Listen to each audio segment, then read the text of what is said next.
Written in Blood, a novel in the Unnatural Brethren series by USA Today. Best-selling author Silvana G. Sanchez. Ah, there you are. Welcome to the world of the Unnatural Brethren. Are you afraid of the dark? A word of caution, dearest one. My story is not all fun and games. It is dark and twisted, and sometimes I'll take you with me soaring in carnal delights, but there will be times when you won't be as happy for me. Please make sure to consult the trigger warnings in the description below before committing yourself to my fangs.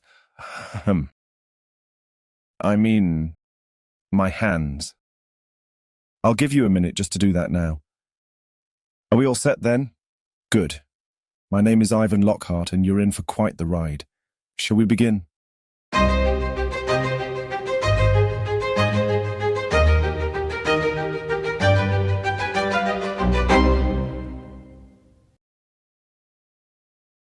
La Serenissima. Venice, 1699. Beyond the Grand Canal's darkened waters, dim torchlight lights draw most eyes to the old palazzo. Its once pristine white walls, now tinged in black and green mould, withstand the passing of time. Thick window panes of opaque glass allow little for the prying eye to discern. No more than my body's silhouette remains visible as I stand before the shattered single-mullioned window. A shadow standing still behind the quadrifora, that is all they see. Through gaps of broken crystal, the sky is clear and stars shine brightly on this cold December evening. And as I stare at the tranquil Venetian scenery laid before me, the staggering question pierces my immortal brain. Relentless, unforgiving. This question has tortured me all evening. And the answer is one my wretched heart resists, no matter how loud it echoes in my skull.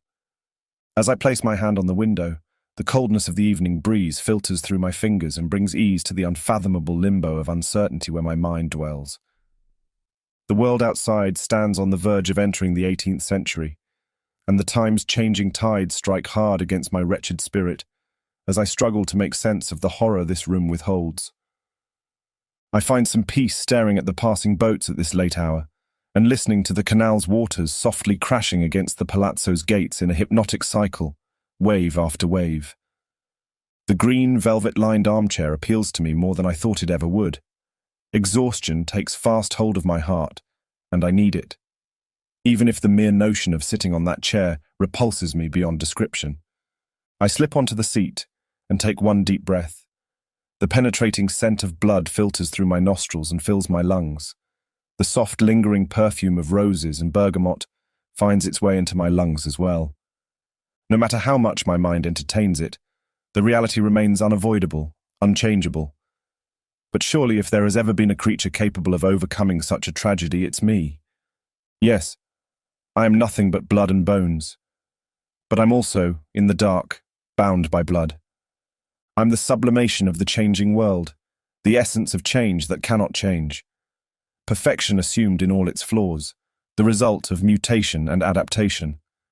My body rebels before Mother Nature's selfish designs of corruption and decay. It battles her day after day and beats her every damn time.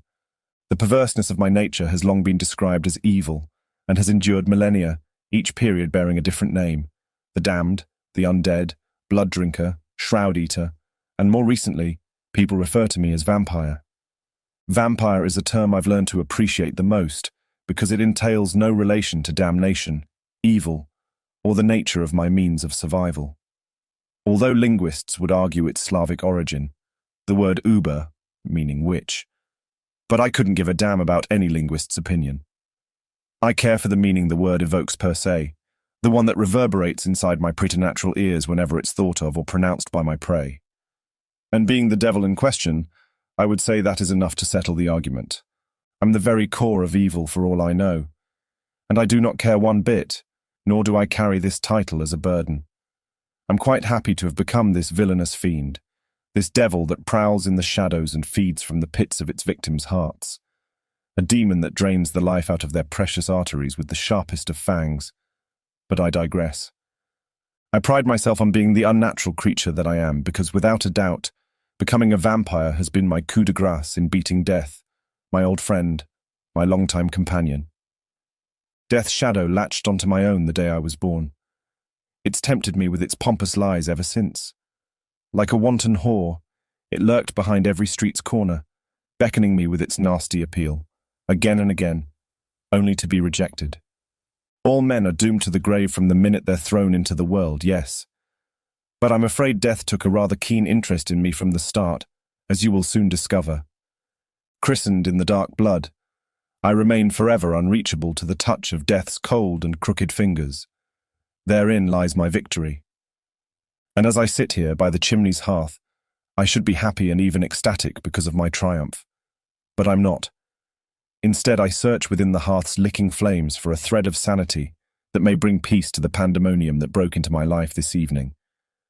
Countless shards of glass lay scattered on the Turkish rug, tinged in blood, reflecting the fire's amber hue. And although it would appear I have the best company before me, the fact remains that I sit in this quiet room alone, with nothing but the prospect of centuries of solitude. The damned question is back.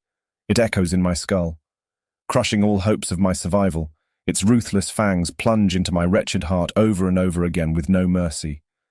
I need an answer, one that is true and worth my trust. I need it because my sanity, if not my life, depends on it. And to find it, we must turn to the beginning, to the root of all evil, to the place where that first spark of treachery spawned. This is where I'll take you. Chapter 1. The Weaker Brother. Winterbourne, England, 1656. 1, 2, 3, again. 1, 2, 3, again. 1, 2, ow, that hurt. Pain pulsed hard on my back from the blow Victor had given me with the sword's hilt. What is it, Ivan? Master Bianchi knelt beside me, oblivious to my brother's fiendish scheme. I remained silent. It hurts because you're weak, Victor said. I am not weak, I whined. And as I growled, my hands went to his chest and I pushed him. His face lit up with anger as he landed on the ground. His eyes gleamed with astonishment. He'd not believed I had it in me to fight back. Nor had I. Victor got to his feet and lunged at me like a wild beast. My limbs turned into stone. His weight crushed me and pinned me to the ground within seconds. Trapped between a heap of dirt and his body, I couldn't escape as he grabbed my shirt's collar and pulled me closer to his reddened face. You'll pay for this, Ivan. A smile bloomed on my lips. Victor was taller and stronger than me, but at that moment, I glimpsed the possibility of defeating him. And this chance, no matter how remote, made me happy. But then, the weight pressing on my chest lightened as Master Bianchi dragged my brother away. Their figures diminished in the distance while Victor's slithering heels left a trail on the dirt pavement leading to the house. I laughed. I laughed so hard it hurt my belly. At 9 years old, this had been the highlight of my brief existence. For the first time in my life, I'd stood up to Victor. He was 13 years old, and even though my rebellion had been small and unimportant, it filled my heart with pride after years of tolerating his abuse. I was the youngest of 8 children. 5 of my brothers had died before the age of 10, either from disease or tragedy, thus making Victor the eldest. 2 years after him came my sister Elisa, and a year after that my brother Anton, but he died minutes after being born. Another year had passed before I sprung into the world. My parents held the highest hopes for Victor's future. An advantageous marriage was expected of him since father was a man of respectable wealth, and Victor, his handsome, charismatic firstborn son. His strength and quick wit overshadowed the darker side of his personality. He was tall, blonde-haired, and had father's piercing, deep blue eyes. Elisa and I took after mother's looks, with pitch-black hair, larger eyes, and a delicate nose. My sister's eyes were blue, whereas mine were green. Our mother was Russian and our father an English tradesman. I would very much like to go into the detailed story of their romance, if indeed there was one, but I'm afraid I know not how they met or why they chose to marry and raise their family on British lands. But back to Victor and his dirt trail. I followed my brother's footmarks to our house.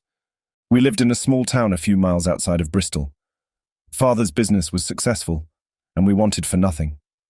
We had a more than suitable home, with vast lands to hunt and play. Servants took care of our every need. Tutors instructed us in geography and arithmetic.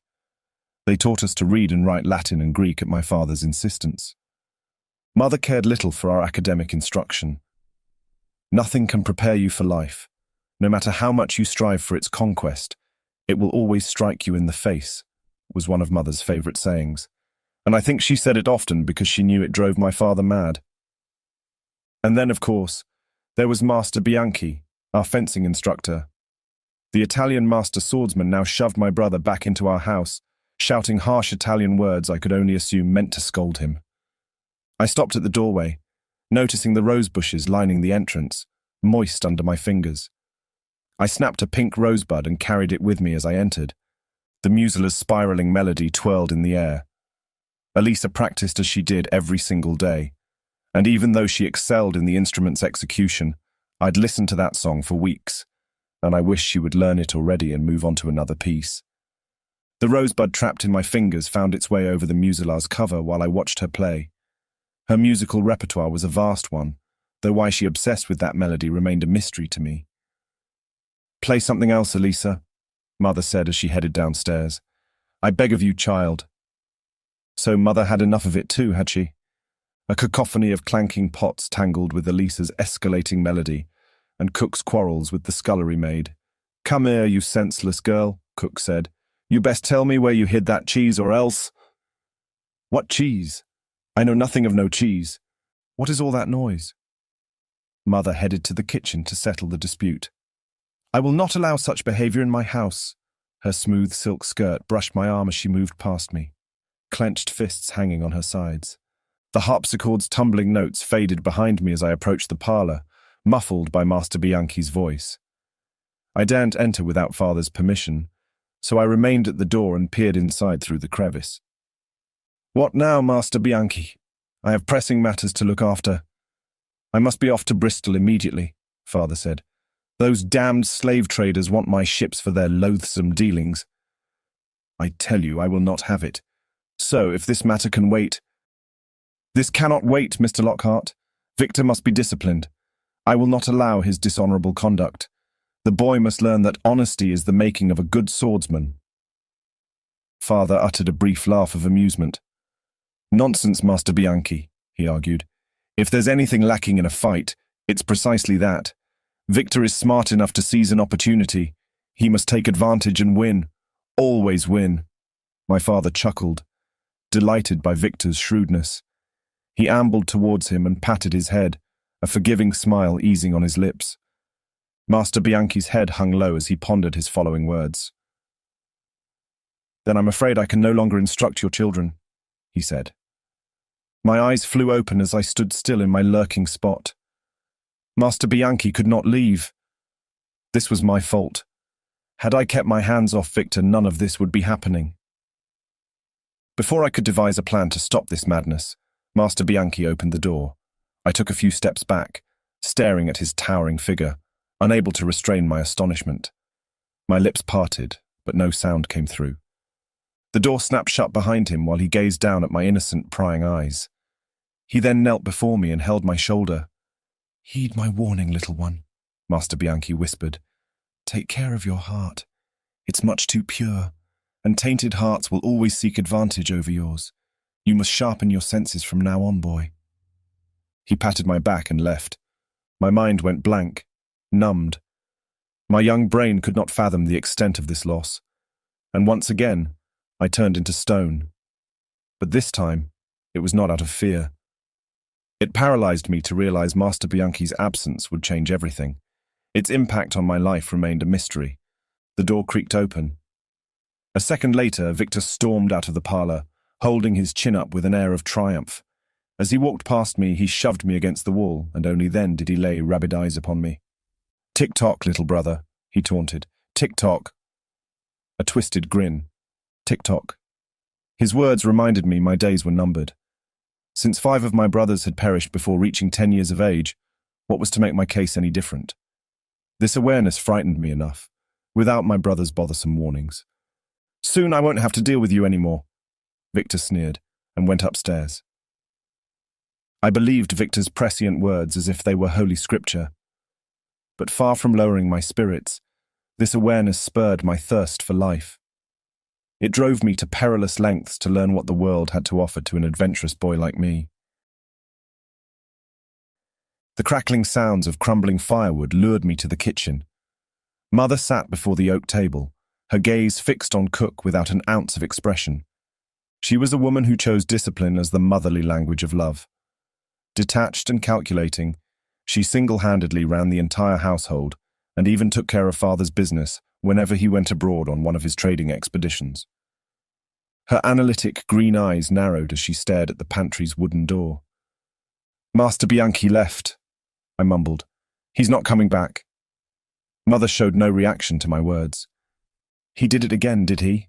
she mused while opening the pantry's door and looking inside. "Victor cheated." "Yes, he did."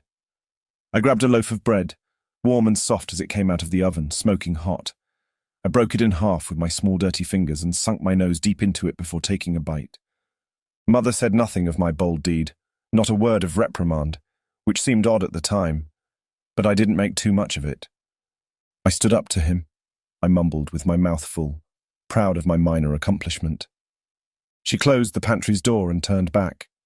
Mother locked her eyes into mine, cold and expressionless. "Good," she said, and carried on checking drawers and boxes of food.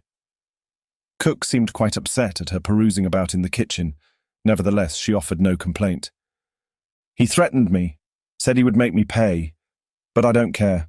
I'll be dead soon either way," I said with an air of indolence as I sat on Cook's favourite work chair, my feet dangling in the air.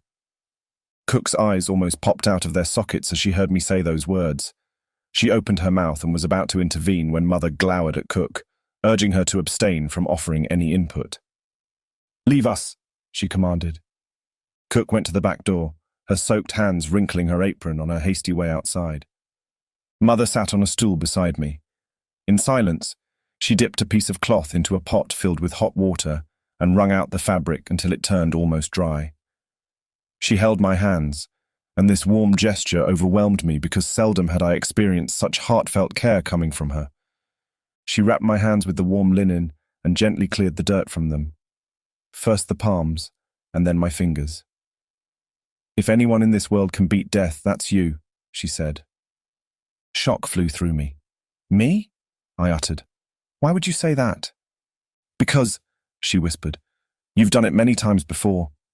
This priceless moment of intimacy with my mother I would cherish forever." However, I had no clue what she meant by those words, and if she'd meant to confuse me with them, she'd managed it quite well. "You were too young, Ivan, but I remember."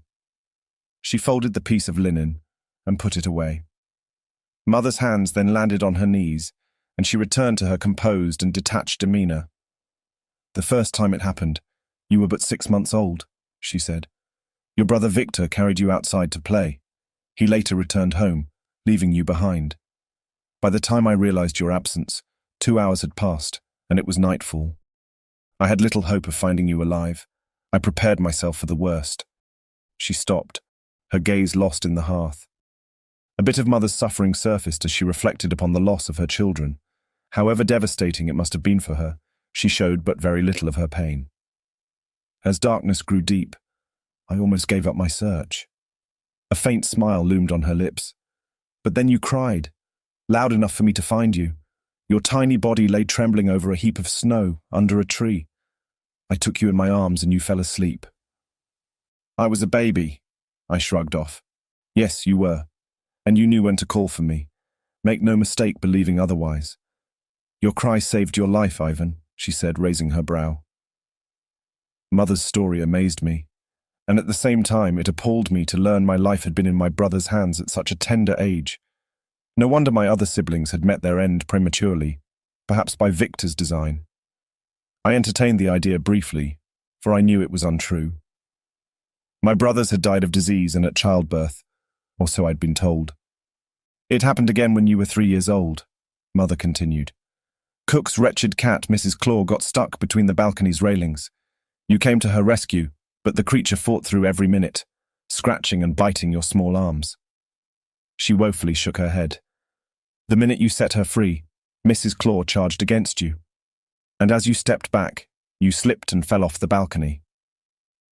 I couldn't help but wince. I found you in the garden, she added, bruised and bleeding from your head. I carried you to the kitchen, unconscious. With my heart consumed with worry, I cleaned your wounds, thinking I'd lost you for certain. But then, you opened your eyes, and as you stared into mine, you giggled. She paused. In time, your wounds healed, Mrs. Claw went away for good, and nothing more came out of that terrible accident. No damage from such a blow to your head, or so I believed. A hint of mischief glinted in her eyes. I let out a great peal of laughter and my mother joined in with quiet amusement. I'd never seen her laugh. She was beautiful. I can't believe it. I don't remember a thing. Of course you don't, but this you might recall. 3 years ago, the blood moon. She quirked up an eyebrow. Against my warning, you left the house at midnight, eager to see the blood moon. And what happened next? I pursed my lips and lowered my chin. My young brain retained that vivid memory. The wolf, I mumbled. The wolf, she repeated with a knowing nod. Your stubbornness prompted you to go into the woods alone. I wandered far inside. Some twigs cracked behind me, and when I looked back, there it was. Inches away from you, and yet it did not touch you. She rubbed my nose with her finger. When it was over, you ran back and stormed into the house, making such raucous noise that I caught you and punished you right then. I remembered the wolf. I remembered staring into its fierce blue eyes, being so close I could almost touch him. The odds of this encounter were rather slim. Wolves had all but disappeared, which made that moment even more precious. The white-furred beast ran away before my bold fingers ever touched him, and when I ran back home I wasn't frightened but thrilled. My sheer joy had completely dissipated Mother's rules. So you see, Ivan, you've engaged death more than once, she told me, and you have won every time. I smiled, overwhelmed by the strangest relief. You needn't worry, my son. Tilting closer, she added, let death worry about you. Perhaps Mother's words were true. Perhaps when the time came I could cheat death after all. St. Stephen's Church appeared in the distance. Its imposing bell tower stretched high above Bristol's crowded buildings, as I followed Father's steps on the quay. The stench of sweat and wood and oils lingered in the air. It was my first time in the city, and the sight of many sailboats filled my hungry eyes with endless possibilities of adventure. Tales of new lands quickened my mind as I saw those sails fly with the wind's fury. I fancied myself boarding one of those vessels, navigating deep into the Caribbean seas, battling naval wars for treasure, and coming out victorious from those combats. And in those stories, I was always the pirate. Keep up, Ivan. I'm coming, Father. We travelled on account of Father's business, naturally, but also, this would become Victor's introduction to our father's affairs. My brother was expected to learn quickly and eventually take charge of the trading of fish, butter, and cheese. My presence on this trip had been Mother's design. She knew my imagination flourished with stories of pirates and sailing across the raging sea in search of glory. Not the makings of a prodigal businessman, I'm afraid. Join them, Ivan, she'd told me as we said our goodbyes at the doorway. But I want to stay home, I argued. A larger world lies beyond this little town, she whispered, almost to herself. And knowing I cared nothing for trades, exports and such, she hinted at the one thing that was sure to persuade me. There might be pirates on the quay. It could be dangerous. I accepted immediately, and here I was. While Father and Victor spent hours in the office going over the ship's inventory, I lingered on the dock, where I ran into an old sailor. I badgered him with questions, to which he granted much leniency, surely aware that I was his master's youngest son. Have you travelled far, old man? I asked him. Farther than you, lad. That's for certain, he mumbled, as he fixed his bootstraps. Have you been to the New World? I continued. Aye, many times, he replied. I heaved a sigh. I wish I could go. The man's head swung up to face me, brown eyes fixed on mine. Well, what are you waiting for, laddie? He stated. Hop on, you're old enough. Only then I noticed the deep scar that grooved the side of his face. A dreadful sight. So much so, I instantly stepped back. That's enough, Gallagher, Father said, suddenly standing behind me. Come on, boy, we're leaving. He grabbed my hand and pulled, and as my father all but dragged me away from the quay, I stared back, just in time to witness the old sailor as he mocked me with a scornful bow. When I jumped into the carriage, Victor was already inside, fast asleep. Father removed his hat before he entered the coach and sat before me. He then tapped the roof, and the carriage moved. And so our journey back home began. Restless, I pulled back the curtain. A flicker of sadness made my heart quiver as Bristol's towers grew smaller and smaller.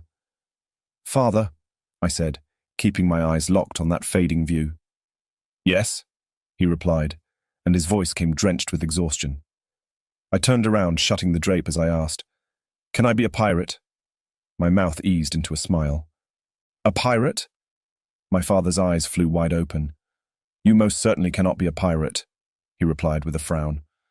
"Was it Gallagher who filled your head with such nonsense?" "I will hear no more of it, Ivan." "Yes, sir." I nodded, losing all mirth in my expression.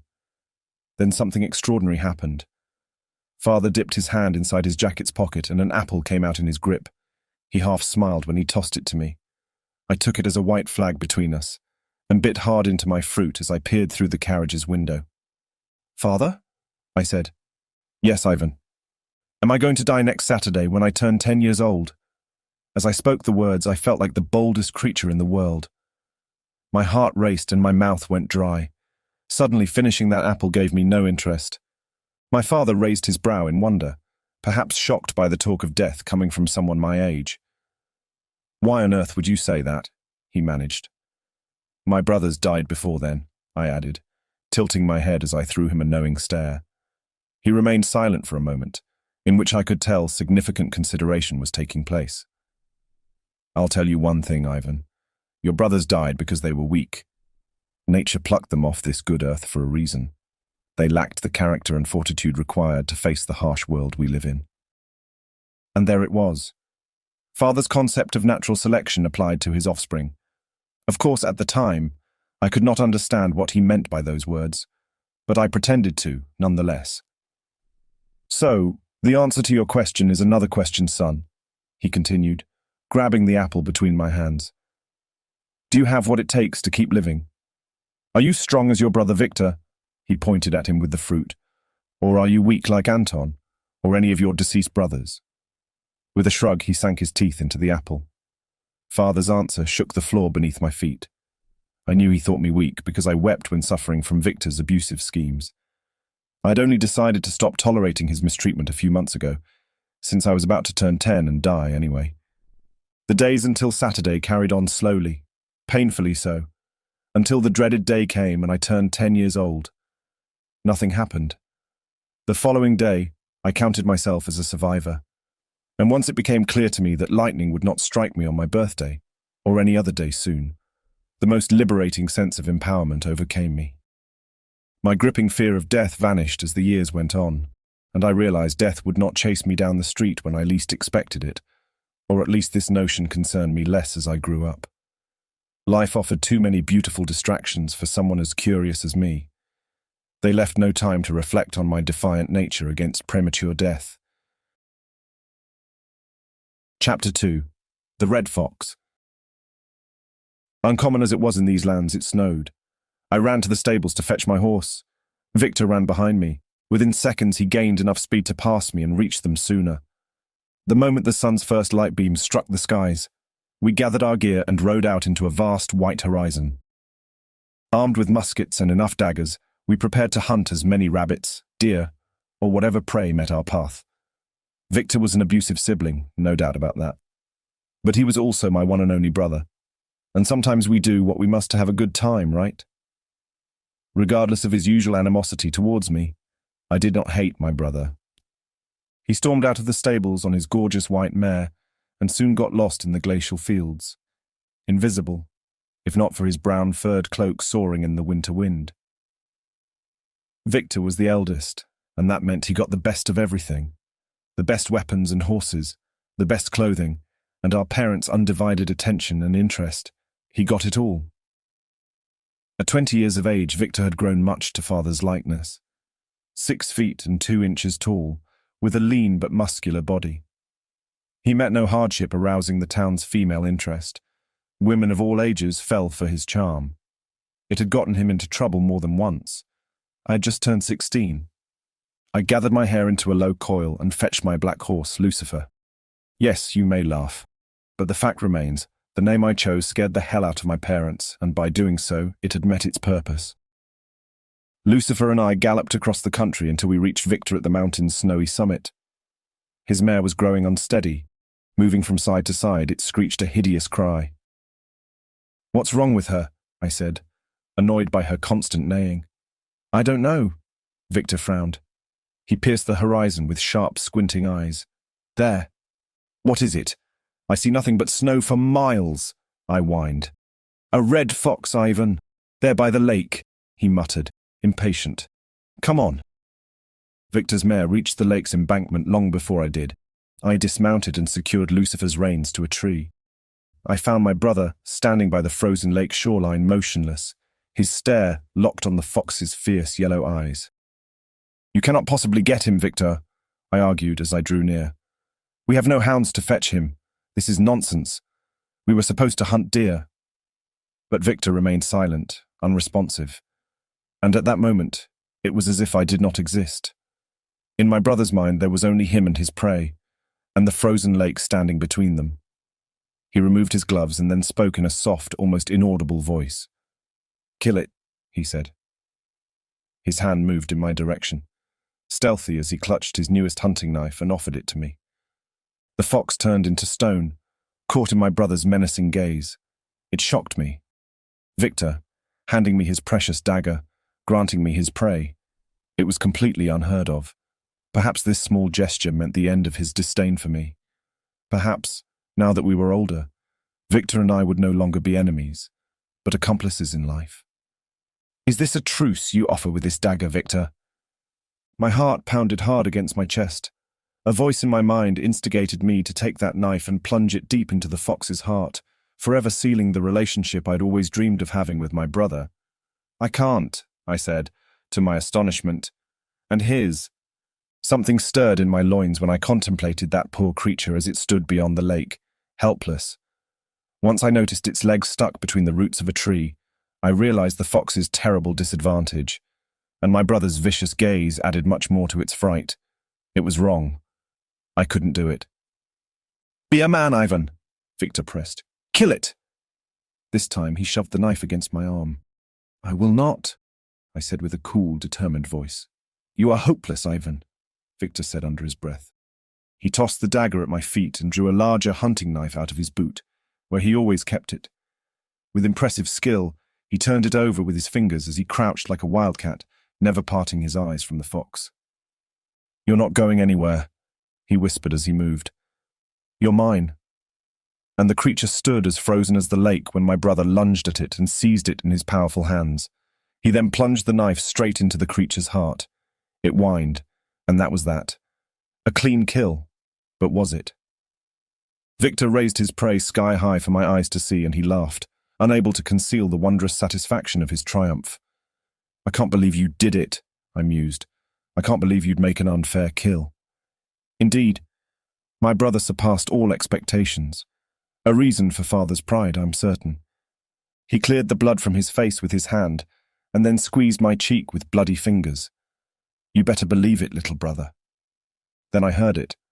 A noise, so faint it could have passed without warning, like the sound of wood crackling as it recedes under the hearth's furious flames. At first I thought perhaps Lucifer had set loose. I feared I might have had to find my way back home, walking miles upon miles in the heavy snow.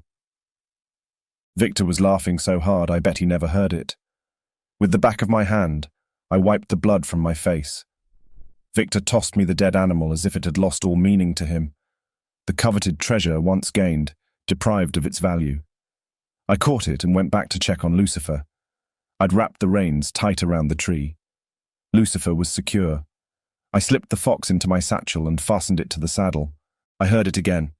This time it cracked louder. I turned and saw my brother. He'd heard it too.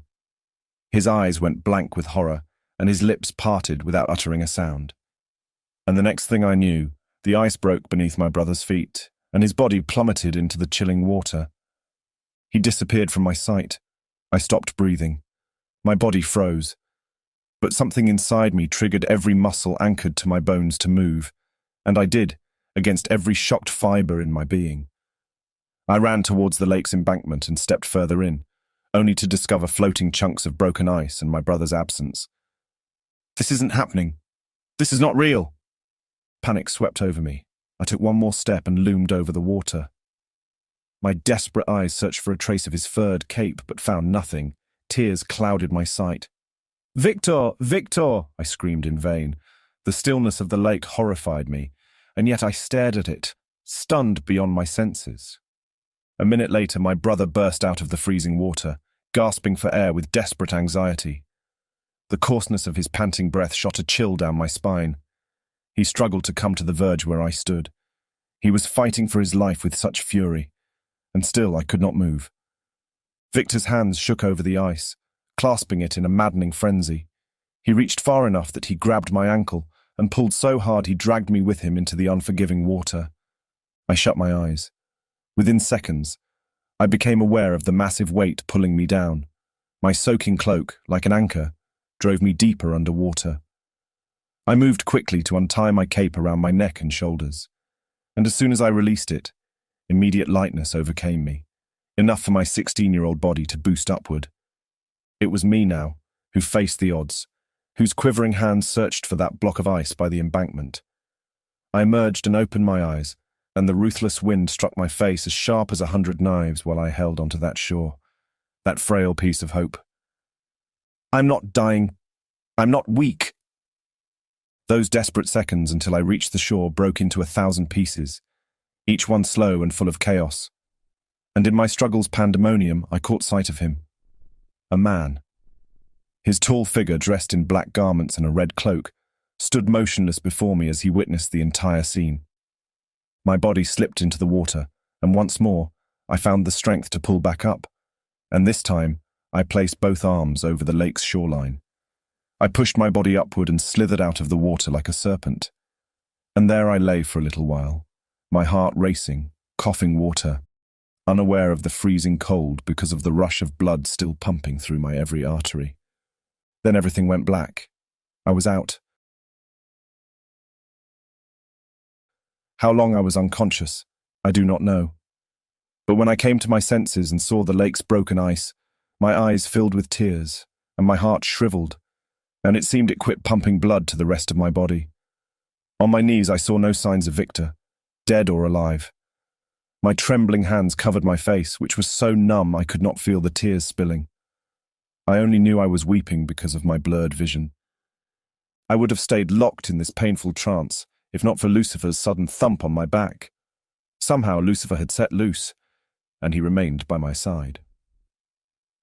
Victor's mare was pacing by the shoreline, uttering a horrible cry as it moved wildly from side to side. It was then that Winter embraced me, inside and out. With no control over my trembling body, I sobbed. Lucifer tucked his nose against my face, and his warmth gave me comfort. I had to head back if I wanted to live. My arms clung to Lucifer's neck. "Take me home," I whispered with failing breath as my body all but collapsed on his back.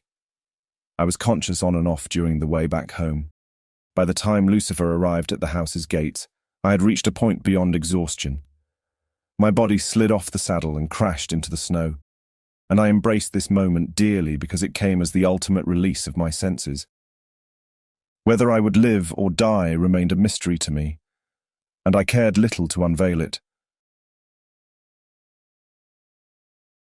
"Open your eyes, boy. Wake up!" Father's desperate screams resounded somewhere beyond oblivion's sweet embrace. My state of awareness escalated slowly. I sensed the hearth's fire nearby, but my body was freezing within. "Wake up, Ivan!" Pain brought me out of my much-desired stupor. He slapped my face. It was the very first time he'd struck me, but I felt so numb it barely made a difference. "Where is your brother, Ivan? Where is Victor?"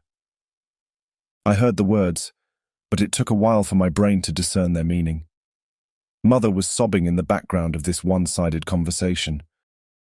All the pieces of the puzzle sunk into my brain like piling snowflakes and depicted one dreadful image. My brother, dead in the lake, followed by the nearness of my own death, and the vision of the man dressed in the red cloak, a bystander to our tragedy. "The lake," I mumbled. "The lake." No other words poured from my mouth, and the more I repeated them, the clearer the horrifying reality became, and I wept, heartbroken, sick to my stomach, to have witnessed my brother's agonizing death. Mother and father ran out the door with a couple of servants, leaving me alone in the parlor, weeping and sobbing like a child. I could not breathe, for every breath hurt like hell. My body was shuddering. Whether this happened because of my grief or due to my body's low temperature, I did not know. The reasons elude me even to this day. Heartache, pain, regret, misery consumed me.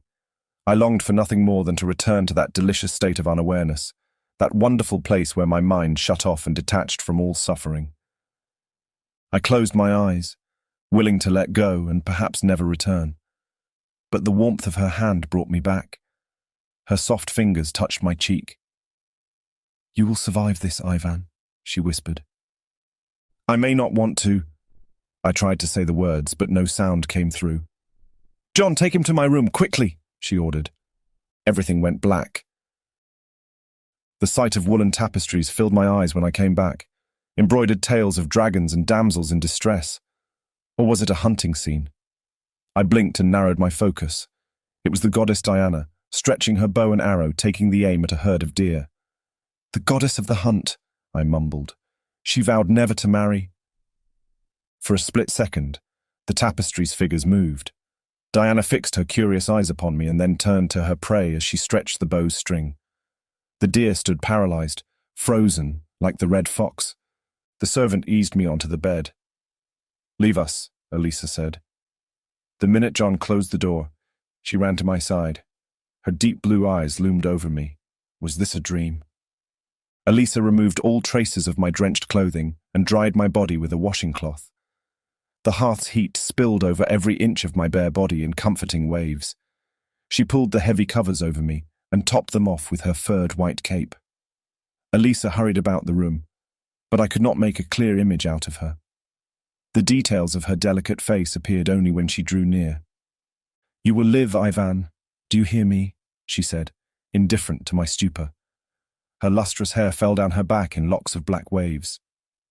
She hastily unfastened her gown and removed layer after layer until no clothing covered her body. Meanwhile, my mind drifted between dreams and reality.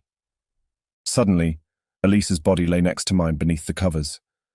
She wrapped her soft arms around my chest, and despite my stupor, a frail sense of shock stirred in me as I sensed her body's warmth against mine.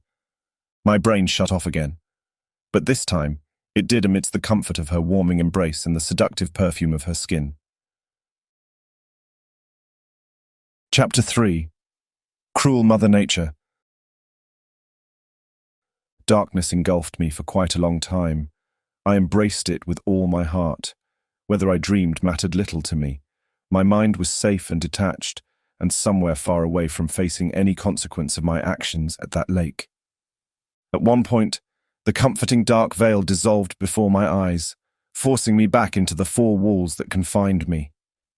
A fresh set of clothes and a steaming hot bowl of broth waited for me on the bedside table. The tapestries on the walls reminded me where I was. The room's dim lighting gave my mind ease, as did the hearth's licking flames rising and receding, casting light and shadows that scurried on the walls. Although Elisa's embroidered shawl rested on the seat beside me, she was not in the room. The figure standing before me was not hers. Between the bed and the hearth it stood, a shadow in a man's shape, its dark stare fixed on me for a while. Then, without uttering a single word, it moved closer to the fireplace. Time to face father's reprieve. What more could I expect, if not his scolding after such an unfortunate incident? The shadow stretched its hands towards the fire, as if to touch the flames, and against the fluttering light, he finally became visible.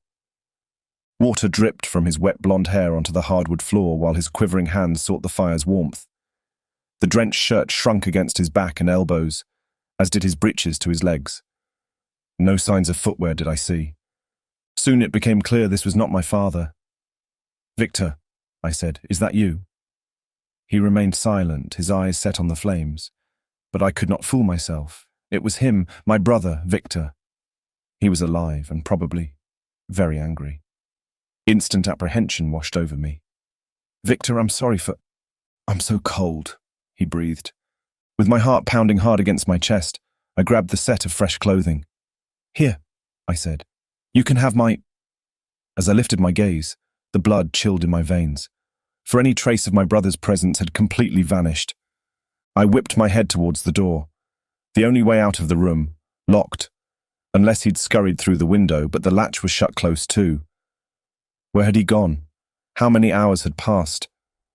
Countless questions piled on my racing mind to the point of confusion.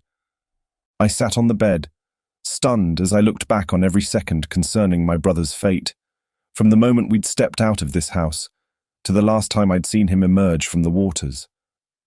Ingrained in my brain, Victor gasped for his last breaths as his life reached its end. He was dead. I was sure of it. Horror crept up my spine. I'd seen him in this room but a moment ago, and nothing would dissuade me from it. I had seen Victor with my own eyes, flesh and blood, as alive as anyone I knew. Am I losing my mind? I mused. The answer came quickly. A voice, loud and sullen, and ominous too.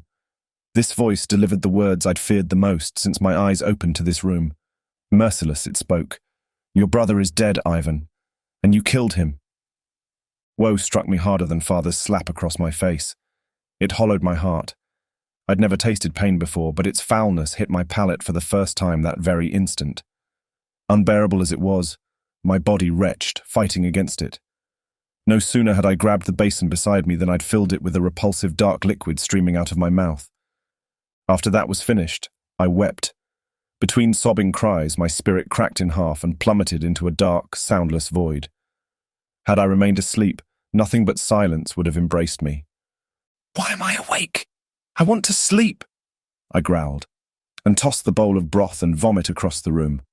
"I don't want to feel anything."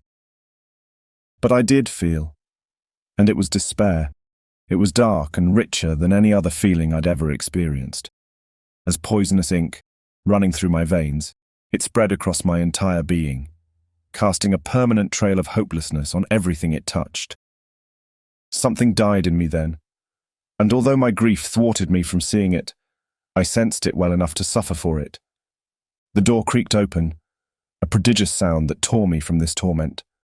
Soundless steps drifted into the room. My gaze cut to her, impossibly subdued. The subtlety of her every move made it seem as though she danced. In my mind, Elisa had a melody of her own. It was delicate as was she, feminine and light. It played in my head each time we'd meet. I'd thought my misery would have taken away that too, but thankfully it did not. She sat on my bedside. Her gentle hands landed on her lap, one on top of the other, and softly shaking her head, Elisa pursed her lips. "This will not do, Ivan," she said in a gentle voice. "You must eat." "I will not." I scowled, vexed by her motherly demeanor. Then, staring at the bowl filled with my vomit, I rephrased, "I cannot." "So I see," she replied and took the basin away. "How long have I been out?" I said. She heaved a heavy sigh. 3 days. It seemed a long time to be unconscious. I should have worried, but I did not care. I only wished there were more of those days to come. "What happened?" I finally asked. "It would surprise me if you remembered anything at all." She paused. "You were taken ill with a fever. The doctor gave us no hope, but that did not upset our mother. She was convinced you would pull through. And so you did. I could have died. That peaceful silence, the darkness without end, they could have been my permanent home. 3 days had passed. 3 long days. Did they find him? Victor's corpse, I meant. They did, she managed, avoiding my stare. I had assumed I was ready to hear it, but I was not. Regret, pain, and misery stabbed my heart with sharp-edged blades, each taking turns bleeding it little by little. I left him. Tears loomed in my eyes. I should have stayed with him. I should never have come back. Hush, now. Elisa held my hand between hers, warm and steady. You had to come home, Ivan. You would have died had you stayed out there in the cold. I would have died. a wry smile. If only I had. She slapped my face. Never say that again. I took my hand to my pulsing cheek and frowned. Being slapped had become quite the thing for me in the last few days. However, the pain on my face meant nothing compared to the trials my heart experienced, and I let it pass. His mare. I bit my hand to hold back from sobbing. I couldn't care less if my sister saw me weeping, but once I had started, I knew I would not stop. She knew. It's over, Ivan, she said. Think no more of it. But I can't, I whispered, my stare drifting to the fireplace, to the spot where my brother's spectre had stood. I will never forget. Weeks passed. A recluse in my bedroom, what little peace I could afford I found contained within its comforting walls. I dared not step beyond the room's threshold and abandon my haven from the harsh reality waiting outside in the world. I sauntered to the window, horrified to realize that life went on. Merchants ran their shops, mothers fed pottage to their children, and men drank and gambled in the local alehouse after a day's arduous labor. The world kept spinning even though my heart had frozen in that accursed lake, and I hated it for it. How dare it move? How dare it carry on as if nothing had ever happened? Within seconds, the light of a man's life had died out, and regardless, cruel Mother Nature kept its steady pace. And no matter how much I wanted to catch time between my fingers, to cease its ticking long enough for my mind to process the sudden changes storming over me, I knew it could not be done. Powerless, I realized I was nothing. Men were but infamous specks of dust in the vast wasteland of eternity. Unimportant, inconsequential. Thus, what point was there for me to leave my bedroom sanctity? Life as I knew it was over. Elisa remained my one link to the world. I'd not seen or heard from my parents since the day I lost Victor. Once or twice a day, Elisa would visit my room in an effort to pull me away from my remoteness. However useless this endeavor, I became accustomed to her daily routine and, in time, learned to cherish those precious moments we shared. It struck me as odd that I'd not seen her today. Maggie, the parlour maid, had sent my meals for the day. Amid such gloomy glances, you'd think she'd seen a ghost. She feared me, that one, though I saw no reason for it. In the past weeks, I'd grown used to the new stillness in the house. But as with most things in this wretched life, one does not appreciate one's gifts until met with their sudden loss, and my beloved silence vanished, as outside my bedroom door the entire household crumbled. Doors slammed shut, loud steps marched out of Father's parlour, and muffled voices roared in sheer anxiety. What on earth was happening outside my small haven? Still in bed, I sat and sharpened my hearing enough to make out the words being exchanged in what seemed a heated discussion between Elisa and my father. I'm sorry, Father, but my answer is no. This is outrageous. Think of your future, Elisa. Believe me, Father, no one thinks about it more than I do, which is why I have refused him. You will accept his offer. You will come to your senses, child. Let us hope for my sake I do not. Elisa Lockhart, do not walk away from me. Get back here this instant. Thudding steps ran up the staircase. Elisa slowed her pace as she moved down the hallway, and then her steps stopped altogether. I stared at the door, wondering what she'd do next. Would she lock herself in her bedroom? Would she return downstairs and face Father's wrath? A few minutes passed, and no sound came through. So odd. Something kept her standing in the corridor, and I couldn't imagine what that was. At last the door creaked open but an inch, and her blue eyes peered into the room. She stepped inside and closed the door behind her, and there she remained, motionless. I hugged my knees and studied her demeanor, careless of what she would think of my prying gaze. Elisa clasped her hands, rubbing a thumb over them. Her blushing cheeks and shimmering eyes could only mean one thing. In silence, I waited for her to speak. This was not a considerate gesture of mine, no. My reasons were quite selfish, in fact. In giving her time to collect her thoughts, I granted myself the opportunity to observe her in detail. She pursed her ruddy lips before speaking. Our brother died less than a month ago, and he would rid himself from me. Her lashes fluttered. He would sell me to that awful creature. My gaze narrowed. Are you all right? I whispered, bemused. A tear slid down her cheek. I will not marry him, she said, almost speaking to herself. Marry! I raised my brow. Whom are you supposed to marry? Mr. Price, she sputtered through clenched teeth, folding her arms over her chest. Fatty Price? I said, wishing I could crack a smile. But this was far from amusing. Mr. Fatchet Price was father's long-time friend and business partner. Successful in his trading endeavours, true. But it was also true his face brought much to mind that of an ireful mastiff. Add a spiked collar to the picture and it made the perfect match. Not to mention Mr. Fatchet happened to be quite obese, hence my ingenious nickname for him. Ever since Victor, she pressed her lips, reconsidering her words. It has become father's single aim that I should marry. Me, marry. Imagine that. I rubbed my neck as I tried to envision such a picture. Mrs. Elisa Price, I mused. A wealthy woman, no doubt, living in a large estate, with lots and lots of fatty children. I think not. My thoughts exactly. She moved closer to the bed and kneeled before me, her warm hands reaching mine. When you were ill, you said something. She wavered. I don't suppose you would remember, but you spoke of the goddess, of Diana, and the vow she made. I don't recall. But of course I did. A smile of demur rose from her lips as her gaze drifted downwards, but her hands held me fast. I promise you one thing, Ivan, she said with a resolute tone, her shimmering eyes locked with my expectant gaze. As long as there's a spark of wit in my brain, I shall never marry. You and I may be devoted to each other for the rest of our lives if you would have it so. A ray of happiness broke into my soul's festering obscurity when I heard her promise.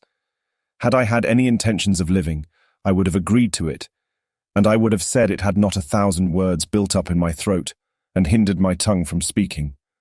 A simple nod would have to be enough. Another shy smile of hers told me she understood. And the minute she removed her hands from mine, I finally breathed once more.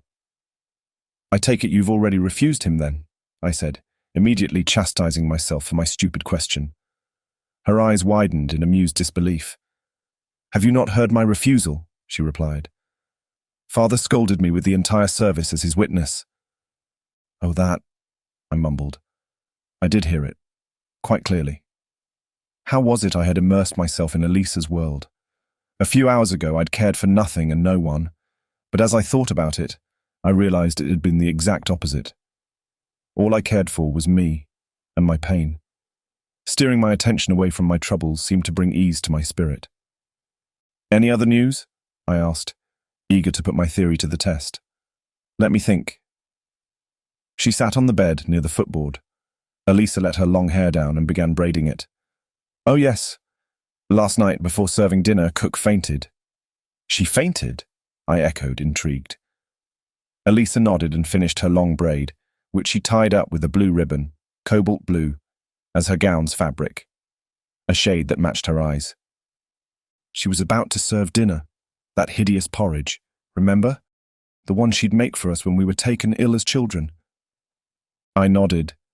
How could I forget that horrid meal? Its foulness remained legendary in our household. I believe she fed me that for the pure spite of it for years, I mumbled. I might have had a hand in that. Elisa gave me the hint of a devilish smile. I must have mentioned how much you loved it. She paused.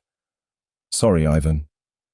My eyes widened as I learned her long-kept secret, but my indignation would have to wait, as I was interested to hear the rest of Cook's story. So she was about to serve dinner and... Well, that was it. She never made it to the table. Elisa shrugged in nonchalance. Fell flat on the ground before she left the kitchen. Then what happened? I leaned forward. Oh, Mother lost her wits. She waved her hands in the air, describing Mother's furious outburst. She was sure Cook had the plague. The plague. Now this aroused my interest. And did she... I asked. Perhaps the answer to my misery had arrived. Death, my old friend. You've come to take me with you. Of course not, she giggled. It was food poisoning. Mother discovered a sizable chunk of cheese hidden in her chamber for her private pleasure. Cook's gone now. Gone as in... I leaned even closer to her, my hands gliding on the mattress. Dead? Elisa drew close to my face, instants away from making a great revelation. Gone as in, Mother threw her to the street. Ah. I slumped my shoulders. How very disappointing. So I wouldn't meet my end in the arms of the Black Death. But who knew? The plague was striking all across England. It could still make it to this little town. Then it hit me. Why had I not seen it before? I'd been wrong all along. The strategic seclusion, which once promised to put out the light of my life, did little to expose me to the many perils of my time. If I truly wanted to end my torment, all I had to do was leave this room and step into the world with open arms, willing to receive whatever curse this town had to offer. Here I come, Mother Nature. Choose wisely this time. Elisa, I managed. You're brilliant. I got on my feet, gathered my hair into a low coil, and walked out of the room, leaving my beloved sister astounded. I moved downstairs, noticing the transformation our home had suffered during the last few weeks. The rooms seemed dead. They remained exactly as I remembered them. Only the colours were dim, as if a light dust cloud had veiled each wall and furnishing. But of course the house was clean. This was different. It was the stillness of life. However horrifying, I pushed through and followed my plan. I would throw open the front door and deliver my body to the pits of unholy living. Tainted as I already was, I saw no reason to keep a sinless lifestyle, not that morals had ever deterred me before from the occasional mischief. My dishevelled appearance caused me little concern. I was who I was, and as I wrapped my hand around the door's handle, I ignored where my steps would lead me. But before I swung it open, something caught my eye. It was a presence I knew, there in the parlour. A pressing feeling instigated me to abandon the house, but I knew well the moment could no longer be averted. I had to see him. Slowly, my hand glided away from the door handle. A deep breath before taking that first step scarcely eased my mind. I tucked in my shirt and straightened its laced collar. Fortunately, I wore my black closed-knee suit, and I wouldn't seem such a scoundrel to him. Even then, I knew my appearance was beneath Father's standards. He would not like it at all. But never mind that. I was already standing on the parlour's threshold. The scent of burning wood penetrated my nostrils violently as I stepped inside. The hearth's crackling comforted me little. My heart grew unsteady. I could not quite see him. His chair faced the chimney full front, but Father knew I stood there behind him. In silence, I expected him to call me near. However, he did not. He remained in that chair, unaffected by my presence. I dared to take a couple of steps further, and finally glimpsed his profile. Father's eyes pierced that chimney as if they were reading an inscription beyond the flames. Would I venture into speaking without his permission? Would he slap my face again if I did? Nothing could be worse than his silence. By ignoring me, he turned me into a ghost, an unwanted spectre in my home. Still, I moved closer and knelt by his side. "Father," I managed, I'm sorry. I'm sorry I did not kill the red fox. I'm sorry I did nothing to help my brother crawl out of those freezing waters. I'm sorry I had the wit to set free from my cloak and surge out of the lake. I'm sorry I lived and Victor died." He did not move. The warmth of tears gathered in my eyes, and as my mouth dried, I knew I could not weep. I would not break in front of my father. An invisible hand clutched my throat as I spoke. "I know nothing can ever bring him back. But if it comforts you at all, please believe me when I tell you, I would take Victor's place in the grave if I could." I swallowed hard. "If it rested in my power, I would give you back your son." "Useless vows, as you can keep neither," he said in a low, dispassionate voice. His answer paralyzed my breath. Perhaps it shouldn't have. After all, Victor meant the world to him. He carried the family's good name. He was the eldest son, the heir. At 20 years of age, his precious, perfect child had become a strong, shrewd man. A scarce year ago, Victor had not only taken part in Father's business, but he'd excelled at it. The role came so naturally to him. Indeed, Father had the highest hopes for him. And I was nothing, a feeble boy of 16 who couldn't care less about Father's business. All I wanted was to enjoy every minute of my life because the clock was ticking. I'd already deceived death on many an occasion, and I knew well it would not wait forever. I was the son who laughed in the face of peril, the one who cared little about the future, who daydreamed of travelling far beyond our home's gates and never looking back. There was nothing praiseworthy about that. I was the lesser son. "How right you are, father. I can never give you back your son," I mumbled. "I can only strive to become a better son for you, knowing full well I will never live up to Victor's standards." Father turned and looked at me for the first time. His bloodshot eyes held back the tears as he pierced me with the contempt of his gaze. He pursed his lips, containing who knows how many words. His shaky hand clutched the chair's arm before he spoke. "You are no son of mine," he said. "Now leave, boy. Let me be." Chapter 4.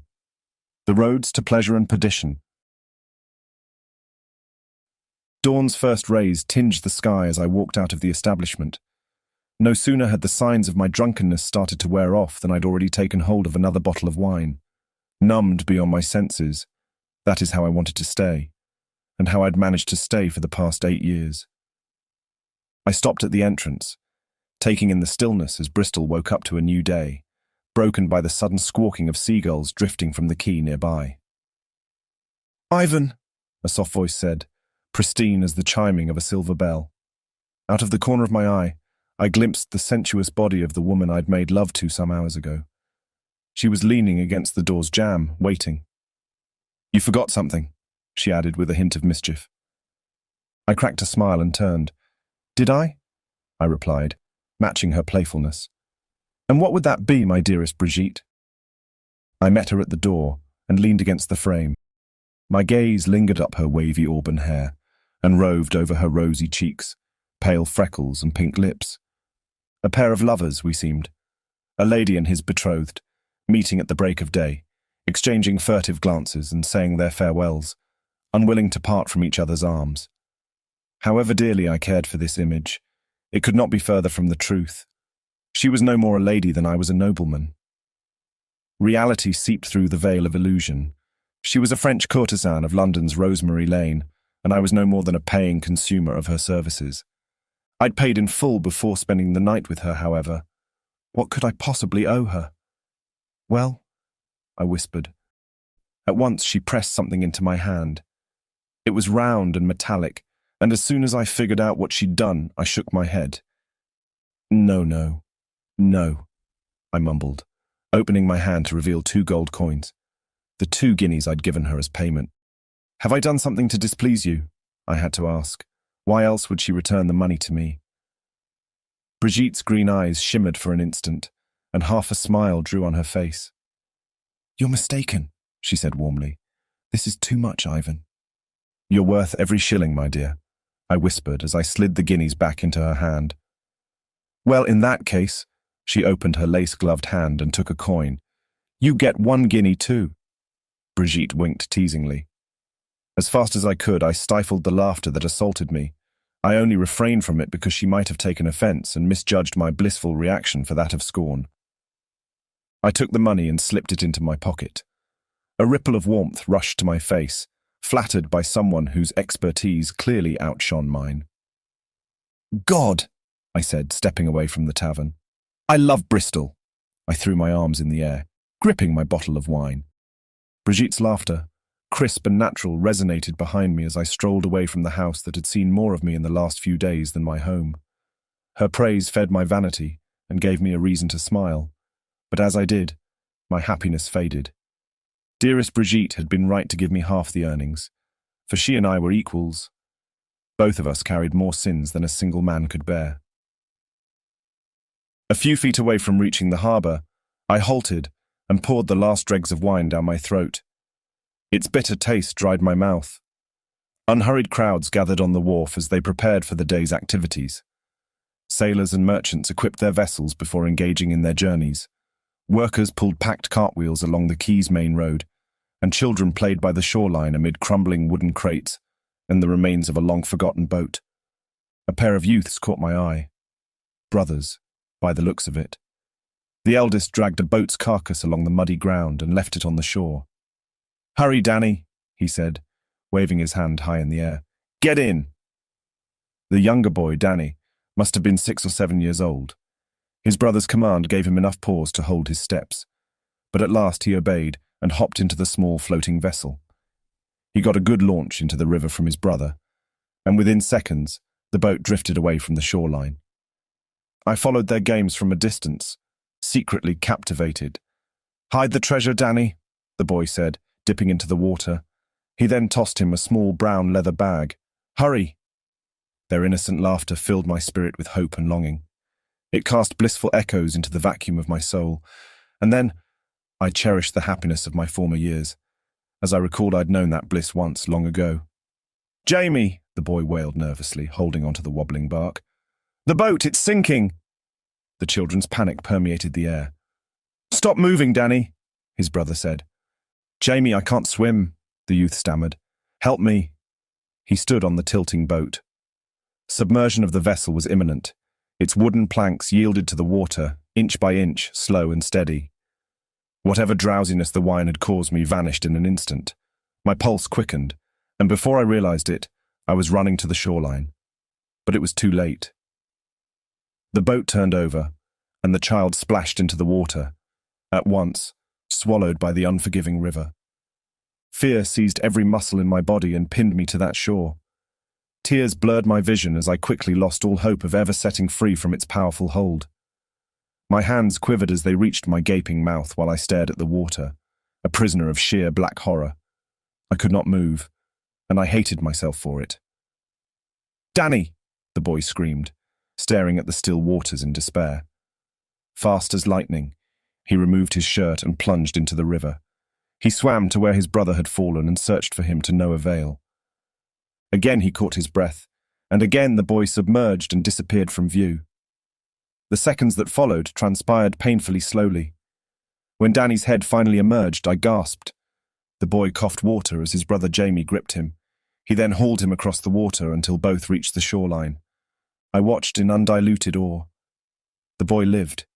The children's small bodies stretched on the muddy ground as exhaustion took hold of them. They were safe. Relief washed over me and wrapped me in a sudden lightheadedness. I dropped to my knees.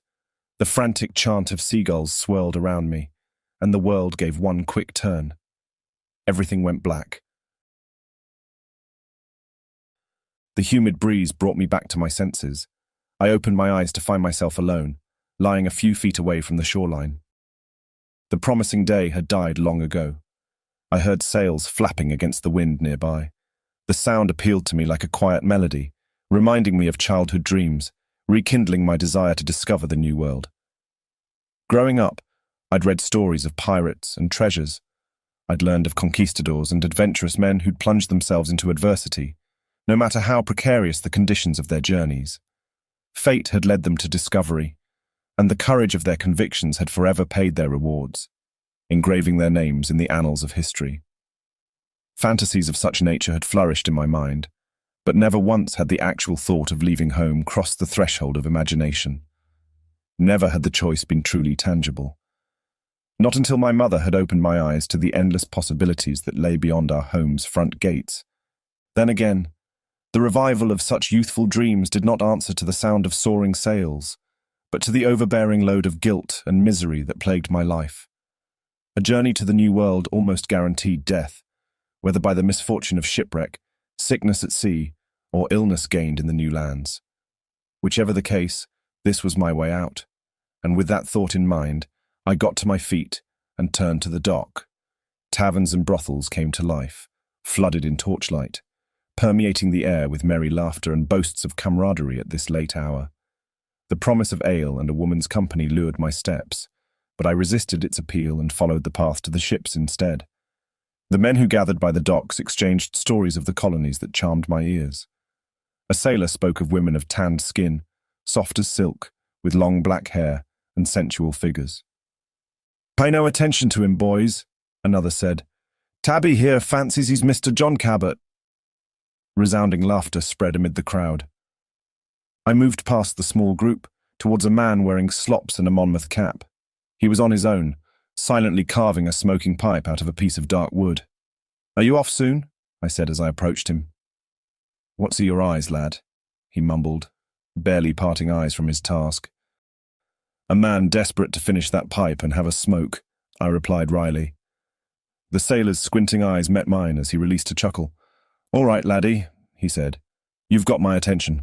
What do you want?" Do you know of any vessels sailing to the New World? I asked. Aye, he said, throwing a quick look at the group of sailors. This one behind me, the Black Maiden. She sails soon. The majestic brigantine filled my eyes with wonder. A square-rigged two-master, at least 100 feet long. Its figurehead was unlike any other I'd seen, with a woman's body clad in black garments. A black veil covered her face, but a flash of blue eyes lay underneath it. This was it. My way out. The Black Maiden. What say you to taking on another crew member? I suggested. The sailor cocked his head and stroked his beard, watching me with doubt. Are ye any good at sailing, lad? He said. My lips curled into a smirk. No, not really, I confessed. But I can learn. The man's scowl made his disappointment clear. I can pay my way too, I added with a hint of pride. This last remark recaptured his interest, and when I showed him a fistful of coins, he was mine completely. I need a one-way passage to the New World, I said. I have no intention of coming back. What do I care, laddie? He mumbled, slowly straightening. Hop in. The man reached for the money with greedy, rough hands. Payment upon our arrival will not aggravate you, I'm sure, I said, retrieving my hand. After all, what need is there for money at sea? This did not sit well with him. But what choice did he have? All right, lad, you seem like a true gent, he muttered, welcoming me aboard with a simple hand wave. Bliss. It rushed through my veins as I stepped onto that boarding plank and embarked on the Black Maiden. I could not wait for it to set sail and leave Bristol behind, to look back and see it turn into a brown dot in the distance. After years of whimsical living, I had reached a point where I ran out of excuses to ease my mind from its weariness. I dreaded the times of quiet and solitude, because in them I heard the vicious voice in my head that claimed, "You're a killer, Ivan." But this torment would soon end. There was no other way. I lacked the courage to finish it myself, but Mother Nature's steady hand never failed to jab the knife deep. I had avoided death all my life. Who would have thought I'd be running to its perilous embrace? "And where do you think you're going?" a gruff voice snarled behind me. I turned. "Who are you?" I said, self-entitled as I glanced at the man standing before me, concealing his identity under a dark hooded cloak. The stranger stepped into the pool of light and pulled down his hood. I couldn't help but startle as I glimpsed the deep scar grooved into his left cheek and eyelids. A hideous mark. "You may not remember me, lad," he said, "but I remember you." Oh, I remembered him. "You're that sailor I met years ago," I mumbled, still somewhat shaken. "Gallagher." "Aye, a sailor I be backin'," he said. "But the Black Maiden's captain is what your eyes see now." He let out a great peal of laughter, and the crew howled with him. "I'm travelling to the New World," I managed, garnering my resolve. The captain frowned. "Still chasing that dream, are you?" Gallagher folded his arms across his chest and flashed me his hideous black and yellow teeth as he grinned. "The sea calls for you, laddie. That much is true. The sea, the Black Maiden, death." I did not care. "Just take me to the other side," I told him. "The sooner the better." Gallagher heaved a sigh. "That I will not do, lad," he replied with feigned chagrin. I flinched. How dare he refuse my passage? "I'm prepared to pay." "No money in the world can make me, or any sailor, take you aboard, lad," he said, and his tone was final. His calloused hand landed on my shoulder. The condescending gesture irritated me. I clenched my teeth and jerked away, freeing myself from his presumptuous grasp while keeping all manner of curse words locked in my tongue. The sailors stirred, their murmuring voices questioning their captain's speech. I demanded an answer as well. Gallagher raised his hands, calling for his crew's attention. "The thing is, you're bad luck, laddie," he said, the presumptuous fool. Every inch of me went taut with anger. "What makes you say this, Captain Gallagher?" I spat. "I demand to know." Wearing an insufferable grin, he turned towards the men. "This bairn you see here is none other than Stephen Lockhart's son," he said. "His only living son." Within seconds, the crew fixed their shuddering eyes on me. They stared at me in undiluted horror, terrified, as if I were a demon. I'd seen that gaze before, in my parlourmaid when Victor died. Gallagher drew closer until the stench of his breath almost made me faint. "You're cursed, young Ivan. No one in their right mind will take you aboard, lad, he whispered. Prepare to disembark, my laird. I had enough. After that pitiful night at the harbour with no means to make my way to the new world, I called my stay in Bristol over and returned home to Winterbourne. Home. I couldn't help the bitterness that overcame me at the sound of that word. My room became my prison. For days I remained locked inside, neglecting all food or hygiene. My boyish face hid under a heavy black beard. What did I care of my looks? My company was the finest and would not complain. Blessed wine.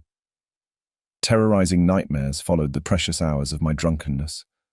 Of most dreams, I recalled little, but it was the shuddering and weeping that ensued that haunted my spirit. But this one dream I remembered. I pull myself out of the lake's freezing water. The wind lashes at my face. With painful, shallow breaths, my body contorts itself as it crawls away from the shoreline. I lie on the snow and turn towards the lake. The frozen scenery, soundless. My blurry eyes see it, but my brain fails to understand. Small shadows move near the lake's embankment. Hands. A figure stretches in the distance. Dragging its feet, it moves towards me. Not human. I see its face. Although this monster plots to claim his rightful vengeance on me, I do not move. And then it speaks. You are a killer, Ivan. It should have been you. You should have died years ago. Each time the nightmare came, I woke up crying. I'd just opened my eyes from it this very morning, and even at noon I was still shuddering, gripping my remedy tight. I took the last dregs of wine and tossed the bottle to the waning hearth. You can't go on like this, Elisa said as she knelt before me. I rested my head against the stone wall, unwilling to meet her stare. I wondered how long she'd stood inside the room. Out of the corner of my eye, I noticed the water pitcher and basin trapped under her arm. She placed them on the floor and drew a folded gully knife out of her apron. I saw these things and did not question them, or care to understand. Why did I live? I mumbled with an empty stare. Why? The tears kept gliding down my cheeks, quietly. I did not care to hold them back. Calm and collected as ever, she replied, You lived because you were strong. Ah, the comforting echoes of our father's wisdom. Elisa raised her skirt, revealing her legs up to her knees with no demur, and my gaze swept them as if they were the roads to both bliss and perdition. She then sat on the floor and dipped a cloth into the warm water before covering my face with it. Strong? I said, puzzled. I was weak. Everyone had told me so for the last 24 years of my life. No matter how many years had passed, coming to terms with Victor's death eluded me. It was not in me to outlive my brother. Fate had not chosen me to live beyond the age of 10. I was the weakling. Victor was not. I've never been strong, I mumbled. But you are, she whispered, removing the cloth from my face. Elisa then soaked my beard in scented oils that numbed my restlessness. Stay still. She slid behind me and locked my chest between her knees. With a hand on my brow, she tilted my head back and cast the sharpened blade's first dreaded strike over my neck, just above the jugular vein. Maybe she'll make a deep cut, and all of this will finally be over, I thought. But she did not. Her delicate hand wielded the knife with dexterous care. She imbued such tenderness into each stroke that it moved me to tears. My rotten soul deserved not a shred of her concern, and yet here she was. And just when I thought my heart incapable of feeling, I wept because of her. For 8 years she'd cared for me. She'd seen me fall into the pits of despair, again and again, and never once lost hope. Elisa had picked me up from the depths of hell, always with devoted patience. She lacked no suitors, beautiful as she was. Men had pursued her from a tender age. Father had offered her strategic matches over the past years, perhaps 3 or 4 times since Victor's death. But as surely as she'd declined Mr. Fatchett, Elisa had refused them all, claiming marriage was not in her nature, and driving father mad every single time. Deep inside, in all selfishness, I wanted to believe she rejected her admirers because of me. I wanted to believe that I meant the world to her, so much so that she'd decline all offers of marriage as they threatened to take her away from me. She was 26 years old, and even when reaching this age meant the loss of a maiden's opportunity for marriage, Elisa looked as fresh and young as if she were 19 years of age. She knelt before me and silently washed my cheeks and chin. The minute she finished, her delicate hands framed my face, and her large blue eyes locked on mine. "You have to get better," she managed, and her eyes filled with tears. "My heart cannot bear this any longer." Her words clutched my soul. Boldness preceded my reason, and before I knew it, my fingertips grazed her graceful hand. Time stopped at our slight touch. The air suddenly thickened. A rare shift stirred between us, an abrupt spark, an invisible force pulling us closer. Her widened eyes, the halting of her breath, and the way her lips parted told me she felt it too. Within seconds, she withdrew her hand, but I seized her wrist and pulled her closer, unwilling to let go, not until I unraveled the meaning of the powerful surge of energy in our midst. She stared at me with pleading eyes. Her heaving chest and blushing cheeks gave me enough warning.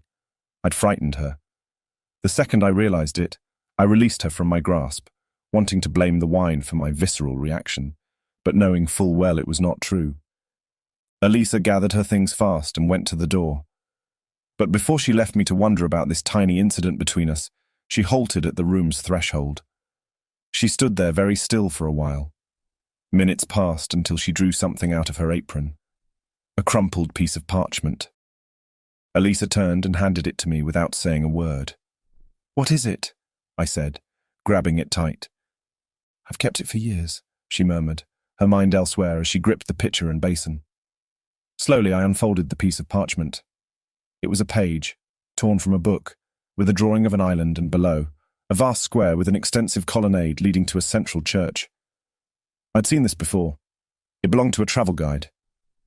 "Venetia, città nobilissima e singolare," I read aloud. "I hear its carnival encourages licentious pleasure," she whispered as she headed to the doorway. Thank God she'd turned her back to me.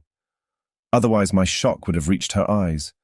Surely my jaw had slackened at the end of her statement. Scandalous me.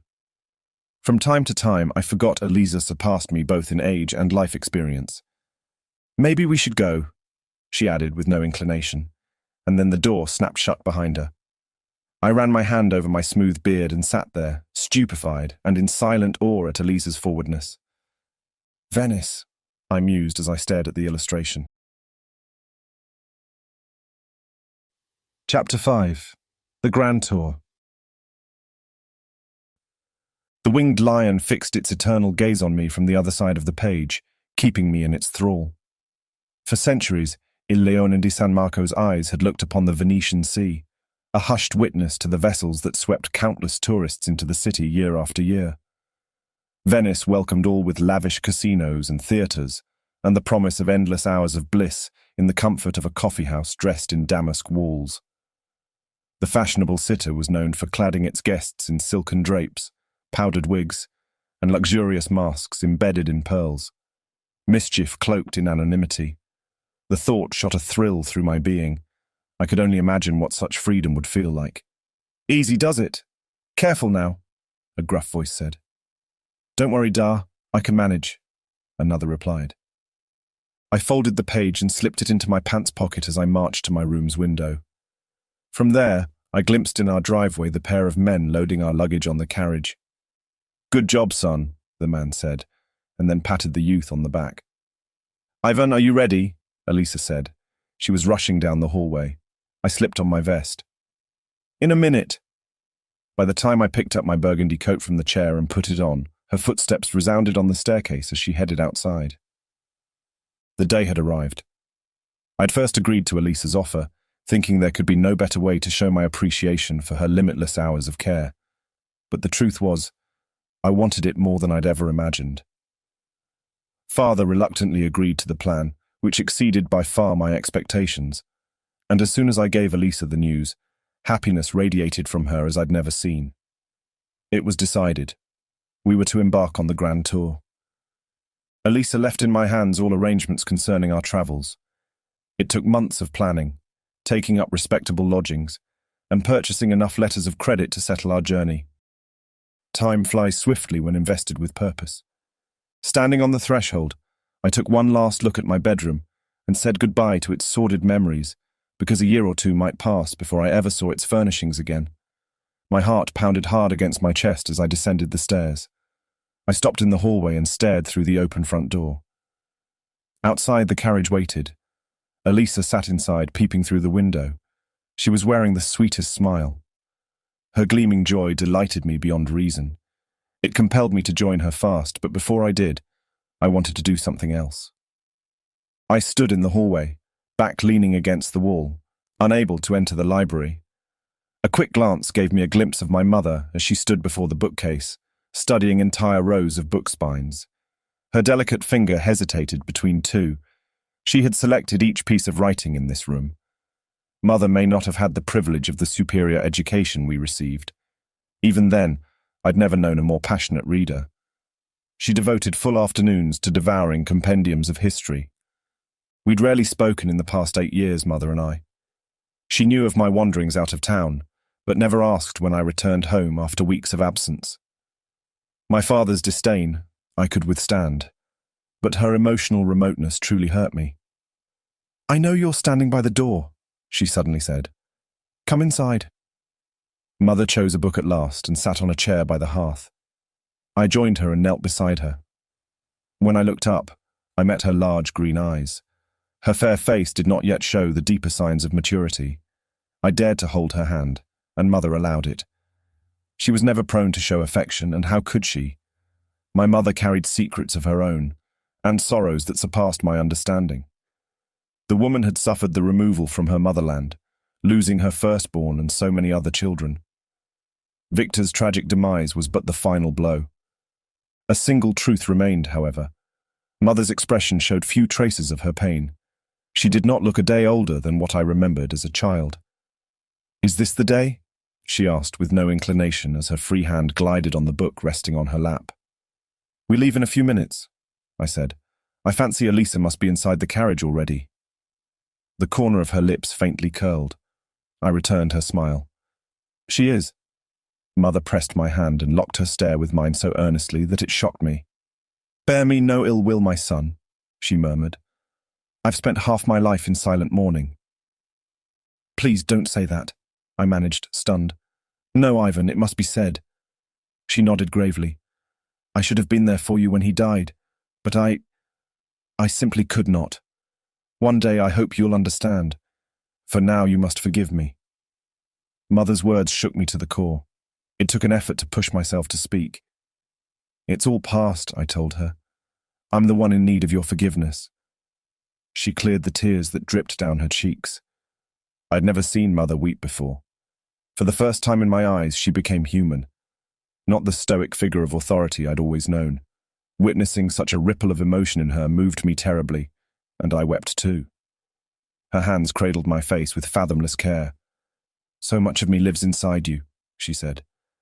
"Had I been born a man, I would have accomplished so much." The words drifted into silence. She straightened, recovering her resolve. "Never submit to the ways of the world, Ivan. You must live your life by your rules. Listen to no one but your own heart. Promise me this." I nodded swiftly. "Mother, I love you." This was as good a chance to say it. I would have hated myself had I missed it. She sniffled. "I love you too, my son." A bittersweet smile thinned her lips. "We must never speak of this again." I silently agreed to her wish. "Very well." My mother got to her feet. I followed her lead. She curled a hand around my arm and led me out of the library, into the hall, and to the front door.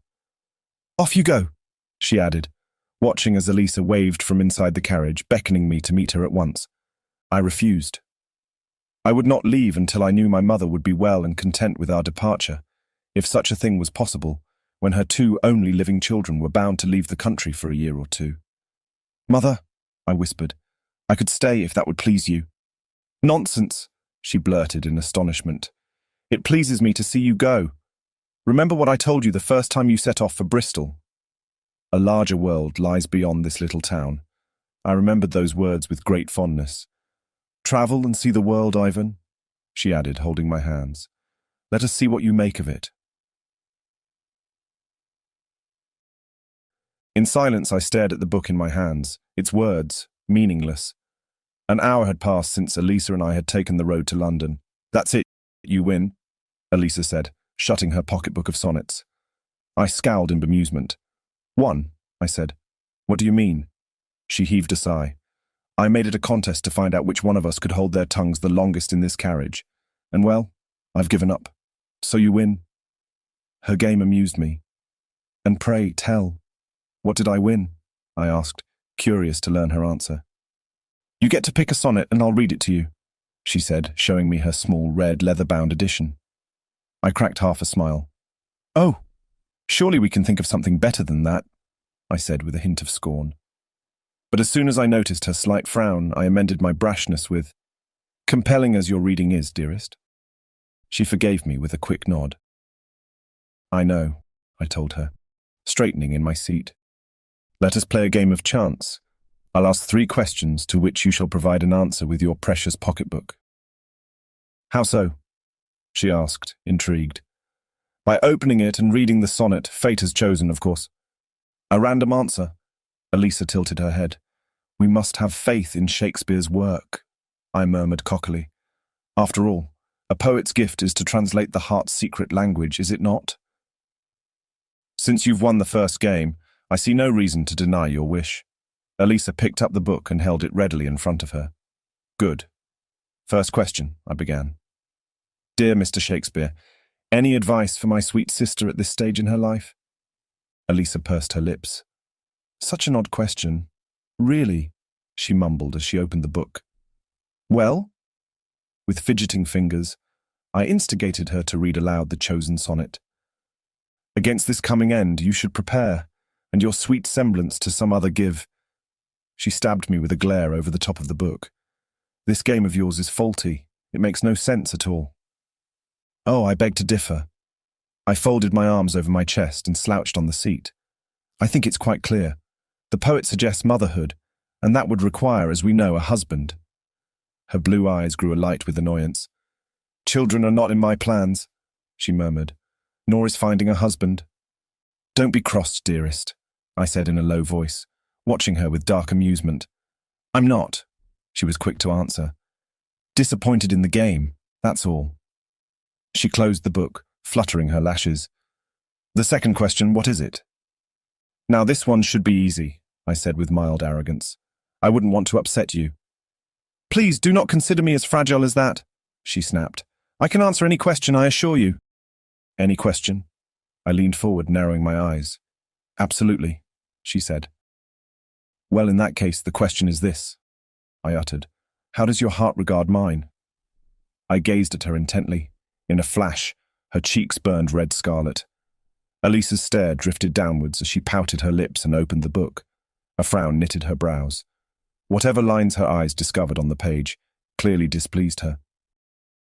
This game has proven to be nonsensical, she murmured. I shan't play any longer. Determined, she turned the book over and placed it beside her on the seat. Elisa, I began, ready to apologize. The roads are in such good condition, have you noticed? She said, looking through the window. I knew right then I'd lost her. Nothing in the world would make her retake the subject, certainly none of my excuses. I suspect the weather is to blame, I mumbled, embracing this reality. It hasn't rained in days. Yes, I suppose that must be the reason, she said, lazily adjusting her gloves. After that, Elisa ceased all communication. A good hour must have transpired when she fell asleep. Her pocketbook of sonnets haunted me for a long while until I finally seized it, eager to unveil the reason for her sudden reaction. For someone who proclaimed an adoration for reading poetry, such refusal bemused me. What in that page could have distressed her so? I studied the sonnet before me with a passage underlined several times. Love is too young to know what conscience is, yet who knows not conscience is born of love, I read in a low voice. Puzzling. I slipped the book back to where it was and slouched in my seat, closing my eyes for the rest of the journey. Dinner and a good evening's rest were all I needed, or so I told myself. We could not have arrived in London at a better time. Elisa kept to herself, locked in her room as soon as the last sip of wine made it to her mouth when we finished our meal. Perhaps I'd overstepped her boundaries with my games. I might have neglected the delicacy of her nature. After all, Our relationship had been practically non-existent, save for the scarce moments she and I'd shared as of recent, and I'd been drunk in most of them. I felt as awkward and inadequate talking to her as if we were strangers. Long ago, during our childhood, it had been easy for us to run and play, to laugh under the scorching summer sun, to confide in each other, and even grow sad together in the darkest times. When had that changed? Exhausted, I pushed my chair away from the table and headed to my room upstairs. I lay in bed, listening to the boisterous crowds that passed by beneath my window. I stared at the ceiling's wooden beams while my mind whirled incessantly. Although no particular thought disturbed me, undeniable unease crawled under my skin. I turned 3 times on the mattress when I realized I would not sleep. There wasn't much left for me to do but to stand up and get dressed, which I did rather wretchedly. I threw on my breeches, a shirt, and an unbuttoned brown vest. I tied my hair into a low coil and left the room as if the devil chased me. I wandered the streets for hours with aimless destination, led by inertia. I'd visited London many times before. Its highlights and hidden treasures of leisure I knew like the back of my hand. "Care for a treat, my lord?" a smooth voice said. I glanced at the woman standing on the corner, taunting me with a peek of her bare shoulder as an embroidered shawl slipped down her arm. I declined with a smile. Where else would my steps lead me if not to Rosemary Lane? The hour might have been late, but the street gleamed at its brightest. The most beautiful faces lined the sidewalks with rouge-tinged cheeks and lips, a far cry from the sordid ones in Ratcliffe Highway. These women's high-end services targeted a very distinct portion of society. I continued ambling down the road as gentle thunder rumbled. On my walk, I refused the shelter of many alehouses and brothels. Something unsettled me, and I still couldn't figure out what it was. Lightning cracked the dark skies. The first raindrops fell. I didn't care about getting wet, but I enjoyed the stillness as the crowds escaped the forthcoming rain. I bought a bottle of wine and enjoyed the rest of my stroll, even though the storm was raging by then. I found the perfect spot to sulk beneath a foreclosed shop's old shed. Near the door, I found a shabby crate and dragged it. But just as I was about to sit on it, I discovered a leaflet inside. Blood spilled on the crown jewels, May 10th, 1671. Captain Blood's adventurous attempt to steal the crown's jewels had been featured on pamphlets and papers all across London for weeks. The story had reached Winterbourne but a few days ago. How Thomas Blood had fooled the Tower's guard by impersonating a clergyman and devised a plot to gain access to the Tower of London's regalia. At which point, he dealt a blow to the guard's head with a mallet and flattened the crown with it too in order to speed his escape. One of Blood's accomplices had bagged the orb in his breeches and dealt a quick stab to the guard, who threatened to raise the alarm. Pandemonium had reigned as the guard's son reached the premises and cried for help, and the chase of an unidentified robber then began. By the end of the violent ordeal, Blood and his group had been caught, locked in the tower. And there, they awaited their fate. Last I heard, Captain Blood had demanded an audience with the king himself, which was granted, to the astonishment of most, including me. Everyone talked about it. I'd heard it from the coachman on our way to London, and from the innkeeper too. "Voy compagnia," a woman said. She was standing by the next door, dressed in a green bodice with paned sleeves and an exquisite matching petticoat. She'd asked if I cared for company. I folded the pamphlet and pressed it between my knee and elbow. Then I readjusted my seat to get a better look at her. And thankfully I did, as she was a pleasant sight, a vision of fair skin and wavy blonde hair. Her large green eyes widened in delight as an enticing smile bloomed on her lips, though what she found engaging in me I did not know. My drenched clothes had shrunk against my body, and water was dripping from my hair. Hardly an alluring view. "Italiana?" I asked.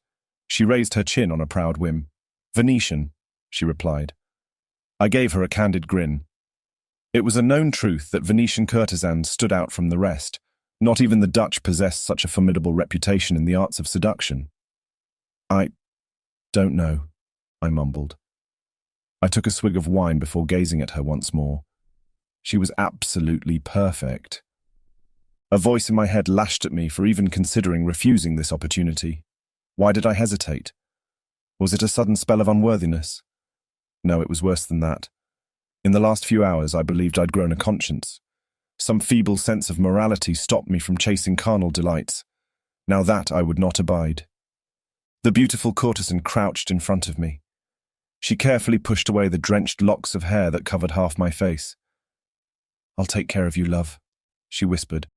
A wonderful promise. "Love," I murmured. The phrase flashed in my brain as quick as lightning. Love is too young to know what conscience is.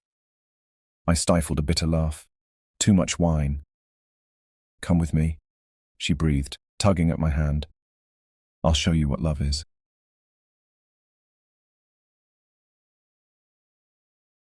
The stories were true, and I made sure to prove them at least twice before the night was spent. As dawn broke, I threw open the window shutters and allowed the pale morning light to drift inside the room. A terrible idea, as the brightness hurt my eyes and worsened the headache pulsing in my temples. "Oh God," I mumbled, vexed as I leaned my brow against my forearm. Courtesans here are quite legendary, but hangovers are infinitely worse. My charming lover slipped a hand around my bare waist. "Here," she whispered. "Drink this. You'll feel better." I took the warm cup between my hands and inhaled its swirling vapors. The fragrance was agreeable, though I would have preferred a bottle of Bordeaux. The first drink passed the test. We returned to the bed. I sat, and she lay beside me, allowing me to glide my fingertips along her toned thighs. "It's actually quite good," I mumbled, staring into the cup. "What is it?" "It's rosemary tea." She finished the sentence with the sweetest smile. "Rosemary?" I said, amused. "Like the street." I took one last sip and fetched my clothes. She slipped into a robe as I got dressed, then headed outside. I left 3 guineas on the night table, covering the expense more than fairly before I left the room. "Safe travels, my lord," she said as I met her in the doorway. "I'll be waiting for you." I stared at her in undiluted amazement. The level of commitment to her office was uncanny. I could not help but admire her. For a second, I could have sworn she actually cared about me. In truth, I almost believed her promise. My hand folded on the doorknob when she suddenly pulled my arm. I turned, and she buried her face in my chest and wrapped her slender arms around me in a long and meaningful embrace. It was then that I began to suspect her sentiments' authenticity. "Stay safe," she whispered. I glided my hand along her soft jawline, perplexed. "I will," I told her in a gentle tone. She parted from me and pulled the door open, biting her lower lip as she prepared herself to watch me leave. I marched across the threshold and stopped to say, "You never told me your name. I'd like to put a name to your lovely face when I remember you." She quietly grinned. "It's Lucia," she replied. "Lucia," I echoed. Whether it was her true name meant little to me. She'd given me a peaceful night, and I would be grateful for it always. The crossing from Dover to Calais had been a most impious experience. I'd spent most of the time locked in the cabin, sick to my stomach, what with the ship's raging motions across the channel. 3 days had passed before we reached Paris, enough time for me to recover from the voyage's adverse conditions. As we drove along the Quai de la Tournelle, I pulled back the coach's curtain. The day's first sunbeams struck between the passing trees, extending their gentle touch onto every surface near the Seine. Tree leaves tinged in bright orange and gold, and beyond, the river coursed in shades of green and grey. Perhaps it was far too early in the morning and Paris slept still, but La Ville Lumiere's peaceful air soothed my weariness. I closed my eyes and let the sun's warmth land on my eyelids as it refracted through the window pane. My spirit renewed at the sight of Paris. It was as if a restricting band cinched around my chest had finally burst open, and I could breathe again. Winterbourne lay miles away, and every shred of sorrow and misery I had endured, I left behind. The moment I'd locked my bedroom door, I'd consciously made the choice of putting away the tormenting voice once and for all. I did not know if it would work, but I hoped with all my heart it would. Elisa slept a pleasant dream. As we sped through Saint-Germain-des-Prés, approaching what would become our home for the following weeks, I realized she had not complained once during the entire journey. Perhaps Elisa was immune to such things as seasickness. Perhaps her constitution was far stronger than I'd imagined. I understood then I knew her very little. And why would it not be so, when our education had taken place in very different arenas? I conducted most of my affairs outside, whereas Elisa's activities confined her to our home. Perhaps now that we travelled together, I would get to see her, to discover who she really was. The carriage stopped. "We're here," I said, and her eyes opened.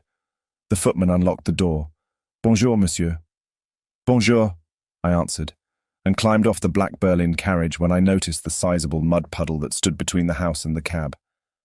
"Wait," I managed as Elisa attempted to step out. "You don't want to stain that gown, I'm sure." She stared at the soiled pavement, still with dreamy eyes. "Come on," I groaned, slipping my arms around her narrow frame. Effortlessly, I carried her across the puddle and settled her on the sidewalk. "This way, s'il vous plaît." The footman pointed us to the house before taking care of the luggage. Although small enough to adhere to our budget, this townhouse had enough splendors to leave me breathless as I walked through its threshold. Hardwood floors and Bordeaux-colored draped walls, oriental rugs that filled the rooms in gold and burgundy, granting the inescapable sense of luxury one expected from Parisian decor. A grand golden chandelier pended from the hall's ceiling. My gaze traced the upper floor's corridor and went down its staircase. I touched the smooth wooden handrail and ran upstairs. I'd never seen this place before, and I relished discovering every room because this would be our home for the following months. I pushed the bedroom door open and looked past its lavish furnishings, lured by the balcony that lay ahead with the promise of a wonderful view. At once, I threw open the double doors and stepped outside. The morning breeze enveloped me in a soothing embrace.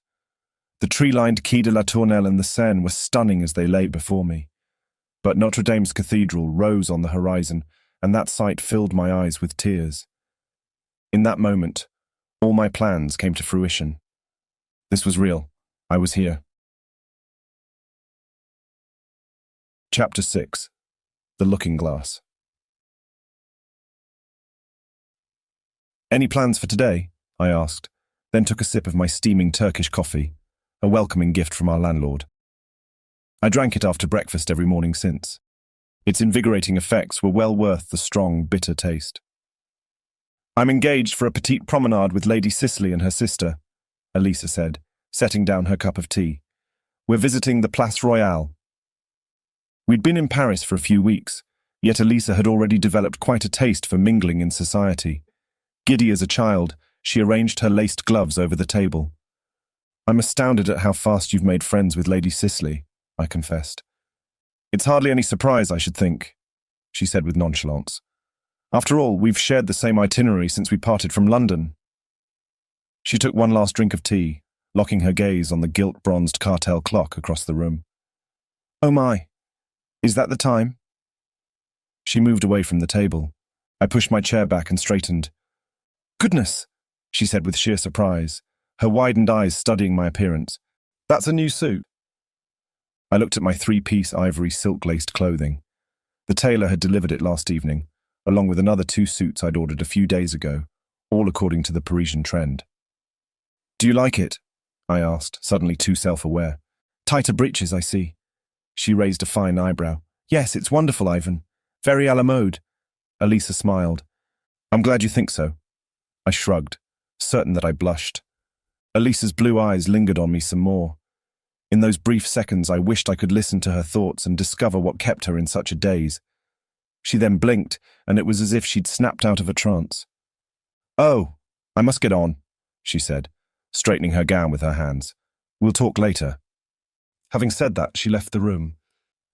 As much as society appealed to her, the Parisian scenery of theatre, dance, and architecture fascinated Elisa as well. Meanwhile, I amused myself in simpler pleasures. I relished taking strolls along the cobblestone streets, learning alternative routes to reach Le Quartier Latin or l'Île de la Cité, and in so doing, discovering the quaintest hidden cafes and cabarets. "Lakes, I'm going out," I told our footman. "I expect I'll be back in time for lunch." He silently nodded. A few days ago, I'd picked up an interest in exploring the Île Saint-Louis, which now seemed like the perfect excuse for a morning walk. On my way, I followed the Seine's embankment until I came upon the Pont de la Tournelle.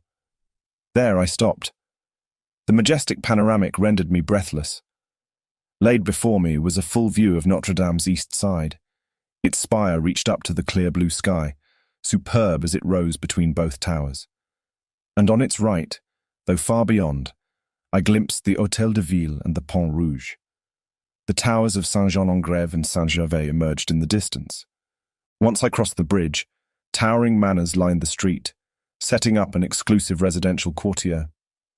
Even the city's cacophony shied from its confines. Such silence seemed unreal to me since it was almost noon. If not for the occasional carriage passing, the neighborhood's tranquility could well make it seem forsaken. Could I live in a place like this? I wondered.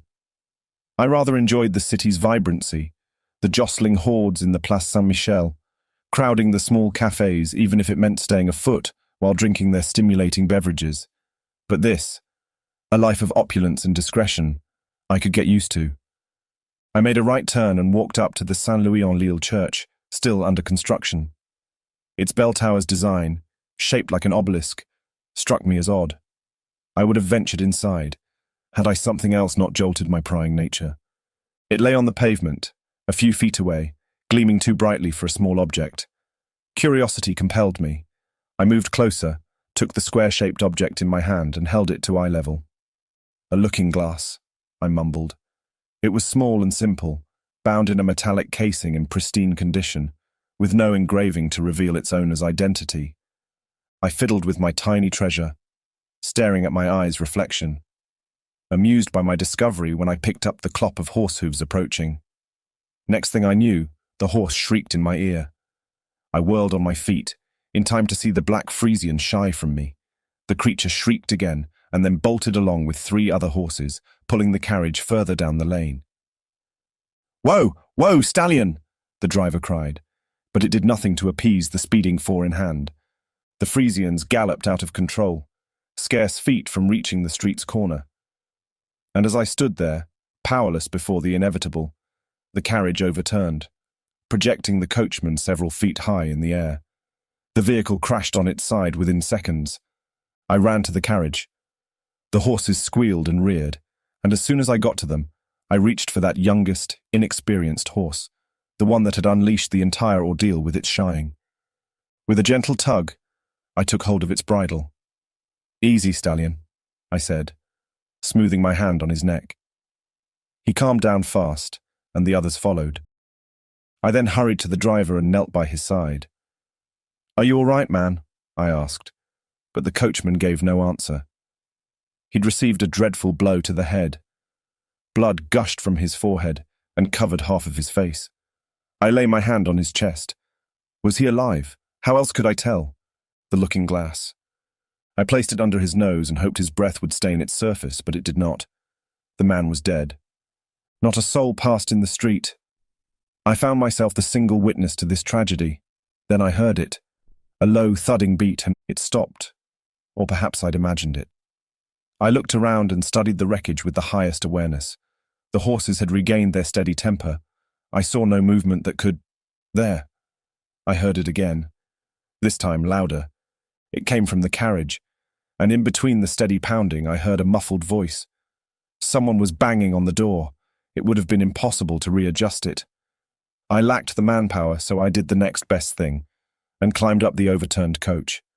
And as I stepped into the rear quarter, I glimpsed the person trapped inside.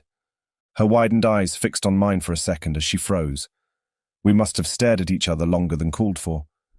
But soon after, the spell was broken, as she banged on the door with what appeared to be a parasol. "I'll get you out," I assured her. "Stay calm." Whatever the woman answered remained a mystery to me. Her muffled voice made it impossible to understand a word she said. I pulled the door's handle once, twice. It did not work. I tried it one more time, but to no avail.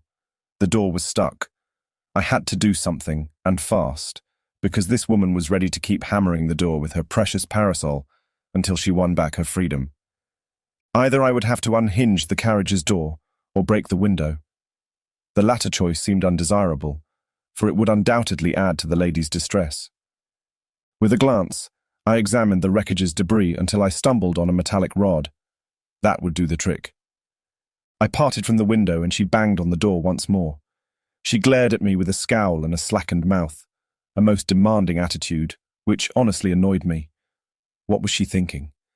Here I was, doing my best to relieve her from this uncomfortable situation, and yet she treated me as if I were no more than a lackey. "I'm beginning to think you're probably best suited where you are," I muttered, while I signalled for her to wait. "I'm coming back." Out of a sense of duty, for I doubted any goodness breathed in me at this stage, I tried to dismiss her braggadocio. Surely such wanting demeanour must have stemmed from the shock impressed on her by the accident. I stepped off the cart and reached under the wheel. The bar lay on the ground amid scattered fragments of ripped leather and splintered wood, too far from my grip. I squeezed myself through, forcing my chest against the pavement in order to shorten the distance until my fingers grazed the bar. With one quick swing of my index finger, I grabbed it at last. A damp wave of coolness suddenly spread across my chest. I slowly looked down. "Oh, no!" I scowled. Muck and grime stained my coat and vest. I'd ruined my suit beyond repair. But I couldn't stop to whine about my incident, and with the rod in my hand, I climbed over the carriage once more. "Stand back," I told the woman. She moved to the back of the cart. I slipped the rod beneath the lock and pushed until it broke. At last, I opened the door. I knelt before the gap and peered inside. The woman's large green eyes pierced the shadows, and her gaze landed squarely on me. "Are you all right?" I asked, wiping my filthy hands on my already useless vest. "Ah, Britain," she mumbled, caring little to conceal her disappointment. She then reached for my hand and hauled it without warning. "I don't think that's—" I slipped and fell into the coach's cabin, and much to my displeasure, landed on top of her. "Such a good idea," I groaned. The car's dim lighting allowed little to unveil her facial features, but in truth, all I cared about was leaving this wretched vehicle as soon as possible to carry on with the rest of my day. "Well, I see you're determined I remain within this carriage," she said in flawless English, an inch away from my face. "What was it you said? I'm best suited where I am." Fury hung from each word. My expression slackened. "You heard that?" I managed. "Please remove yourself from me, sir," she said through clenched teeth.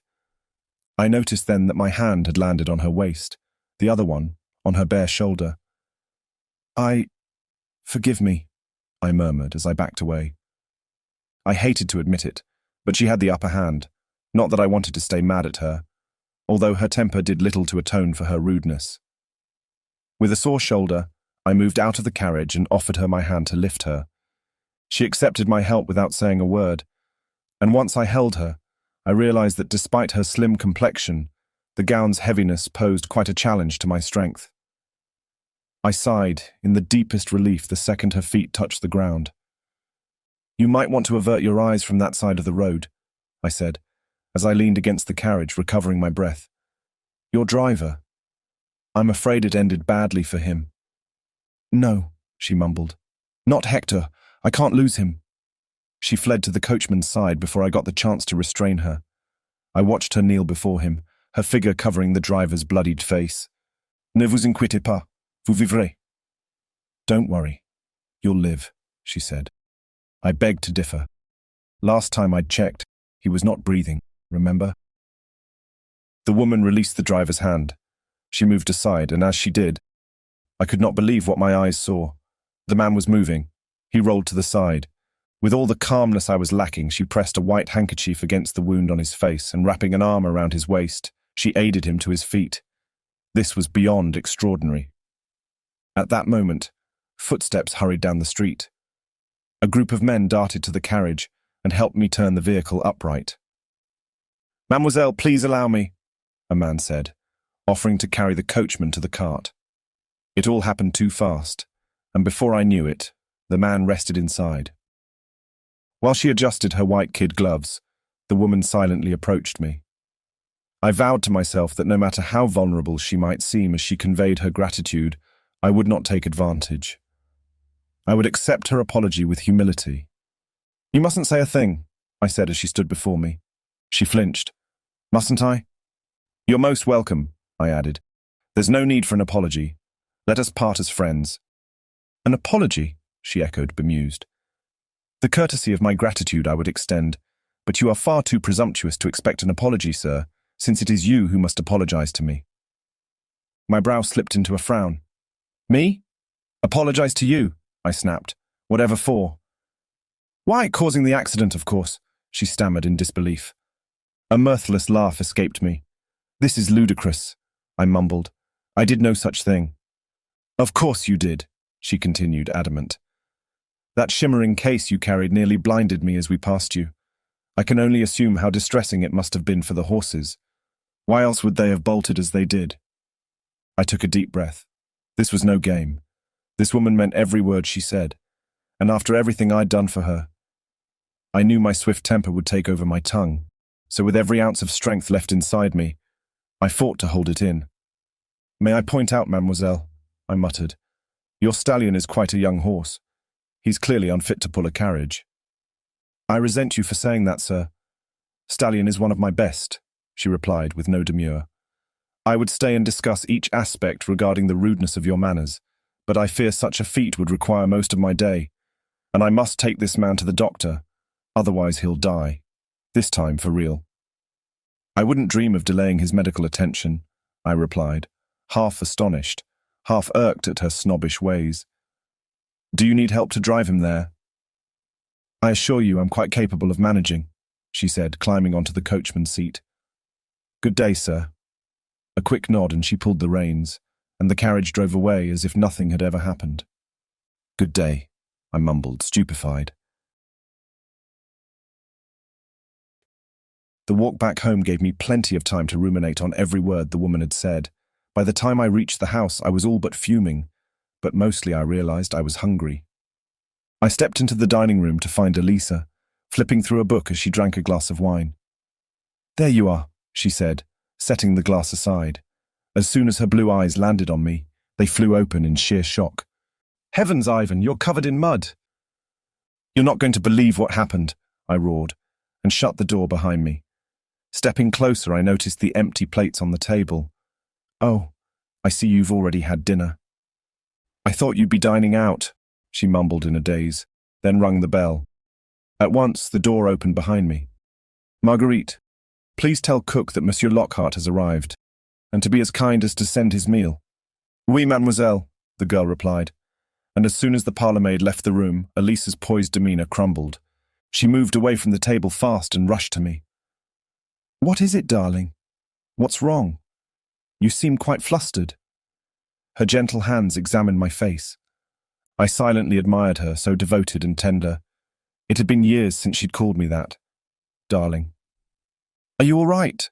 She insisted, her voice strained with worry. I'm fine, I said under my breath, grabbing the chairs back to steady my balance. Satisfied after establishing my well-being, Elisa returned to her seat. You must tell me what happened, she said in a calmer tone. A carriage overturned right before my eyes. I snatched the glass of wine and poured it down my throat in a single swig. Not a pleasant sight at all, she said gravely. It wasn't, I replied, setting the glass on the table. But that's not it. You see, a woman got trapped inside the carriage. How very dreadful. Elisa covered her mouth with her hand. Did someone rescue the poor creature? I choked a laugh. The poor creature was definitely not the phrase that came to mind as I recalled her. I did, I said with a shrug. Hence, my appearance. A quick handwave referenced my ruined attire. Oh, I see, she mumbled, deeply concerned. She must have been most grateful. What did she say when you saved her? What did she say? I echoed, shooting my brows sky high. Why, she blamed me for the entire incident. I poked around the fruit plate, rolling a grape aside before I decided to toss it in my mouth. Impossible, she gasped. Oh, it's true.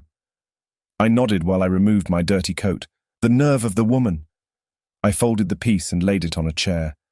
How very peculiar, Elisa mused with a frown. Who was she? Do we know her?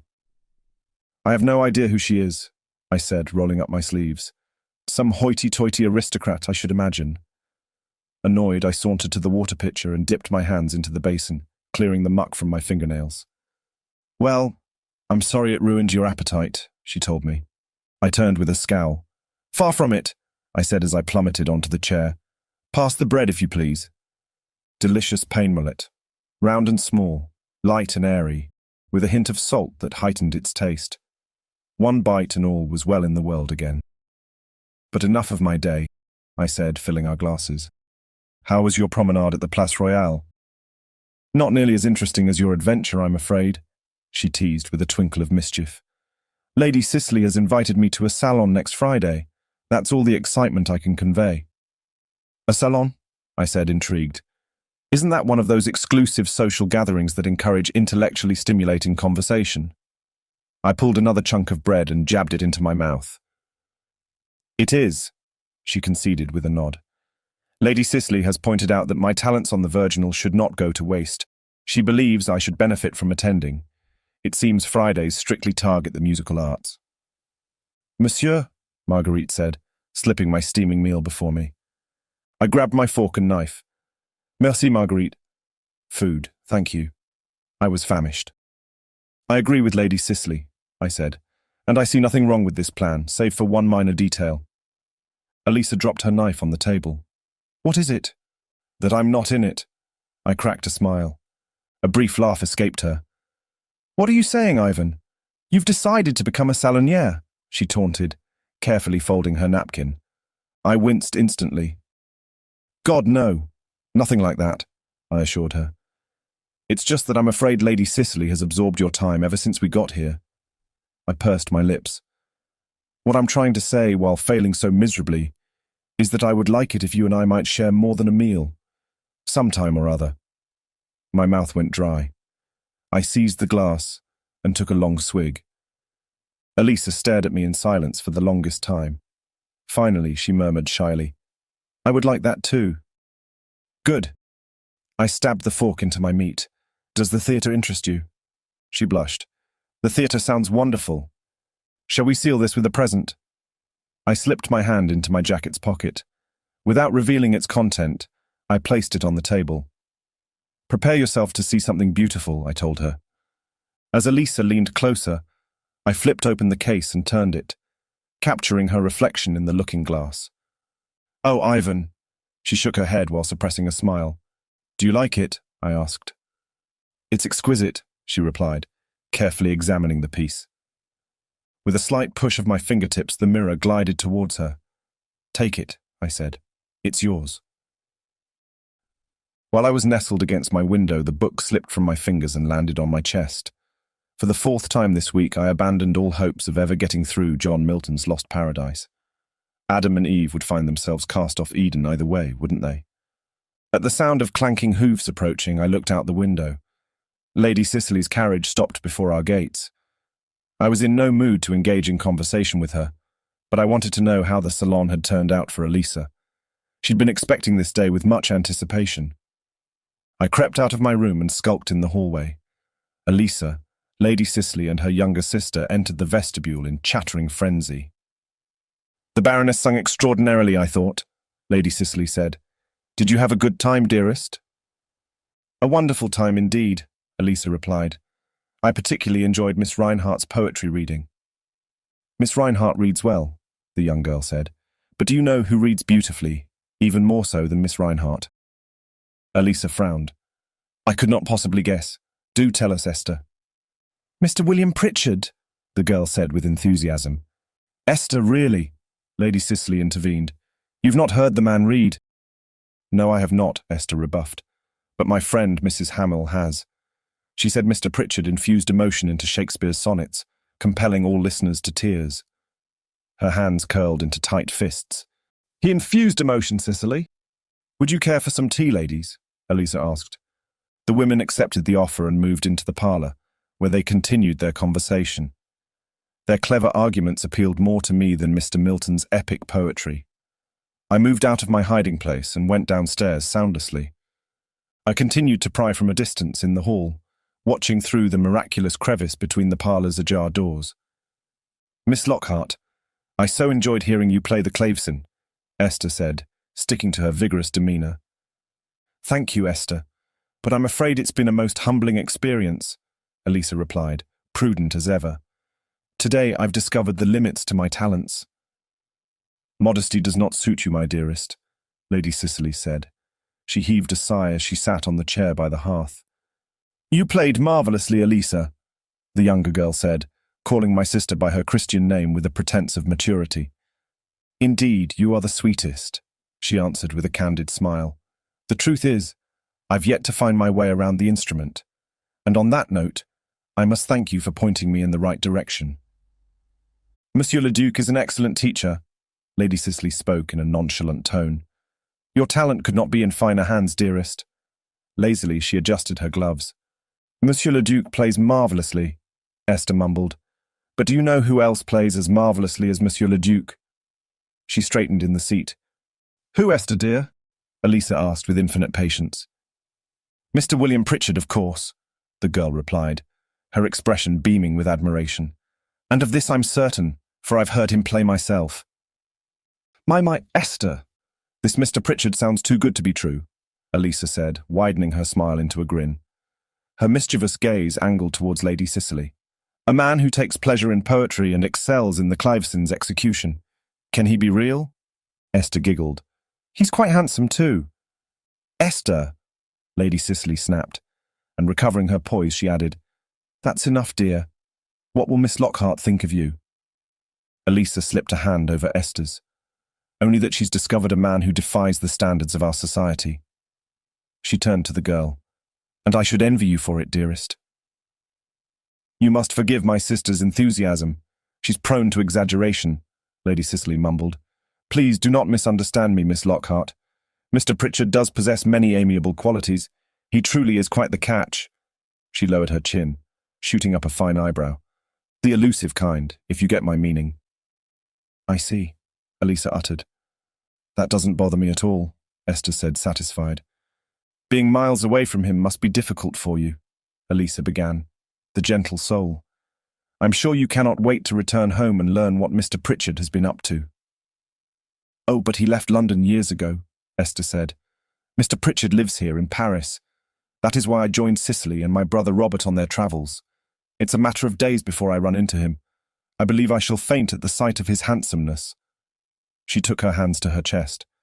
"I expect he'll carry me home, sealing the beginning of our romance with one long, heartfelt kiss." "Really, child?" Lady Cicely laughed under her breath. "I cannot wait for you to grow out of this romantic etap." "The name Pritchard sounds familiar," Elisa mumbled. "Perhaps I've met him before." "I do not believe so, dearest," Lady Cicely replied. "He's not the type of man one meets and forgets." The parlour-maid sauntered down the hall, carrying the tea service on a silver tray. I seized the chance and intercepted her at the door. "Let me take this off your hands, Marguerite," I whispered, taking hold of the tray. "I will take care of it, thank you." Stunned, the woman nodded and dashed back into the hallway whence she'd come. "Someday I will marry him. I know it," Esther continued, with a gravity beyond her years. "He's the most handsome man I've ever seen." "More handsome than me," I said as I entered the room. The ladies gasped in surprise, then shared a subtle laugh. Young Esther hopelessly blushed. "Forgive my intrusion, ladies, but I could hardly stay away from your lively conversation," I confessed, while setting the service tray on the table. Elisa got to her feet. "Ivan," she said, stretching her hands towards me. "My dearest Elisa," I said, holding them fast, "I'm glad you're home." "Mr. Lockhart, how good of you to join us," Lady Cicely said, charming as she swept me with a glance. She offered me her hand. I held it lightly. "Lady Allen," I said with a bow. "Please, I prefer Cicely." I cracked a smile. "Very well, Lady Cicely."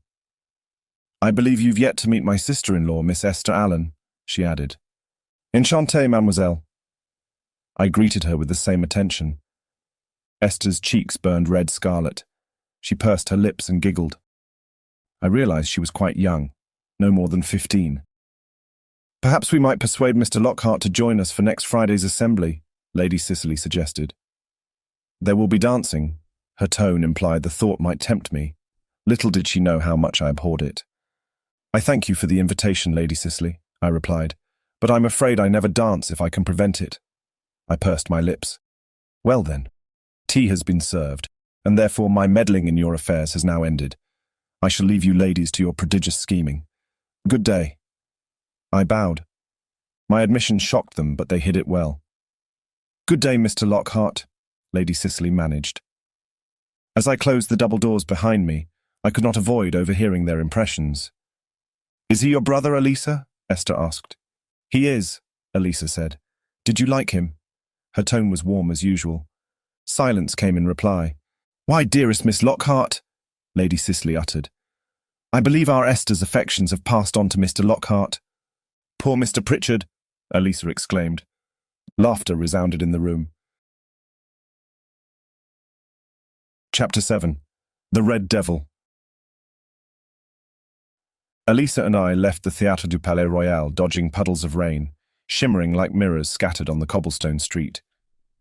Le bourgeois gentilhomme had eased our melancholic mood as we approached our last days in the city. Low banks of fog scurried between the gas lamps that lined the Rue Saint-Honoré, casting the impression of being trapped in a beautiful dream. Paris, the highlight of civilization, beauty, progress, culture, and freedom made life sizzle in every corner and quaint cafe. I embraced it like taking a long breath before a plunge deep underwater. We took refuge from the weather in one of those cozy cafes and soon found ourselves delighted in the most pleasant conversation. "I could not bear another minute in that house," Elisa confessed. "Give me one more pillow to embroider, and I assure you I would have screamed." She burst into laughter. Her candor shocked me beyond words. Never once had I given thought to her daily routine back home in Winterbourne. I'd never questioned whether she received any sense of accomplishment from such delicate tasks as embroidery or playing the virginals. "You've always been so talented," I replied, perplexed. "I never thought you disliked it." She pressed a pair of fingers against her lips. "Forgive me. I should not have said—" No, please," I assured her in a warm tone. "Do not mind me, Elisa. If this is how you feel, how you've always felt, then by all means you must say it." She drank from her steaming cup of tea, flustered as she batted her eyelashes for a second. "Surely you must know," she murmured, lowering her cup. "I want more than what life offers to someone like me." I frowned. "Someone like you?" I echoed. "A woman," Elisa explained. "I fear that—" She bit her lower lip, nervously fidgeting with the porcelain cup. "Yes, what is it?" I pressed. She straightened, garnering her resolve. "I fear this tour might only serve two distinct purposes," she continued, "none of which could ever play in my favor." The more she spoke, the deeper my concerns grew. "In what way?" I asked softly. "It's quite simple," she said, interlacing her fingers. "Either this tour will become the pinnacle of my life, which is a grim prospect to envision, or," I uttered, gently raising my brows. "Or," she said with a sigh, "it will fuel my thirst for adventure, instigating my pursuit of freedom from the social chains that bind my sex." Her expression turned grave as her gaze met mine. We both know how disastrous that outcome would be. I gave her a swift nod. "In that case," I raised my drink, "let us toast to a tour marked by disaster, in all shapes and forms." My lips curled into a smile. A moment of silence sailed between us before we laughed in unison. "I'm so sorry to intrude," said a dapper man as he approached our table, "but I could not help overhearing part of your merry conversation. I'm afraid your accent has lured me to you like a moth to a flame. End my anxiety, and pray tell, are you by any chance travelling from England?" Green sparkling eyes and an enchanting smile expected an answer. "Let me put your mind at ease, sir," I replied. "You're not mistaken. We are travelling from England." The man's smile widened into a grin. "I'm so pleased to hear that." He pulled a chair close and sat beside me. "William Pritchard is the name. A pleasure to make your acquaintance, monsieur." "You're William Pritchard," I uttered. "Sir Rowland Pritchard's son?" I raised one eyebrow, astonished by the privilege of such company at our humble cafe table. "That I am, sir." He bowed his head in a gracious gesture. Sir Rowland Pritchard had commissioned Father's trading expeditions for years. I'd even met the man once or twice when I was a child. I knew he had a son my age, but never imagined our paths would cross, divergent as they were. "Ivan Lockhart," I introduced myself, "and this is Miss Elisa Lockhart, my sister." William's eyes gleamed with pernicious charisma as they landed on her. "Enchanté, mademoiselle." Elisa's cheeks tinged with a pinkish hue. Her mouth hinted at a smile when he kissed her hand. "Lockhart, eh?" he mumbled as he straightened. "I believe our fathers have long been business associates, am I right?" I silently said yes. "Then I must count you as my friends," he added as he lit a cigarette. The first swirls of smoke drifted past Elisa's face. She wrinkled her nose, and with a slight hand wave she diverted the smoke's direction. "Oh, I'm terribly sorry. Does it bother you, Miss Lockhart? I have them sent to me from Madrid, but I would put it out if it offends you." He spoke the words with genuine consideration. "Not at all, Mr. Pritchard," Elisa replied with the same candour. "If anything, I'd like to try them myself. But alas, the boundaries of propriety prevent me from it." A wry smile thinned her lips. Pritchard lowered his chin, offering her a meaningful stare. "This is Paris, Miss Lockhart," he said, and leaning back, he added with a mischievous tone, "You're free to break those English boundaries here." "I thank you, sir," she said. "However, it's not propriety that keeps me, but that which would become of me once I'm set free." She gave him a playful wink, which bothered me somewhat. She'd only met the man minutes ago, and already she granted him such a token of intimacy. But rather than lingering on the subject, I focused on determining the reason for Pritchard's presence at our table. He laughed at Elisa's feisty remark. "I can see we'll get along quite well, Miss Lockhart. Oh, I like you." "You honour us with your presence, sir," I began. "None of that, please. Call me Pritchard. All my friends do." He signalled the waiter and ordered a cup of coffee. "And as we're now friends, may I confide in you both?" Pritchard closed in over the table and lowered his voice as if he were about to reveal a great secret. "You may," I said. "For 5 years, I've made my home on Parisian soil, and not once had the thought of returning to London crossed my mind. Not until tonight, that is." Pritchard paused. "Somehow you've rekindled my love for our motherland and reminded me what I've left behind." He put out his cigarette. "I believe my discourteous intrusion at your table is a testament to my whim of melancholia." "Take care, sir," Elisa said. "Your presence at this table might also serve as a testament to your nationality's transference. We seldom see such openness in our homeland, especially amid strangers." She pierced him with a quizzical stare. Pritchard choked a laugh. "Perhaps so, Miss Lockhart," he replied with seriousness. "Perhaps I've lost my English manners. I do hope I may win your good opinion in spite of it." He broke his solemnity with a lighter. "Tell me, friends, what brings you to Paris?" "The Grand Tour," I said. "C'est magnifique." Pritchard clasped his hands. "How long are you staying?" "We leave in a week." I was curt. "A week?" He raised his brow. "I'm afraid we've met only too late. Where are you bound to next, if I may ask?" "Our next destination is Rome," I replied, smoothing my rough manners. Pritchard leaned back on the seat. "Oh, you must stop at Venice on your way there." "Venice is unquestionably on the itinerary," I uttered. It was the entire reason for our journey, but what did he know? "We're visiting Rome first for a couple of weeks, and then head out there." "You don't want to miss the carnival," he said, fidgeting with his gold cigarette case.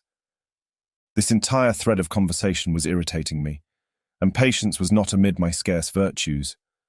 Elisa seemed pleased enough with him, though I found no reason for it. This man, Pritchard, had become an inquisitor from the moment he sat at our table. "We wouldn't miss it for the world." Elisa spoke for the first time in a while. Had she noticed my ill humour? Was her intervention a diversion to spare Pritchard from my temper? I had no talent to conceal my annoyance, and she knew it. "It saddens me you're to leave so soon," Pritchard said, slipping the cigarette case into his pocket. "Have you set a date for your departure?" "Next Friday, I expect," she replied. "Good. Let her do the talking. I'd hold my tongue for as long as possible." "Perfect. I would very much like to have your company for dinner before you go," he added. "We couldn't possibly accept the offer, Pritchard," I told him. "We wouldn't want to impose. I'm certain you have social obligations far more binding than to have dinner with us Lockharts." "Nonsense." He slammed his hand on the table and smiled. "But we must do something sooner to celebrate our new friendship." He paused. "Oh, I know. Meet me tomorrow at the Jardin du Roi at noon. I won't take no for an answer." My lips parted. We will, she replied. Excellent. Pritchard rose from the chair. Drinks are on me tonight, Lockhart. He slipped a few coins on the table. I'll see you tomorrow, then. We're much obliged to you, Pritchard, I said, too unsettled by the quick changes stirring in our midst. We'll see you tomorrow. At once he dipped into the throngs that lingered in the cafe's vicinity. Oh, and Lockhart, he added, his face emerging from the crowd as he looked back. Have you met the Red Devil yet? The Red Devil? Not to my knowledge, I answered, trying hard not to let his choice of words impress me further than he'd surely expected. You will, he said. Tomorrow. A flash of a smile, and he vanished in the horde.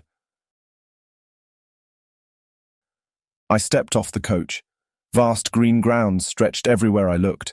This was my first time at the King's Garden. The symmetrical designs of majestic proportions laid before me made my heart skip a beat. Not only was I in awe of its aesthetic's perfection, but also overwhelmed by the daunting thought of covering its grounds afoot. It was a hellish day to begin with, and beneath the many layers of clothing that I wore, the heat built up even more. I looked at my black leather shoes and dreamed of dipping my bare feet into the cool waters of the first fountain I found during this petite promenade. There they are, Elisa said as she moved past me. They? My gaze angled away from my feet to look ahead when, inches away from me, it met the unexpected. A pink satin dress with a revealing round cleavage, a long and delicate neck, pale skin and strawberry red hair arranged into soft curls. The woman carried a pink satin parasol, which shielded her face from the heavy sunlight. Her green eyes swept me with an appraising stare from head to toe as she gripped the parasol's canopy with exquisite white, kid-gloved hands. Meanwhile, I noticed her familiar chiseled nose dusted with light freckles and her pink lips, silken and temptingly full. I studied her face without care for decency, and she did not seem to mind if I did. You, I uttered, astonished. It was her, the woman from the overturned carriage, the hoity-toity aristocrat. She was the Red Devil. The words rolled off my tongue before I could stop them. The corner of her lips slightly curled. I see Pritchard has revealed to you my true identity, she said with unmistakable pride. Fear not, monsieur. You may come to like me in spite of it all. The gleam of her green eyes would have held me spellbound if not for that hint of a teasing smile she gave me. Who was this fascinating woman? So free from demure, refined, yet with every bit of entitlement to her cynical ways. A puzzle indeed, and I did love solving puzzles. Death and I had been closely acquainted for 24 years. Surely there was room in my life for the devil too. I believe I will, I replied in a soft voice. In spite of it all, as you say. I flashed her a wicked smile. Her cheeks burned subtly. I'm glad to hear it, she said, for it's not in my nature to hold a grudge. We may start anew then. Lockhart, you've come. Pritchard hurried to join us. Have you two met already? Allow me, please. We must carry ourselves within the bounds of propriety. Right, Miss Lockhart? He gave her a teasing glance. Indeed, Elisa replied in a playful tone. My dear, may I introduce to you Mr. Ivan Lockhart? Pritchard said, curling a hand around her slender arm. The tempting Red Devil silently agreed. Lockhart, Pritchard continued, please meet my dearest friend in all of Paris, Miss Juliet Devereux. I struggled to contain my delight. Pleased to make your acquaintance, Miss Devereux, I said. I did not lie.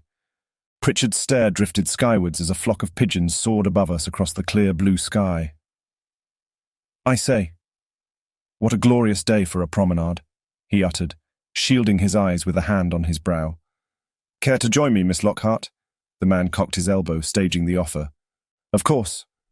Elisa's hand folded around his arm, landing on the cuff of his coat, and off they went, leaving me and the Red Devil on our own. Bitterness built up in my throat as I watched them leave. It burst out of my mouth, unstoppable. I see nothing glorious about this hellish day, I muttered, folding my arms across my chest. Except for your presence, of course. Astonishing, Miss Devereux said with widened eyes. My expression slipped into a frown. What is? I mumbled, finally laying eyes on her again. Why, your clever frugality with words, monsieur, she replied in awe. In a single sentence, you've managed to convey your disdain towards this outing and praise me at the same time. Badly done, Ivan. I took a hand to my brow. Please, forgive me, Miss Devereux, I said, ashamed. That was never my intention. You regret your praise of me, sir? She asked with a cautious tone. No, I would never, I stammered nervously. That is to say, a flash of her devilish smile warned me of her fiendish game. I couldn't help but laugh in spite of myself. This weather, it gets the worst of me, I confessed. It amazes me how women carry themselves under such unbearable conditions. It's our one strength, I expect, she said with a sigh. It is rather warm, she paused. Come with me. Seizing my hand tight, she pulled me away from anyone's sight, into the gardens. As we ran across the lawn, my concerns about the horrid weather faded. Her radiant smile filled my heart with joy when we crossed the street and left behind the Jardin du Roi. Monsieur? She hailed a cab, and just as fast we slipped inside. Where are you taking me? I asked, closing the door. In truth, I couldn't care less about our destination. I found this secrecy all too agreeable, as delightful as the freedom it sparked in my being. She stared at me across the seat, her eyes twinkling with joy. You'll see, she said. I then realized the thrill that rushed in my veins came from her. Juliet's carefree approach spurred my heart without remedy. Minutes after our escape, the coach stopped. I looked through the window and discovered a grand gated courtyard. I caught the trickle of water nearby. There must have been a pond or fountain buried deep inside this exotic garden. We descended the vehicle. Allez, she whispered, and soundlessly, Juliet opened the gate. When she stepped inside, giant green leaves swallowed her figure. Her delicate arms suddenly peeked out, beckoning me with a curled finger. I cracked a smile. Trespassing private property had not been in my plans for the day, and yet my heart raced at the thought of crossing that forbidden threshold and discovering what lay inside. We moved through the densest mass of wild greenery until we reached the garden's core. A giant green leaf obstructed the narrow pathway.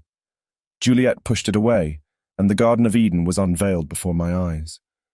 A vast array of bromeliads and colourful orchids enclosed a grand fountain. In the centre stood the most impressive effigy, a human-sized marble angel, carved with intricate chiselled wings, carrying a tilting vase from which crystalline water streamed. I felt the strong desire to strip away up to the last shred of clothing that covered my body and take the plunge into the heavenly water, but I refrained. Instead, I strolled in the garden, feeding my hungry eyes with this precious oasis, hidden from the world. Juliet sat on the pond's stone rim. She lifted her skirt, her delicate hands swiftly untying her shoelaces. Well, is this not what you wanted? She whispered, throwing me a candid stare. Vite, monsieur, vite. Batting her hand in the air, she urged me to follow her lead. I looked around, searching for any threat to our mischief. Nothing but dense green foliage encircled us. We were safe. As I sat beside her, my eyes landed on her flawless countenance, admiring it as the sunbeams that struck the water's surface mirrored on her smooth skin. You must take off your shoes, she insisted. Juliet then dipped her bare feet into the pond. She laughed as, lifting her leg, her toes sprinkled water in the air. I took off my shoes and stockings, but just as I was about to submerge my feet in the spring's refreshing water, I stopped. A few minutes ago, I'd envisioned this precise moment, and now my wish had come true. How strange. I was certain I'd not mentioned it. How could she have known? A wonderful coincidence. The minute my feet splashed in the water, I moaned, "Ah, you cannot imagine how much I wanted this." Juliet blushed. She stared at me shyly while suppressing a smile. Good, she said, almost to herself. Now you're happy. I am, I admitted, but I'm also concerned. Whose grounds are we trespassing exactly? She tilted her head, softening her expression. Does it matter, monsieur? She said. Does harm's degree answer to the rank of its victim? It probably does, although it shouldn't, I said pensively. But please call me Ivan. Very well, she replied, but let us confine this precious gesture to this garden.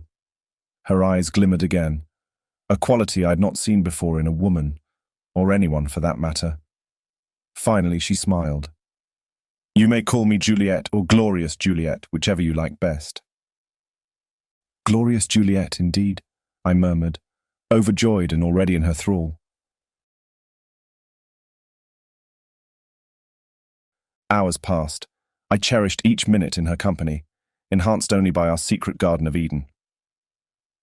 Within the first minutes of our conversation, Juliet had cast away all layers of social pretense.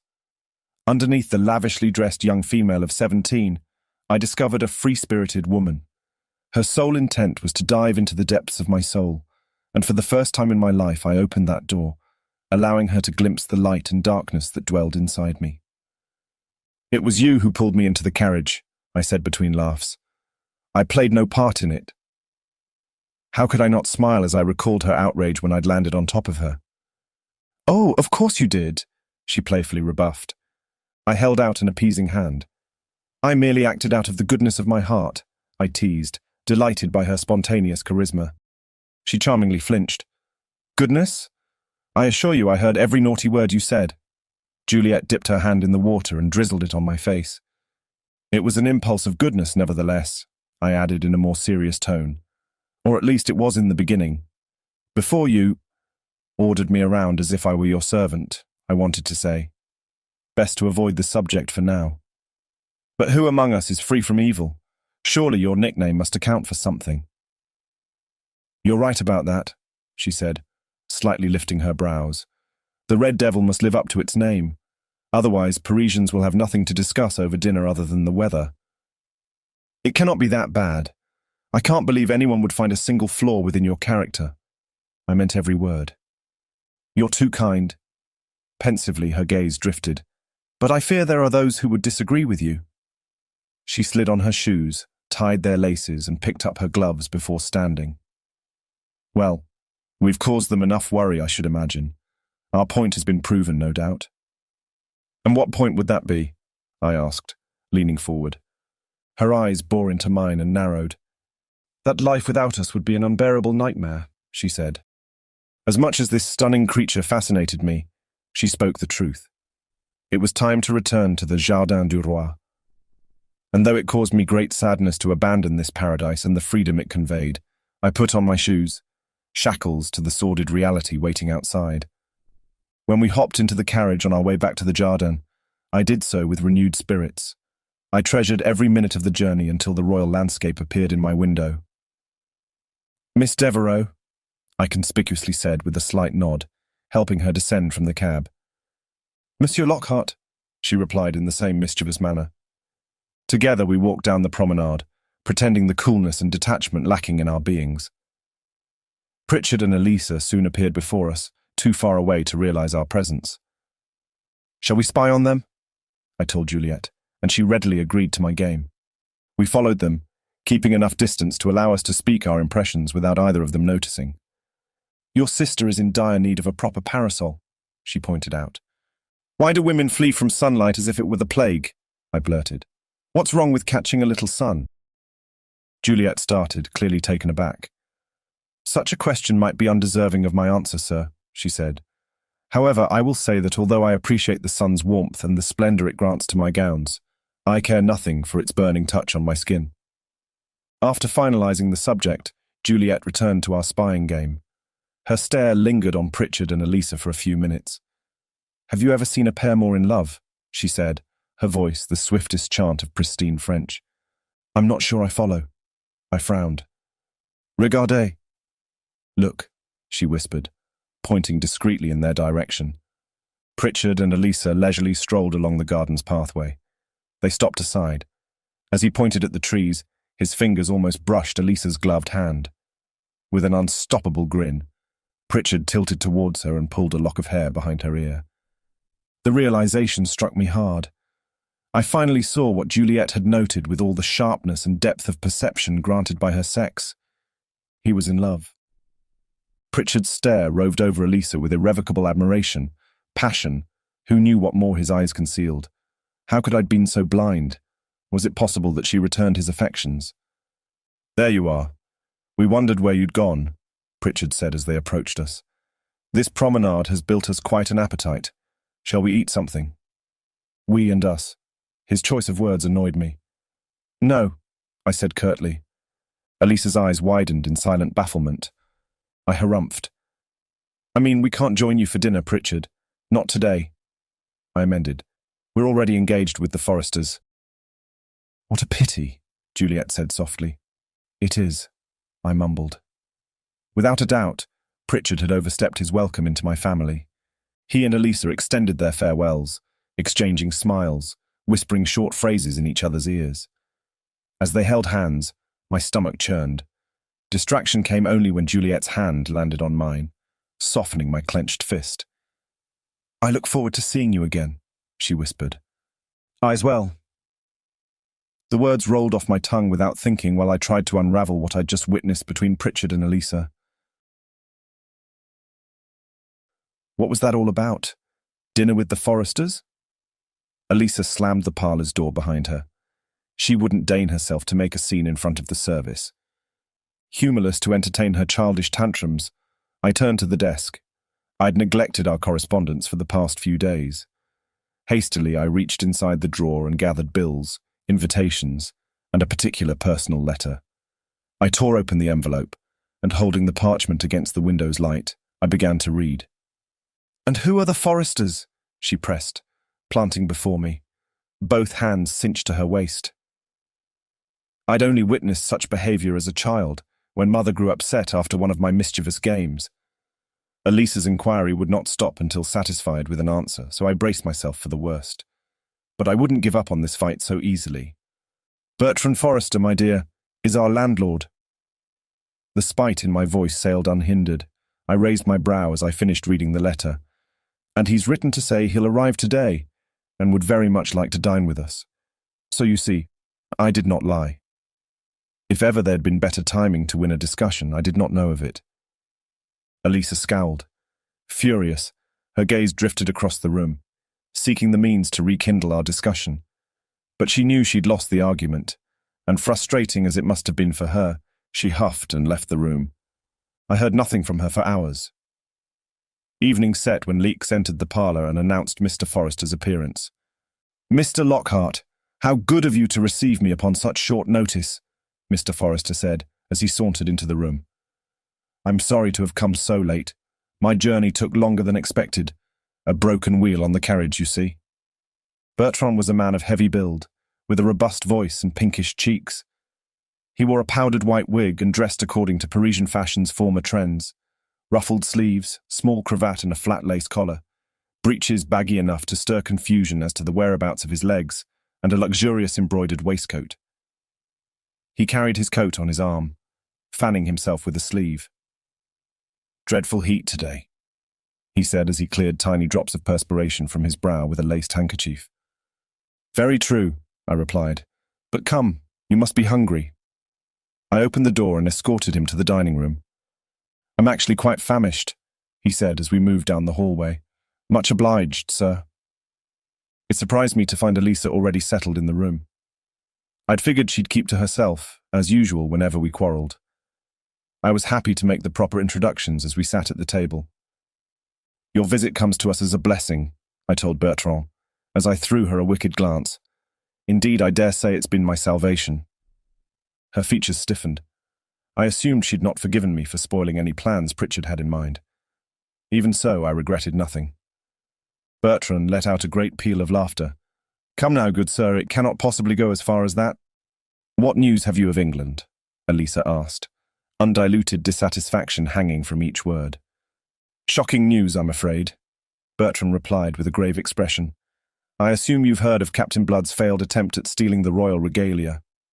"Of course." I leaned closer, fully interested. "Last I heard, the man demanded an audience with the king." "That, sir, he did." Bertrand tugged at his wig, fighting the need to scratch the top of his head. And his wish was granted. Such despicable boldness. The man is nothing short of a traitor, I say. And yet, His Majesty has seen it fit to pardon his crimes. I grinned. Captain Blood's shrewdness amused me. He must have charmed his way out of execution. "I'm sure he did," Bertrand said with a grave nod of reprobation, "for not only did he receive the king's pardon for his past crimes, but the restoration of his estate, a place in court, and a pension of £500 a year in Irish lands. Uncanny, I mused in awe of Blood's audacity. Why, yes, Bertrand replied. Evil wears a friendly face. I've said it always, I'm quite sure. Mr. Forrester, Elisa said while delicately curling her fingers around the stem of her wineglass. Do you have other news to convey? Her eyes widened as if she expected to hear no more of the current talk. Oh, but of course, Bertrand replied, keen to comply. Yes, you must be eager to hear about your family. You'll be happy to know your parents send their regards, Miss Lockhart. Your mother is in good health and your father has returned to his old self. Back in business he is. A splendid fellow. Jolly good. Elisa's face beamed with delight. I'm pleased to hear that, she said. Thank you, Mr. Forrester. You're most welcome, my dear Miss Lockhart. As dinner was being served, he swept the napkin off the table and tucked it over his cravat. Tell me, have you enjoyed Paris? He asked, and took another swig of wine. Yes, we have, I answered. Just today we visited the Jardin du Roi. Wonderful, he exclaimed in approval. Was the garden to your liking? My thoughts drifted to another garden, the Garden of Eden, and the precious hours I'd spent in it with the enticing Red Devil. Very much, I said. I'm glad. Paris has so much to offer to the young people. Bertrand smiled. Have you made any acquaintances? Oh, we have, Elisa said. We've recently met Mr. William Pritchard. Pritchard, of course, Bertrand interrupted. He's lived here for 5 years now, I gather. Came on the whim of the Grand Tour, but settled here early on. His father, Sir Rowland Pritchard, has summoned him back to England several times, but he will not hear of it. The extensive information streaming out of Bertrand's mouth astounded me. I wondered if I might put his skill to good use. Perhaps he could shed some light on the matter of the Red Devil. He was kind enough to introduce us to a friend of his, Miss Juliet Devereux. I said it. Her name was out there, at last, and now I waited. Bertrand pursed his lips and cleared his throat. He wiped the corner of his mouth with the napkin as the footman cleared the dinner service from the table. His reaction puzzled me. How was it that this man was suddenly at a loss for words? Do you know her? Elisa asked. Do you know her family? Not personally, no, Bertrand said. The Devereux are an old family, rather selective with their social acquaintances. His reticence only raised my interest. Have you any idea of why they call her the Red Devil? I boldly asked. I assume it has something to do with her hair, but... The Red Devil, yes. Bertrand tugged at his napkin and laid it on the table. Port, or perhaps brandy, he said, raising his brow. Of course. I waved at the footman, and he rushed with the finest brandy to satisfy Bertrand's digestive hankering. You were saying, I pressed, about the Red Devil? Oh yes, dreadful business. A light smile curled Bertrand's mouth as he watched the drink being poured into his glass. I believe the nickname is related to the family's ancestry, and the terrible tragedy attached to it. Tragedy, Elisa said with a frown. I would not give the rumours any significance, Miss Lockhart, Bertrand added, waving his hand dismissively. It's probably best to leave it at that. If the rumours aren't to be trusted, then surely no harm could come from stating them, she added coolly. Why, yes, I suppose you're right. Bertrand took his hand to his nape and rubbed it restlessly. Then, straightening, he continued. The story goes that one of the Devereux's ancestors, Madame Camille, was tried for witchcraft 200 years back or so. She was found guilty and sentenced to death during the Valais trials. Sentenced to death? I echoed in horror. Burnt at the stake, yes. Terrible thing, he mumbled.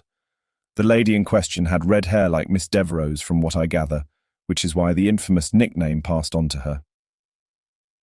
Growing up, I'd heard stories of witch trials, but never one that made me shudder in dread like this one did. The burden of the social stigma it entailed remained unfathomable to me. How very distressing, I mused, concerned. Rumours, my good man, Bertrand said. Rumours feed our vicious society. It's probably an ancient myth and there's nothing more to it. And dare I add, in this fast and modern world we live in, who cares about what happened 2 centuries ago? The answer was simple. She did. Chapter 8. Black feathers. In an effort to win back Elisa's good opinion of me, I came up with a splendid idea.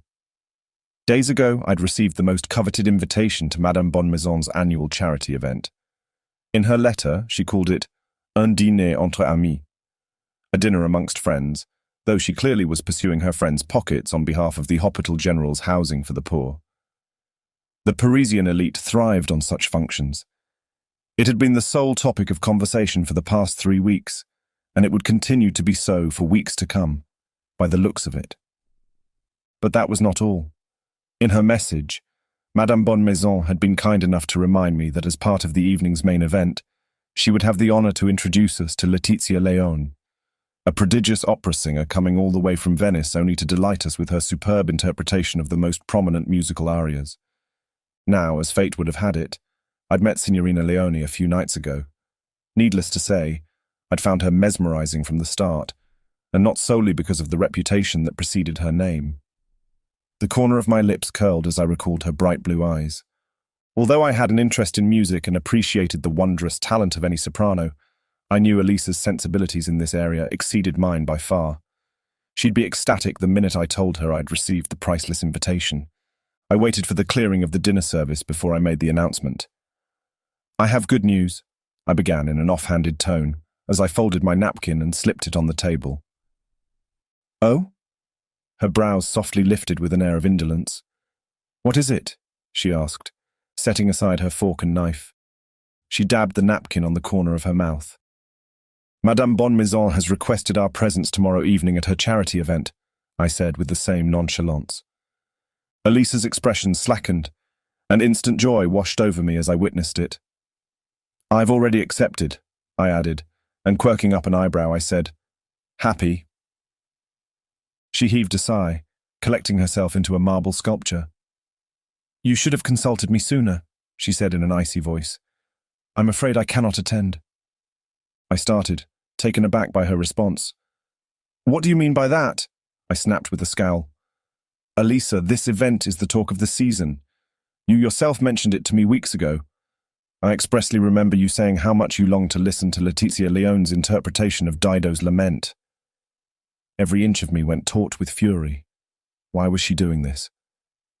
"That was weeks ago," she murmured, her gaze drifting away from mine. "I've had other engagements since." I swept my dish aside with my forearm, making the poor footman stumble as he took away the cutlery. With the back of my hand pressed against my lips, I held my breath for a moment, struggling to contain my annoyance. Sheer spite compelled her to speak such pernicious words. But I knew my character almost as well as I'd learned hers, and so I restrained the anger brewing in my chest before it burst out of my mouth in a vomit of poisonous remarks. "Whatever it is," I managed, "your previous engagement, can you not postpone it?" Her cheeks flushed. "It's impossible," she replied, and swallowed hard. "I'm sorry. We can't go." The flicker of longing in her blue eyes gave away Elisa's inner turmoil. Refusing my offer was tormenting her. Why was she determined to deny her most cherished desire? The way she carried on with her feigned poise infuriated me. However, I mastered my temper and gathered a straight face. "I'm very sad to hear it," I murmured, leaning back in the chair. "I'll try to enjoy myself, although your presence shall be missed." Her eyes flew open in astonishment. "Do you mean to go by yourself?" she uttered, the pitch of her voice slightly raised. "It's not what I would have liked, but I guess I'll have to." I shrugged. "I'm certain most of our acquaintances will be there, along with all members of the Parisian gentry and nobility. Lady Cicely, of course. I'm suddenly quite unwell." Elisa rose from her seat. She'd barely touched her dinner. "Please excuse me," she said. My mischievous gaze followed her as she walked out the door. "Two can play at this game, ma chère," I murmured with a smirk. I then dragged the fruit plate near and grabbed a fistful of grapes, and their ripeness satisfied my palate even more because they tasted of triumph. Although attending the event without her pained my heart, I couldn't go back. It was imperative that I show up at Madame Bonmaison's dinner and prove to Elisa that I would not be managed like a child. I'd already endured my fair share of suffering at Victor's behest. Going through that again was in the least of my interests. The manor's great hall was bustling with merry voices. and above that sound, the notes of violins and cellos tangled into a pleasant adagio led by a harpsichord. I enjoyed the warm atmosphere as I moved amid the Parisian elite, taking in the splendor I'd not seen in my motherland. "Mr. Lockhart," a familiar voice called. "Splendid of you to have come." I looked over my shoulder to discover a young, fair-faced socialite. "Lady Cicely, how good to see you," I said with a bow. Only as I straightened, I noticed the lady's young protégé standing by her side. "And how do you do, Miss Esther?" The girl fluttered her long lashes, petrified as her hazel eyes landed on me.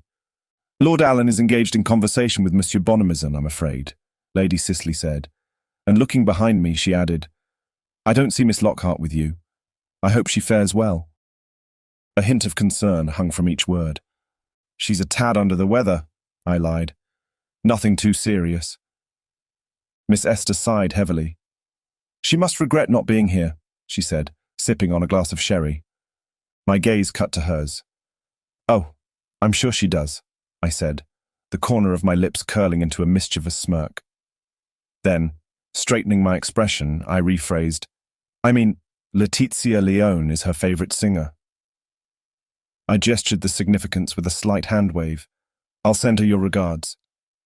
"Look, there she is."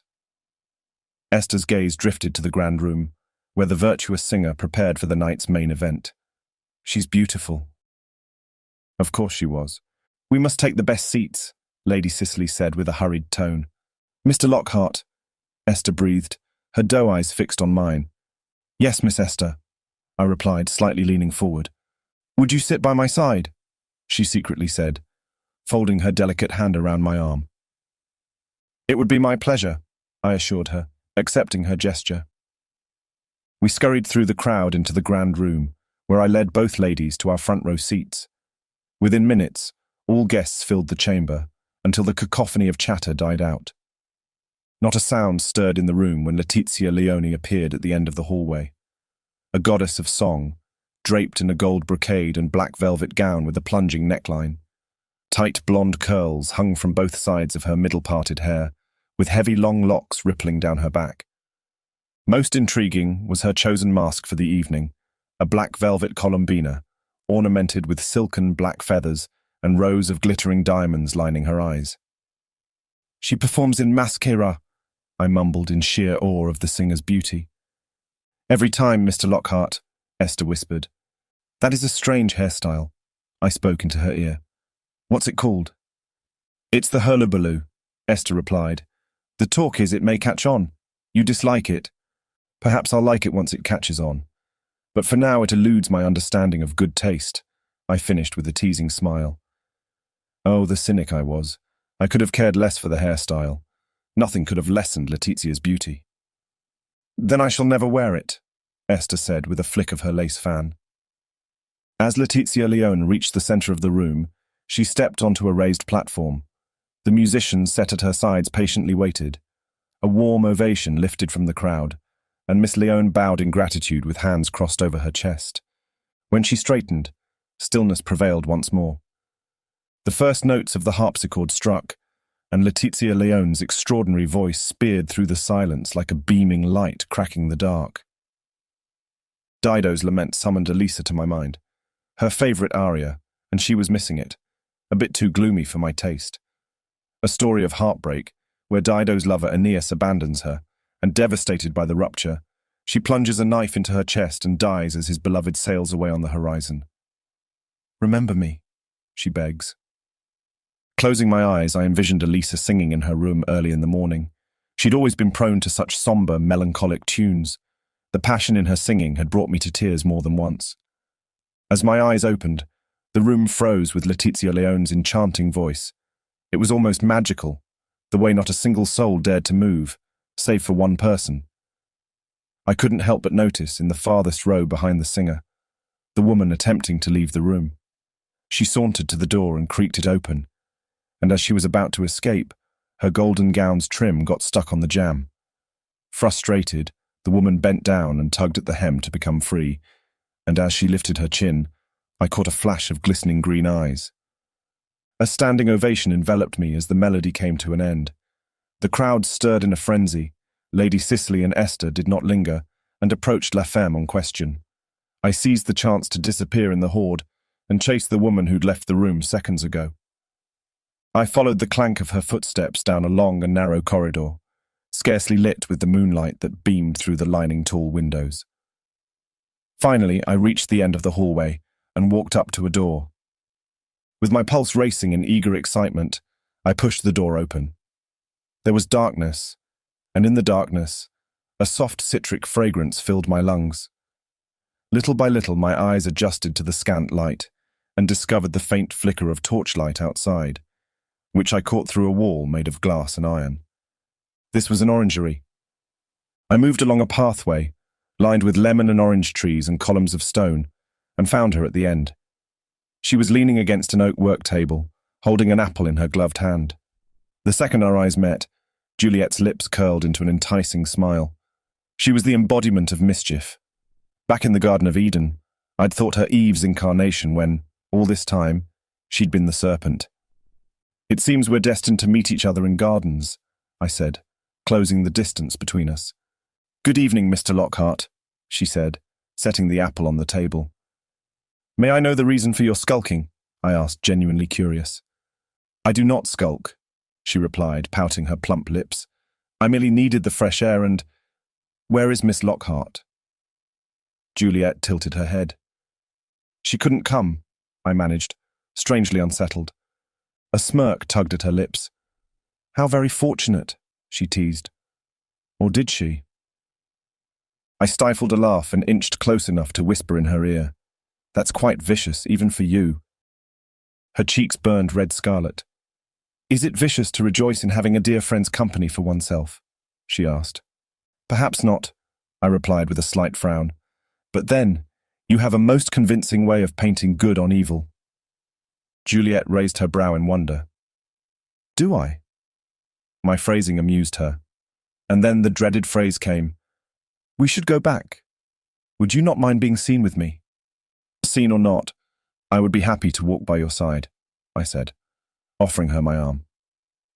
Even though she smiled, a light veil of sadness loomed in her eyes. Bertrand Forrester's account came to my mind, the valet witch trials, the social stigma she carried. Society spurned her family history, but not their wealth.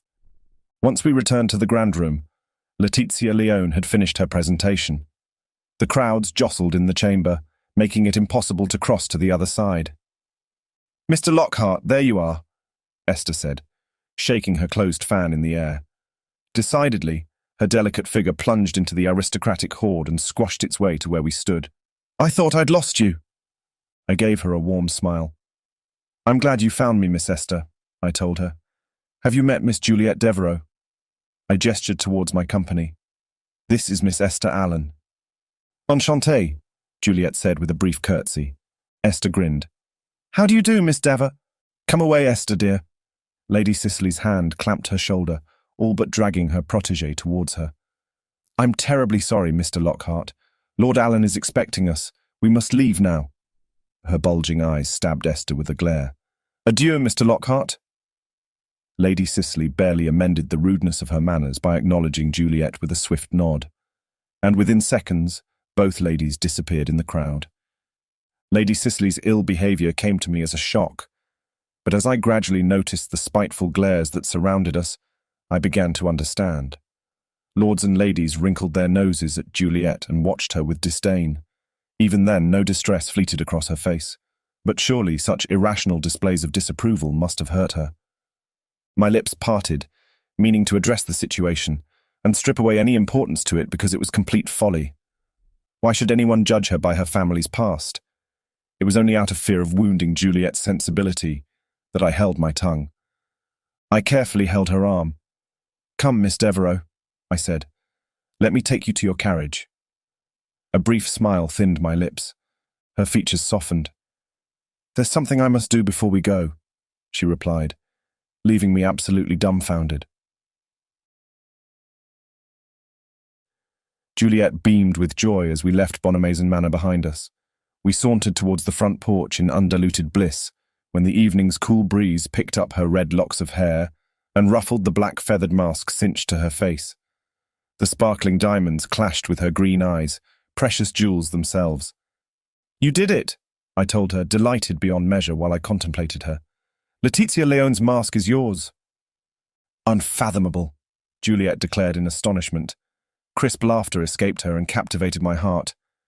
"It is," I replied, stopping at the top of the stairs. "Every woman in the room practically begged for it. I heard her refuse more than one generous offer to purchase the mask, but to you she gave it away freely." I bit my lower lip, entranced by Juliet's beauty. "How did you do it?" I tilted closer to ask. She lowered her chin, throwing me a knowing look.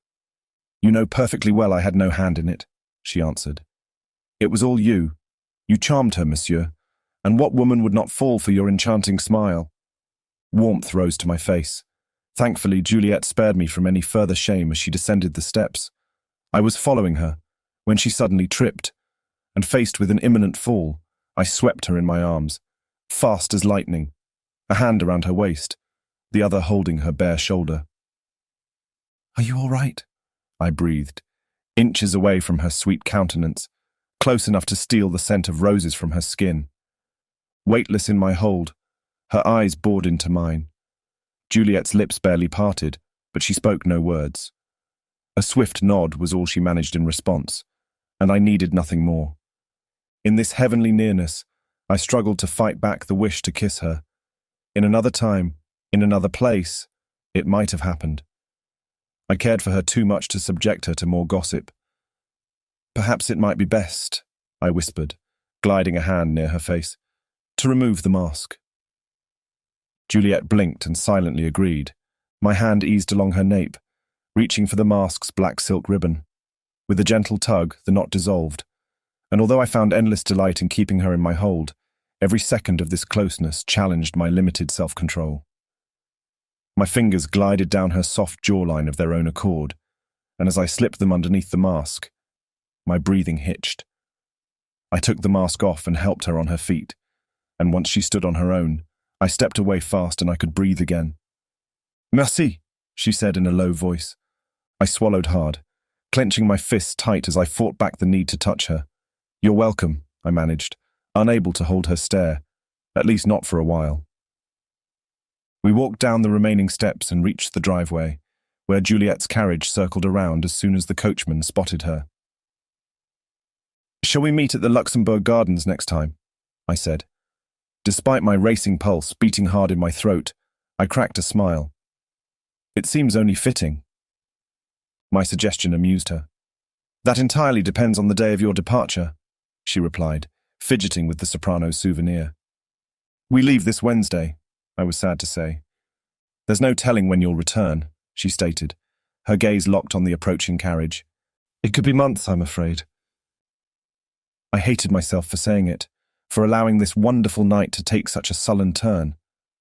The glistening black carriage stopped before us, and a footman opened the door.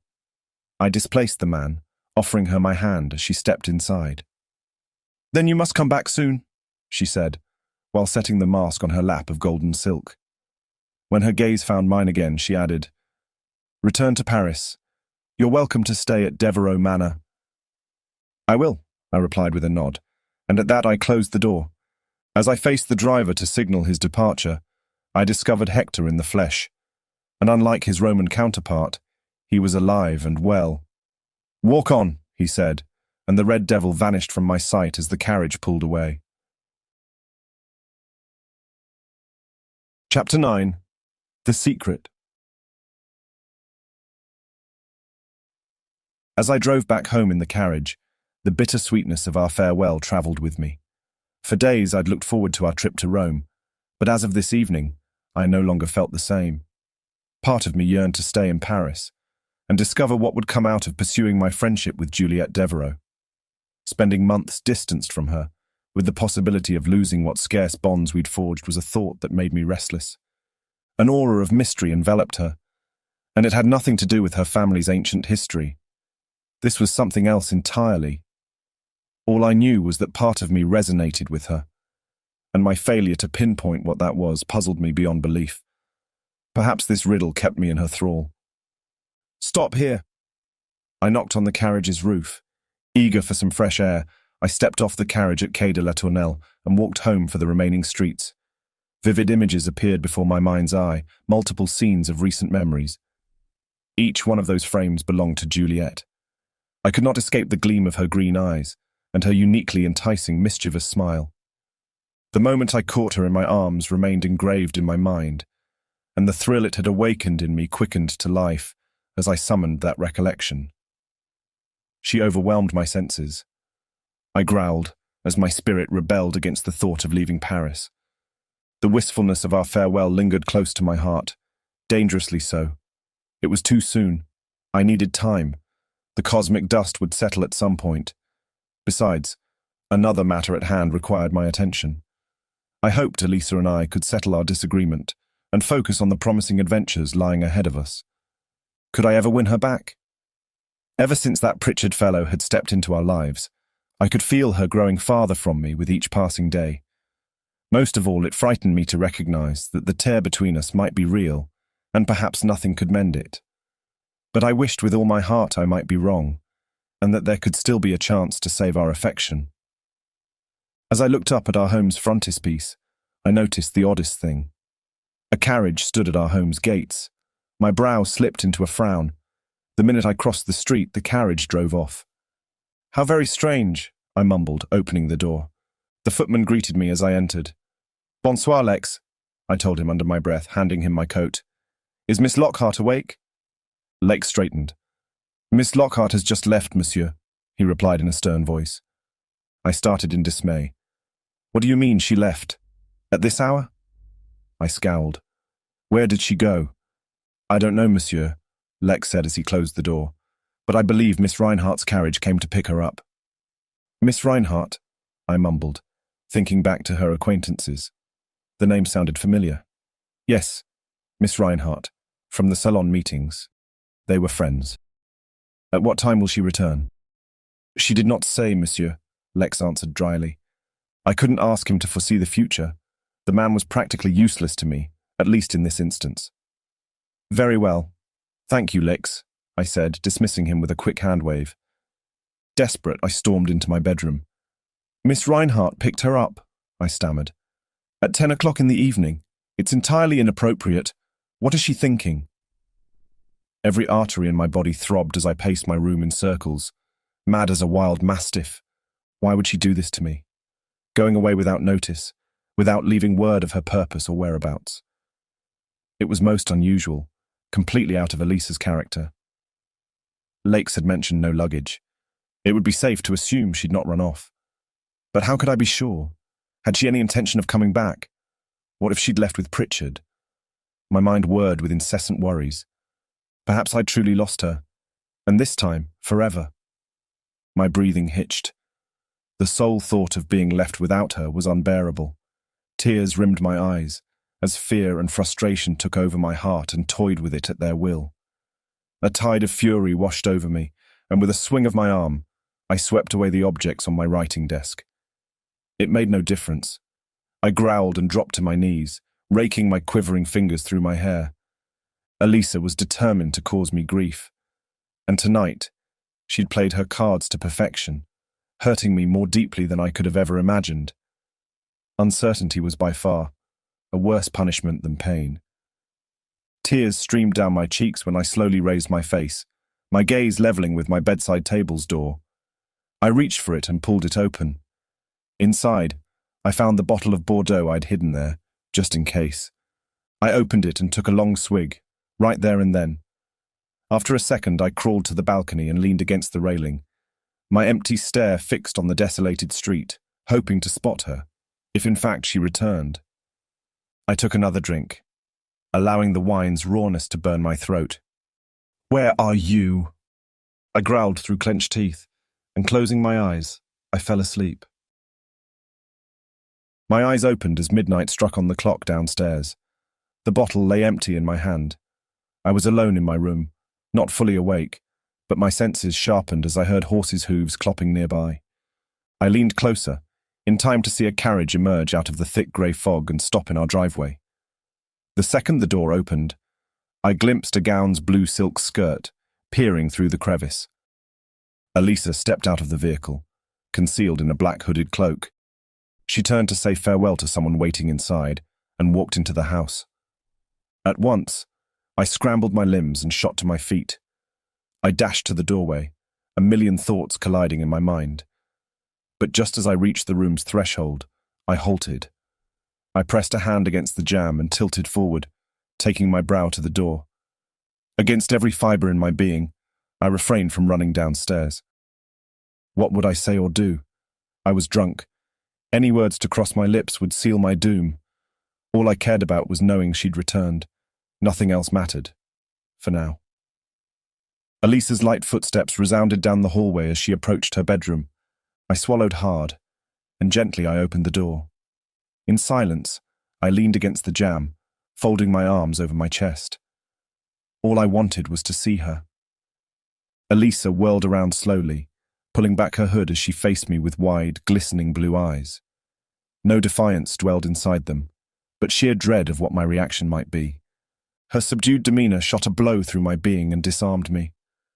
I wished not her disdain, but I certainly did not want her fear. I'm losing her. The sole thought broke my heart. Was I capable of winning her back, or were we beyond such a thing? Neither spite nor pity had reached her. I had no hope. "I'm glad you're back," I murmured. "We'll talk in the morning." Elisa said nothing, frozen in the hallway. The door snapped shut behind me. I plummeted on the bed, my body heavy as stone as I drifted into a deep slumber. At the first rays of morning piercing through the draperies, my head pounded terribly.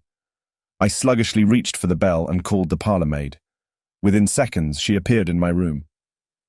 "Avez-vous appelé, monsieur?" "Did you call?" she asked.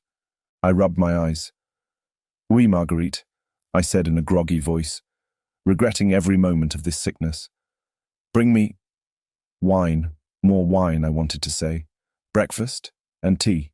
Rosemary tea, s'il vous plaît." Lucia's remedy had worked wonders in me before. I was hoping it would again. "Oui, monsieur," she said, and left the room. I pushed myself against the headboard, recalling last night's events. They dropped on my mind sharply and frame by frame. The beautiful Laetitia Leone, the black-feathered mask. Juliet Devereux, how enticing she was and how I longed to see her. But then, darker memories obscured the rest. Elisa's mysterious disappearance late at night. This event took over my thoughts from that point onward.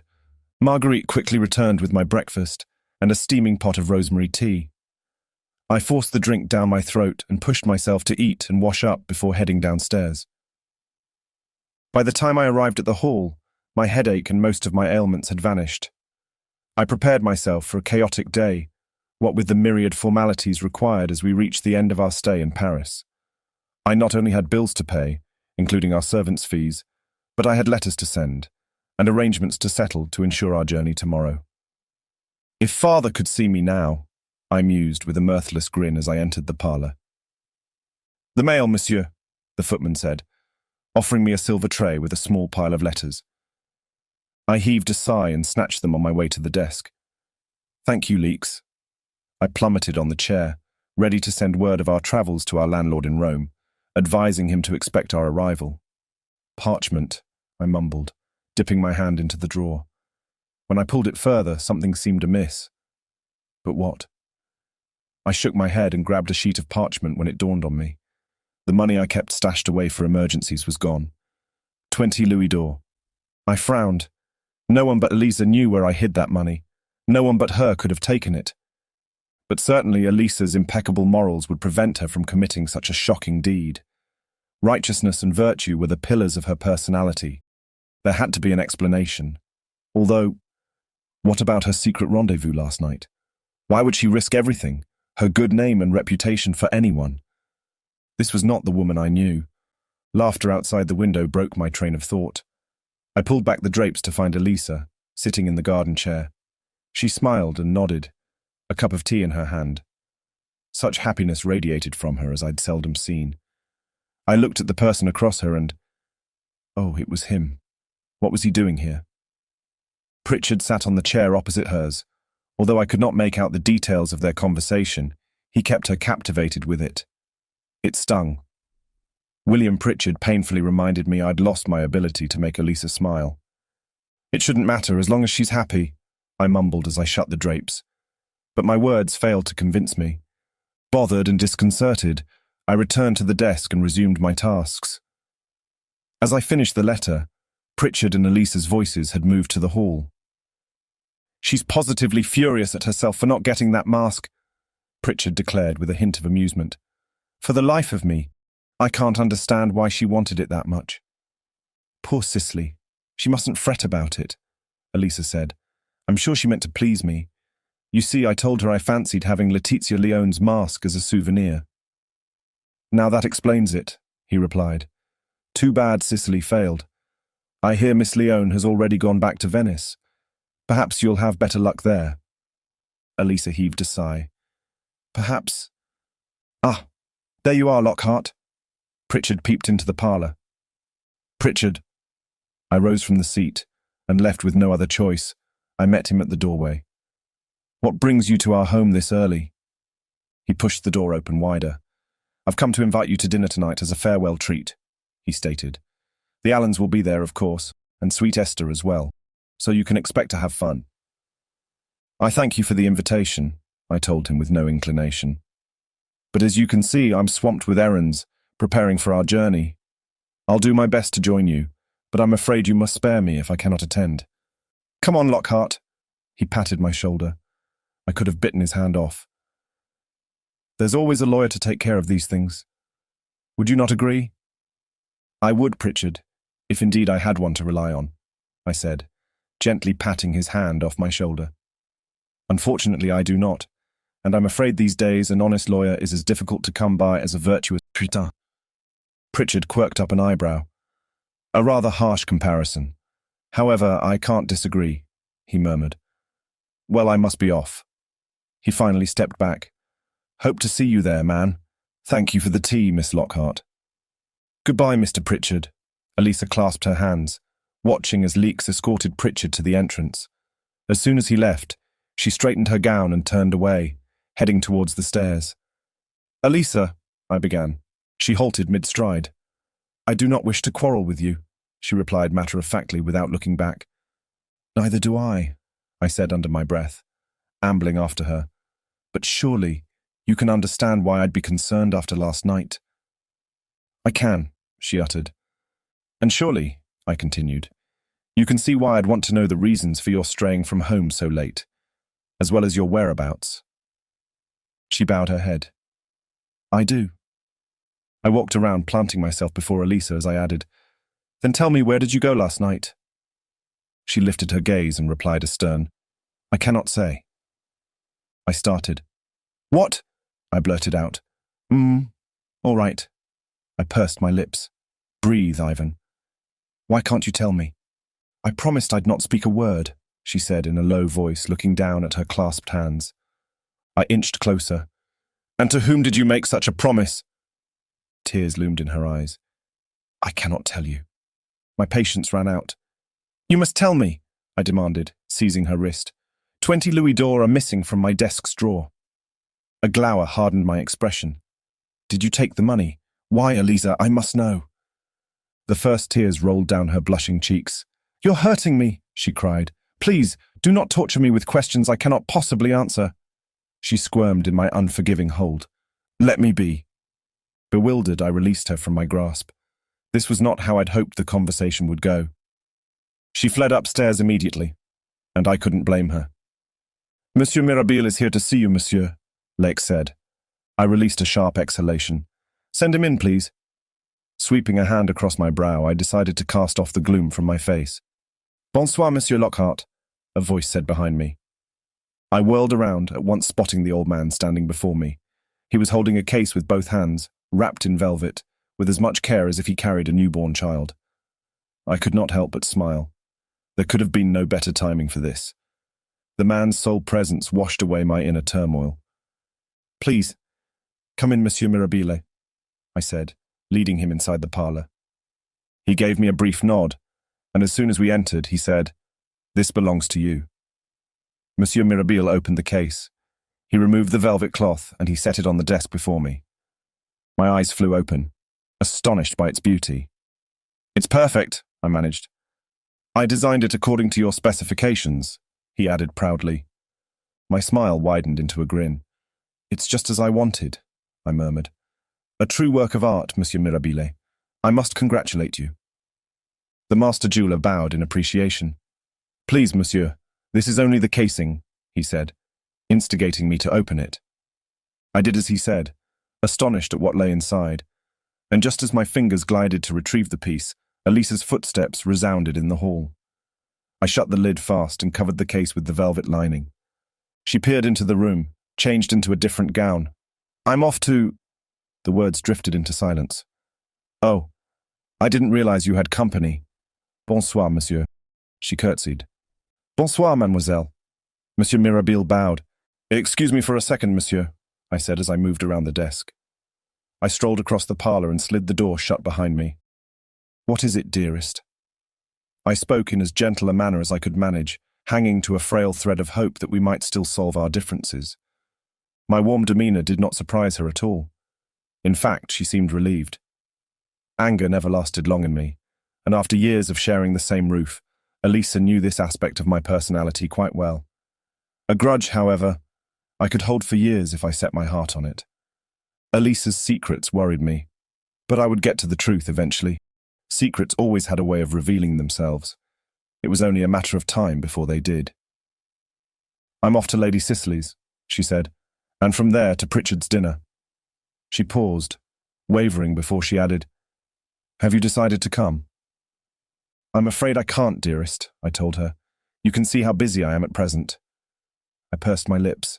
"Go, take the carriage." She silently agreed. "I'll see you later," she said, and sauntered to the door. I returned to the parlor. "My work is done," Monsieur Mirabile said, getting to his feet. "I'll leave you now, monsieur." "You may expect another commission from me soon, Monsieur Mirabile." I shook the man's hand and walked with him to the hall, where Lex intercepted us, escorting him to the door. "Merci beaucoup," he said with a bow before he left. Alone at last. Having dealt with the servants' wages, and with not the slightest intention of attending Pritchard's dinner party, I walked out the door as well. I strolled across the bridge. No matter how many cities lay ahead on the itinerary, Paris would always have a place in my heart. Hours ago it had been alive with jostling crowds, the vociferous advertisements of mountebanks, dentists, and the clamour of poets. But as daylight waned, the place became deserted, and the stillness of this hour I enjoyed the most. I stopped at the Pont Neuf's bastion, and gliding my arms over the stone rim, I contemplated the Seine's panoramic, taking in this last view that I'd cherish as we departed towards Rome. As I walked back home along the riverside, I thought of Elisa, and how she must have been enjoying a pleasant dinner surrounded by her friends, free from my presence, which seemed to upset her as of late. Whatever the reasons for her behaviour last night or the nights preceding it, I certainly hoped leaving Paris would serve my cause, if only briefly. But I could not afford to wait that long, so I came up with a devious plan to win her back. I could only wish it worked. "Leaks, I'm giving you the night off," I said as I removed my coat and hat. The footman promptly swept both in his arms, watching me in sheer shock as I added, "and to the rest of the staff as well." He mumbled some words of gratitude.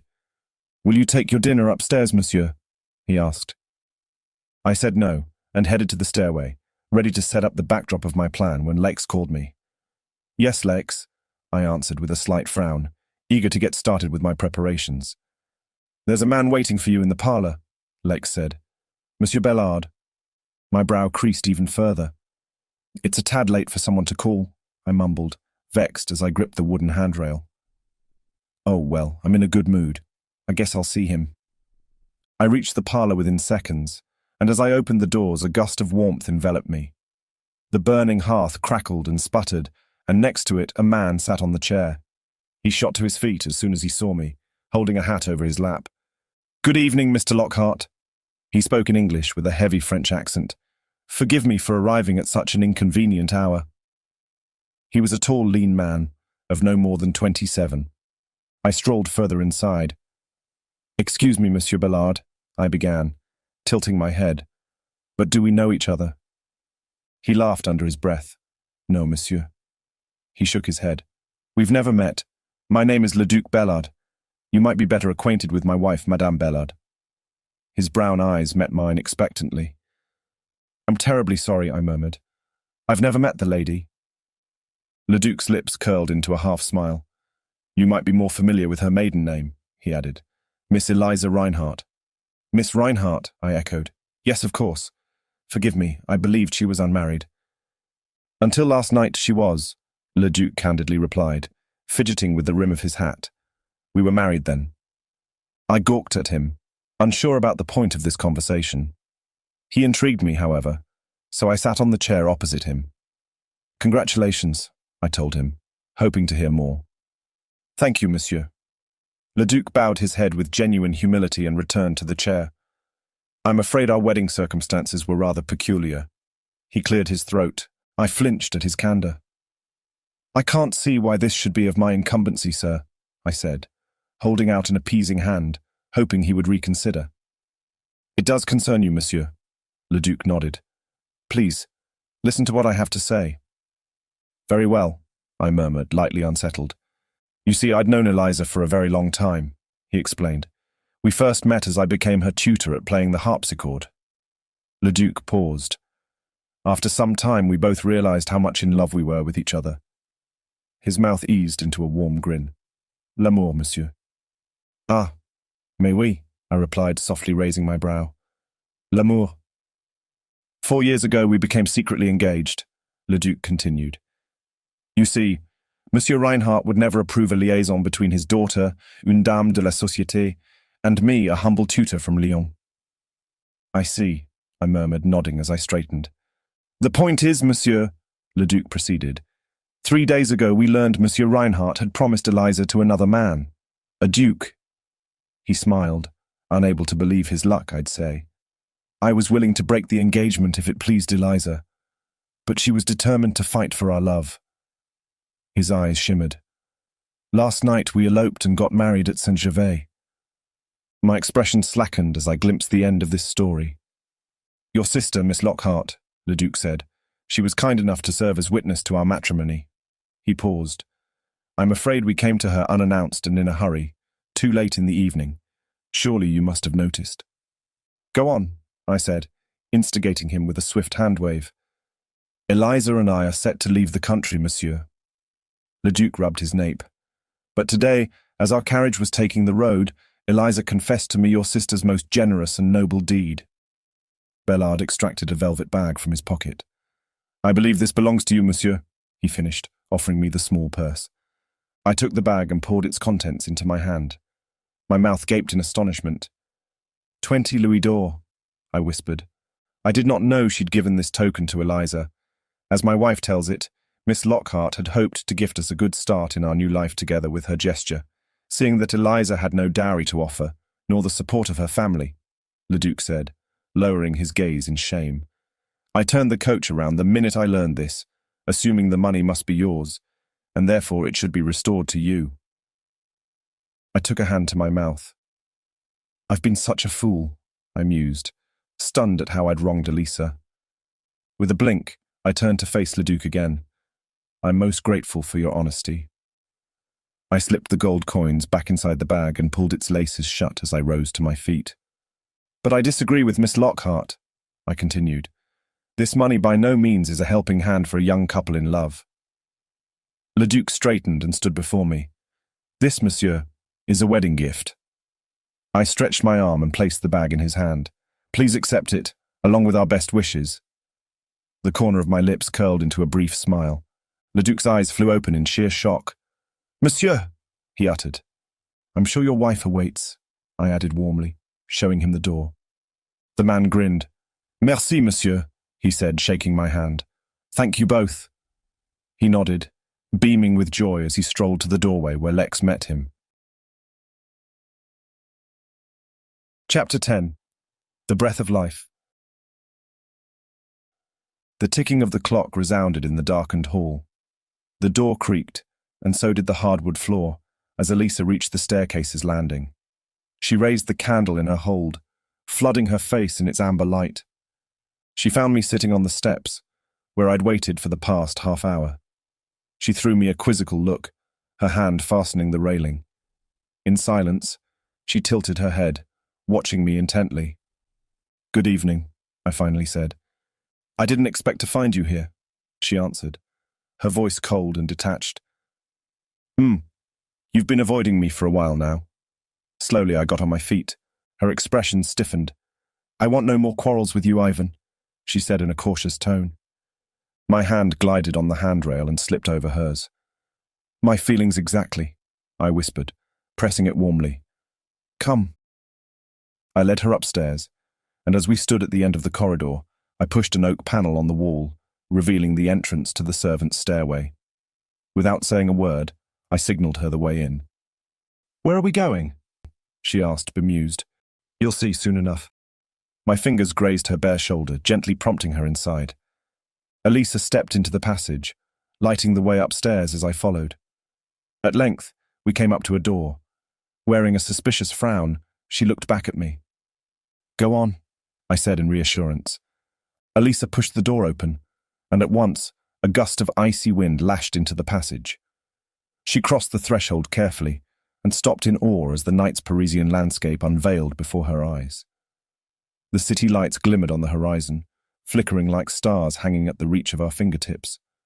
We stood on the rooftop, where a table set for two waited, along with a bottle of wine and a pair of glasses. A small wooden box lay mysteriously on the table, next to a lit silver candelabrum. Her eyes rimmed with tears as they found mine again, and I knew then I'd not been mistaken. This was the perfect farewell, our last night in Paris.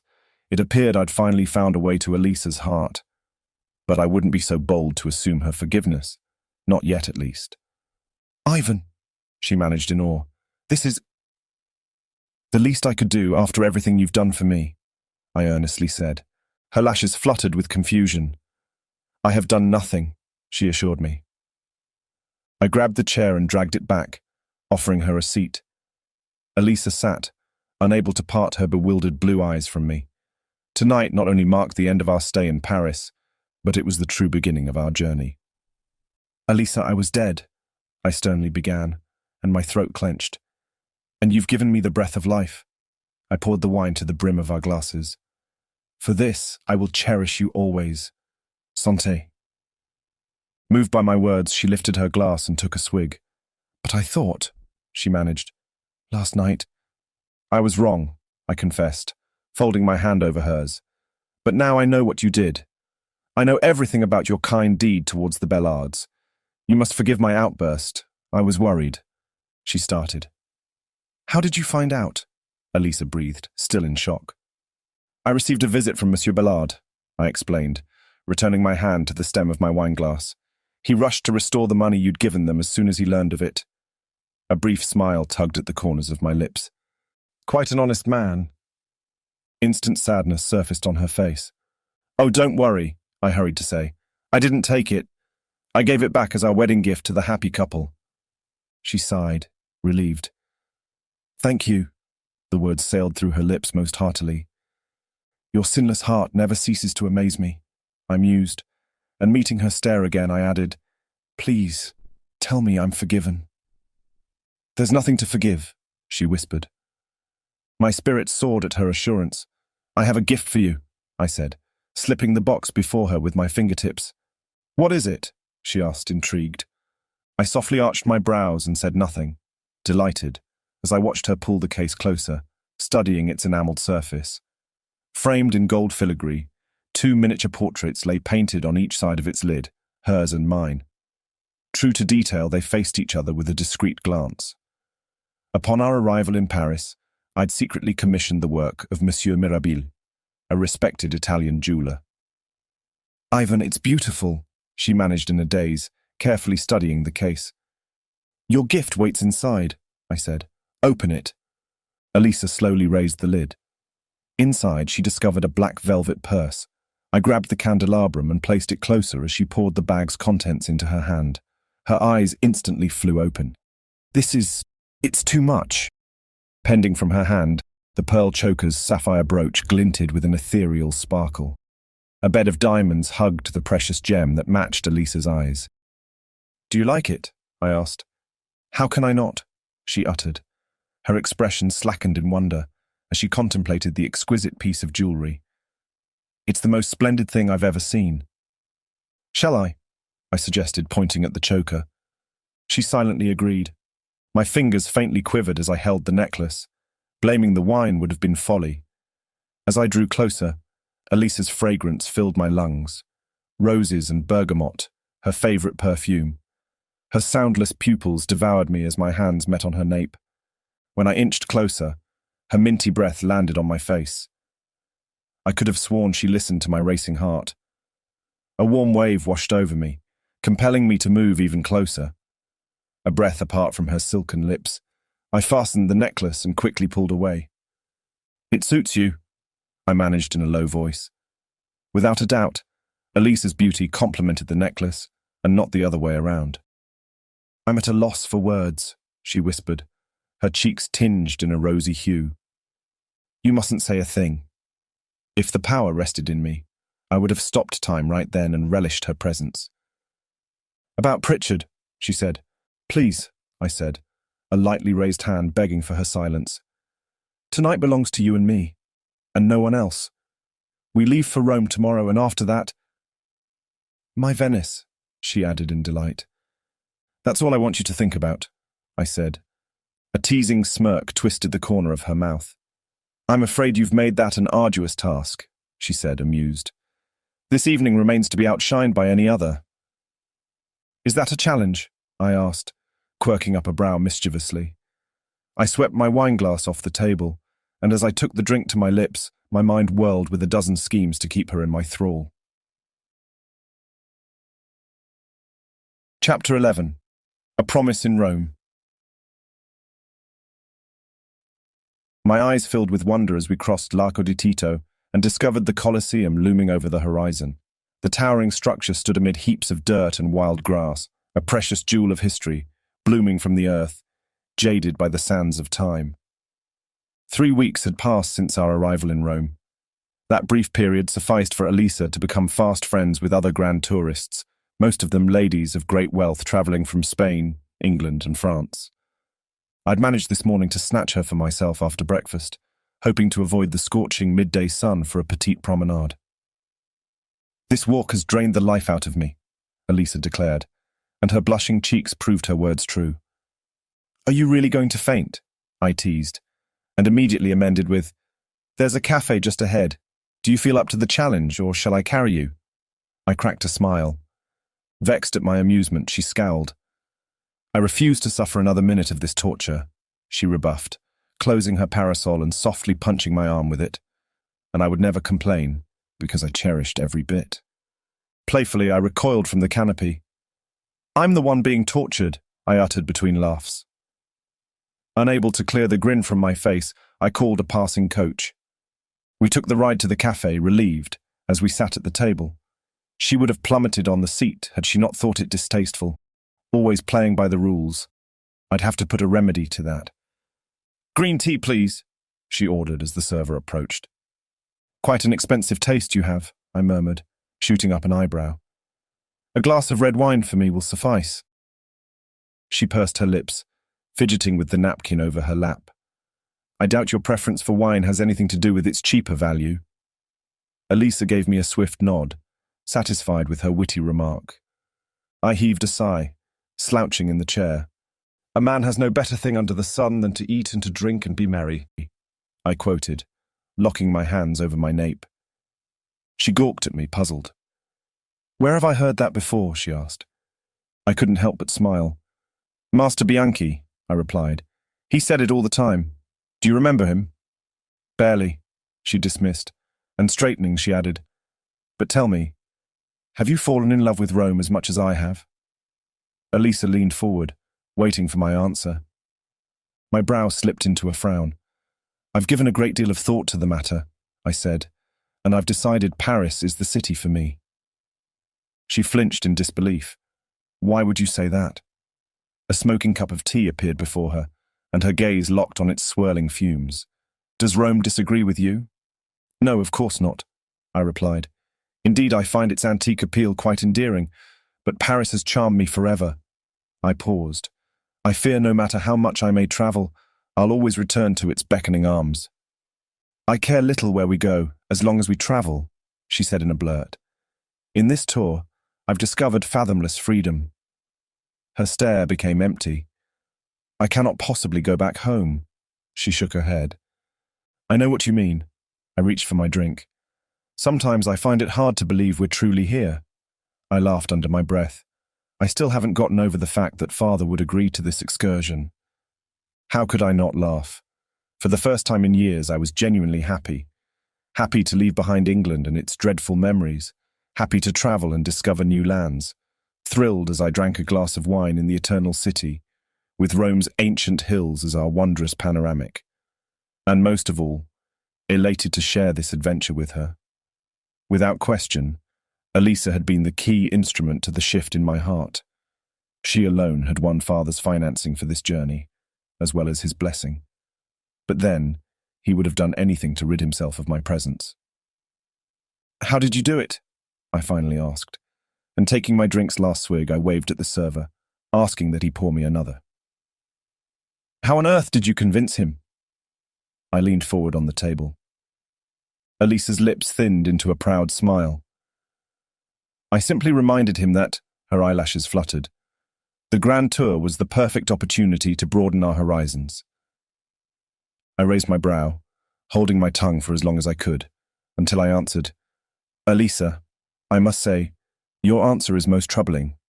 I propped my elbows on the table and interlaced my fingers, throwing her a knowing look. Was that the best lie you could come up with? I swept the napkin off my lap and covered my mouth with it, barely hiding my wry grin.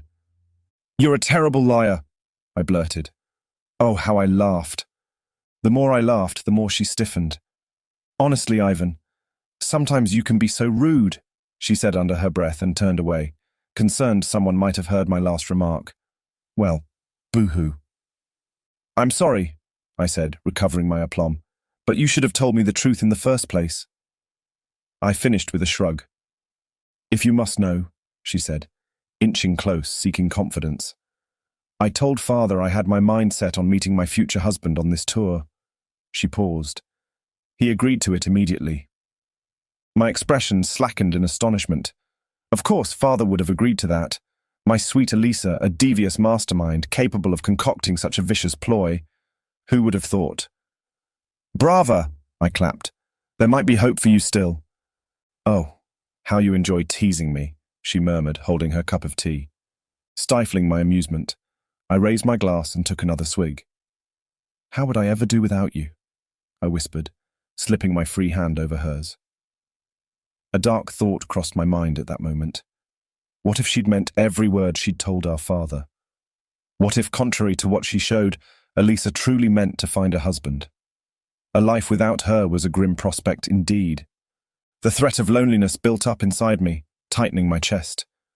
God, I said with a frown, I do hope that you were lying. Her laughter came to an abrupt stop, and just as quickly, her face slid into a grimace of seriousness. I knew what would follow, and I could do nothing now to prevent it. She withdrew her hand, pushed back the chair and got to her feet. I stood up too, feeling like a fool for speaking such silly words. Elisa. Look, she said, her gaze drifting away from mine. There's Miss Sinclair.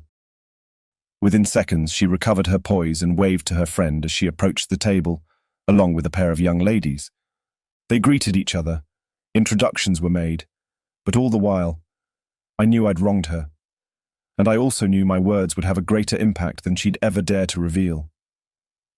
I think I'll take Miss Sinclair's offer and join them, Elisa said, her blue eyes appearing in my visual field. Yes, I managed, still unsettled. By all means, do. Too expensive, I said as I stood in the bustling market. As I held the ring to eye level, I noticed the mounting's poor quality.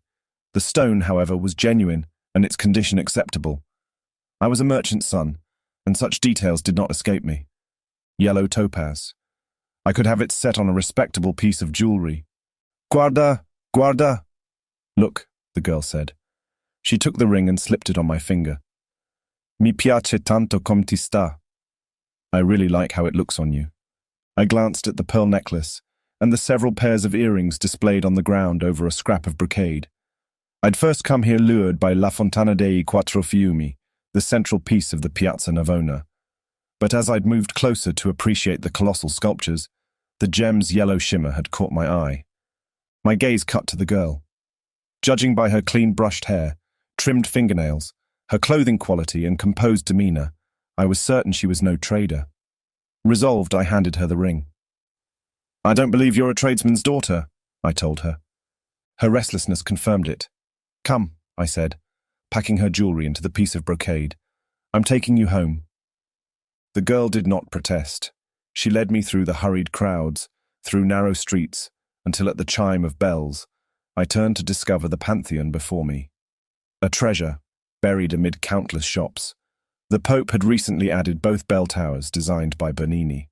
A true work of art, though in my eyes they clashed with the Pantheon's natural value. I felt the need to stray from my purpose, to walk through the Pantheon's doors and stand under its imposing dome, glaring at the sunny sky through its extraordinary oculus. But then, I looked at the fearful girl, no more than 12 years old. Such innocence filled her hazel doe's eyes. I had to bring her to her family. The streets were dangerous enough for a grown man, more so for an infant. Is it farther still? I asked in Italian. Siamo quasi a casa. We're almost home, she replied. Minutes passed, streets changed. We moved down a narrow pathway, and at length we reached an iron-forged gate. The girl pushed it open. I followed her, wondering if, in fact, this was her home. We strolled into a private courtyard with an exquisite central fountain. I realized then the street's cacophony had died long ago. The stillness of this villa seemed itself a luxury. We arrived at the front door. Do you live here? I asked, taking in my surroundings' grandeur. She silently nodded, and I knocked on the door. A woman came to answer, barefoot and dressed in a white tunic. She wore a gold ankle bracelet. Servants made a good living here by the looks of it. Her long hair, wavy, black and loose, reminded me of the gypsies that roamed the streets reading fortunes and cursing whoever dared dismiss their talents. The servant's dark eyes widened as she saw the girl beside me. In one quick move, she seized her arm and all but hauled her inside. Questa è l'ultima volta che stai scappando, Valentina. This is the last time you run away, she'd said. The girl moaned and writhed under the servant's grip. Basta, I blurted, every inch of me taut with annoyance. Release her immediately or I'll see that you're dismissed. The servant took her free hand to her hip, glaring at me as she lifted an eyebrow. A proud woman if I ever saw one. So, you'd have me thrown to the street, Englishman, she said. Surprise, surprise. The servant spoke English, but I wouldn't let that stop me. If you don't release her, I will, I added, matching her audacity. She swept me with an appraising stare and finally freed the girl, who ran into the house immediately. Satisfied, she taunted. Come. She'll want to know what the little Birbanti did this time. I followed her to an inner courtyard, fascinated by its colourful mosaics with floral motifs.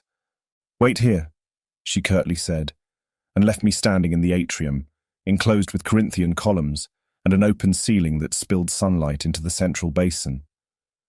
A vast array of geraniums lay scattered in tall stone pots, their branches tangling around marble sculptures carved in intricate detail. I noticed the stone benches lining the courtyard. However, I did not sit.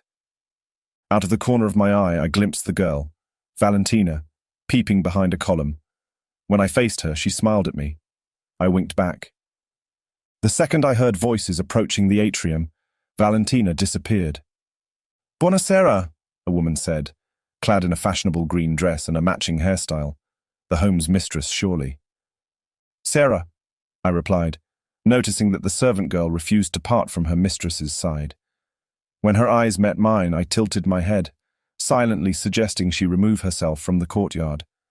She responded childishly, mimicking my gesture as she stood behind her mistress. I hear you found our Valentina, the woman said, or so my daughter tells me. The blood froze in my veins. "Your daughter," I stammered. The woman gave me a grave nod. "You've met her," she said, waving a hand in the girl's direction. "Regina." "So they're both your daughters?" I mumbled, perplexed. The woman clasped her hands. "Not exactly," she said, and sitting on the bench, she offered me a seat as well. "Valentina is my niece. She's been with us a little less than a year, since her father died." "I'm sorry to hear that," I replied as I slipped onto the bench. The mistress heaved a sigh, smoothing her hands on her lap. "She's been running away ever since," she said, weariness twisting her expression. "Come out, child. Thank the kind gentleman for rescuing you from the streets." Valentina peeked from behind a different column this time. Finally, she moved towards us. I unfolded the swatch of brocade, exposing the child's jewels. "She was selling these at Trefontaine," I said. A loud gasp escaped Regina. "My ring!" At once, she snatched the topaz ring and slid it on her finger. "My earrings, too!" I carefully folded the piece of cloth and gave it to her mother, but Regina's annoyance far from waned. "You little thief!" she hissed, ready to grab Valentina's arm. "Regina!" her mother intervened, and only then she held back. "Where is the child's mother, if I may ask?"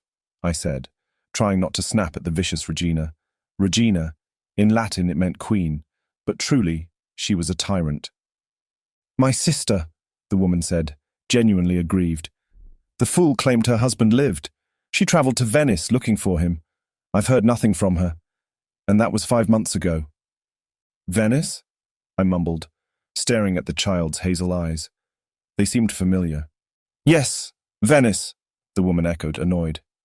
"Very well then," I said, rising from my seat. "As I've restored what is yours, I must bid you farewell." The woman thanked me. She remained resting on the bench as I sauntered away. Regina hesitated to follow me. No, please don't," I told her. "I know the way." However beautiful, I wanted nothing to do with her. By the time I reached the outer courtyard, I stopped to clear the fine bead of perspiration on my forehead. "Psst," I started. The sound came from behind me, from the villa's front steps. I whirled around but saw no one. "Psst!" Her face poked out from behind a pine tree. "Valentina," I said, and the child skipped the steps until she joined me. "What are you doing? You mustn't run away, child, however devious a cousin you may have." I gave her half a smile. I knelt before her as she giggled. "Tell me," I said, "why did you steal those jewels?" All mirth washed out of her face. "I must find my mother," she replied, wriggling her small hands together. "I need money to pay my way to Venice." Her statement shocked me. "Listen, I think it's best you remain here," I explained. "As it turns out, I'm travelling to Venice in a couple of days." I paused. "Perhaps I could make some inquiries." What was I saying? Her countenance lit up with joy. "Si, grazie mille, signore." "Now I can't make any promises," I amended. "It's possible I may find nothing." The girl nodded. For reasons beyond my understanding, Valentina had taken hold of my heart. My noble intentions astounded me.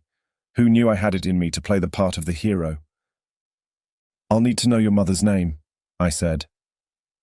Valentina bit at her fingernails, and after a second she answered, "Marietta Mazzilli."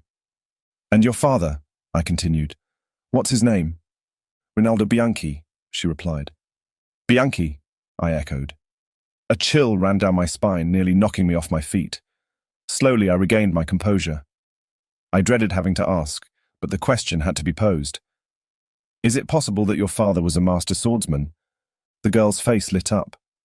"You've heard of him," she said with excitement. "Before I was born, father travelled extensively. He had a lengthy stay in England, and then returned here where he found love with my mother." Valentina's aunt had said her father was dead. Could that be true? "How old are you?" I asked. The girl flashed me both hands. "Dieci." The worry etched on my face deepened. "This changes everything," I murmured, unsettled as I straightened. "Signore." Valentina tugged at my breeches. "Will you help me?" Affectionately, I glanced at the girl and said, "Oh, I'll do more than that." And kneeling before her, I added, "I'll do everything in my power to get you back to your mother. I solemnly swear this to you, Valentina." In my heart of hearts, I made an even more powerful promise: to find Valentina's father, Master Bianchi. Chapter 12. The Earth Moved. Twilight in Venice was a thing of magic. Reflections of the city's gilded architecture cascaded over the lagoon's surface and shimmered in the water. Streaks of red and orange washed the sky, smearing a pink haze on the horizon, like a ghost of a dead god walking on the bright blue waters. As our boat drew near the shore, the Palazzo Ducale stood tall before us. Its strong, planar facade and towering columns were bathed in a soft golden light.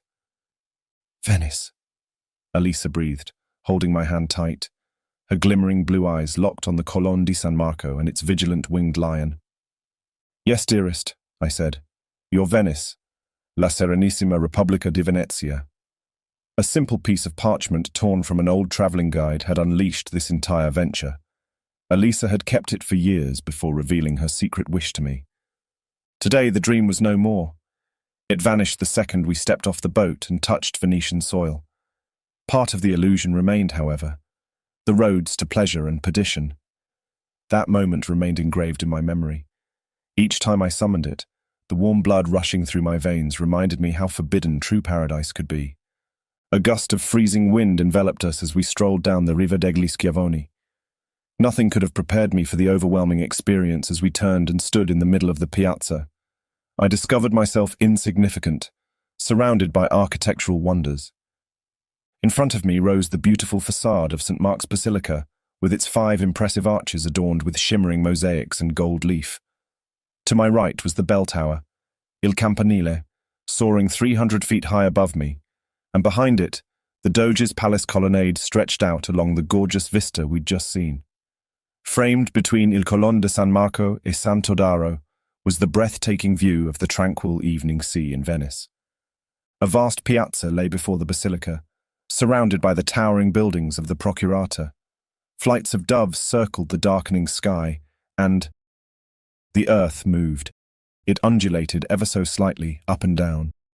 The city was no more than a collection of islands perched atop a marshy lagoon, so of course, it was constantly moving.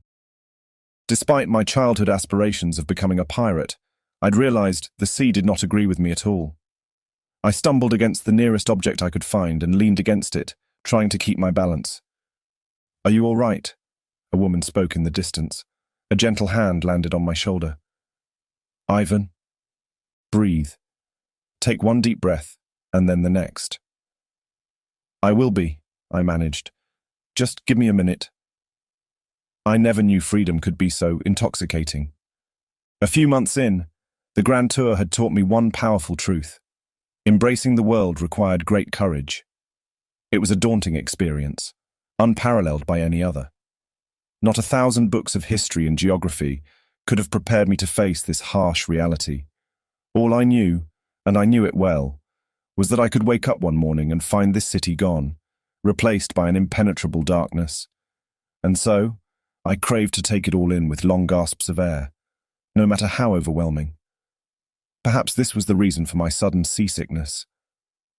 "Come on, Ivan," Elisa whispered, slipping an arm around my back. "You need to lie down. Let's get you home." My eyes cracked open to an unknown bedroom. I sluggishly sat on the bed, running my hand over my face's rough stubble.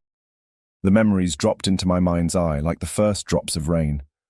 We'd reached our lodgings in Venice with Elisa's help. I'd had a throbbing headache and cared to notice little else. As soon as I made it to this bedroom, I'd plummeted onto the mattress and lost all consciousness. The dying candle fluttered. I grabbed a new one and rescued its flame, then sauntered to the balcony's doors. A refreshing maritime breeze sailed inside the second I opened them, soothing my uneasiness. I stepped outside, entranced by the steady beat of the gentle waters lapping against the palazzo's foundation. A peaceful Grand Canal lay before me. A few gondolas drifted across, their hazy lanterns waning as they sailed past me. Instantly, this place became a favorite spot of mine. "Feeling better?" Elisa said. She was standing by the balustrade, her figure doused in silver moonlight.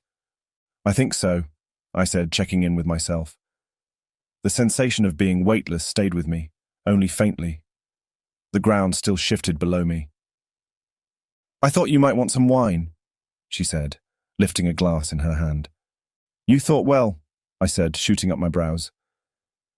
I took the wineglass and sat on the bench behind me. She silently sat by my side. "Elisa," I took a swig of wine. "Are you happy?" The corner of her lips faintly curled. "Venice is everything I thought it would be," she replied. "All else pales in comparison." I studied her expression. Whether out of shyness or the restraint demanded by society, Elisa rarely showed any emotion that threatened to break her aplomb. But tonight, joy radiated from her unhindered. "I don't think I've ever seen you happy before this," I boldly stated. A wider smile spread across her lips as she clasped her hands. "I agree," she replied, holding back a giggle. It was true. Venice had mended her broken heart, and now it beat once more. The city had breathed new life into her, just as she'd done for me. "We should get you to bed," she said, rising to her feet. I took one last drink and mumbled, "I know better than to argue with you." When I stood, the dizziness returned. I assured myself that as long as I made it to bed, I'd be fine. "You're still seasick," she uttered warily. "It's this city. I'll get used to it." I held the balustrade until I recovered my balance. Suddenly, shame washed over me. "This is ridiculous," I muttered, seconds away from losing my temper. "Don't say that," Elisa warmly said. "It's perfectly normal. Let me help you." She slipped an arm around my waist. "I can't believe we're doing this with you sober." A brief giggle escaped her. I scowled. "That's hardly amusing," I retorted as the blasted headache came back.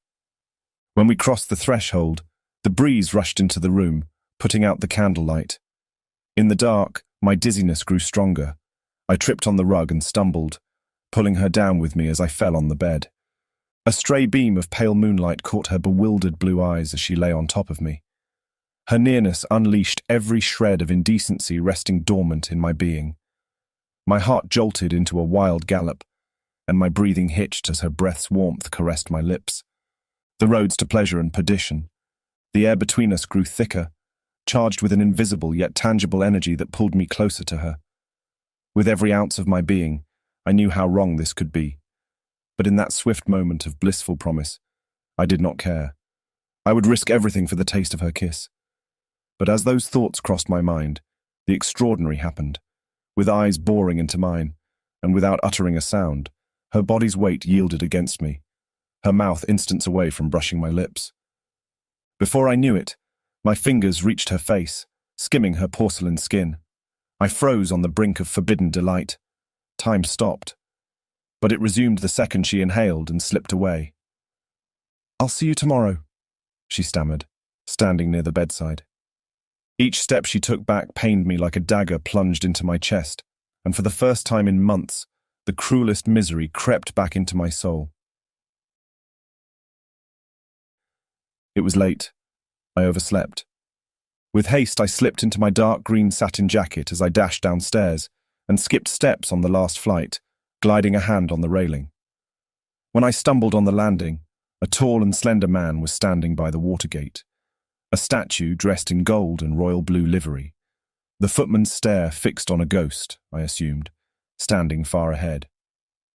I swept the hall with a quick glance. The sumptuous array of burgundy damask-lined walls, marble floors, and Turkish rugs took my breath away. Daylight spilled into the room through 4 arched windows, refracting in a crystal chandelier ornamented with Murano's classic floral details. These were the piano nobile floors. A satisfied smirk tugged at the corner of my lips. Our lodgings pleased the snob in me. "Buongiorno," I said to the living statue, watching him intently. With a blink, the footman snapped out of the trance. He turned and said, "Buongiorno, signore." He paused. "My name is Marcello Portelli, at your service. We met last night, but—" "I wasn't myself last night," I mumbled, shooting up an eyebrow. The footman couldn't care less about my remark. "La corrispondenza, signore," he added, offering me a silver tray with a small stack of letters. I grabbed them and headed to the parlour. "Signore," Marcello spoke, "there's also a parcel, addressed to Miss Lockhart." The box rested in his arms when I looked back. "I'll give it to her myself," I replied, taking the parcel from him before I turned to the stairs. "Signore, si sarà avendo la prima colazione?" he asked hurriedly. I wrinkled my nose when I said, "Breakfast? It's a bit late for that. I'd prefer coffee in the parlour." "Va bene, signore," he said with a shrug, throwing in a bit of attitude. But I didn't mind, and got on my way. I found Elisa sitting by the hearth. Although a magazine rested on her lap, her gaze drifted away, as if haunted by the flames. As soon as the sliding doors shut behind me, she started. And when her eyes found mine, a smile bloomed on her lips. "How are you feeling today?" she said. But I picked up something entirely different. What she was actually asking was, "Let us pretend last night never happened." And I agreed to it because I understood nothing but misery could come out of dealing with it. I heaved a sigh. "Much better, thank you," I replied in a dull voice while I slipped the box on her lap. "A parcel." She frowned. "For me?" Elisa undid the wrappings with speedy curiosity. With the same rush, she removed the lid and peered inside. A small piece of paper came out pinched between her fingers, and in silence, she read the note. "Well?" I urged. "Who sends it?" To my surprise, Elisa's expression stiffened. She crushed the paper in her fist and tossed it to the floor. "Your lady friend," she replied. "The witch." Spite speared through her voice as sharp as a thistle. Even then I smiled. The red devil was back in our lives. How wickedly shrewd of her to have discovered our whereabouts.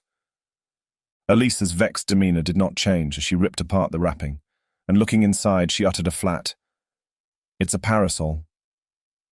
"A warm gesture of friendship," I told her, studying the piece. I knew nothing of these things, but its quality seemed without equal. Elisa huffed, rolling her eyes back. "Alas, Ivan," she began, snatching the parasol off my hands. "This is not a friendly gesture, I assure you. It is presumptuous and rude." She dropped it over my writing desk, and looking down at it, she added an indolent, "I shall never use it." In a fit, she marched out of the parlour. My gaze cut to the crumpled piece of parchment on the floor when someone knocked on the door. "Coffee, signore," Marcello said, carrying a large silver tray with my beverage and a pile of biscuits. I thanked him, counting the seconds until he left the room. His solemn manner of serving coffee menaced my frail patience. Every inch of me was burning to discover the contents of that note, and I could not do it until the footman disappeared. "Go away," I wanted to scream. "Go back to your post by the Watergate and turn back into stone."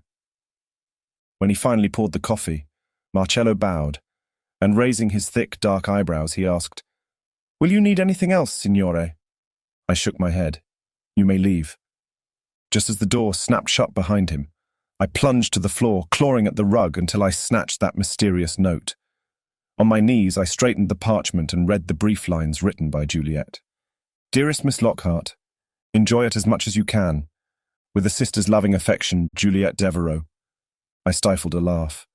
For a second, I contemplated the possibility that she might not be referring to the parasol at all. But it was my presence Elisa should enjoy, for as long as this trip lasted, until my return to Paris. And that last line, shrewd indeed. "I miss you already," I whispered. "The name is Marietta Mazzilli," I said to the man sitting across from me in the parlour. "You might also try Rinaldo Bianchi, her husband. I would very much like to know what became of them." "Res ipsa loquitur," the lawyer said, rising from the armchair. Latin. Lawyers had embraced the language ever since Blackstone's discovery in Rome. The man had unearthed dozens of ancient legal scrolls written in Latin. Nowadays, law practitioners reference their contents as their secret dialect to keep outsiders from meddling in their affairs. Ordinary men did not speak Latin, but then, I was no ordinary man. "The thing speaks for itself?" I asked, translating the phrase. Scorzo's eyes widened. Exposed, he uttered a short, quiet laugh. "My bill speaks for itself, signore," he replied, and shook my hand before leaving. For the past few days, I'd made inquiries after the couple, to no avail, but I refused to accept my failure as a hero, and I exhausted my last resource. Against every thread of decency left in my pesky morals, I hired a lawyer, André Scorzo. Scorzo had appeared at my doorstep with the best letters of recommendation. I could not afford to pass on the opportunity if it would hasten my search for Master Bianchi and his wife. I refused to believe he was dead. There'd never been a better fighter. He was a shrewd and agile man. 6 feet of muscled body. Of course, over 10 years had passed since I'd seen him. He could have changed beyond the point of recognition. He could be a pudgy man who'd chosen a quiet life, for all I knew, though I highly doubted someone as disciplined as him would ever succumb to a life of leisure. Selfishness prompted my search. For too long, I'd fancied meeting Master Bianchi again, dissuaded each time by the thought of being forced to inform him about Victor's death. But perhaps it was not all selfishness. There was also the matter of Valentina. Although safe in a comfortable villa, with the means to ensure a decent living, the child lacked her parents. And besides, I couldn't bear the thought of her having to tolerate her devious cousin, Regina. I was acting in her best interest. And what would I say to Master Bianchi if I met him once more? Oh, I knew perfectly well what I'd tell him. I never won a single battle against Victor, but as it turns out, I won a war, the one against death. I outlived my older brother. No matter how cruel, this was reality. And more often than not, the truth tends to be sharp around the edges. Chapter 13. The Gates of Hell.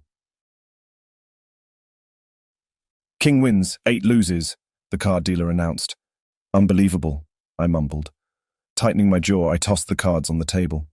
This dreadful streak of bad luck infuriated me. As soon as the game ended, I turned and walked away. Ridotto, I muttered as I ambled amid throngs of lavishly dressed ragazzi and beautiful giovanetti, all in mascara. The Venetian gambling house had granted me nothing but grief. Ridiculous! I could not afford another run of Basetta. These card games were going through my pockets as fast as lightning, and no matter how much I enjoyed pretending to be one of the barons and viscounts who crowded the room, I reminded myself that my budget was a limited one. There she was, the cynosure of all eyes, radiant in her black Colombina mask. The dealer at her table announced the winning slot, and people joined in a grand ovation as Elisa graciously bowed. Feeling my gaze upon her, Elisa turned and found me. She amiably collected her winnings and excused herself from the table, heading my way. "What is the meaning of this?" I teased the minute we met by the doorway. "I won," she replied, delighted, as she pressed the velvet purse against her chest. "Yes, I can see that," I murmured, "but such cheering doesn't come out of winning a single game." I paused before posing the question. "Just how many times have you won?" Elisa smirked mischievously. "Enough to treat you to a nice dinner," she said, swinging her purse in the air, deliberately taunting me. I heaved a sigh. At least one of us had enjoyed the evening. "Will you share a bit of your wondrous luck with me, dearest Miss Lockhart?" A woman nearly shrieked as she jostled her way through the horde. Elisa flinched. "Miss Sinclair, is that you?" she asked, uncertain. When she finally stood before us, the mysterious woman removed her mask. "How delightful to meet you here," she told her. "I witnessed your success at the Biribisi from the other side of the room." Miss Sinclair flicked her fan over her cleavage. "I simply had to congratulate you." The woman was young, about Elisa's age, with captivating almond-shaped eyes and an upturned nose. As soon as she spotted me, she raked me with a glance, up and down, with an intensity that made my skin prickle. Her dark eyes seemed to strip me of my clothing. I could feel the violent heat of desire radiating from her. I hadn't the slightest doubt. She wanted me. Right then. Elisa stepped forward with, "Do you remember my brother?" I resented her words, but that's what I was. "Miss Valerie Sinclair," I intervened. "We met in Rome, I believe." Flashing a sly grin, I took the hand she offered and nearly kissed it. I'd just suffered a hideous evening marked by loss and failure. I would get satisfaction by any means possible, even if only by indulging my vanity. "Oh, I remember," she said, her pale cheeks staining with a natural rouge. I considered her reaction as my brief triumph and cherished it. "I expect I'll see you at the Venetian Grand Ball?" she asked while adjusting her curled hair over her neck, never parting her salacious stare from me. My expression slipped into a subtle frown. "Of course," Elisa quickly answered. "Until then, Miss Sinclair." Although she smiled, she'd wrapped up the conversation a few words short of being rude. My lips parted to speak, but Elisa's hand curled around my arm, and one curtsy later, she all but dragged me outside of the room. I held my tongue as we crossed the palazzo's many chambers and as we descended the staircase. But the minute we stood at the watergate, I blurted, "The Venetian Grand Ball?" She clasped her hands, fighting the urge to fidget with her gloves. I knew her too well. "Didn't I tell you?" she said in a nervous tone that suited her poorly. "No," I replied as calmly as I could. "You didn't." "It's a week from today," she added offhandedly. "Yes, I know when it is," I said, one step away from growling in frustration.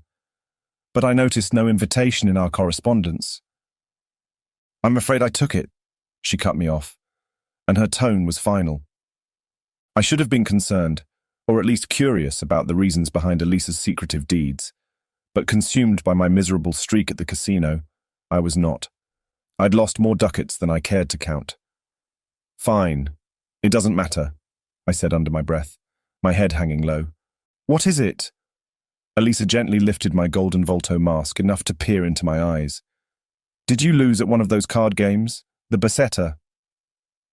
A mirthless laugh escaped me. "Did I lose at one of those card games?" I echoed. Was she being serious? "I lost at every table I touched." Losing was not in my nature. I resisted it with a passion, although it made no difference. "You mustn't lose heart," she said, gliding a hand over my arm. "You'll have better luck next time." She gave it a light pat. "I don't think there'll be a next time," I said, calling the gondola near with a quick hand wave. "Not for me." Finally, we hopped into the vessel that would take us away from that wretched establishment. "I'm done with gambling." "Are you really?" Elisa sniggered, settling aboard. And throwing me a knowing look, she added, "Every gambling house from Winterbourne to Paris knows your name." I hated to admit it, but she had a point. "Be that as it may," I said with a sigh. "My gambling days are over." I paused. "In Venice, at least." She smirked, delighted. "Now that I can believe." I tilted my head aside until it softly touched hers. "Take me to dinner as you promised," I whispered, wrapping my arm around her shoulders. "Ragazza fortunata." Lucky girl. Upon setting foot in Venice, I discovered the carnival was not a one-day affair, unlike Winterbourne's markets, which opened twice a year by royal decree. La Serenissima distinguished itself by hosting a celebration that extended for months. Countless attractions, parades, concerts, and balls were the city's daily program. But the Venetian Grand Ball stood out from those events. It was a private affair, held in a respectable palazzo, a gathering of Venice's finest and noblest personalities. Forget about Parisian galas, where Letizia Leone sang an aria or two. The Venetian Grand Ball mixed nobility with the world's leading artists, and I had every intention of attending. I found it hard to believe that we Lockharts had received an invitation to such a unique gathering. However, it was true. A few days back, Elisa had shown me the letter requesting our presence. I'd have to make many preparations, like ordering suits and gowns as well as the perfect masks for the occasion. The venture thrilled me beyond words. What a magnificent chance to have a bit of fun. But before I arranged anything, I had to keep my word and meet with Scorzo, my solicitor. He'd recently requested a rendezvous, and I agreed to meet him at my favourite coffee house in St. Mark's Square, eager to learn the news he offered. As I stirred the wineglass in my hand, I stared at the piazza, indulging in one of my pastimes. I would run my gaze amid the moving throngs that filled the street, and follow whichever face stood out from the crowd until I unveiled a bit of their life. Who they met, what they carried, whether they were happy, sad, or worried. All this from my quiet spot by the window, while I poured delicious Tuscan wine down my throat. In a flash of a second, I saw a familiar face, but it disappeared so fast I supposed I must have imagined it. "Buonasera, signore," Scorzo said. "Sera," I mumbled. With a tilt of the glass, I offered him a drink. He declined with a swift hand wave. "You wanted to meet. I assume you have some news?" I straightened in my seat and suggested that he take the chair across from mine. News I have, signore, he said, pleased with himself as he slipped on the seat. What the devil? I frowned. If he had any news to convey, why did he not come out and say it? I hated playing those petty games. Well, I said, concealing my annoyance. With tedious parsimony, Scorzo drew a card out of his suit's pocket. Pinching it between two fingers, he extended it to me, pompous and vain. I couldn't wait to be rid of him. I snatched the card and read it. It's an island, I said. This is what you asked of me, signore. Scorzo bowed his head. So is he there? I urged, my thoughts narrowing on Master Bianchi. I then amended with, are they both there? Your answers await on that island, he sternly replied. I'll collect my wages tomorrow, signore. Having said that, Scorzo rose from the chair. He walked out of the shop and dipped into the throngs of tourists, disappearing from my sight in seconds. I stared at the card and its mysterious inscription. Poveglia. What would I find there? Did I really want to unveil the truth that awaited in that place? Wretched Scorzo. I should have made him spit out every bit of information he possessed for which I'd hired him. But the man had left before I could speak a word. Poveglia, I mused, haunted by the note written in hideous calligraphy. I sucked in a deep breath, garnering my resolve. Poveglia it is, then. I nodded. I slipped the card inside my jacket's pocket and took one last drink, and as I stepped away from the table and plunged into the busy square, I knew my search had already begun. 6 o'clock in the morning. A dense fog shrouded the geranium trees in the palazzo's garden, so thick one could scarcely see more than a foot ahead, even with torchlight. I slipped into my velvet cloak as I stepped outside, making as little noise as possible, although our servants had risen perhaps an hour ago. As soon as I set a foot on the cobblestone pathway, I mentally prepared myself to take the leap into Poveglia, an island destined long ago to those afflicted by the plague. The settlement served its purpose as the ideal quarantine location until the sick died, or, what few were lucky, survived. Haunted by their restless souls, the island remained off-limits to the Venetian population. But enough ducats could get me anywhere I pleased, I soon discovered. The morning was cold and tranquil. I feared not whatever expected me at the address Scorzo had provided. What filled my heart with dread was creeping into that small boat waiting for me, and crossing the Venetian sea aboard it. My mouth dried at the thought of wave after wave tumbling that frail bark, subjected to the ocean's unforgiving whims. Although I hated admitting it, I feared it more than anything. I loathed my body's weak response to sailing. Si sta lasciando, signore? Are you leaving, sir? Marcello said. Avrete la prima colazione? Will you have breakfast? His shrill voice echoed in the small courtyard, rising to the palazzo's every window, and possibly even reaching our neighbours. Keep your voice down, Marcello, I hissed. The man was obsessed with me having breakfast. You'll wake up every soul in this neighbourhood. In truth, I did not give a damn about the many souls wrapped in their sleep at this time of day. I only cared for one soul in this palazzo, and it was Elisa's.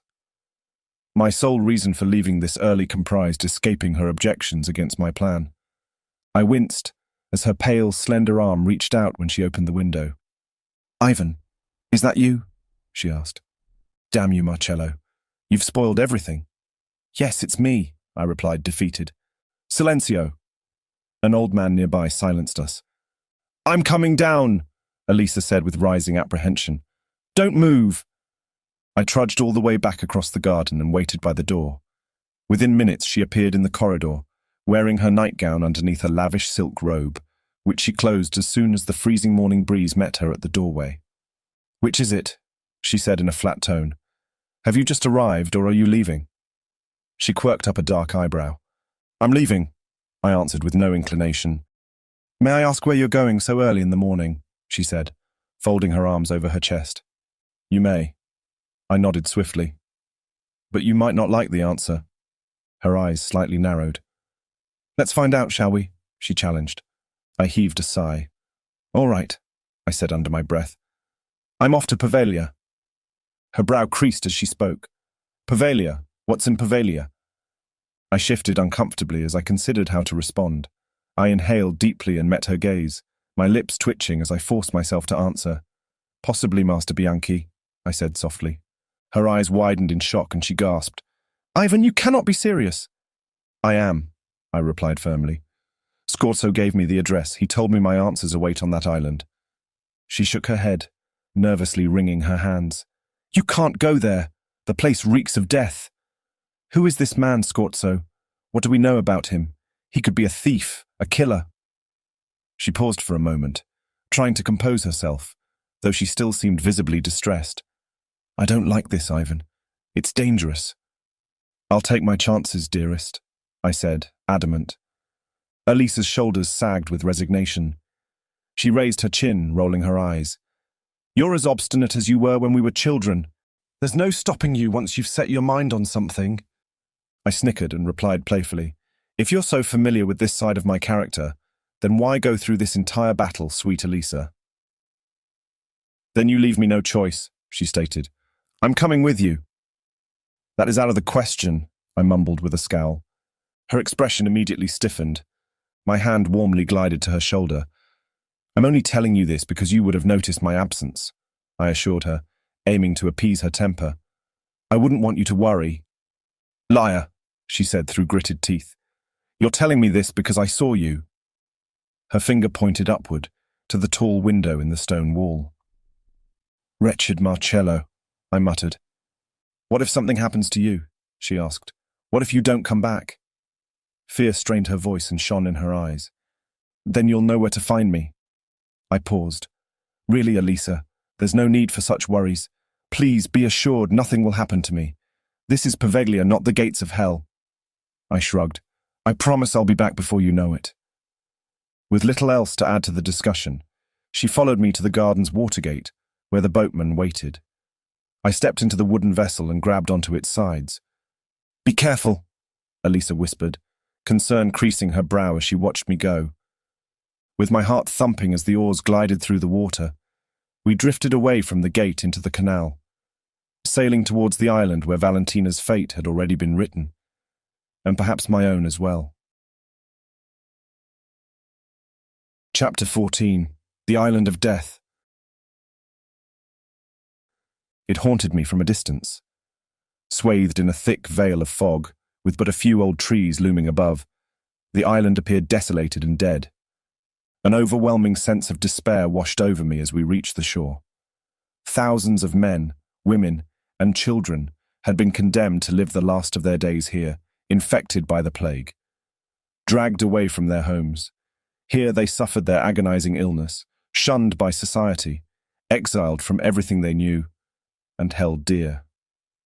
40 years had passed since the last time this place had taken in a living man, and still, the boatman's sullen expression as he docked his vessel told me everything I needed to know about this island.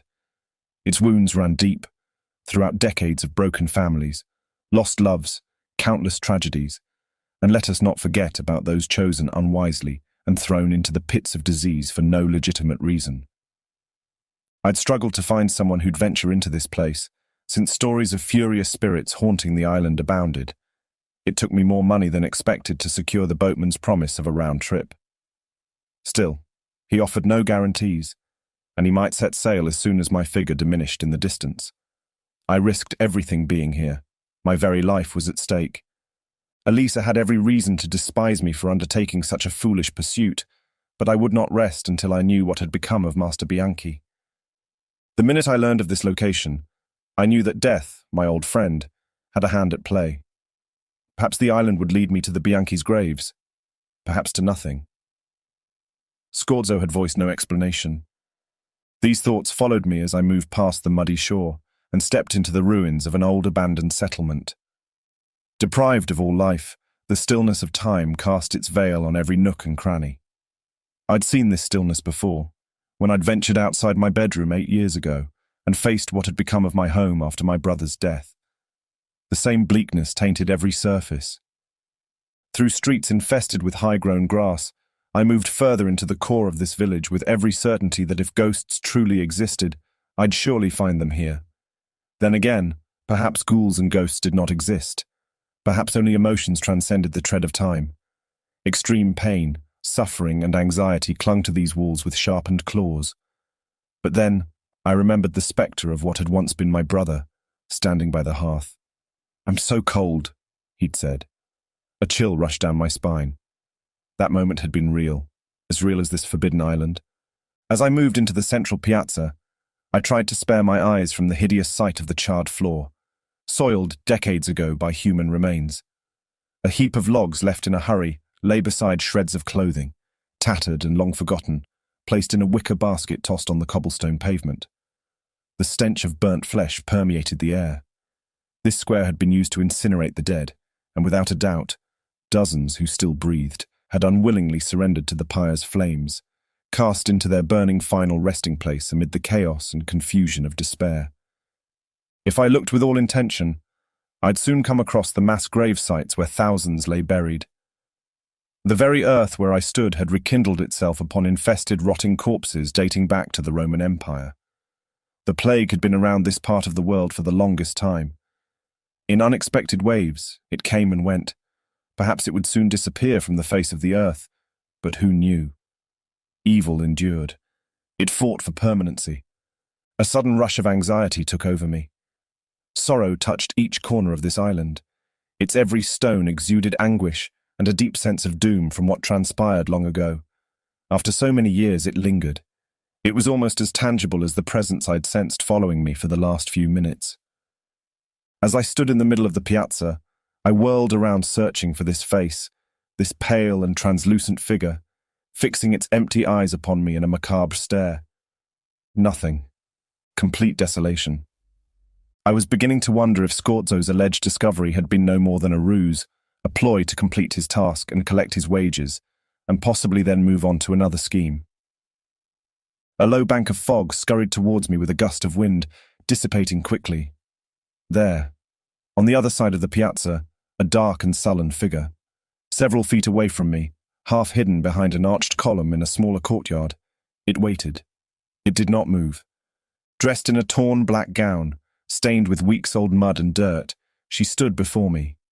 This was no ghost, but a woman, and her eyes said more than any words she could have spoken. In them, I discovered the sharpest pain, the kind that's been kept for too long, leaving a permanent mark of grief. If I looked close enough, I could distinguish the skin shrunken to the bone with deep, straight grooves that carved the salty root of so many shed tears. Her eyes widened as she noticed my stare. In a flash, she picked up her skirt and attempted to flee. "No, wait," I said in Italian. "I mean you no harm." The woman stopped. I took a step closer. "Please, you must help me." How stupid my phrasing was. This woman needed more help than she could ever provide. "I'm looking for someone. No one but the dead lives here." Her voice, low and guttural, came from the depths of despair. "Be that as it may," I managed in a wary tone, holding up an appeasing hand. "Perhaps you know where I can find him." She shook her head and took a hand to her lips, gnawing at her fingernails. "Are you all right?" I asked. Of course she wasn't. Her mind was clearly disturbed, but I sensed it had not always been so. In such a place of devastation and tragedy, how could anyone not fall influenced by its darkness? I myself had been here for less than an hour, and already my heart plunged into profound misery. I longed to leave this island. If the boatman had not sailed away, that was. "Gone, gone, gone," she mumbled. "I'm sorry?" I flinched, ambling towards her until I stood near enough to notice her emaciated figure. The woman wrung her hands as sudden spasms struck her shoulders. Her eyes shifted with fear and shock. "They took him," she breathed. "But where?" "What is it?" I asked, inching closer. The woman turned away, and oblivious to my presence, her small, blundering footsteps led her astray from the courtyard, and obsessively I followed. She stood in an overgrown field, with weeds and grass taller than a man. It was not a field of beauty, but of neglect, of death. Here, even nature had decided to let the land die. I finally reached her, and as I stepped closer, trying to catch a better view, the woman slammed her hand against my chest, stopping me mid-stride. "The dead belong with the dead," she whispered, her gaze fixed on the withering grass. "Not with the living." My brow creased with uncertainty. Who was this woman? And what did she mean by those odd words? Slowly, her hand came off me, pointing down with a bony finger. My gaze traced the path only to discover a profound ditch concealed by the dense foliage. And then, amid heaps of dirt and rocks, I thought I saw— No, please, no. My stomach churned. Dreading the unavoidable, I took a step back, and the entire panoramic was unveiled to my horrified eyes. Concealed between the grass and rocks, fingers emerged from the piles of dirt. A femur, countless fractured skulls, a cracked ribcage, all human bones. This was a mass grave, and no matter how many years had passed since its creation, skeletons still crept out of the earth, refusing their fate. Old death and decay saturated the air. But then, not all of it was old. Some bodies kept fresher conditions, chunks of rotting flesh clinging to their bones, dried blood staining their remains. The stench filled my lungs. My body resisted taking it in, but I could scarcely avoid it. A leather boot caught my eye. My gaze climbed up the leg and met the dead man's face. Shriveled skin, hollowed eyes stained in purplish blue, lips thinned and peeled back into the gruesome grin of death. Maggots feasted on the giant tear on his neck through which its broken windpipe lay exposed. A shot of bile hit the back of my tongue, filling my palate with its hideous taste. My body retched, and the next thing I knew, vomit burst out of my mouth. I buried my head between my knees as my stomach turned once more. And when that was over, I sat on a rock, struggling to contain my unease. I sensed some relief as the cool breeze rushed by, clearing away the fog that surrounded us. The wind's whispering as it swept the grass soothed my restlessness. I closed my eyes for an instant, and as I opened them once more, her face appeared before me, her expression laden with concern. The woman's lips moved, but I heard no sound. Behind her, dusk glared in the sky. The woman's hands cupped my face, her fingers, although youthful, shrunken to the bone.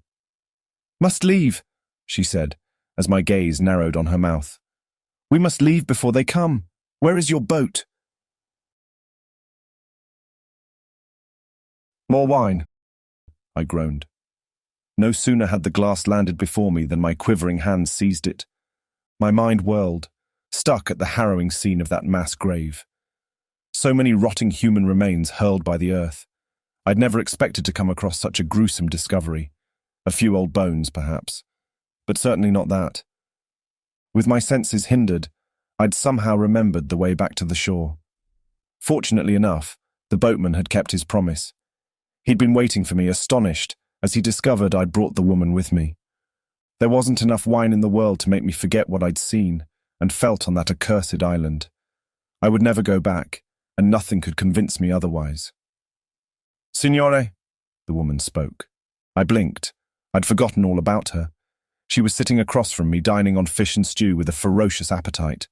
Her first decent meal in ages, it seemed. "You haven't spoken a word since we came back," she mumbled in Italian. She then pulled a chunk of bread and jabbed it into her mouth. "Are you all right?" "Sto bene. I'm fine," I said, when in reality I was rattled to the core. "How long were you on that island?" 2 weeks, she replied through a mouthful of bread. I started. 2 weeks, I all but hissed as my expression slackened. "The place is forsaken. How could you survive for that long?" Her lips parted to speak, but I cut her off with, "Never mind that. What were you doing there in the first place?" "They took him," she managed, her eyes rimmed with tears. "Yes, you said that before," I mumbled, verging on annoyance. "I found the grave," she continued in a low voice, "right where he told me. The shroud, ripped and drenched in blood with no body. He was gone." Sorrow gave way to fury as her hardened stare met mine. "They did it. Poveglia is their lair and refuge. They hunt here in Venice and take their prey to the island to feed themselves. They drink their blood and drain their bodies dry, leaving but empty shells of rotting meat. You've seen it yourself." Her words shot an icy chill down my spine, but something in her speech had dumbfounded me even more. "Wait," I uttered. "Who's they?" "They know who I am," she continued, oblivious to my inquiry. "They've seen you too. We're in grave danger." She paused. "You must go back, signore. Go back to whence you came. They'll kill you if you stay here." "Kill me? What are you talking about?" I flinched in sheer dread. "Who are you?" I demanded. Her dark eyes locked gravely on mine. She heaved a sigh and said, "My name is Marietta Mazzilli." "You," I breathed, astonished. "You're Marietta Mazzilli?" "That's what I said," she mumbled, glaring at me with caution as if doubtful of my mind's soundness. "Forgive me," I shook my head. "Please go on." "2 weeks ago, a man who called himself Scorzo appeared at my door," Marietta said. "He told me he knew where my husband was buried and pointed me to the island." Scorzo. Immediate fury rushed through my veins like brushfire. "And what happened?" I asked. "I've told you already," she calmly replied. "I found my husband's grave where he said it would be. It was open, the shroud torn apart, drenched in blood." She paused. Surely this was the first time such words had crossed her lips. "Someone stole his body. When I headed back, the boat that brought me to the island was gone." Her jaw clenched tight. "The man left me stranded, unable to reach a single creature or call for help. No one dares set a foot on that island. And now I know why." Her hands curled into tight fists. She'd relayed so much information that it fogged my mind. But first, I had to deal with the fact that this woman was Marietta Mazzilli. She was Valentina's mother, Master Bianchi's wife. "Your husband," I blurted. "Are you sure the grave was his?" "I know it was." Marietta anxiously raked her fingers through her chestnut hair. "I found this inside the grave." She pulled out a piece of jewelry from her gown and showed it to me, a golden cross and chain. "It's the necklace I gave him on our wedding day." As soon as I saw it, she closed her hand and slipped it into her pocket. 1,000 questions tumbled in my mind. Why were we in danger?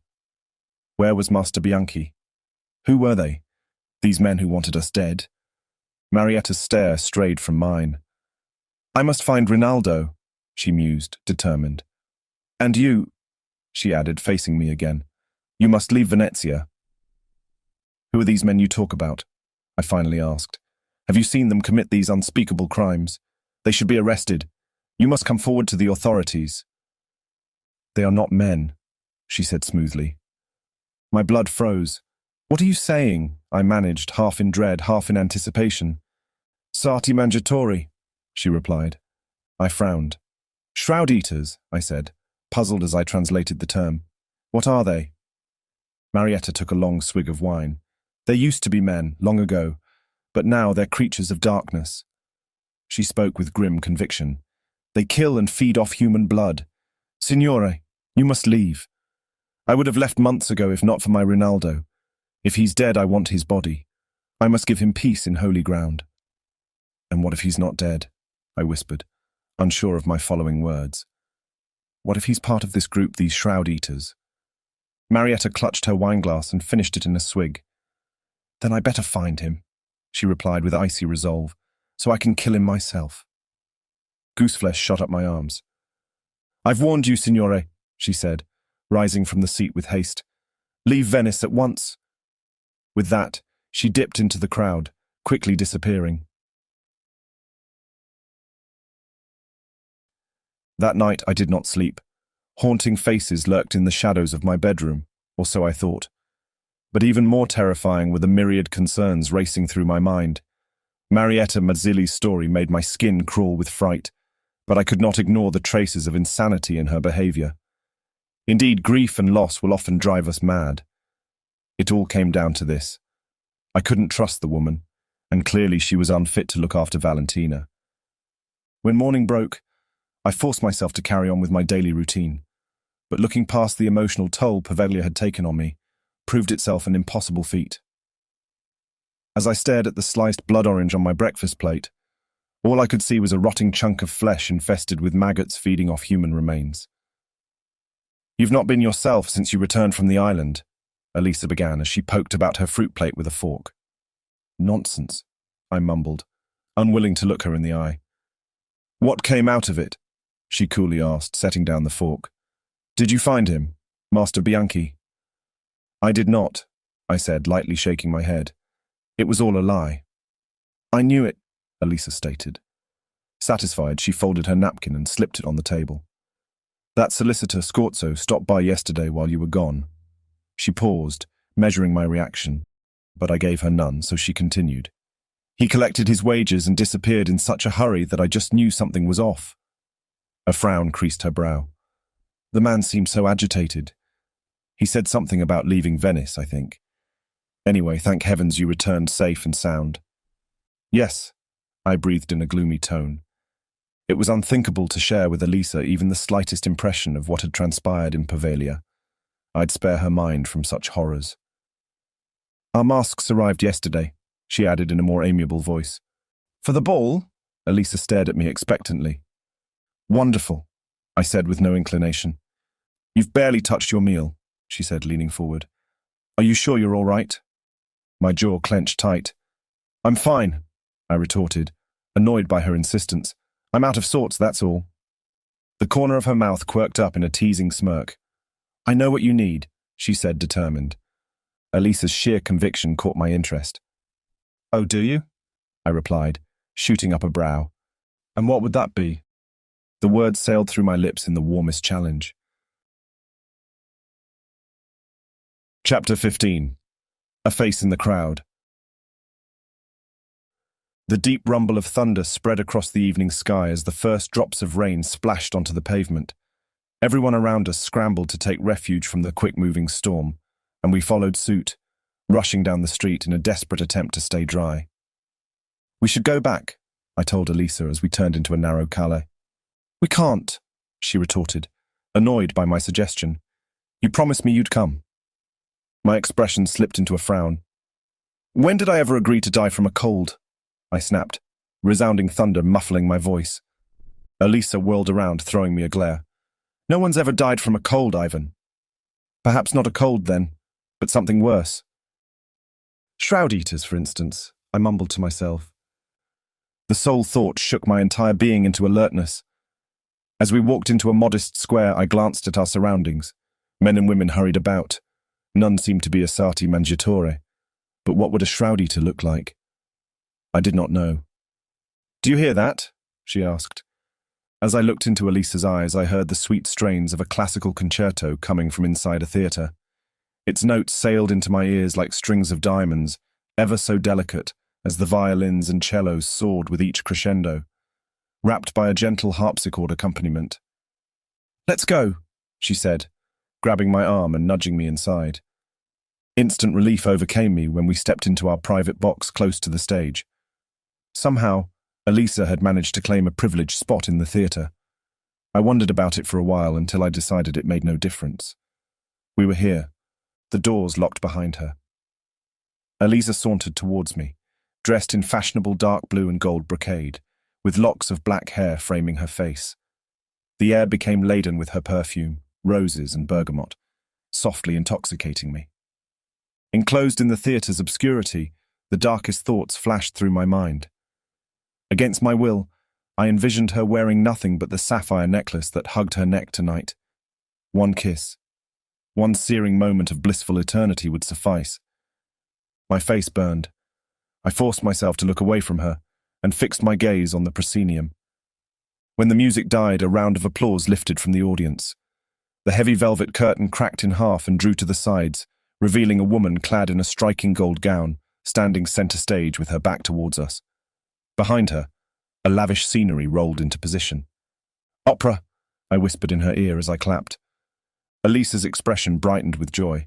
With Letizia Leone, she replied with a knowing nod. My eyes traced the outline of the singer standing in the middle of the stage, illuminated by the golden rays of the setting sun.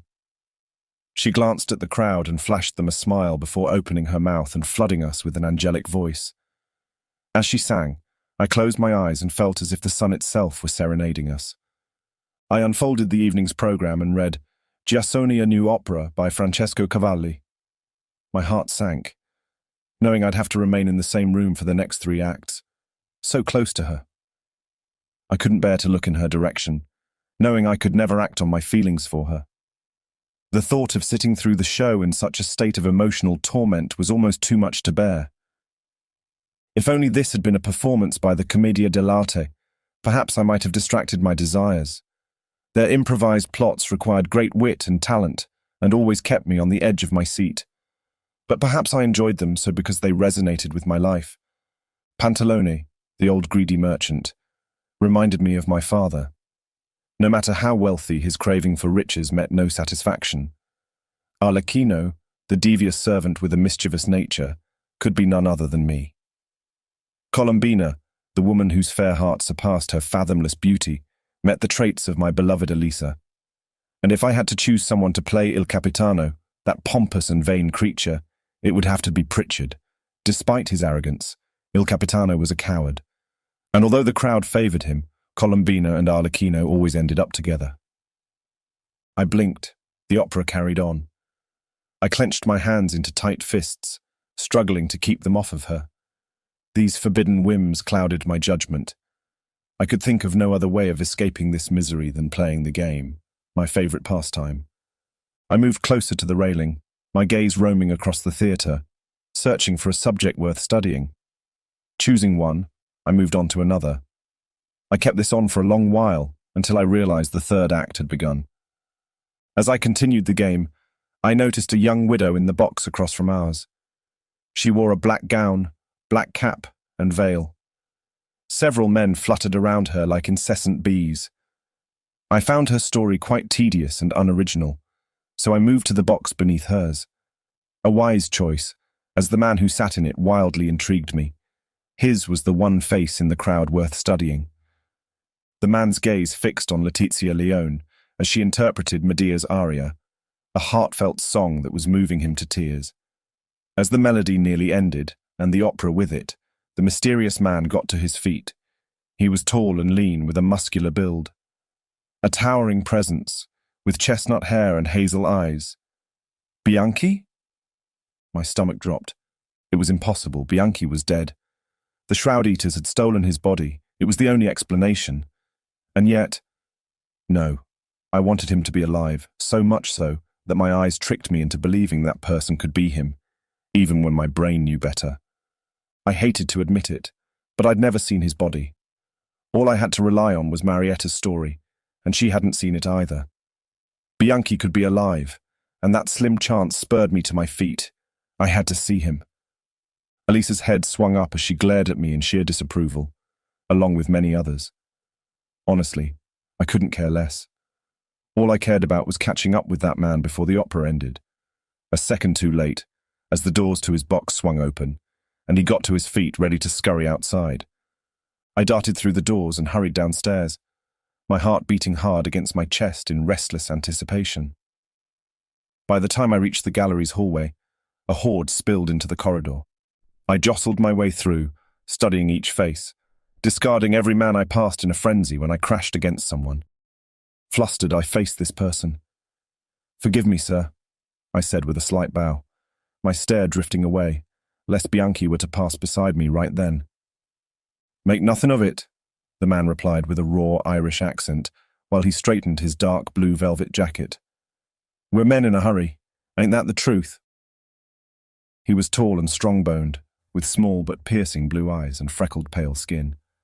"I suppose that's Captain Blood," a man called from a distance, his waving hand looming above the moving crowd. "This way, Captain." "Captain Blood?" I mumbled in awe. "Is he here?" Thomas Blood, the villainous hero, my source of mischievous inspiration, the man who'd successfully proven that even fiends get their happy rewards. Where was he? "Excuse me, my friend," the man said, offering me his hand most amiably. "It seems I'm needed elsewhere. Pleasure bumping into you. Captain Thomas Blood, at your service." My mouth hung open in disbelief. There he was, in the flesh. My head raced with questions, begging to be answered. How had he done it? What did it take? I wanted to know more about the feat that had assured his entry into the annals of history. I stared at his hand as I shook it, imagining the sword he held in the air as he faced down the tower's guard, his lips twisted in a smirk as he snatched His Majesty's crown. "You're Captain Blood," I mumbled. "The one and only," he replied, strutting down the hallway with an air of confidence, and throwing a cocky smirk at the man who'd called him from the end of the corridor. He sauntered with a swagger as if he owned the place. "Captain!" I exclaimed, my voice shaking. His eyes met mine, and a chill ran down my spine. How had he managed to bargain for his life in front of all that power? I couldn't help but ask, How did you persuade him to spare you from— I meant the king, of course. Captain Blood strode closer, his maroon cape billowing behind him. His eyes were the colour of a winter sea, and they flashed with amusement. He leaned forward as if sharing a great secret. I told him I thought the royal regalia was worth £100,000, he said with a rueful shake of his head, and that, had I known it was only worth 6,000, I never would have taken such troubles. His wicked chuckle filled my heart with bliss. Throngs poured into the hallway as the opera ended, swarming around us until we drifted apart. However, I cherished that moment with Captain Blood and knew I'd reminisce about it for years to come, but not right now. Bianchi, I mumbled. I must find him. I scurried against a sea of silk gowns and glimmering embroidered suits until I finally reached the prize theatre box. At once I flung the doors open. I started as I quickly discovered the box was empty. I stood there for a while, frozen by shock and disappointment. My mind whirred, wondering why I'd not spotted him in the horde, back in the gallery's corridor. Had Bianchi simply vanished? Perhaps he'd never existed, and in my eagerness to find him, I'd hallucinated the entire thing. I stepped back, horrified to consider such a wild possibility. "What happened to you?" Elisa all but hissed, deep concern hanging from each word. She was standing in the hallway waiting for me. The minute I joined her, she clutched a hand around my arm, watching me expectantly. "It's just— I thought—" I bit my lower lip, my brow still creased in bemusement. When I faced her, I cleared my throat, straightened my expression and said, "Nothing happened." "Ivan, are you sure? You're as pale as a ghost," she whispered, inching closer as she studied my face. A gasp escaped me as I struggled to regain my aplomb. "I'm fine." I shrugged, and giving a slight tap to her hand, I added, "Come, let's go meet Miss Leone." Her countenance slackened. "What are you saying?" She breathed in undiluted shock. "She'd never receive us, not just like that." Elisa subtly writhed as I took her hand, leading her downstairs. Once or twice she grumbled, calling out my lunacy, but something told me Letizia would agree to a brief chat with us, and this inkling stemmed not from arrogance, but from the deepest kinship forged between us the very first time we'd met. I did not waver as we went backstage, sauntering through dancers and singers towards her dressing room. My confidence prevented anyone from addressing me or questioning my right to be there. For too long, Elisa had dreamed of meeting Letizia Leone. I'd give her that at least. We stepped off the tiled hallway onto the plush Aubusson rug that ran down a long corridor. The walls were framed with gilded mirrors and old paintings, and it seemed like an eternity before we reached the end. There, Letizia lounged on a chaise longue upholstered in royal blue velvet, her lips stained with a deep shade of ruby as she brought the glass of red wine to her lips. A dozen admirers chattered around her with feigned familiarity, their voices a low hum. Taking a deep breath, I stepped closer. Her gaze shifted from the horde to the reflection in the mirror, and her expression changed to recognition. I smiled a little as she spun around to face me, and with a delighted gasp, she uttered, "Mr. Lockhart, I remember you." "I'm honoured you'd recall me at all," I said, genuinely surprised. "You meet so many people regularly." "I could never forget you," she replied, extending her hand. I bowed and drew it close to my lips, as close as the rules of decorum would allow. "Paris, wasn't it?" she added. "You were with that young lady—" "Miss Leone," I eagerly interrupted, before she spoke another word that might reveal Juliet's identity. "May I introduce to you my sister, Miss Elisa Lockhart? She's a fervent admirer of yours and appreciates your talent far better than I do." Her lively blue eyes set on hers. "I'm always grateful to meet my admirers," she said, lightly bowing her head. "Miss Lockhart, if you're anything like your brother, I'm sure your friendship will truly bless me." Letizia rose from the chaise longue. She held Elisa's shoulders dearly and kissed her cheek. "I wouldn't call it a blessing," I mumbled, as my face surely burned.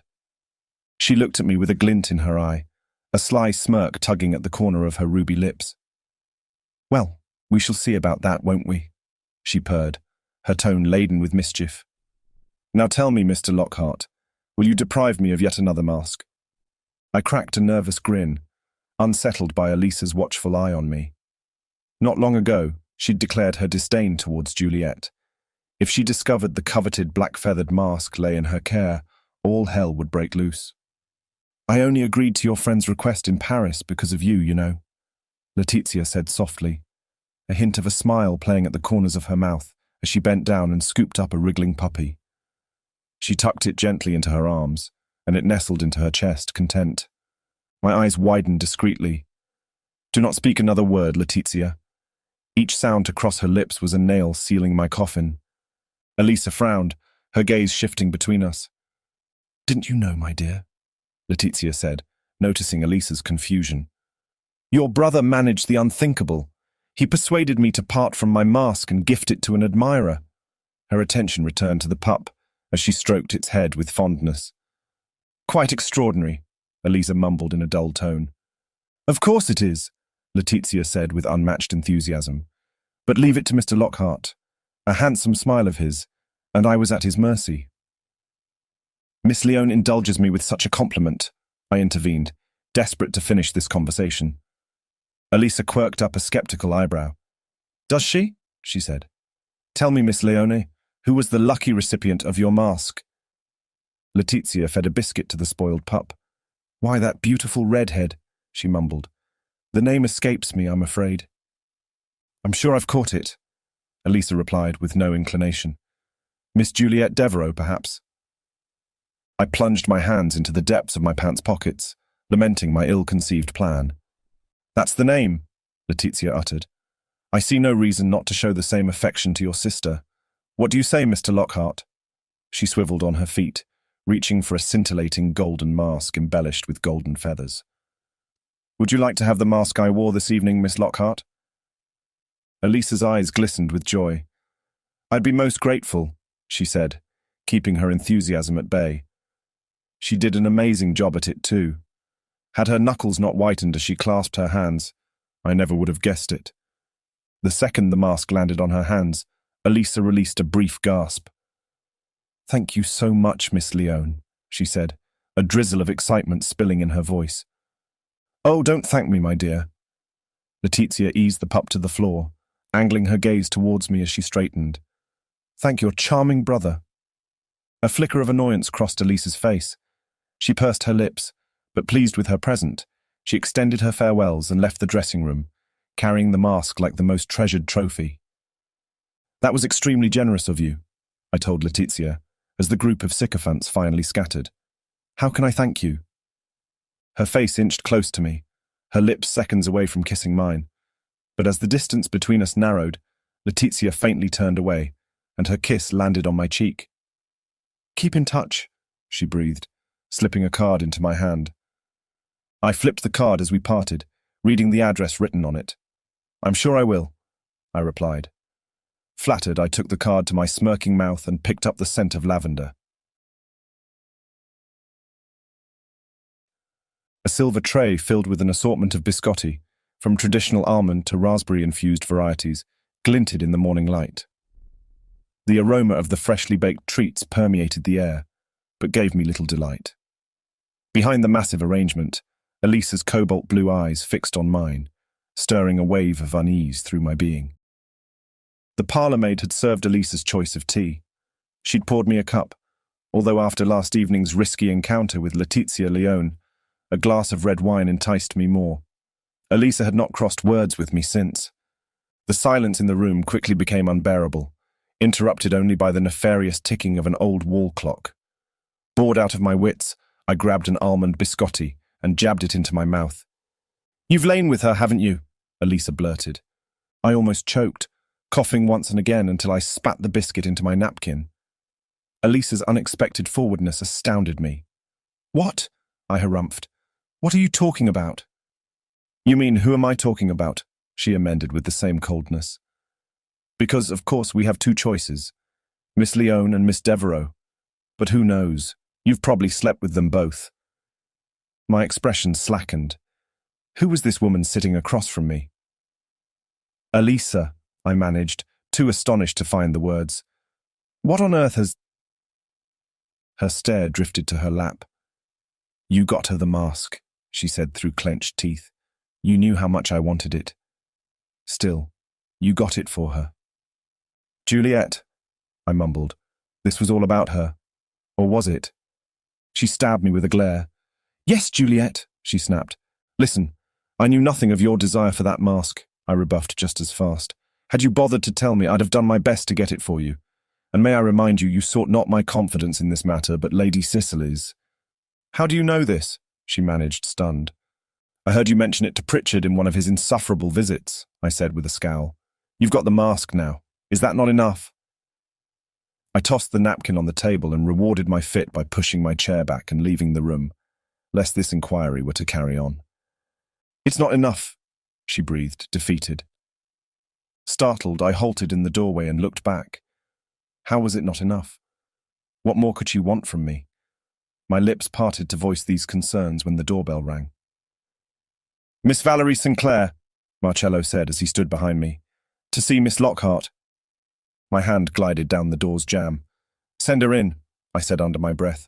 I was on my way out anyway. Chapter 16. The Venetian Grand Ball. I arrived at the magnificent palazzo and jostled my way across the horde lingering in the courtyard. Muffled thunder rumbled in the distance. A storm was approaching. Music drifted out of the hall and welcomed me as I climbed the staircase. Once inside, I moved through the crowd, careful not to step on the many lavish silk gowns that surrounded me, profuse in their dimensions. I wouldn't want to cause a lady's fall, nor did I care to trip myself. The Venetian Grand Ball was a dazzling vision of velvet and lace, wine and conversation. Everywhere I looked, masked faces twirled and swayed in intricate dance steps across the starlit marble floors, as the scents of perfumes mingled with the music of a distant orchestra. Everywhere I looked, I found the nobility of La Serenissima, their identities concealed behind masks of silk and feathers, their names known only to a few. As soon as I spotted Elisa in the crowd, I halted. In silence, I watched her from a distance. She was radiant in her royal blue gown, covering her face with the Columbina mask I'd chosen for this evening.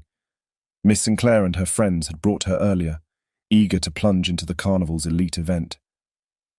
I leaned against the damask wall, swept in a daze by her exquisite beauty, how she smiled as with a whisk of her lace fan she drove away the heat of countless lit candelabra. And below that wondrous smile, the sapphire brooch gleamed, its pearled choker gently hugging her long neck. At that moment, Elisa shut her fan. She excused herself from her party and left the ballroom. A hand gently folded over mine, tearing me from the trance. I see you, Mr. Lockhart. A sultry voice purred in my ear in pristine French. My head swung to the sound, to discover lustful dark eyes boring into mine. And I see you, Miss Sinclair, I replied with a faint smile, softly gliding my hand away. Despite Miss Sinclair's open advances, and although she was one of the fairest women I'd come across on this trip, she did not interest me. You're not her, I wanted to say. But, good evening, came out of my mouth instead. I gave her a swift nod and dipped into the crowd, going after Elisa. I found her leaning over the balustrade, whisking her fan at her face with eyes closed. With the stealth of a cat, I moved closer and stopped behind her. Missed me, I said in her ear. She gasped in sheer relief, smiling the second she saw me. Not much, really, she teased, and taking a hand to her mouth, she yawned. It's been such an exciting evening. My brows shot up sky-high. Oh, I can see that, I replied wickedly. You're bored out of your wits. And offering my hand, I added, Come, let's dance. Dance? She echoed. Are you unwell? She started, unable to conceal her astonishment. If I know one thing about you, is that you never dance unless you're forced, and I'd never force you. My lips eased into a warm smile. As beautiful as you are, I would dance with you and only you, I said, leading her to the ballroom. However, I'd not taken a single step forward when I met her resistance. I couldn't help but frown. What is it? I looked back. What's wrong? Inching closer, I searched her eyes for an answer. Their shimmering revealed little, if not that she suffered in silence, and that discovery alone broke my heart. Please don't, I whispered. Don't cry, dearest. My hand glided along her jawline, pulling her close to my chest as soon as the first tear fell. When I wrapped a comforting arm around her, Elisa wept even harder. Her raw sadness compelled me to the point of tears. Always this silence, always this needless whim of keeping her feelings to herself. Why would she not speak her mind, and for once become free from whatever tortured her soul? I stood there, my heart a jumble of emotions, words caught in my throat. I moved my hand up to her face and tenderly brushed away a tear with my thumb. My other arm hugged her closer, and with the slightest of movements, I leaned in and lightly brushed my lips against her forehead, her eyelids, and then the corner of her mouth.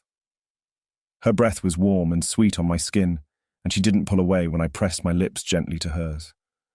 With an intensity I'd never felt before, I kissed her with all the longing and love that had been building up inside of me for months, and she returned my kiss with fathomless devotion. We were unbreakable, locked in a world of our own, and even though lavish gowns swished by, the din of conversation became louder, and the music swelled with increased vibrancy. It all faded into nothingness. I held on to this perfect taste of sheer bliss, this true glimpse of heaven. I wanted this moment to last forever. But when she stepped back and met my gaze, a mix of surprise and fear loomed in her eyes. Without giving me a chance to react, she ran away, her shoulders tense and her steps quick. She dashed through the double doors and disappeared from my sight. I had to find her. She was standing outside by the palazzo's gates, a hand firmly clasped around the iron bar. And as she stared past the Rialto bridge that lay ahead, her shoulders heaved with scant breaths. I moved closer when the first raindrops fell, and a humid breeze lifted from the Grand Canal. My heart shuddered as I stood beside her. "Say something," I told her in a whisper. "Please speak to me." Elisa took a gloved hand to her mouth and shook her head. I took in a deep breath and released it slowly, my pulse quickening in anticipation. To hell with it. I'd kept silent long enough. "Very well," I said, determined as the storm quietly raced. "Then I will." She stared at me earnestly. "I should start by saying that I'm sorry," I said, "and after begging for your forgiveness, I should vow that what took place on that balcony will never happen again." I swallowed hard. But if I did, I'd be lying.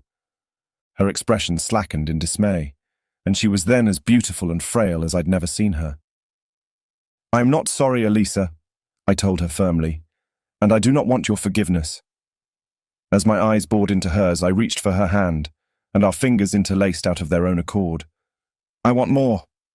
"Stop," she breathed. "I beg you, do not speak another word." I frowned. "Why must I?" I said, defiant. "Can you honestly say you do not feel the same way?" Her tearful eyes avoided me, and her quivering lips uttered no sound. "You wish to torture me with your silence," I pressed as my heart tilted towards fury. "You find my pain amusing, is that it?" "No, of course not," she eagerly answered. "Ivan, there's something you should know." "Hello, hello," a cheerful voice said from behind us. I looked over my shoulder, at once spotting the man stalking us like a frightful demon. He sauntered across the courtyard, tall and lean, clad in a black greatcoat that dropped to his ankles and a ruffled white collar. He was wearing a white Medico della Peste mask. The man waved at us with a black-gloved hand, his other hand pressing his hat tight against the racing winds. "I never thought I'd find you here. Certainly not in the rain," he said in a light-hearted tone. "Well, don't you recognize me?" How could I? The man's wardrobe revealed absolutely nothing. "Ha! You really don't have a clue of who I am. Eh, Lockhart?" The man took his hand to his waist and released an obnoxious peal of laughter. The sound triggered a memory inside me, not an image, but a feeling. Violent and warm. Wrath washed over me in a second. "Pritchard," I mumbled. And to my utter disappointment, my guess proved right as he lifted the mask from his face. "Surprised to see me?" He removed the bird-like beak mask, revealing an insufferable grin. "I must say, the crowds are greater this year. Had Elisa not mentioned what her outfit would be for the ball, I never would have found you." "Elisa," I echoed. To say I was confused would have been an understatement. Bewilderment, shock, remained more suitable terms for my reaction. Well, that, and my brewing anger towards Pritchard. How dare he address her by her Christian name? She told me all about the grand ball in her last letter, Pritchard continued. I wouldn't miss it for the world, I said. And here I am, with my dearest friends once more. In her last letter, reality struck me like a thunderbolt. Elisa and Pritchard corresponded. She'd asked him to come. My gaze shifted to Elisa. I could tell of her discomfort, but honestly I cared very little for it. We should go inside, Pritchard said, leading the way as he slipped a hand over my shoulder. Trust me, this weather will only get worse. I can't, I said, stepping away from Pritchard's grip. I must go. What possessed me to utter such meaningless words? I did not know. I only knew I felt wronged and needed to escape this dreadful scenario as fast as I could. I stood at the gate and prepared to lose myself in the sinuous Venetian streets. But when I pushed it open, her hand landed on mine. Ivan, please, she whispered in my ear. I meant to tell you. I turned. Pritchard stood by the staircase. You should go back, I said in a cold, detached voice. He's waiting for you. Having said that, my hand slipped away from hers and I left. With so many questions torturing my mind, demanding an answer, I should have stayed. But my wounded heart led me away, and as I ambled towards the Piazza San Marco, longing to find a moment's peace, I knew no matter how much distance I placed between us, this hollow feeling would follow me everywhere I went. Chapter 17. The Carnival. Drunk, I stumbled through the hordes of men and women in mascara scattered across St. Mark's Square. Their joyous cries tangled with the clamour of trumpets and drums and spun my dizzied senses. I found relief when I reached an empty corner and leaned against the wall, trying to take a calming breath. Countless emotions quarrelled in my heart. Nothing, not even the blessed red elixir, could silence the relentless voice in my head, screaming the words I dared not pronounce. I dragged my fingers through my hair, desperate as I mumbled. It's wrong. It's wrong in so many ways, but it's beyond my control. I can do nothing to stop it. My jaw clenched tight. And I don't want to. I tossed the bottle to the ground and recoiled from the crowd, hating every second as they laughed and sang their bliss to the wind, while I swallowed my misery. My hand trembled as it pattered along the damp, crumbling wall. The street was all but deserted, the sole sound being the tapping of my fingers against the stone. This alleyway cut through the pandemonium like a blade, barely wide enough for two people to pass each other. As soon as silence enveloped me, I stopped, ready to abandon myself to utter despair. And I would have, had a light hand not glided along my waist. Surely I'd caught a courtesan's interest, and she'd followed me here, willing to offer me her services despite my visible distress. Mi dispiace. I'm sorry, I said, sliding my hand over hers. I'm not good company, ragazza, not tonight. Sarai sempre la migliore azienda per me. You will always be the best company for me, she said, interlacing her fingers with mine. The sweetness in her voice made me look back, and at the first glimpse of a black Columbina mask, my breathing hitched. The corner of her red lips faintly curled as she inched closer, dragging in the air the intoxicating fragrance of roses and bergamot so constant on her skin. Elisa, I managed, my eyes brimming with tears. At once I swept her in my arms, holding her tight, lest this wondrous vision were to fade. Only then, as our bodies moulded to each other, my inner turmoil found respite. I've been dead for so long, I whispered in her ear. But if there's anything left worth giving of my lifeless heart, please know it belongs to you. She parted briefly from me, and her blue eyes bored into mine, precious sapphires gleaming in the shadows. Desire burned in her soundless stare, and also love. Her hand dragged mine to her chest, and I sensed her quickened heart, beating hard as she said, "It's ours, Ivan. Yours and mine." The words resounded in my soul. One blood. One beating heart devoted to endure for this, our obscure love. The greatest truth, as my heart had stopped 8 years ago, frozen underwater the day Victor had died. Elisa's heart had sustained me ever since. A stuttered gasp escaped me. "Oh, my sweetest love." Cupping the sides of her face, my lips claimed the sweetness of her kiss, and when my mouth sealed hers, all my fears became estranged, and the years-old tormenting voice for once fell silent. I knew peace at that moment, and I'd be damned if anything would tear me from it ever again. My kiss deepened at her demand, her bold hands exploring me with increasing need. I cared nothing if it happened right there. I wanted her, body and soul. A nervous smile quirked her lips as she pulled back, and clasping my hand, she whispered, "Come with me," tugging as she led me down the street. We reached an inn scarce feet away. Not a soul lingered inside, as all gathered in the square, snared in the carnival's festivities. Flustered by the fire of unbeknownst passion, we darted up the stairs, pausing between flights to find each other's lips, a momentary salve to the fire rushing through our veins. The last room down the hallway sat unused, and as its door snapped shut behind me, I took her in my arms, tracing each forbidden line of her sensual frame with restless fingers. For too long, I'd emptied my unbrotherly affections for her in the arms of many others, each encounter as unsatisfying as the next. But now, it would be different. This time, I'd stepped into a world where dreams became reality. We stood before the window, staring into each other's eyes, our chests heaving in sync as we drew ever closer. I took her hands in mine, suddenly aware of the softness of her skin and the warmth that radiated from her palms. In this nearness, I watched as the amber gleam of the street lanterns highlighted her delicate features, the soft curves of her cheeks, her chiseled Cupid's bow still blushing from my kisses, the thick fringe of her eyelashes gently quivering. My heart swelled with longing and delight. She ardently pressed her mouth against mine, her breath hot on my lips. At once, a surge of lightning shot through my limbs.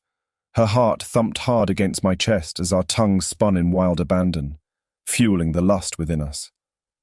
Reluctantly, I pulled away, my voice trembling as I said, "Wait." I took my fingers to my Volto mask and raised it slowly. And drawing near, I pulled her mask's ribbon and took my time revealing her beautiful face. When I finally unveiled her, I vowed to myself that I'd cherish this moment forever. "No more masks," I whispered, discarding hers along with mine. Elisa's cheeks burned red scarlet, and this time, when she sought my kiss, I gave her more than a mere brush of lips, pouring into it all the love I'd locked away through all these years. I lay in bed, my eyes wide open, and taking in the sight of her beside me. The first rays of dawn coming through the window bathed her flawless skin, as she nestled contentedly beneath the soft white sheets that barely covered her. Elisa slept, but I refused to. I watched as her chest rose and fell in a peaceful rhythm, and I held back my own tears as I remembered the moments of pure bliss we'd just shared. At long last, she'd let go of all her inhibitions, allowing me to feel the love she'd hidden for so long. Undiluted joy streamed through my veins. The bonds of prejudice between Elisa and me had finally snapped. Nothing but pure liberation existed in our world. I wanted to shout out my joy to everyone walking along the banks of the Grand Canal. Nothing else mattered, not my selfish sense of unworthiness, nor the guilt I carried since Victor's demise. I had love. And though knowing within my reach such a frail treasure frightened me more than I could tell, it filled my heart with pride, and something else my life had lacked for a long while, a reason to live. My lips eased into a grin. I had no power to clear it from my face, nor did I want to. I slipped out of bed, gathered my clothes from the floor, and retired from the room. As I reached the stairs, my thoughts moved further away from Elisa. Outside, the sky had lightened, awash with shades of pink and orange. The beauty of it took my breath away, and I recognized it as a wondrous sign of blessings to come. I grabbed a bottle of wine off the inn's empty counter and poured myself a glass, slipping a few ducats on the bar before heading out to the terrace.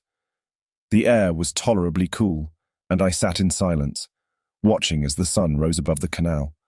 The world seemed so different now, filled with an exquisite freedom that only life's pleasures could bring. With each sip of wine, my heart expanded with newfound joy. As the sun slowly made its way over the horizon and bled into the sky, I soaked up every second with an enthusiasm that washed away any fear or doubt that had once plagued me. No matter what lay ahead for us in this uncertain world, this moment was proof enough that love could conquer even the toughest hardships when given a chance to flourish. I blinked. At first, I blamed my wild imagination, But as my focus sharpened on the sidewalk, I caught sight of the bright red lining of a man's cloak. The red cloak. The bright red fabric brought to the forefront of my mind memories I'd long tried to forget. The cracked ice, the frigid water threatening to pull me down, my brother's desperate cries as he fought for his life, all of it resurfaced in an instant. How I forced myself up from the water and saw him standing at the edge of the shore, cloaked in a blanket of red, his gaze fixed solidly upon me. I'd never forget that man for as long as I lived. In a flash, I shot up from my seat and sprinted towards him. A few minutes into the chase, I glimpsed his figure as it walked into a narrow street. I veered right and came upon a quiet campiello swathed in thick morning fog. Nothing but the click of his footwear against the cobblestones served as my guide. With my pulse throbbing in my throat and ears, I strolled across the square and stopped near a fountain. And as the mist gently scattered, I spotted him standing in the distance, sternly watching me. He granted me enough time to see the golden mask that hid half of his face, then disappeared into an alley. "It is you," I breathed, my mouth dry with apprehension. I knew the street led to a dead end, and with that assurance, I prowled towards him, unhurried. By the time I stood in the darkened alley, all trace of his presence had vanished. I heaved a rough sigh and swept back with my hand the strands of hair that had strayed to my face. "Where have you gone?" I mumbled, stunned, as I glanced at the walls. I'd lost him. Again. My hands curled into tight fists, my jaw clenched tight in ceaseless fury. How could it be? How could a person simply vanish in mid-air? The stranger in the red cloak owed me answers, and now I'd lost them. Possibly forever. He'd been real. I was sure of it. I began pacing, questioning the soundness of my mind, when something yanked me back by my shirt's collar. It clamped down on my shirt so hard it almost strangled me. A chill ran down my spine as he exhaled against my skin, and just as fast, 2 cold daggers plunged into my neck. The searing pain was like nothing I'd ever encountered before. It spread through my limbs like harrowing bolts of lightning, 1 second stirring awake every nervous fibre in my being and paralyzing them the next. It soon became too much to bear, and unwilling to withstand it, my mind shut off. Chapter 18. The Gift. Slowly my eyes cracked open. My gaze narrowed on the intricate details of an oak tester's carving. I was lying on a 4-poster bed, with sheets tucked loosely around me, red velvet curtains pulled shut on either side. I forced myself to remember the events that had led me to this place, not without summoning the most terrible headache. The pain pulsed in agonizing blows that hindered any recollection. However, one thing I knew well. I had to get out of there. I wanted to spring out of bed, and I tried to, but to no avail. I sent the order to my brain, an explicit request, a fairly simple instruction. Move.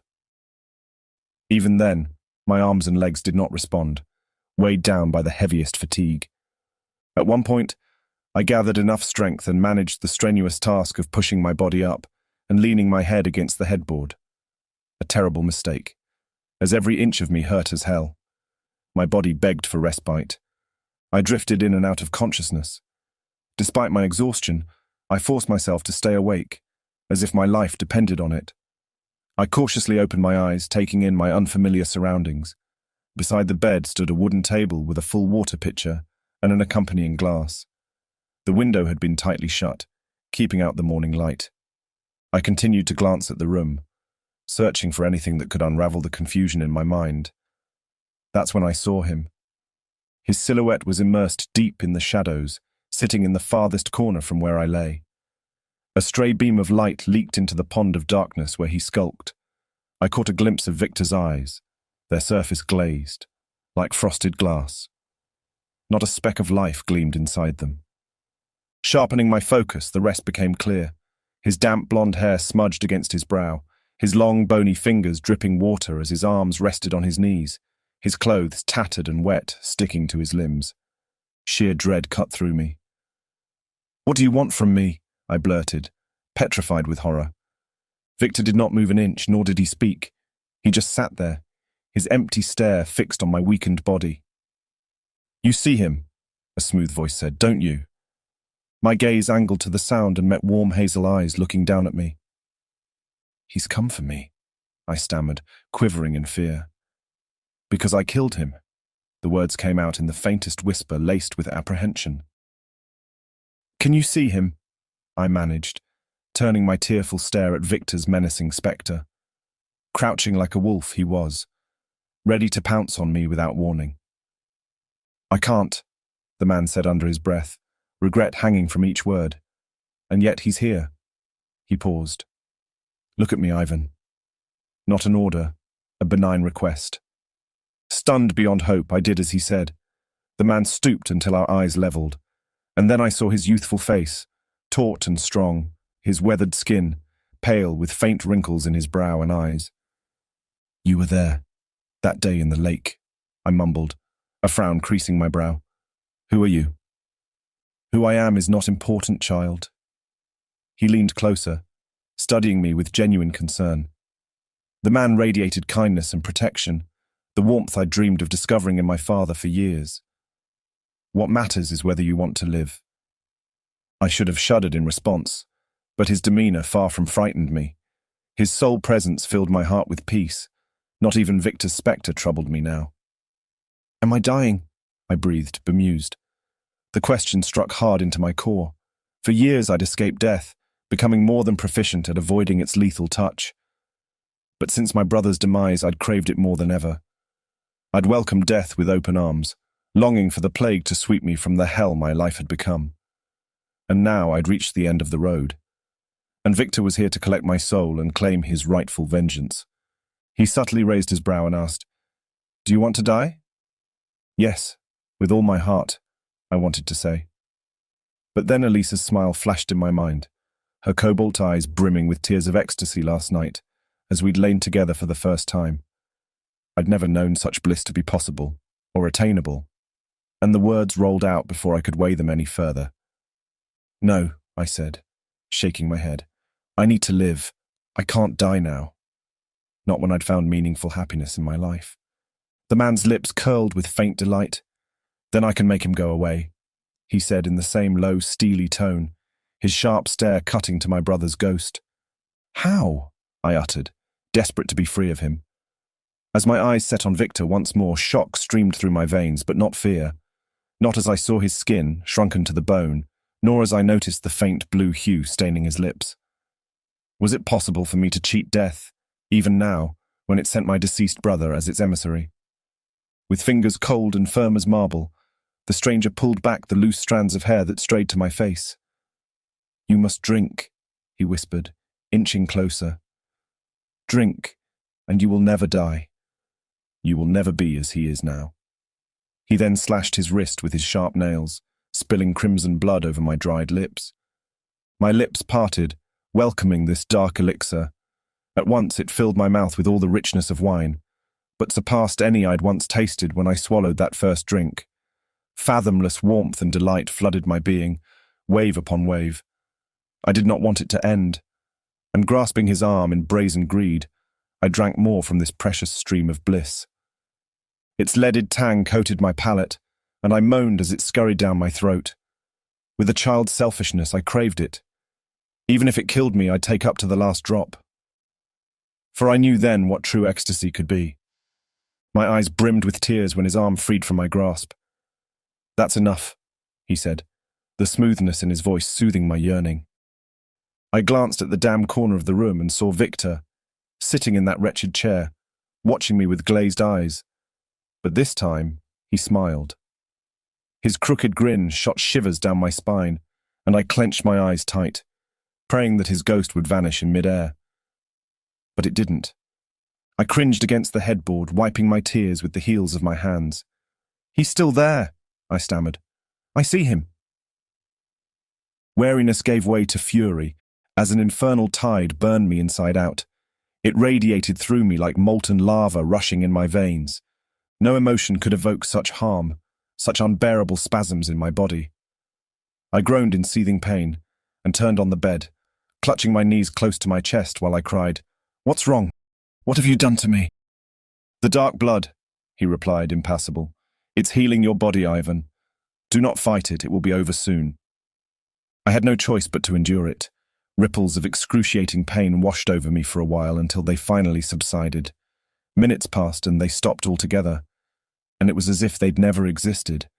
My body felt strong and full of life, perhaps more so than ever before. I sat on the bed, rattled at the extraordinary, and swept the room with a careful glance. "He's gone," I breathed, fearing that by speaking any louder, I'd summon back my brother's spirit. He'd then seize my throat and pull me down with him to the depths of the underworld. "You will never see him again," he assured me, "unless you want to." My brow furrowed. What on earth had he meant by that? But before I could ask, he offered me his arm to stand and led me to another room in his palazzo. As we descended a spiral staircase, I looked back, silently relieved to be far away from Victor. We arrived at what should have been the servants' quarters, but the furnishings themselves did not differ from those on the piano nobile floors. "I need to know your name," I told him as the door snapped shut behind him. The chamber was spacious and welcoming despite the lack of windows. "Who are you? What happened upstairs?" I swallowed hard. "Why were you at the lake back then, and why did you do nothing to save us?" "I will explain everything tomorrow," he said, taking in the room's interior as if it were unknown to him. "But for now you must rest." Sauntering towards the entrance, he added, "I'll come for you when it's time to rise." Right before he shut the door, he turned around and said, "My name is Dristan." I wish I could say that I had peaceful dreams as I slept that day, but I did not. My brother's rotten face haunted my slumber, and his efforts to drag me to the pits of perdition only fed this nightmare. The hunger brought me back from the gates of hell. My limbs burned with aching pangs that almost compelled me to receive death. But I'd made a promise and could not renege. As I struggled to sit up and stumble from the bed, my body felt light and lean, nearly weightless, despite the firmness of my muscles. I started to get used to the sensation when I spotted a fresh set of clothes resting on the dresser, a suit finer than anything I could afford. I picked up the jacket's sleeve, made of the smoothest silk, embroidered in gold, and glimmering with precious gems. The door creaked. My gaze cut towards the sound but found nothing beyond the crevice.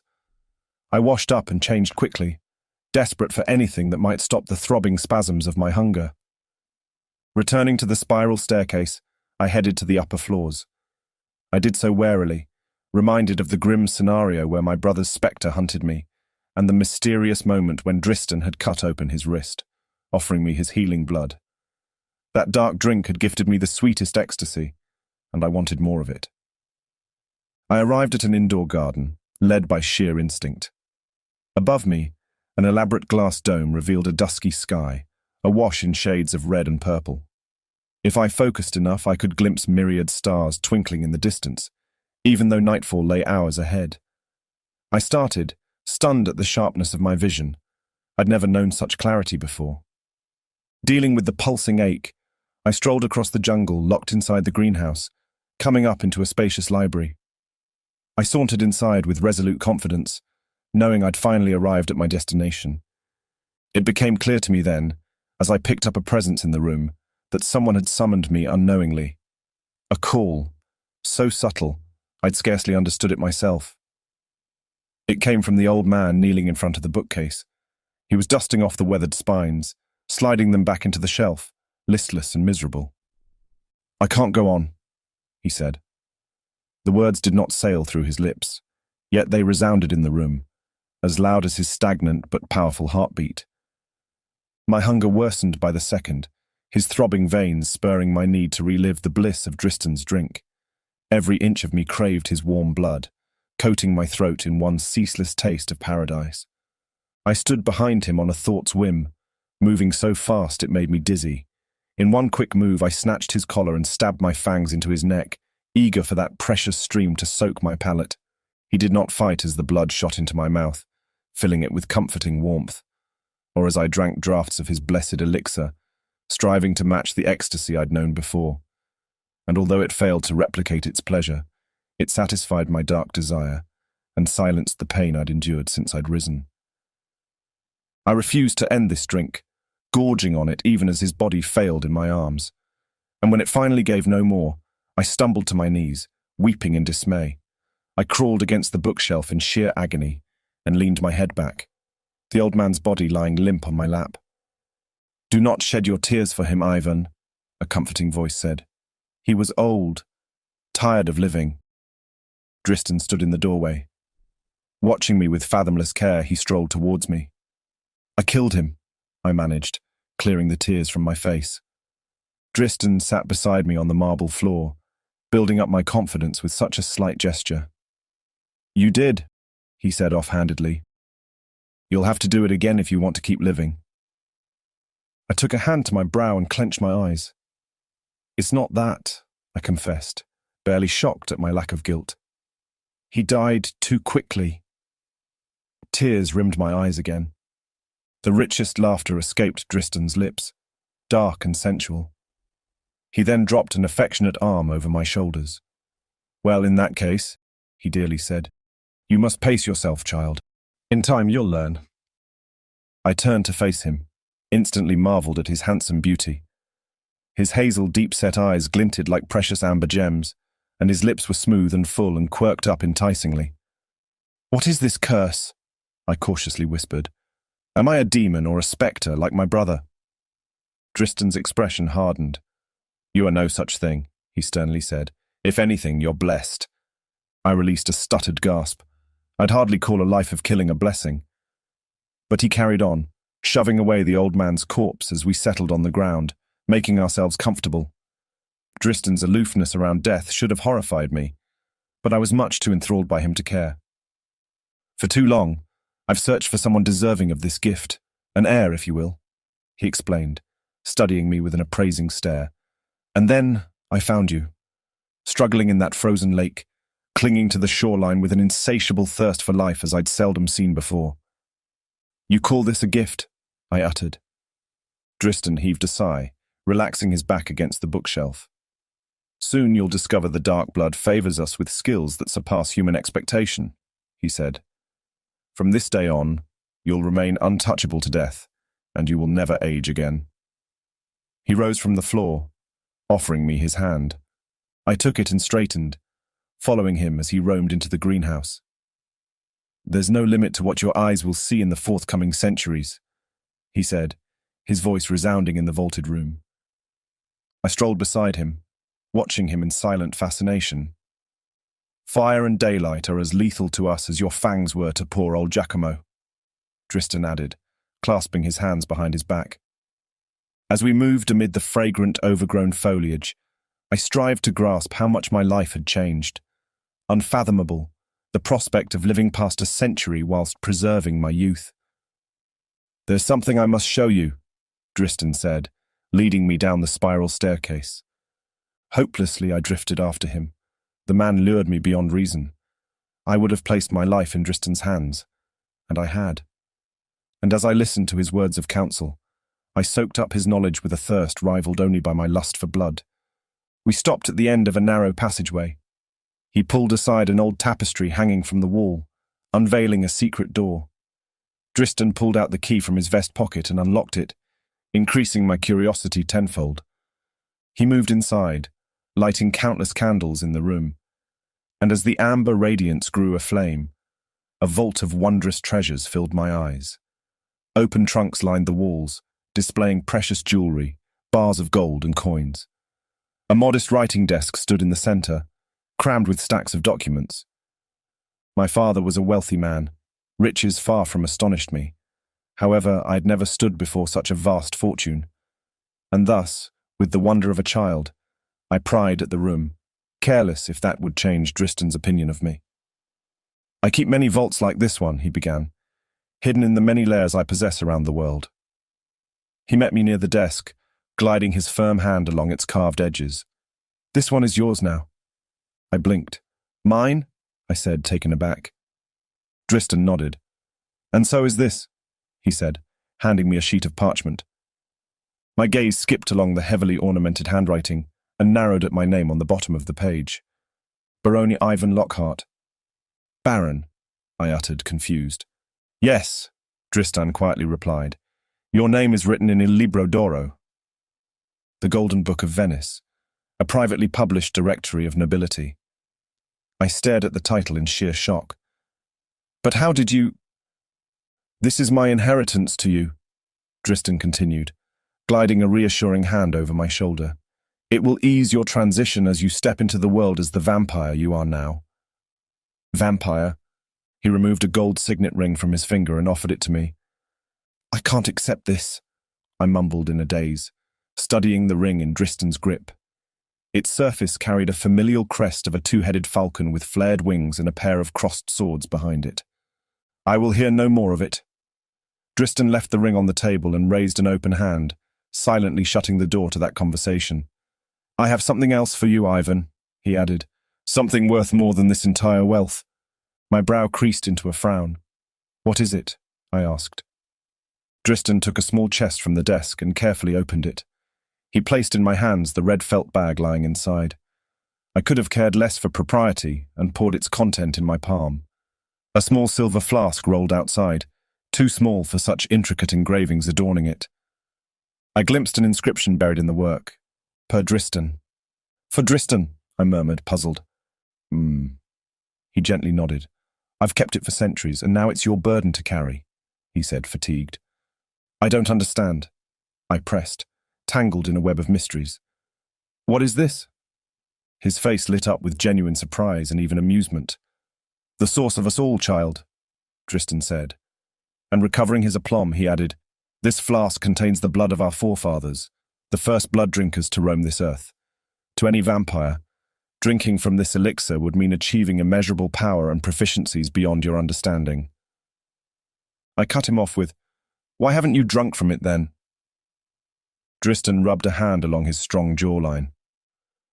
The thought crossed my mind when it came to my hands, as I'm sure is your case now, he warmly replied. But I'll tell you what my maker told me then. After spending centuries in the dark, I've seen enough that would steer me away from the slightest temptation. He paused, his intense gaze meeting mine. Take heed of my advice, Ivan. Keep it safe, but never drink from it. Its power reaches terrible lengths. A single drop might turn you into a god, but it could also destroy you.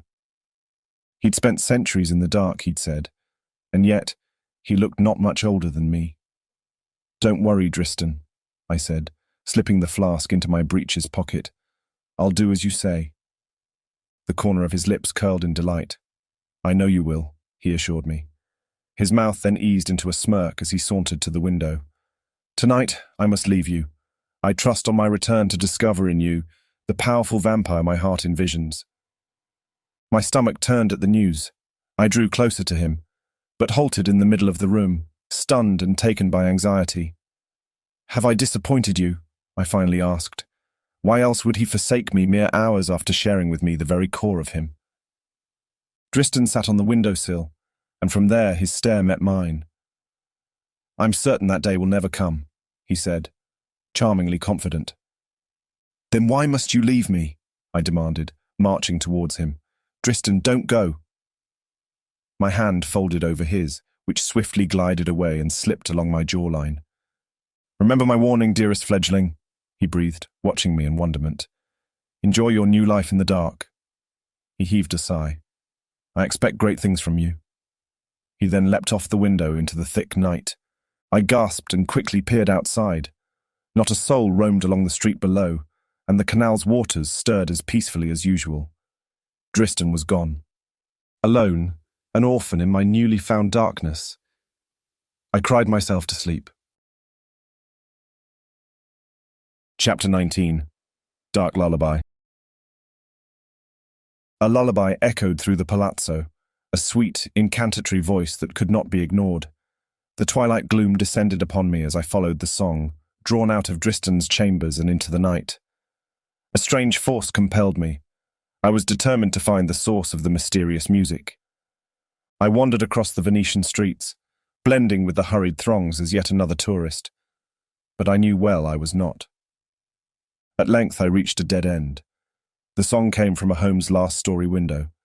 As my gaze angled upwards, I estimated a tough climb. But as my hands clutched the wall, I realized how truly weightless I was, and tackled the task within seconds. I even lamented having no witnesses to my astonishing feat. It came naturally to me to perch myself on the balcony's balustrade and peer through the sheer curtains from this spot. Inside, I glimpsed a beautiful young woman in a nightgown. She sat before a mirror, brushing her wavy chestnut hair while she sang that appeasing tune. I watched her in silence, relishing the melody as it drifted from her lips, without giving away my presence. The more I studied her, the louder a voice spoke in my head. "Take her now," it said. "Burst through the doors and seize her. Stab your fangs into her neck and drink the precious wine flowing through her veins." My breathing quickened, and with unstoppable fierceness, the need to claim her overpowered me. The hunger churned, not in the pit of my stomach, but throughout my entire being. "I'd have to kill again if I wanted to live," Driston had said. "Yes," I mused, taking a stealthy hand to the cool pane of glass. The window slightly gave way beneath my palm. I licked my dried lips, ready to move, when the woman suddenly bent down, reaching for something on the floor. A newborn child appeared, nestled in her arms as she straightened. An innocent being, soon to become another defenseless orphan like myself. The scent of young blood, a sweet and alluring aroma, wafted out of the room and seeped through the door's crevices, beckoning me to draw closer. I would indulge in that intoxicating wine until it quenched my painful thirst. The door creaked beneath my fingers and the woman startled. She clutched her child against her chest, her bewildered eyes looking straight at me. In a heartbeat, the room vanished around me and infinite fields of snow replaced the walls and ceiling. The frozen lake stood before me, and beyond it, the red fox, its leg trapped in the ice, its gaze still and pure, reaching my being. "Kill it," Victor said. I blinked and the vision disappeared. Another ruthless slash of agony erupted in my chest, seeping through my veins and arteries, tormenting me mercilessly. I leapt off the balcony rail and landed on the street gracefully, though aching everywhere. My stomach roared, and I yearned for a feast, but I kept moving away from that dwelling, leaving mother and child unharmed, yet deeply perturbed. The evening progressed, and my dark craving compelled me even more. I meandered down the deserted streets, trying to ease my thirst by taking in the fragrant sea air in long breaths, and although it silenced the concerns that plagued my incessant mind, it did little to appease my hunger. Although the city slept, I perceived what few voices remained awake. Violent voices collecting old debts, the drunken chants of an aimless soul roaming in search of a tavern, the cries of ecstasy streaming out of countless brothels miles away. But amid the cacophony, my heightened hearing picked yet another sound, one that spoke a name. "Rinaldo," a woman said. "Rinaldo, come back to me." My body went taut with prompt alertness. I chased the voice across a few more streets where the air was laden with the stench of human waste. And when I finally reached the familiar sound, it paralyzed me at the door. "Rinaldo!" the woman quietly cried. Stealthily, I moved across the threshold, into a parlor swathed in thick obscurity. Even then, I glimpsed the woman's figure as she stood by the window, and if I sharpened my focus enough, I could make out not just the outline of her face, but also her features. I ambled towards her, and the floorboards creaked beneath me. Startled, she whirled around. "What do you want?" she all but hissed in swift Italian. "Marietta," I said in a gentle tone, baffled at my strengthened senses. I'd recognized her voice amid so many others. Perhaps I'd been searching for her all along, aware at some level about my pending promise to Valentina. I longed to be the hero. "Signore," Marietta said, noticing my voice. "Yes, it's me," I assured her as I moved closer, avoiding the beams of silver moonlight that spilled inside the room. Clutching her hands and taking them to her chest, she asked, "How did you find me?" I wished I knew. "That's not important," I told her. "There's something you must know. Your child waits for you in Rome." "Valentina?" she said. I nodded. "She's asked me to find you. Marietta, she needs you." Her fragrant blood permeated the air and the hunger dwelled inside me, quietly hiding until it took control. My patience was running thin. The woman shook her head. "No, I can't leave," she mumbled with indolence. "I can't leave Rinaldo. I won't leave him in their claws. The Sarti Mangiatori, they have him." "Yes," I exploded. "The Shroud Eaters, I know. I know they're real," I wanted to add. "Marietta, forget about Rinaldo. He's dead. He's been dead for a long time." "No!" Despair, not madness, drenched her cry. The woman all but collapsed in grief, clinging to my jacket. "That's a lie!" Her bony fingers clenched my hand tight. Misery seeped out of her and spread through my limbs, torturing me with anguish. I couldn't breathe, and for a second I genuinely believed I would faint. It was as if Marietta's grief were latching onto my being. Tears rimmed my eyes. I'd fall to my knees if this didn't stop soon. "Enough!" I begged, freeing myself from her grip, and in one quick move, I seized her neck and pulled her up straight, slamming her back against the wall with hardly any effort. Pale moonlight spilled on my face when I inched closer and added, "Listen to me now, and listen well. The Shroud Eaters won't stop until they find you, and when they do, they will kill you." Marietta's eyes glistened with sheer dread, her chest heaving with rising apprehension. "And do you know how I know this?" I hissed, drawing close enough that her warm breath brushed my face. Oh, and the scent of her vital liquid grew even stronger, and so did my desire to rip her veins apart with my bare teeth. "Because I'm one of them." A whimper escaped her quivering mouth. "You will leave Venice, you will return to Rome, and you will fetch your daughter," I all but roared. "You will tell Valentina that her father's dead and that you missed her and love her dearly, and you will never, ever leave her again." I caught my breath. "Do you understand?" Shuddering in my grip, Marietta nodded, and as soon as she did, I released her from my lethal grasp. Her body tumbled to the floor, scurrying against the wall. For her sake alone, I darted outside, leaving her sobbing in dismay. Not a few steps away from Marietta's lodgings, I stumbled upon a modest dock, hidden at the end of a narrow alley. A red veil spread along the horizon, below the starry sky, but my interest shifted from that precious canvas towards the three men standing near the street's end. I listened to enough of their drunken banter before deciding to approach them. "Buonasera," I breathed, drained by the throbbing hunger. Their innocent eyes glared at me, bewildered beyond their wits, completely unaware that a vampire stood before them. The corner of my lips curled, and with a flash of my fangs, I announced them their end. It was over all too quickly. I headed back to Dristan's palazzo, and as I strolled down the alley, I left 3 corpses behind, drifting somewhere in the darkened sea. Chapter 20. The Record of Evil. Killing became second nature to me sooner than I would have expected. As a vampire, I had no choice but to accept the value and necessity of blood. I found no shame in taking lives, for my maker Dristan had stripped me of all moral preconceptions when he'd brought me into the dark.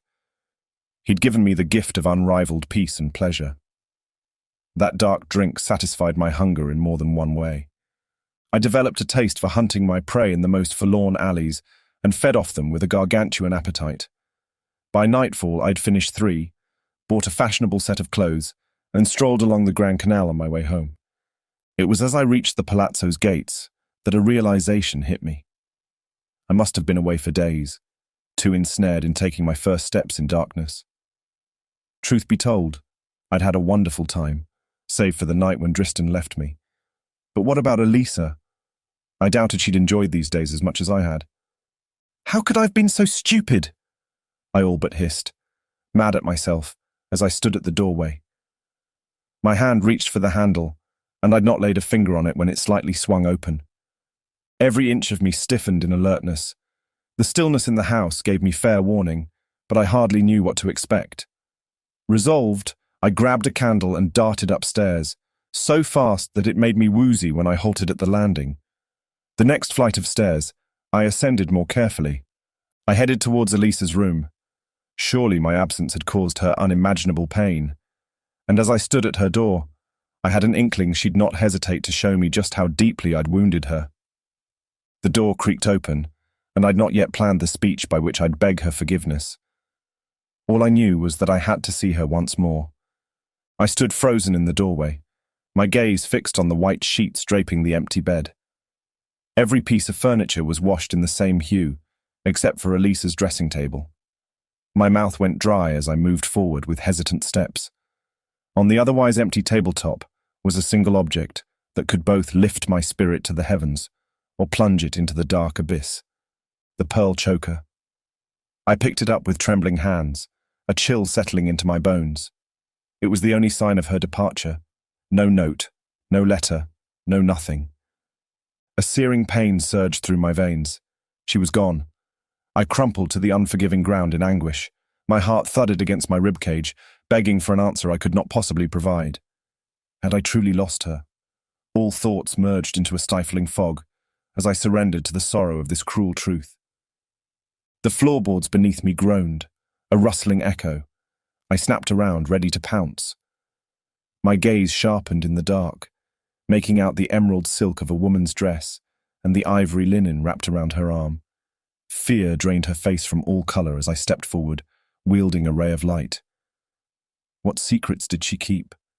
What did she perceive in my presence? Could she tell I was no longer a man of this world? Could she feel my darkness and understand what I'd become? "Scusi, signore," she uttered, her mouth trembling. "I only came back for—" "The linens. See, they are indeed mine," I replied sharply. I had no time for such petty quarrelling. I'd caught her trying to pilfer something, so what? For 3 days, I'd been a vampire, and my deeds already painted the town black with terror and dread. Out of the two of us, mine was the leading record of evil. Steal all you want, ragazza. I moved without glancing at her, a soft snickering escaping my lips. "Go ahead, take them," I said, barely acknowledging her presence. "Grazie, signore. Grazie mille." She grovelled at my feet in worship. I hastily shook free from her grasp. "There's no need for that," I said. "But tell me, when did Miss Lockhart depart?" The woman slowly stood from the floor, her head bowed down in reverence. "They left this morning, signore." "They?" I asked with a single raised brow. "Miss Lockhart and Mr. Pritchard," she uttered softly. The news of Pritchard's return struck me like a death sentence. How much I longed to see him pay for all his foul deeds. "They're travelling together," I muttered through gritted teeth. The parlour-maid nodded. "Si, tornarono in Inghilterra." I started. It made no sense. Why would they return home instead of continuing our journey? We should be headed for Florence, not England. "Grazia," I sighed, handing her a few coins. How lucky she was. Had I not fed earlier? Torn pages and sheets of parchment swayed in the air as I savagely pulled the bookshelf down in a fit of rage. Nothing I did soothed my temper. I collapsed on top of the disordered piece of furniture, raking my fingers through my hair in frustration. Life had moved on without me, and it felt like a betrayal. She couldn't handle waiting for me for 3 miserable days. The final sting had been her running off with Pritchard. Pritchard. Who was he? A man of immense wealth, power, and opulent luxuries beyond my reach? Not anymore. I made my way up the spiraling staircase and entered the secret room, again taken aback by the astounding sight of gold and riches that lay before me. My eyes widened, and my chest swelled with exhilaration. The gold coins, emeralds, and rubies were mine. They were real. At last, I'd won the battles I'd been fighting mentally for years, with my childhood dreams of adventure. I had become the pirate, and this treasure was all mine. The wealth and power I'd gained granted me a certain pride, but they would never bring me the one thing I desired. My gaze fell upon Dristan's signet ring, glimmering in the table's corner. I snatched it and slipped it onto my finger. "I will find you," I uttered, resolved. Chapter 21. Garden of Darkness. I should have known better. The return home proved to be more difficult than expected. My newfound aversion to the sun's rays had delayed the journey back to Paris by a few days. I travelled in the late afternoon when it was safer to catch a few unsuspecting prey in small towns, where I could sleep away the daylight hours and continue my pursuit of Elisa and Pritchard one step behind. A spark of rage flashed in my heart, and my dreams of one moment only ignited with it. Like a murderer in the night, I silently planned to swoop in on them and their secrets, but with no clear intention. Pritchard would pay for his wrongs, and I even considered if I was to take my revenge on her as well. But how could I? The clattering of the coach shook me out of my daze as it veered sharply to the right. The ground beneath us switched from dirt to cobblestone, and the rhythmic clopping of the horses' hooves pulled me away from my malignant train of thought. "Paris, je suis arrivé," I mused. I yanked the tattered curtain aside to get a glimpse of my destination. The gates looked familiar. "Stop here," I uttered, as I thumped on the top of the carriage. Roaming around with no strings attached had become one of the most gratifying parts of my newfound lifestyle. I did not need to lug around a trunk full of possessions. Whenever I felt the urge, I'd purchase clothing and whatever else I needed. And I kept enough letters of credit at hand to assure my comfort.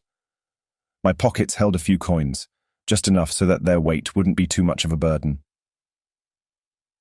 As I stepped off the carriage, time seemed to stand still as the sweet and unmistakable scent of Paris's perfumes filled my lungs. Not the pungent smell of human waste, but a delicate medley of roses, lilies and orchids tantalized me. I followed its alluring trail unreservedly, and soon enough I reached an area sealed off by steep walls and imposing wrought iron gates. With a single bound, I hurdled the iron gates standing over 6 feet high. I stepped into the secret garden, which hadn't seen me since I was a human.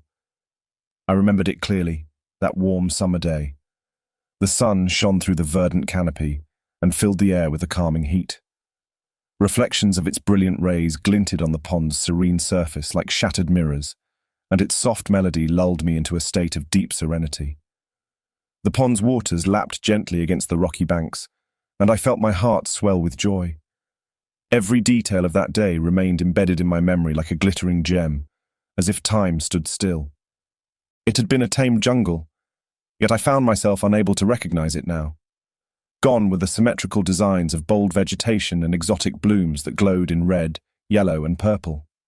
Instead, what stood before me was a wild, untamed expanse. A cloud of shadows veiled the Garden of Eden, and I navigated through its wild order. Ferns and bromeliads spread out like an enchanted carpet. Carnivorous plants opened their sanguine mouths, devouring their wretched prey, and poisonous blooms like wolf's bane and snake lilies shimmered with a bewitching beauty. "This isn't what I remembered," I murmured. This wasn't the garden of life from my memories. Death and misery were rampant in every corner I gazed at. How had this garden changed so drastically in so short a time? My vampire eyes revealed a fresh perspective. This French garden I'd always seen as a symbol of life's beauty was now tinged with a darkness that felt like home. Something always lies dormant, waiting to be woken in us all, and here the night embraced me. I realized then that it wasn't the power of Dristan's mythical blood that instilled fiendishness in me. It was her, always, her, Elisa. Because of her, darkness had descended upon my soul, polluting it with an unnameable dread that only evolved into anguish and inconceivable desires. This love, a love I dared not call love, drew me towards England like a beacon in the night. Love, dark and twisted, yet stronger than I ever could have comprehended, guided me home. I waded through the clearing and descended to the pond's edge, its waters still crisp and clear, a respite from the darkness that had pervaded my nights of late. I ran my hand along the fountain's ancient stone rim, feeling its contours as vividly as I did the changing hues of the garden's vegetation, even as night slowly enveloped them in its blanket of darkness. My gaze wandered to the fountain's central sculpture, the angel that had captivated my attention. Her feathered wings rattled under the silent wind, and locks of hair floated faintly on her forehead. Then, in that split second, she blinked, and her head tilted towards me while her vacant, curious eyes, crafted of white stone, questioned my presence. The night sky that spanned beyond the twisting tree branches was a glorious sight to behold. I watched in wonder as myriads of stars and clouds of gas hued in deep purples, reds and vibrant blues moved in an eternal dance. The moon's gentle luminescence brought tears to my eyes. I'd once felt such joy and contentment in this place, and though I'd left behind those days of bliss under the sun, still I cherished this garden, despite the darkness I now dwelt in. Despite the pain it brought me, I appreciated its beauty more than ever before. "Who are you and what are you doing in my home?" a harsh voice said. Stunned by the night's beauty, I'd not realized another presence in this enchanting jardin. I slowly spun around to locate the source of the sound, my eyes trying to make out a shape beyond the shadows. Although it seemed to blend in with the obscure foliage, I could have sworn I saw a figure cloaked in darkness, still as a statue. "You call this your home?" Yet you hide in its garden's shadows, I coolly said. Show yourself, and I will show you who I am. The hunger spoke those last few words for me. It lingered with a subtle throbbing pain that spread through my every limb. A flash of white clothes moved towards me. I promise no harm will come to you, I murmured, my fingertips drawing languid circles in the water. As I gazed into the sparkling pond, I perceived myself as part of a magical place between ancient myth and reality. Twigs broke nearby. And why should I trust you? She breathed, rightfully cautious. From the corner of my vision, I saw her approach me in her white sleeping gown. The fabric billowed around her and seemed to caress her delicate frame. I could not take my eyes off it. For a moment, I forgot the reason why she'd come. Because, I finally uttered, you have no other choice. The intricate embroidery on the gown glinted in the light as her feet stopped right before mine.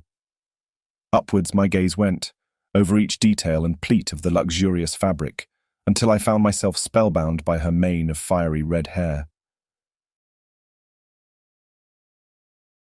Chapter 22. Shades of Blue. Ivan? Her voice rang like a gentle bell, persuading me from the darkness. A sliver of moonlight illuminated her, revealing a captivating visage. Ivan Lockhart, is it truly you? My lips parted, yet not a word sailed through them. The night seemed to bless her beyond compare, brightening her delicate frame and transfixing me in bewilderment. My eyes had never rested upon such an exquisite creature as her.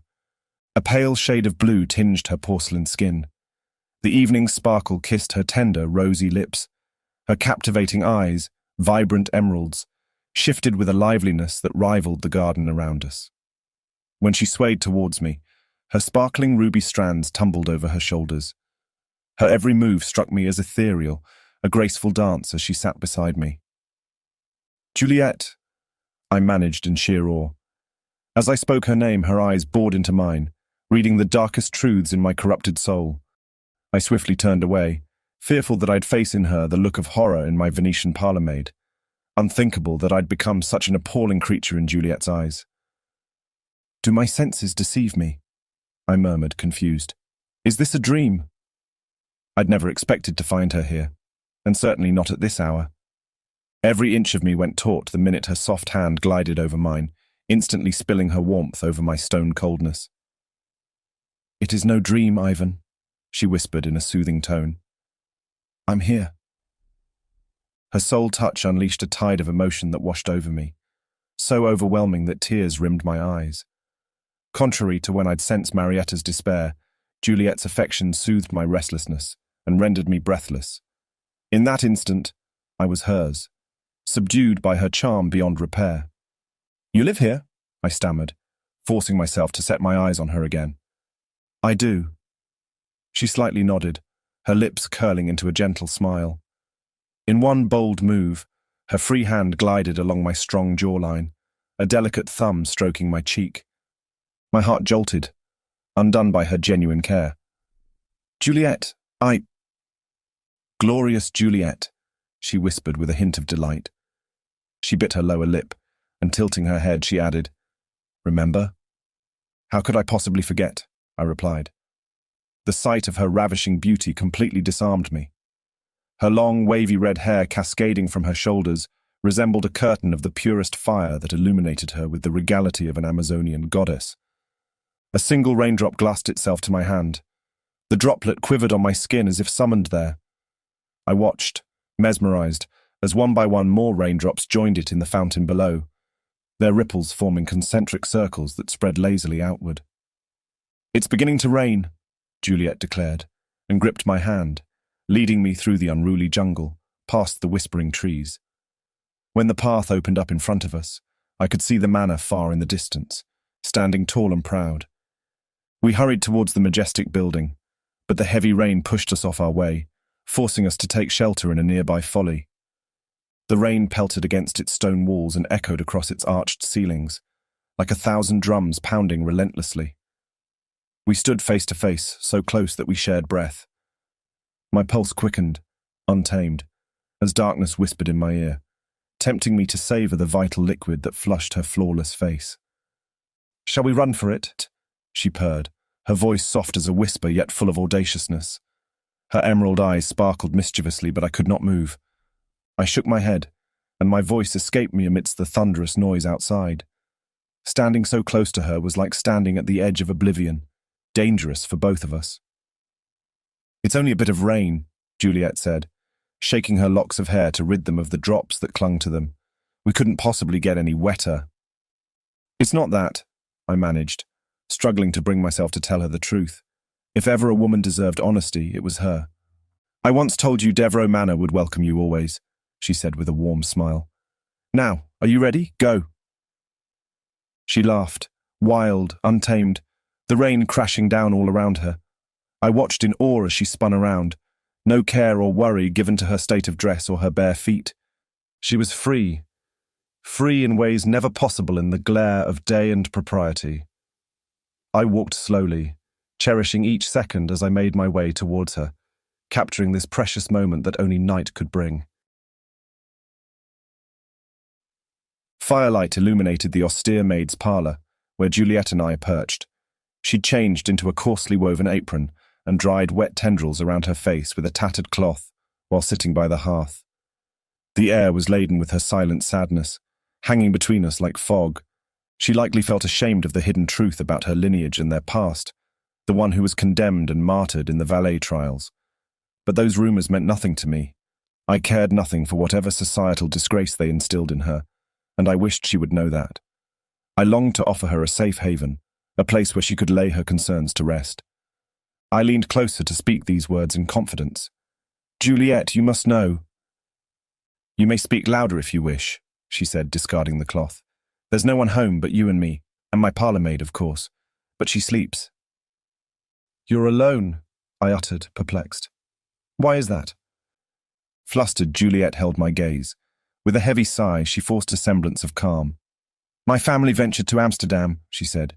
"The journey suited their interests, but not mine. So I stayed." Her voice drifted with the last words. "But you were saying something else." Her eyes narrowed inquisitively. "Yes." I swallowed hard. "I'm afraid the truth I must tell you is far too painful," I began. "I see no other way to say this. So I'll just say it." A breath to garner my resolve. "I know how the whispers of the Red Devil have clouded your life, but you mustn't allow this to consume you. Our destinies are not bound by the sins of our forefathers." She peered at me with a wistful smile that tugged at my heartstrings.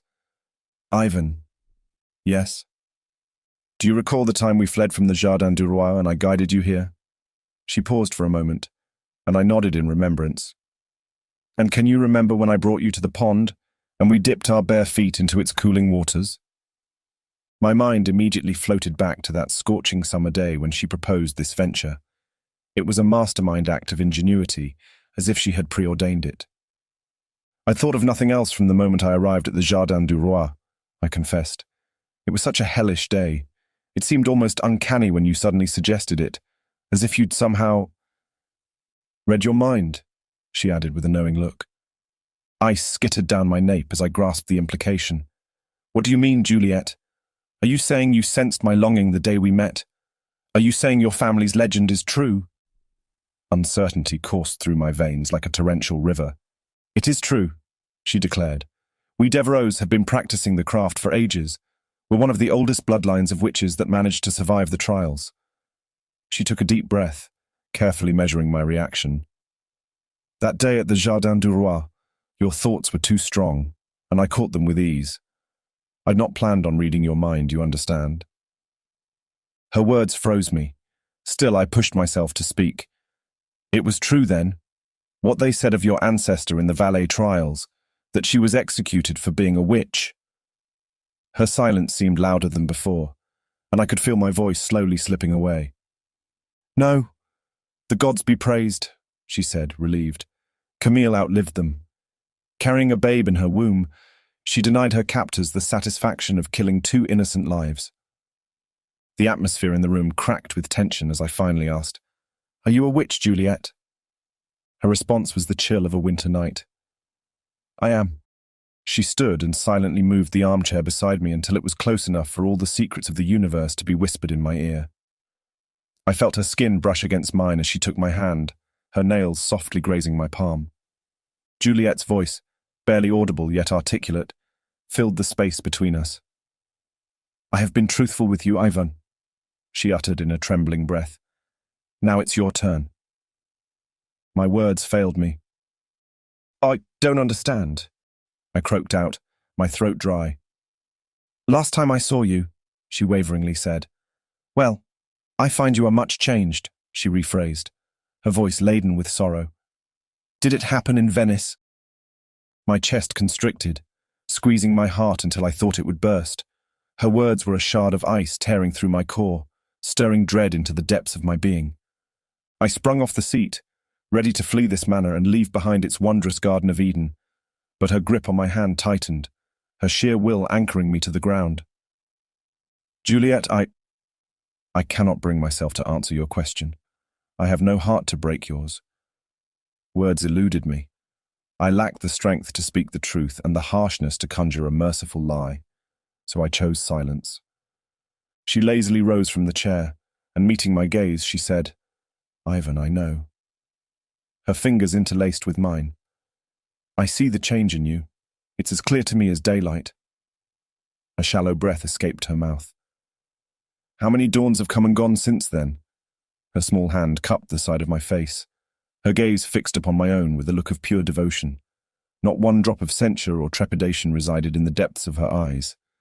Nothing save untainted love. I kept my eyes wide, not daring to even blink.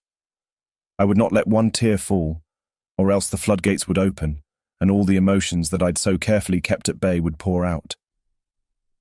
"How do you know?" I whispered, my voice trembling as I faced her. "Have you not seen it yourself?" She motioned towards the looking glass hanging on the wall behind me, her stare never leaving mine as she silently tempted me to look into its reflective depths. I had avoided looking at myself until now, dreading what I might find. Finally, I whirled around and took in my reflection, the creature that I'd become. The subtle paleness of my skin came as no surprise to me since I'd avoided the sun for many weeks. I looked neither ghastly nor sickly, but befitting of the beauty standards expected in high society. Men and women powdered their faces to accomplish a complexion such as the one I'd gained from this vampiric gift. My eyes had changed the most. A translucent hue had replaced the emerald stain of my irises. Other differences would surely pass unnoticed by the human eye, like the tiny blood vessels that framed my face. Those I distinguished with no effort, empty as they were, deprived of the vital liquid I so craved at this late hour. "You see it now," she mumbled, her exquisite frame peering behind me. "Times have been challenging for us these past few centuries. Trials and persecution have forced vampires and witches into sharing our worlds in harmony." I stood frozen in awe. "Venice is plagued with them," she said offhandedly, pouring herself a glass of red wine. "And you, a strong and beautiful creature, with such an avid thirst for life." Her gaze cut to mine as she stirred the drink with a light flick of her wrist. "I'd feared they'd try to sink their fangs into you, Ivan. And of course they did." She took a swig, and leaning against the chimney mantel, she added, "Tell me, do you dislike your new condition?" I sauntered in front of the smouldering fire, allowing my whirling thoughts to settle before venturing to speak. "This seems too strange to me. I've kept this hidden for so long. I've not been this open about it with anyone. Not even—" "Elisa?" she knowingly said. "She's one of yours too." "No," I replied, barely above a whisper. I flexed my fingers before I continued. "And to answer your previous question, no. I don't hate what I've become. If anything, I fear I'm embracing my new lifestyle a little too well." I immediately averted my gaze. Being knowledgeable in witchcraft, surely Juliet realized my means of survival, which was nothing to be proud of, not in her eyes at least. "I'm glad to hear it. It's better this way," she murmured almost to herself. A hint of a smirk touched the corners of her mouth. "Any news of Pritchard and your delightful sister?" Juliet Devereux never ceased to amaze me. My revelation had appeared no more shocking to her than if I were speaking of the weather. "News?" I furrowed my brows. "What sort of news were you expecting?" Juliet shifted in unease, her knotted fingers betraying her agitation. "Nothing in particular," she said. "Last I heard, Pritchard was set on breaking his lovelorn connection to this city and joining you in Venice. He certainly showed up in Venice, I mumbled, annoyed by the sheer memory of him. But I'm afraid my awakening into darkness distanced me from him and Elisa. She startled. So you've not seen them since I became a vampire? I added coolly. I have not. When I returned to our lodgings, they'd already set off towards England. In search of me, I should imagine. Surely not. But I could pretend nonetheless. And now, she intoned, her lips trembling with unasked questions, you are to return to England? I am, I replied, the muscles in my jaw tightening. The tension between us pulsed like a beating drum. Our gazes locked, and her lips moved, but no sound came from them. The air around us became thicker, until she cleared her throat, breaking the stillness. Well then, she spoke, but her mind wandered elsewhere. After a moment, Juliet squared her shoulders, raising her poise as her hands clasped over her apron. You must stay here and rest while you prepare for the journey. This house is entirely our own for the following weeks. My expression slackened. I don't know what to say, I murmured, taken aback by her benevolent nature. Take any room you wish, she said, pacing towards the doorway where she halted. I should catch my sleep, and you— Even in the dimly lit room, I could feel her gaze dancing across my skin, as if she knew what I was soon to do. Instant warmth flooded my face as she continued. Well, I'm certain you have other pressing matters to attend. Yes, the hunt. It was all that mattered now. The only way to silence the hunger building up inside me. Will I see you tomorrow? She said, expectant. And tomorrow, and tomorrow. I finished the bard's quote with half a smile. Juliet's eyes sparkled with what I perceived as hope, a glimmer of promise, longing for the days to come in each other's company. Who would have thought that a demon like me could still have a place in her heart? Chapter 23. Vampire Tricks. L'argent ou la vie. Your money or your life, the fiendish figure bellowed, brandishing a dagger and pressing it to the woman's throat. His voice resounded in the bleak night, swallowing his victim's whimper. Her arm, pale and trembling, extended towards him, offering a silken purse that slipped from her fingers and struck the ground. When he released her, the woman fled in panic, the click of her heels against the cobblestone echoing in the alley as the robber scrambled on the pavement, fetching the scattered coins. I watched the scene unfold before my preternatural eyes from a comfortable lurking spot, perched high above on the adjoining building's roof. Climbing had become quite a thing for me. It came so easily and gave me the advantage over my prey, but it also allowed me to witness the several evil deeds committed by the fiends that prowled the city's darkest corners, as did I. I've seen enough, I mused, then leapt off the 2-story building and landed behind him without making a sound. As the thug got to his feet, counting his bounty, I grabbed him by the shirt's collar and slammed him against the brick wall. The stench of urine and pungent sweat oozed from him and penetrated my nostrils. He struggled at first when my hand grasped his throat, but realizing the fruitlessness of his endeavors, the man stopped fighting. Qu'est-ce que tu veux? He grumbled, gripping my arm with clammy hands. What do I want? I asked in French, contorting my face in a wicked smirk. I want the same things as you do. Earlier you said, your money or your life to the whore you just assaulted. Well, I want both of them. He sized me up with eyes shuddering in terror when my sharp fangs greeted him, glistening in the dusky moonlight. I attacked his throat with fierceness, stabbing his flesh with crimson hunger. And as the warm, syrupy blood coated my palate, my soul rejoiced in the dark nectar of life. I revelled in the rush of pure euphoria, delivered to me first through Dristan's blood.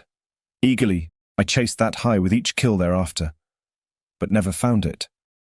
My prey's slumbering form lay still on the soiled ground, gold coins scattered around his body like a child's discarded toys.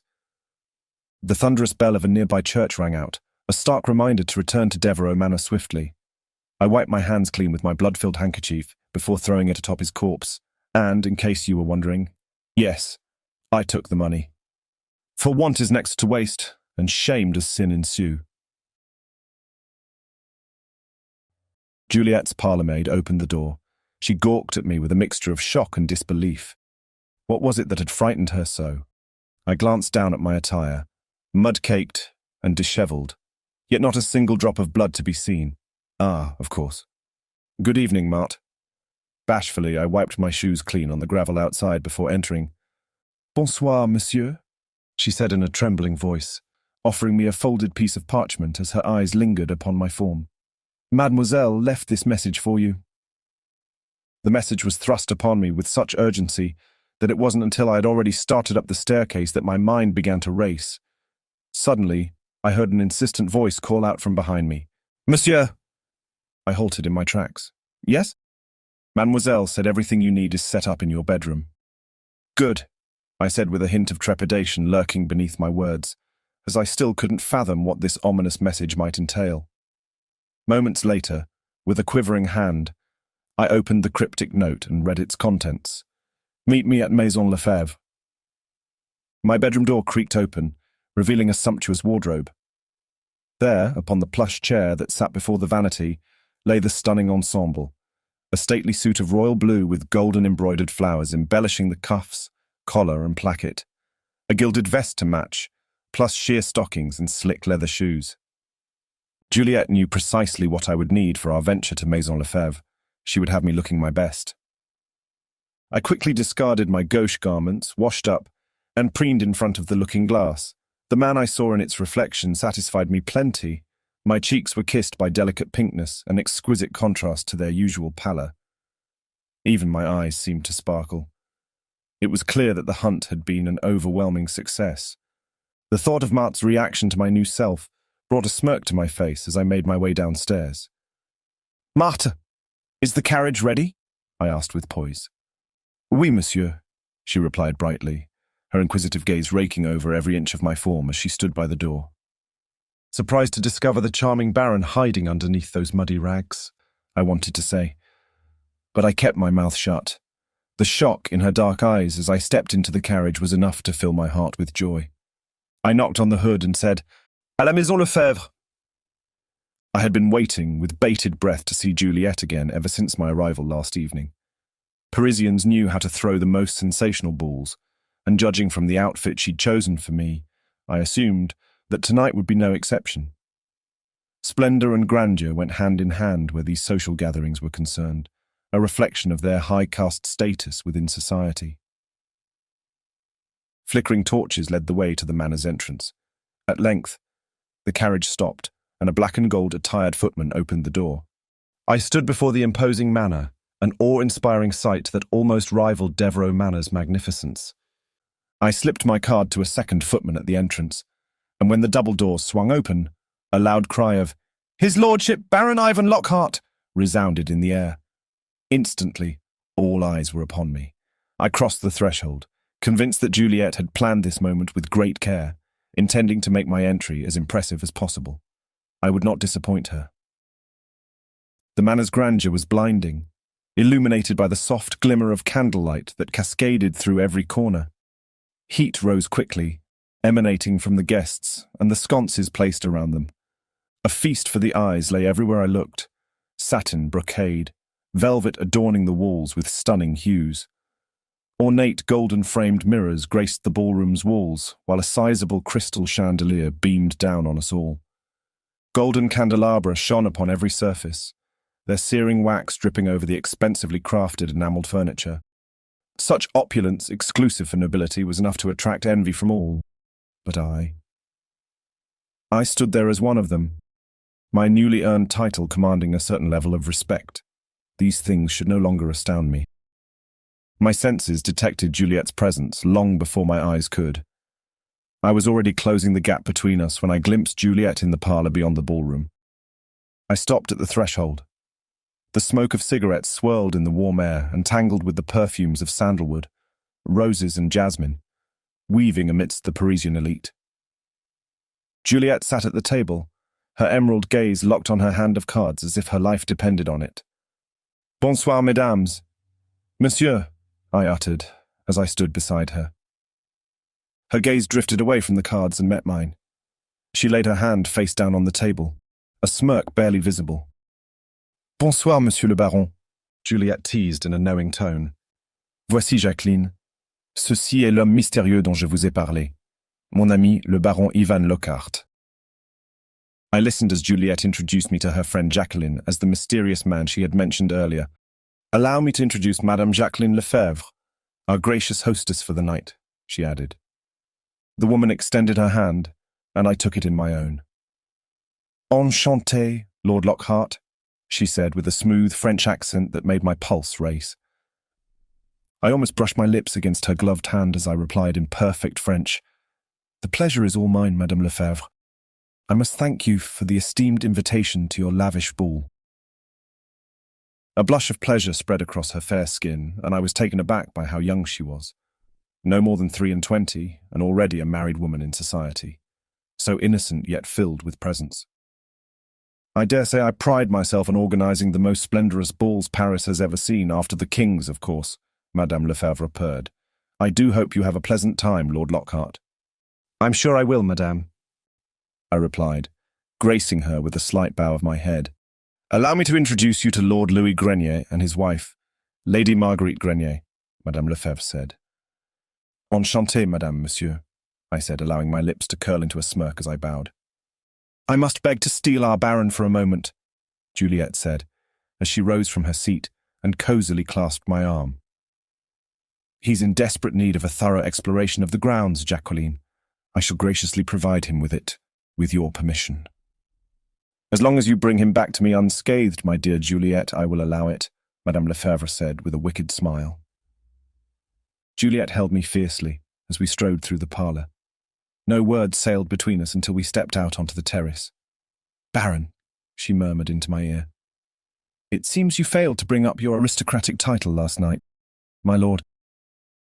Perquisites do come from dealing with the devil, ma chère, I replied, delighted in our dark understanding. They do indeed, she murmured wryly. A refreshing gust of air brushed across her face, lifting the oppressive sense of the manor from her senses. The night was still, and moonlight spilled onto the gardens like a silken blanket, its tranquillity disturbed only by faint cicada songs and the gurgling of the fountain below. Softly, she leaned against the stone balustrade and drew in her breath. Dark green satin clung to her curves like a second skin, the square neckline of the gown framing her enthralling cleavage. Juliet's long strawberry curls trailed down her shoulders, emphasizing her rosy cheeks and full pink lips, each movement of which rendered me helplessly spellbound. Her bright green eyes sparkled with mischief as she spoke. I'm so glad you're here, Ivan, she said with a sly smile. You arrived just in time. I was about to lose the game. Thank the gods you walked through those doors when you did. Her laughter tinkled like a bell, enchanting me beyond description. At your service, my lady, I replied with a bow. And tell me, she continued, mischievous as she asked, what is your opinion of Madame Lefebvre? Is she not the most daring creature alive? I scowled. I am not following your meaning, my dearest. Oh my! She brought her lace fan to her nose and mouth with a gasp. Were you completely deaf to her suggestive overture in your direction? A low laugh escaped me. If something so outrageous had been uttered in my presence, I'm sure it would have registered, but I believe Madame Lefebvre's conversation was centered in the grandeur of her balls. Juliet stepped closer, her intoxicating nearness building up on me like a heat wave. The aroma of rosewater and bergamot mixed with the scent of her pulsing, living blood flooded my senses. Overwhelmed, I stared off into the meticulously manicured gardens while watching her out of the corner of my eye. Take deep, steady breaths, Ivan. But she said far more than that.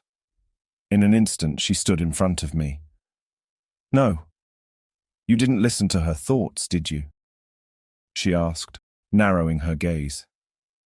How could I purred, a hint of challenge in my voice. Such delightful possibilities remain within your power, chérie. Juliet's lips quirked up in a knowing smile. Had my dark flattery appealed to her witchy heart?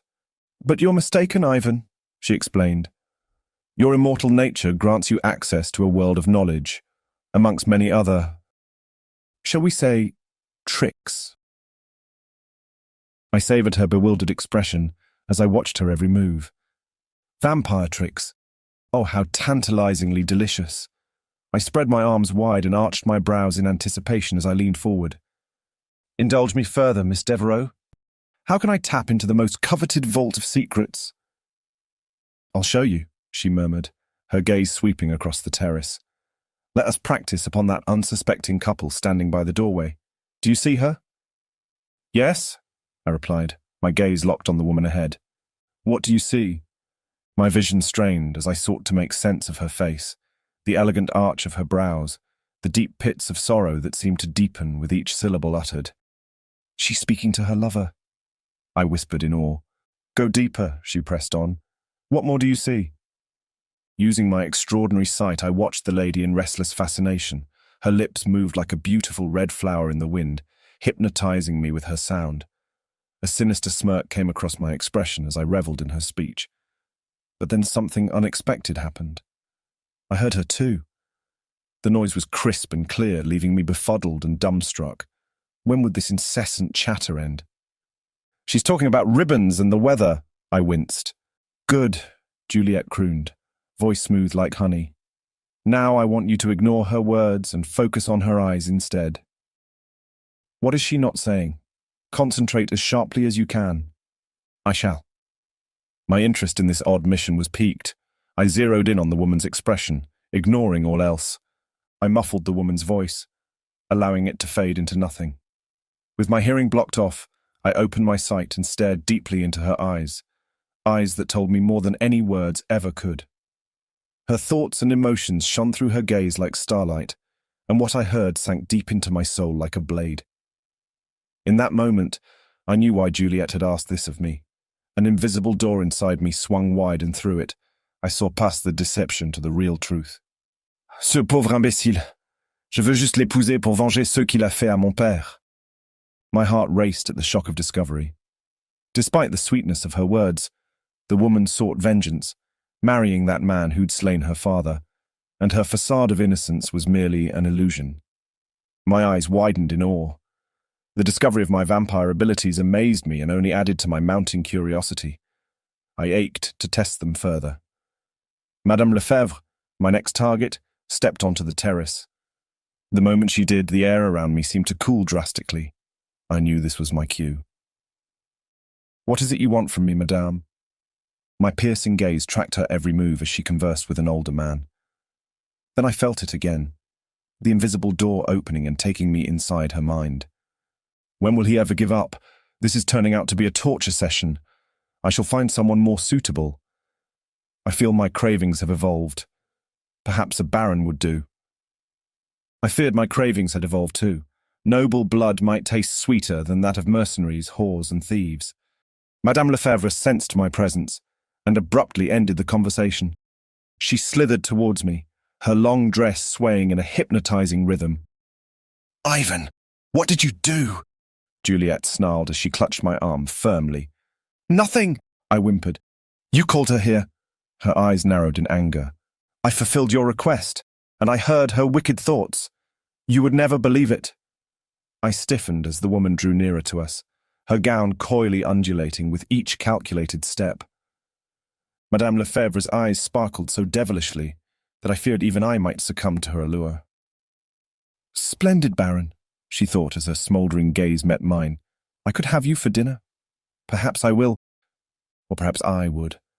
A balmy breeze brushed against me as Jacqueline emerged from the shadows. What do you think of our tour so far, my lord? Is there anything more we can do for you?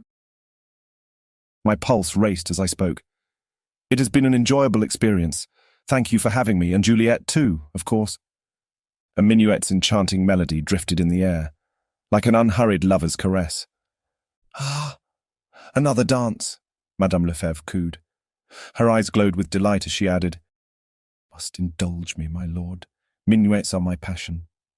And I'm certain he would. Had he not promised this dance to me? Juliet interjected. Before either of us had time to react, an old man came into view and approached our party. Madame Lefebvre, how delightful to see you again, he said as he took her arm in a courtly manner. As they were walking away, Madame Lefebvre turned back and pinned me with sharp steel-blue eyes as if daring me to come along with her. I must have at least one dance with you before the evening is over, my beautiful lord. I was stunned by my ability to decipher the silent, bold message with lightning-quick speed. Shall we? Juliet said, her voice like a siren's call as her fingers curled around my arm. A slow, sensuous smirk stretched across my lips as I confirmed her request. Like two moths to a flame, we were drawn to the ballroom, the air crackling with unknown and unseen energy that left me trembling in anticipation of what was to come. I had done something, opened some kind of forbidden door, from which there would be no turning back. "That was a terrible faux pas, my lord," she scolded me, her wrathful gaze cutting through me like a ravenous blade. "You must grant me mercy," I purred. "I don't know whether I ever shall," she said teasingly, but with an air of finality that sent shudders through my core. "You said I summoned her?" I asked, daring to break the silence. Her face hardened and her words were sharp. "Yes, sir, you did." The power to summon and read minds was truly a gift, one that would transform my life as a vampire forevermore. I licked my lips in anticipation as I thought of the potential that this magical ability could give me. Hunting would be so much easier now, and there were various other opportunities for me to explore. Executing a successful hunt amongst Parisian high society excited me beyond imagination. Madame Lefebvre's offer was becoming harder to resist. My heart raced as I stepped out onto the dance floor, ready to join the minuet. When Juliet's gaze met mine, her dark eyes glittered with an unmistakable hunger that matched my own. We didn't need to speak. Our exchange promised endless possibilities and thrilling secrets. Together we moved as if caught up in some unseen force, an invisible thread binding us whether mortal or immortal. I knew then that somehow she was mine, and I was hers. Always. The citon's notes filled the air like a beating heart. The drums rumbled and pounded in time, and the violin's sweetest tones pierced through the night. At that moment the dance began. "I must learn her story," I sternly said as our hands met. A hint of shock loomed in her eyes. "Whose story might that be?" she asked. "Your friend Jacqueline's, of course." Our hands became free, and we parted for a turn in the hall. I waited until we met again, and when the moment came, I seized her hand with gallant care. "I would strongly advise against it," she said cryptically, a most intriguing statement. "May I ask why?" I pressed. "Because," she replied through clenched teeth, "you might find yourself trapped in her malicious schemes." We spun around and locked gazes. My lips twitched at the corner as I mocked. "And you would keep me safe from falling into such schemes?" Juliet stepped away with a haughty sniff. "She's a married woman, Ivan." Was that a spark of jealousy I detected in her tone? I grinned wickedly, as once again we faced forward. Marriage can mean little impediment to some. In truth, I cared less about the dance by the minute. "Of course, and this is Paris," she snapped, "and I adored every second of it. It's common knowledge she keeps several lovers and frequents them on trips to the country." "Then why not add one more to the list?" I said, my voice low and teasing. "Because," she all but muttered, "you are no one's plaything." But what if I wanted to be someone's plaything? Wouldn't that be all right? I stared into her eyes, narrowing my gaze. Her answer was crucial. Abandoning the rules of the dance, she twirled to face me, but neither of us cared, not when we were only a breath away from each other. Her cheeks glowed pink, whether from her exertion or her wounded pride, I could not tell. The music faded, and a polite applause filled the room. "I will take my leave then and allow you to enjoy Madame Lefebvre's company." She exaggerated a yawn of boredom. "I do not care for much else than to go back home and sleep." A suggestive smirk tugged at the corner of my lips. "My dearest Juliet, but I know you are lying." Her eyes widened in surprise. "Am I?" Again her cheeks reddened as she asked with trepidation, "What do you mean?" I inched closer until our faces were inches apart. "I mean that you have taught me tonight's lesson only too well. I've seen your true desire, chérie, and that is not it." She swallowed hard. "Oh?" Her voice was barely above a whisper as she inquired further. "Well then, tell me, what is it?" Chapter 24. My Glorious Juliet. The door snapped shut behind us. Blessed darkness scattered in our midst. Her panting breath warmed my skin and beckoned me closer. I pulled her near, crushing my lips to hers with ardent hunger. Patience eluded me. Her heaving chest and quiet moans did nothing but arouse my fervent desire. Longing for more than sultry kisses, I thrust back my coat and gripped her slender waist with both hands, while hers delicately traced down my neck. The burning urge to possess her entirely was like a wildfire within me, consuming every part of me as it surged through my veins. I dove into her bare shoulder, my breath leaving me as her lips caressed the skin along my neck, up to my earlobe. I struck the wall with a fist, feeling the damask beneath my fingernails give away and splinter. I moaned in sheer bliss. What was the point in fighting fate? The taste of her was sweet and undeniably addicting. I trailed kisses along her jawline, down her neck, and finally latched onto the soft flesh above her collarbone, leaving a trail of marks. She gasped at the suddenness of my actions, but I could sense that she wanted it just as badly. Her hands fumbled with the lacings of my shirt, and I helped her remove it. I wanted her to feel every inch of my bare skin against hers. "Is this what you had in mind?" I said in a hoarse whisper, as her lips parted for me to explore. Her response was a low moan, punctuated by a sharp intake of breath, and she pushed herself closer to me. My hands moved up to cup her face, tilting her head to deepen our kiss. "Ivan Lockhart," she purred when we parted briefly. "You are a quick learner." A devilish smirk transformed my lips. "You have no idea, Cherie." I tightened my arms around her waist, lifting her like a feather and settling us onto the bed. Delighted, Juliet laughed, her voice filled with joy but caution. "Do not tease me, please. Mart might hear us." An eternity seemed to hang in the air as I hovered over her delicate body. She was an exquisite porcelain figure, her rosy cheeks flushing with the heat of our passion. Her green eyes, wide with desire, stared into mine and held me captive. With each kiss I bestowed upon her soft lips, they blushed a deep red like petals of a rosebud. "Mart, the parlour maid," I whispered, charmed by her quiet distress. "Yes, the parlour maid." Endearing that the service should cause her such concern. "But who cares what she hears?" I sensuously brushed my tongue against her earlobe. "Or thinks." My lips landed on her brow. "Or sees." Another kiss on her eyelids sealed my thoughts. She brushed her delicate fingertips against my cheek. Her lips curled into a seductive smile, and she murmured in my ear, "Silence is a virtue." I toyed with her, my mouth hovering dangerously close to hers. "Is it?" I teased. "Then I might make you scream after all." I took her mouth in mine, stealing her kiss. But this time, I held back on the drive of my desire, savouring the moment as I removed the gown from her exquisite body. An insatiable craving surged through her as she drank in the sight of me, my male form exposed to her delectable gaze. Her hands roamed eagerly over my bare chest, eliciting a guttural groan from me that tore through her. And when I undressed her and revealed her exquisite body, she trembled like a succulent goddess of sin. My veins thrummed in time with her galloping heart, making it nearly impossible for me to resist the urge to drink.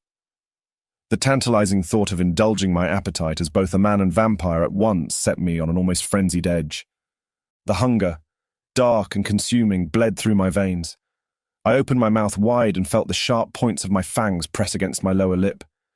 I wanted to yield to its irresistible pull, but I had to be stronger than my cravings. I had to resist. My patience was rewarded as her trembling hands unclasped my breeches and let them fall away. I paused, captivated by her courage, questioning if this would be Juliet's first experience with a man. I swept the notion aside, my own level of craving now superseded by hers.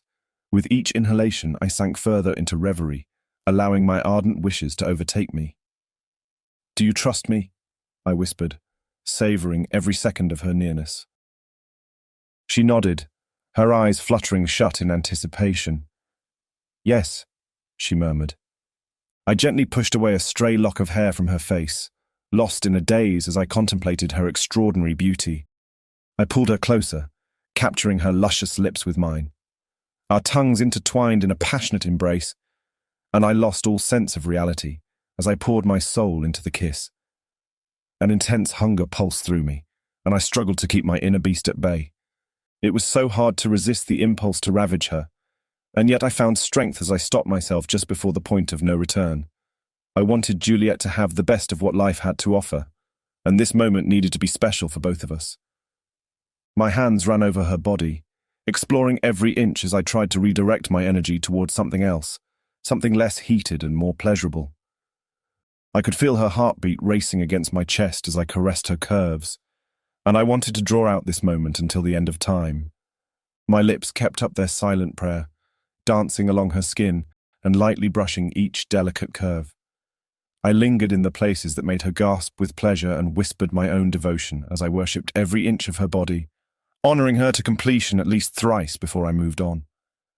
When she was shuddering, the throes of ecstasy still thrumming through her veins, I entered her, slipping into her heat and claiming her as my own.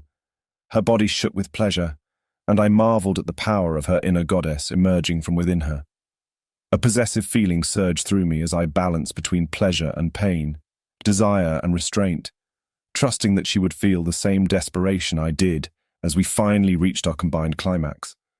The intensity of our lovemaking pushed me far beyond what I could have ever thought possible, and I finally understood what it meant to give oneself fully and completely to another. We moved together in a perfect rhythm, echoing each other's desires until we both reached the ultimate peak. As we lay spent in each other's arms, I felt the depth of our connection grow even deeper. Oh God, that was... Juliet had opened my heart and mind to something entirely new, something I never knew could exist. She made me feel alive, loved and more fully realized than ever before. I buried my face in her neck and silently thanked the universe for this amazing gift. My glorious Juliet, I managed between gasping breaths. No matter what the future held, this moment would always remain embedded in my memory. Chapter 25. The Happiest Man on Earth. Hours passed.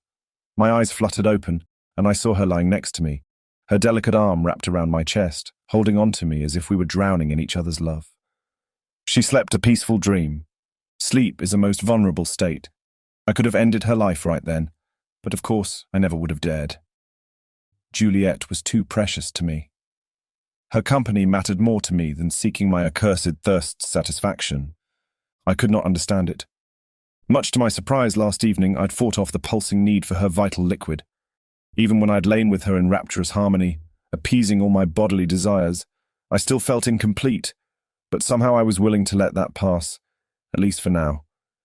A faint sense of alarm brewed within my core, and with it came an uneasy feeling reminding me I served a long-forgotten purpose. For a minute, as I lay there, I forgot what it was. My eyes traced up her luscious body, settling on her delicate face. The fiery tendrils of her hair entranced me, twisting and turning like snakes in the firelight. However mystifying the force that lured me towards her from the beginning, it had at long last achieved its end. My tarnished heart reached out to hers. Enclosed within her dark embrace, I found an extraordinary sense of freedom and blessed exoneration from my sins. No secrets stood between us. Juliet knew everything I was, and in spite of it, she wanted me. "No masks," I whispered. At that moment, a thought slithered into my preternatural mind. Moving stealthily across the room, I quickly donned my breeches and then hurried to the writing desk. The bedroom's heavy drapes shielded us from prying eyes, but I still had to move quickly. We'd already slept through the entire morning, and now the afternoon was slipping away. I picked up the parchment and prepared to write a letter home. In it, I wanted to say that I lived, or something like it, and that perhaps my extended stay in Paris would suit everyone's interests, including Elisa's. My heart stopped at the very thought of her. How was it that pain could stem from something as precious as our affection? My love hurt her more than I cared to admit, and it had already caused me damage enough. I had lost her long before I ever knew. The impossibility of our circumstances was dead set against us from the start. But that was not all. If she discovered the monster I had become, it would earn me her disdain. Either way, all hope was lost to me forever. But by writing this letter, I could at least bear in mind that for once I had done what was right, and having Juliet's comfort as solace from my sins warmed my heart greatly. My lip curled in frustration. The quill was nowhere to be found. I yanked open the drawer only to realize it was stuck. Just my luck. Peering through the narrow opening, I spotted the quill lodged inside. I shoved my hand through the gap, but something blocked its path. Again and again, I tried to push it away until finally it freed itself from the clutches of the drawer. My breathing grew shallow as I observed the letter wedged between the objects inside. I snatched it up with trembling hands and placed it on the desk before returning for the quill that had started this entire debacle, then froze. Curiosity getting the best of me, I skimmed over the words hastily scrawled across the parchment, a letter not meant for my eyes. April 20th, 1672. 3 weeks before I arrived in Paris. Dearest friend, it pleases me to tell you our voyage from Calais to Dover went without further complications, and we have now reached the city of London. How odd it seems to me to return home after all these years of living on divine Parisian soil. But I find that being in such a prodigious company, I cannot quite complain. Much in your likeness, Elisa embodies what every young female ought to be. She excels in her womanly virtues in music, dance, and drawing. At the same time, I have discovered in her the brewing of a wonderful mind, hungry for knowledge, with much yet to live and discover in the world. You will be happy to know we have set a date for our wedding. And even though nothing would rejoice me more than having you with me on such a precious day, I fear the date might be pushed forward due to her mother's poor health. I believe she will leave this world soon, and Elisa will need every ounce of happiness to withstand such a terrible loss. I'm certain you understand, and will hold no grudge against us for this. We leave for Bristol today and shall stay at Elisa's home in Winterbourne for a little while until we marry. And regarding your letters, the answer I fear is not a pleasing one. We have no news of what became of Lockhart and have not seen him since the day of the Venetian grand ball. As always, he is in my prayers, and I hope we hear from him again soon. Write to me, dearest Juliet. From your friend, the happiest man on earth, William Pritchard. In a burst of rage, I crumpled the paper in my fist. Elisa's marriage, mother's poor health. The words swirled around my mind like a tornado, making me dizzy with despair. 3 weeks had passed since this letter was written, but was there still a chance that she was alive? I steadied myself against the desk as my head hung between my shoulders, struggling to catch my breath. "What is it?" Juliet mumbled, her sleep-filled eyes peering up at me. Without turning back, I spoke. "This letter has been in your possession for at least a week." "Ivan, I can explain." She slipped into her silk robe and moved closer, her voice edged with caution. "You knew," I muttered, "all this time. You knew of their engagement. You knew of my mother's illness, and yet you chose to conceal these matters from me." "I was going to tell you." "When?" I spat, my voice rising. "When they were married and my mother's corpse rotted in her grave?" "Yes."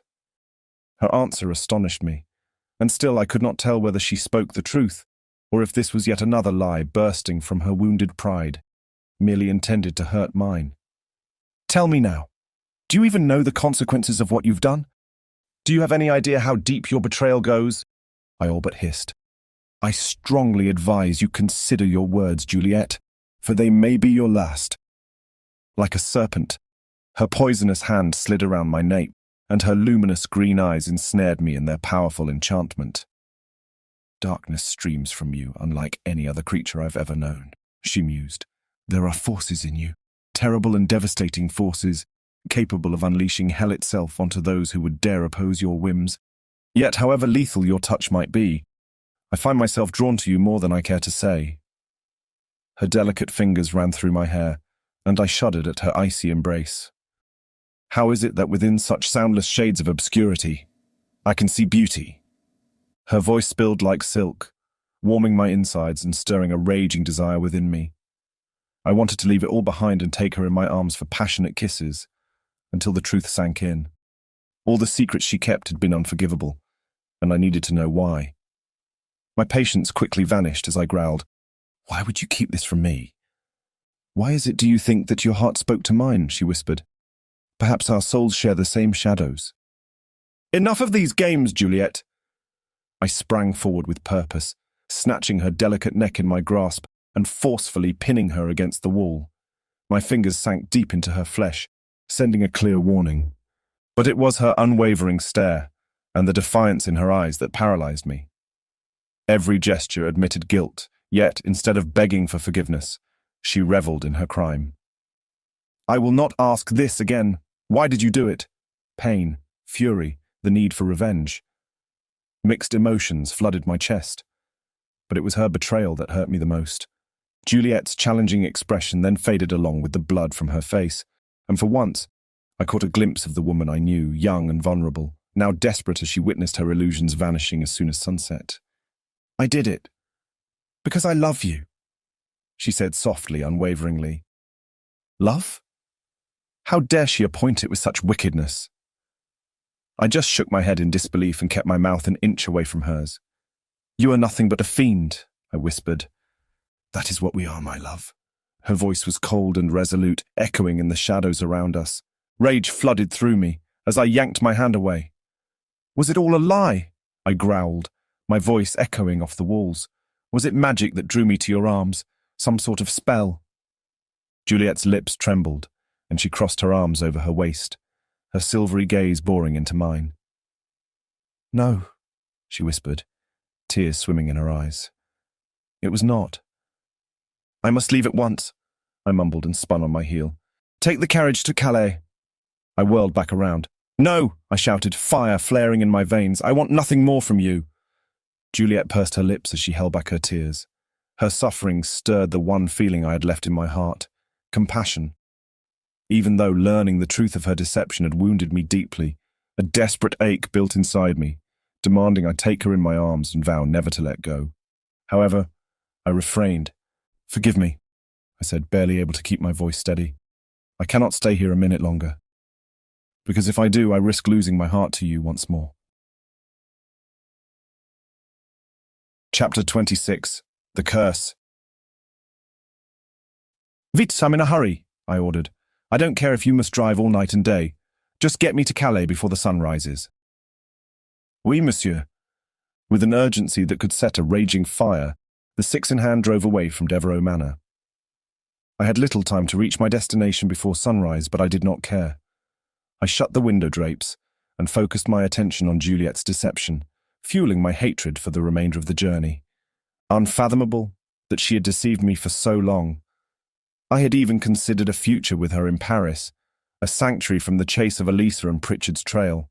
But no more. It was time to put an end to this game. I had thought that perhaps I'd found my place in the world as a vampire.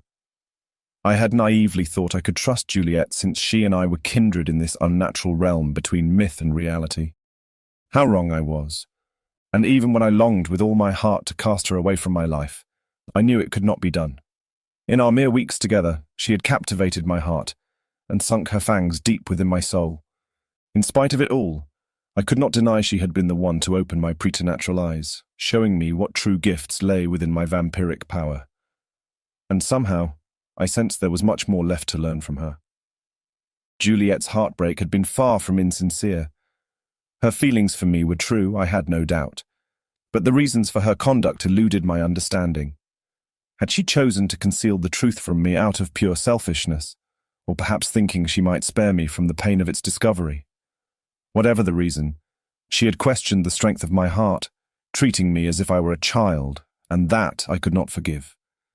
In all recklessness, I had risked my very existence, running away as I had done. But after learning of my mother's poor health, there was little room for reason in my brain. My blood boiled with resentment against Juliet, but my mother's image remained fixed in my mind's eye. I ached to be with her. A few minutes later, exhaustion took hold of me and I drifted into a profound sleep. "We're here, my lord." How many hours had passed?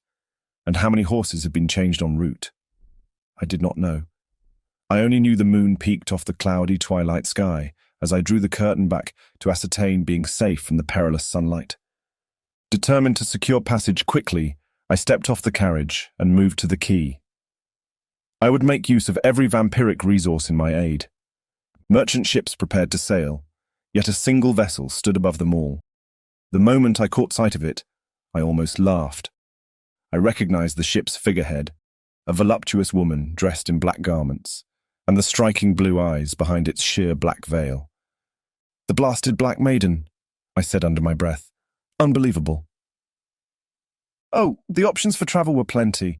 I could have purchased passage on a more suitable ship, with larger cabins that would satisfy my need for rest. But I was determined. I would get my ride in the Maiden, if it was the last thing I did." The salty sea breeze whipped around me as I approached Captain Gallagher. "How fares the wind, Captain?" I asked. He was standing near one of the quay's torches, clad in his black hooded cape, gathering rope.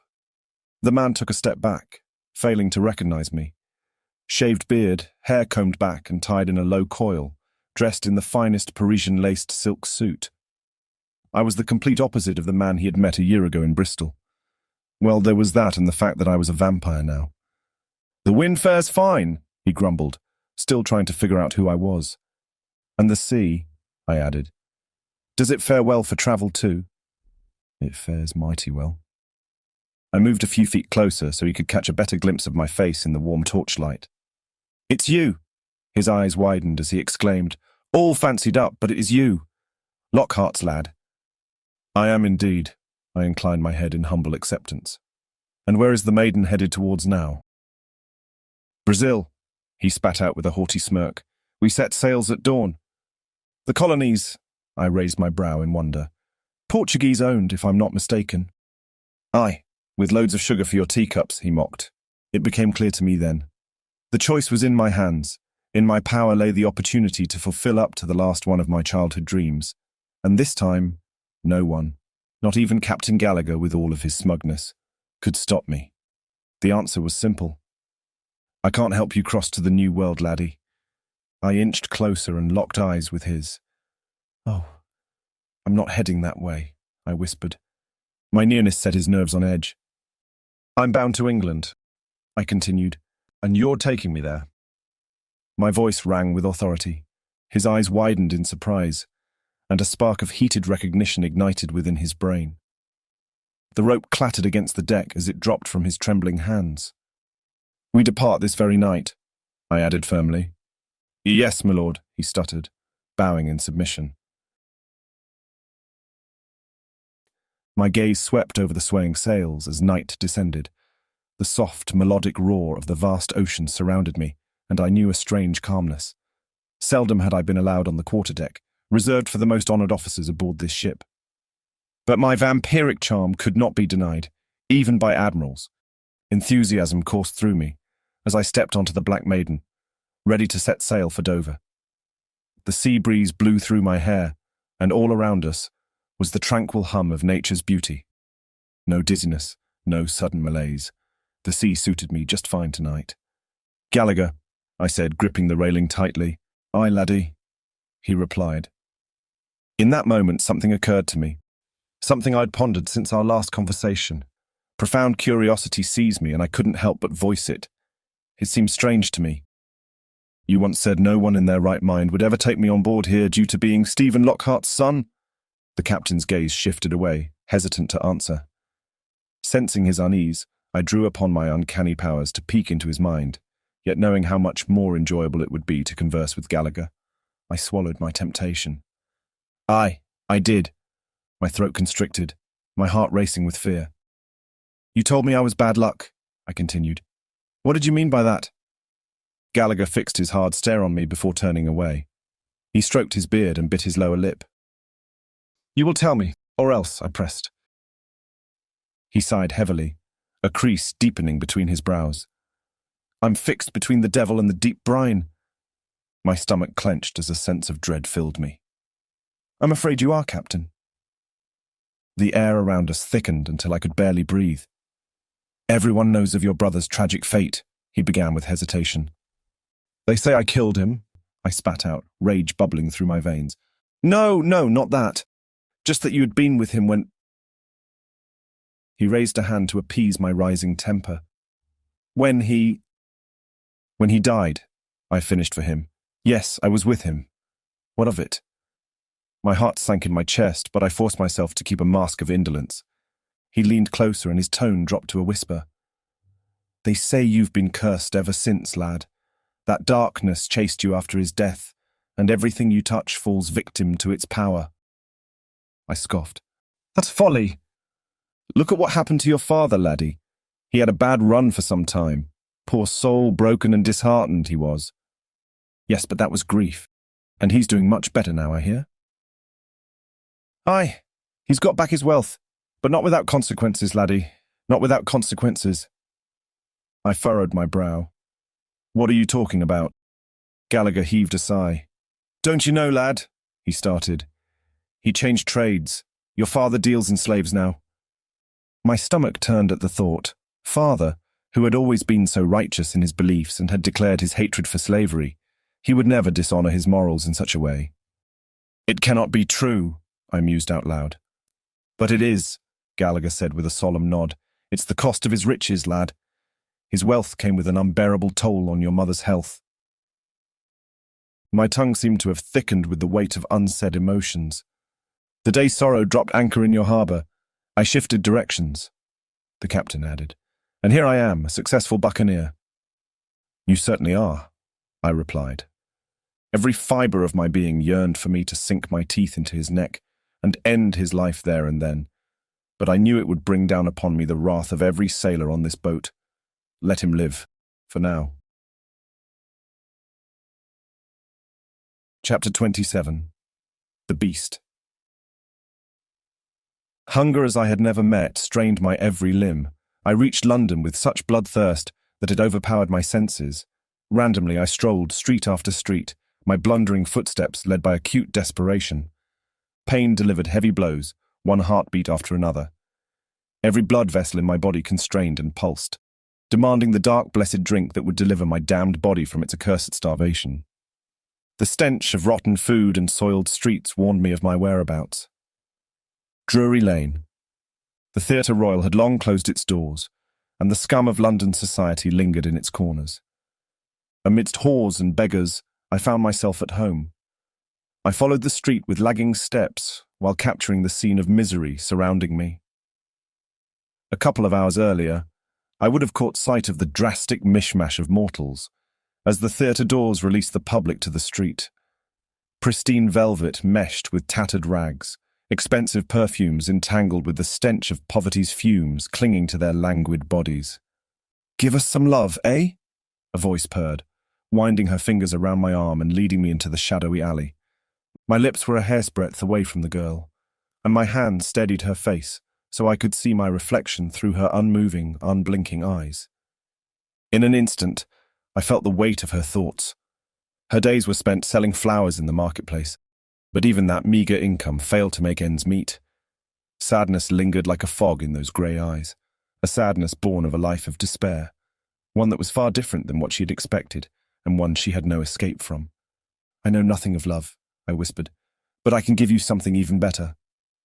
Without warning, I seized her in my arms. At first she quivered under my hold, but I soothed away her fear with a bit of vampiric persuasion, and I shushed her like a child.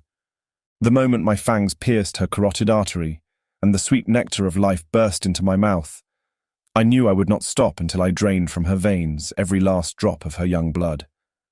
And as soon as her heart stopped feeding my devilish whim, I dropped her limp body and moved on to the next miserable life form that crossed my path. I told myself I did it for their own benefit, that it came as a blessing that someone in my field of expertise should step into their wretched lives and grant them salvation, a reprieve from the hell of their existence. In the depth of shadows, I hunted my prey one after the other. After a while I took so many victims that my eternally cursed mind could scarcely recall their faces. They were nothing more than bundles of warm flesh, brimming with the lifeblood that my vicious nature demanded. Ruthlessly, I killed, slashing throats and wrists, tearing away their skin with my sharp fangs like I was peeling the sweetest of fruits. Their lifeless carcasses littered the street like forgotten dolls, left without a single soul offering condolences for their untimely demise. The coming storm would wash away any evidence of my fiendishness. It would bless their pure and innocent souls with its cleansing rains as they ascended to paradise, and that could be nothing but a good thing. I dropped my last kill of the evening to the pavement, and her seductive emerald gaze and mischievous smirk lingered in my mind as I moved out of the dismal alley. My drive for revenge had siphoned away all of my strength, yet it was the ache of betrayal that made my heart so weary. A crack of lightning illuminated the rough-hewn street. I roamed aimlessly like a ghost until I could no longer go on. As hours passed and hope faded, I slumped against a nearby wall with no spirit left. My hands were soaked in crimson from the carnage. I opened them wide and let the cleansing rain wash out the stains. And although something stirred deep within me after the hunt, something alive and ready to take on more, guilt still seeped into my soul for the unmerciful rampage I'd caused. I slumped to the muddied ground and wept, alone, a beggar amongst beggars. Perhaps another vampire would cross my path and feast on me for their pleasure. Although in my brief year as a blood drinker, I had never met another of my kind, except for Dristan, of course. But then he disappeared as soon as he bestowed this gift upon me.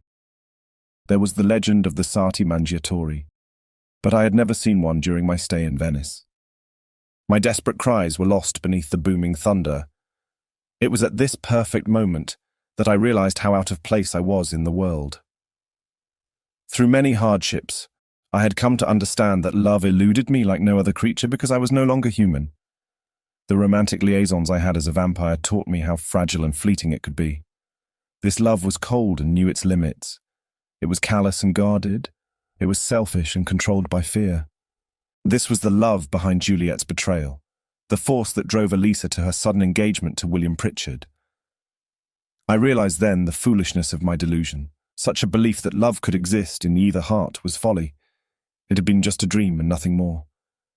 I belonged nowhere. Not in Paris, as the perfect plaything for Juliet's devilish schemes, not in Winterbourne, where my mother struggled with illness and Elisa was set to be married. When had marriage become so inviting to my beloved sister? She'd been opposed to the idea since I'd known her, swearing up and down that she and I would remain devoted forever. Had that been a lie too? But surely some of it was real. The night of the Venetian grand ball, that one true moment of bliss and freedom for our hearts. It was pure and free from fear. It had to be real, and I had to discover its truth before darkness consumed me. Tonight, I'd glimpsed the ravenous beast that lurked beneath my skin, devouring all that remained of my humanity, threatening to leave but a trace of the man I once was. Despair threatened to consume my tortured soul as I contemplated the centuries ahead, without a place in the world. Was there hope for me still? Could the damned truly be redeemed? And was I worthy of aspiring to love, even when I had become this monster? I did not know what stronger force drove me forward, whether it was my devotion to my mother in her darkest hour, or the terror of letting love slip through my fingers as Elisa vowed her life, body, and soul to another man. It mattered not. Whichever the case, my heart could take it no more. I craved solace from this wasteland, a comforting face to assuage my grief and bring me ease, and I knew exactly where to find it. I stood beneath the relentless downpour, my clothing saturated to the point where no amount of rain could make me any wetter. There I stayed, motionless, entranced, as I gazed at the house's dilapidated exterior. After a while, the storm subsided, and soon after, the thunderous rain went away. The brittle silence in its wake was broken by the melodic chirps of birds, their voices mingling with gentle gales of nature's breath, ushering in a new day. A woman's silhouette appeared behind the murky window, her features a mere suggestion of shadowy darkness. Candlelight flooded the room. Its warm, inviting glow beckoned me to enter and partake in its comforting embrace. Although I lacked a mortal man's physical needs, I still craved another human's touch, a reminder of my past life. The door groaned as it opened, and two emerald-green eyes peered out from the crack. As Lucia's gaze found mine, she swung the door wide open. She draped a delicately embroidered shawl over her shoulders and took a few steps out, her breath forming soft tendrils in the icy air. "You're back," she purred, her voice laced with anticipation. "How can you tell I'm the one you're expecting?" I grumbled. "I'm no longer him. I am not human." "Your sorrowful eyes," she murmured, her fingertips skimming my jaw. "I'd recognize them anywhere. That, and your bizarre love of rain." She paused, taking in my drenched state. If I'd known it was you standing here, I would have welcomed you home hours ago. Hours? My eyes flew open, strands of my drenched hair clinging to my forehead. She grasped my hand, her grip firm yet gentle. Come inside, love. An immediate sense of relief embraced me when I crossed the threshold. The house was beyond warm. It was inviting in its familiarity. A painting of the Rialto Bridge hung in the parlour. The intricate furnishings made me feel as if I had been transported back to Venice.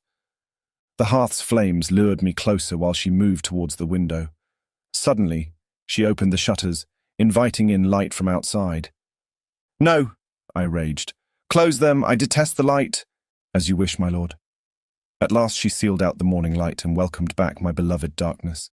Lucia's slender fingers ghosted beneath my coat and brought it off. Then she loosened my shirt. Before I had a chance to take another breath, her hand was already at my breeches. I reacted quickly, closing my fist around her wrist and halting her movements. Her widened eyes were both confused and enraged. "Do not think me rude," I whispered in the dark room. "But is there any need for such haste?"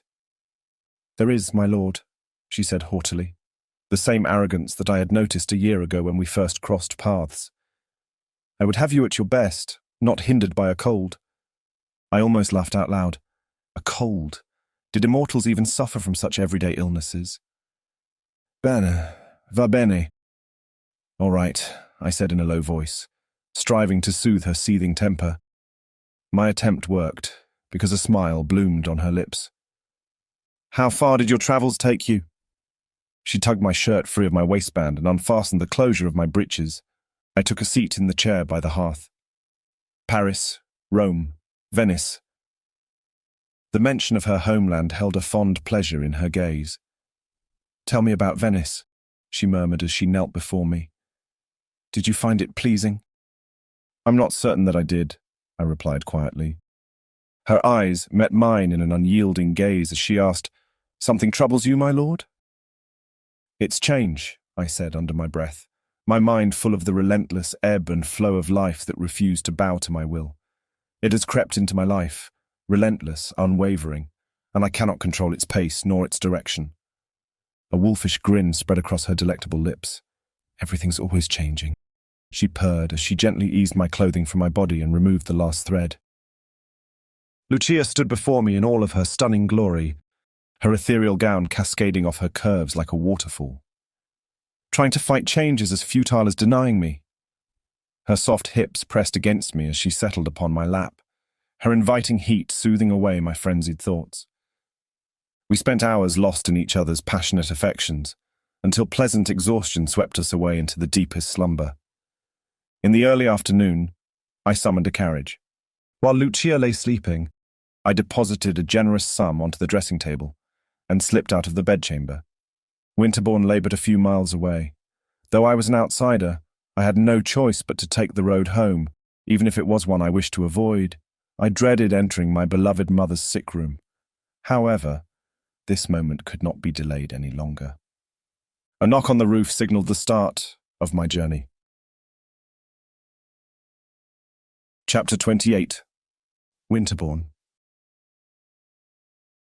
Kissed by the last bleeding rays of the dying sun, vast plains of emerald fields extended far beyond the eye's reach, where ancient woodlands met flourishing pastures. Bleak grey clouds descended over the village ahead, with gusts of icy wind announcing the impending rain. An old dirt road lined by tall hedges led me to my family's home, as it had done so many times before. But this time, it was different. I was different. After the vampiric killing spree I staged in London, there was no desire left in me for the hunt. Not a trace of hunger clung to my unnatural body. But no matter how silent my lethal instinct remained, it changed nothing of who I was or what I did in order to survive. Captain Gallagher's ominous words echoed in my skull. I was cursed.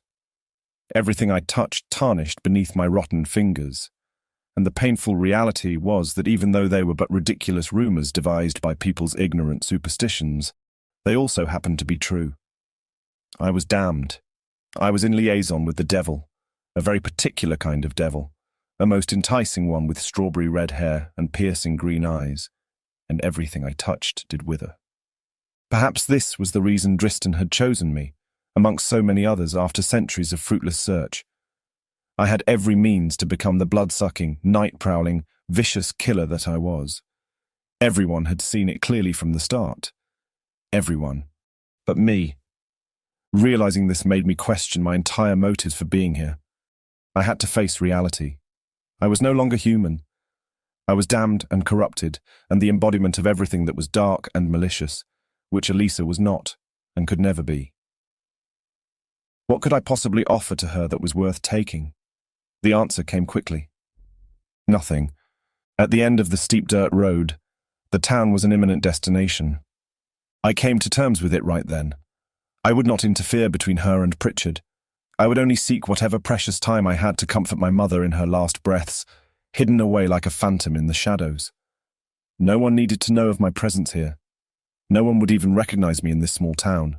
I was sure of it. Just then, a cacophony of cawing and flapping interrupted my inner musings. A murder of crows flew overhead. Their sinister croak sent chills over my skin. Night was falling fast, and soon, all of the townsfolk would gather for their evening meal, followed by bedtime. The church bell tolled its final dirge a few miles away. Grave and sullen, the haunting sound dissipated in the land, along with the swaying crows fleeing to the fields. The low reverberations echoed through my soul, as I slowly looked back towards St. Michael's Church atop the hill, overlooking the land. My veins ran cold at the dreaded sound, for this was not a call for service. This was a call that announced death. I swallowed back my fear and continued forward, soon reaching the cobblestone path that would take me to my parents' secluded estate. I stayed clear of the road and navigated through the fields, finally arriving at the house from its eastern side, where I could sneak in through Mother's bedroom window. A heavy dread weighed on my heart as I trudged through the tall grass, but I refused to give in to it. Then, after breaking past a tree-lined field, I stopped dead in my tracks just before the manor's shrubbery. Icy agony coursed through my being when I beheld the heart-shattering scene. 4 Belgian black horses, draped in macabre leather harnesses, with a crest of obsidian feathers, pulled the hearse out of the driveway. The scraping clatter of their hooves against the cobblestones stabbed my soul, before a deafening thunderclap muffled the devastating noise. "No," I whimpered, my lips trembling. "It cannot be." The gates groaned open for the funeral cortege, and in that instant, all my fears came to pass. Father walked behind the carriage, his intense gaze fixed ahead. Elisa held tightly to his arm, but he swung it away, refusing her comfort.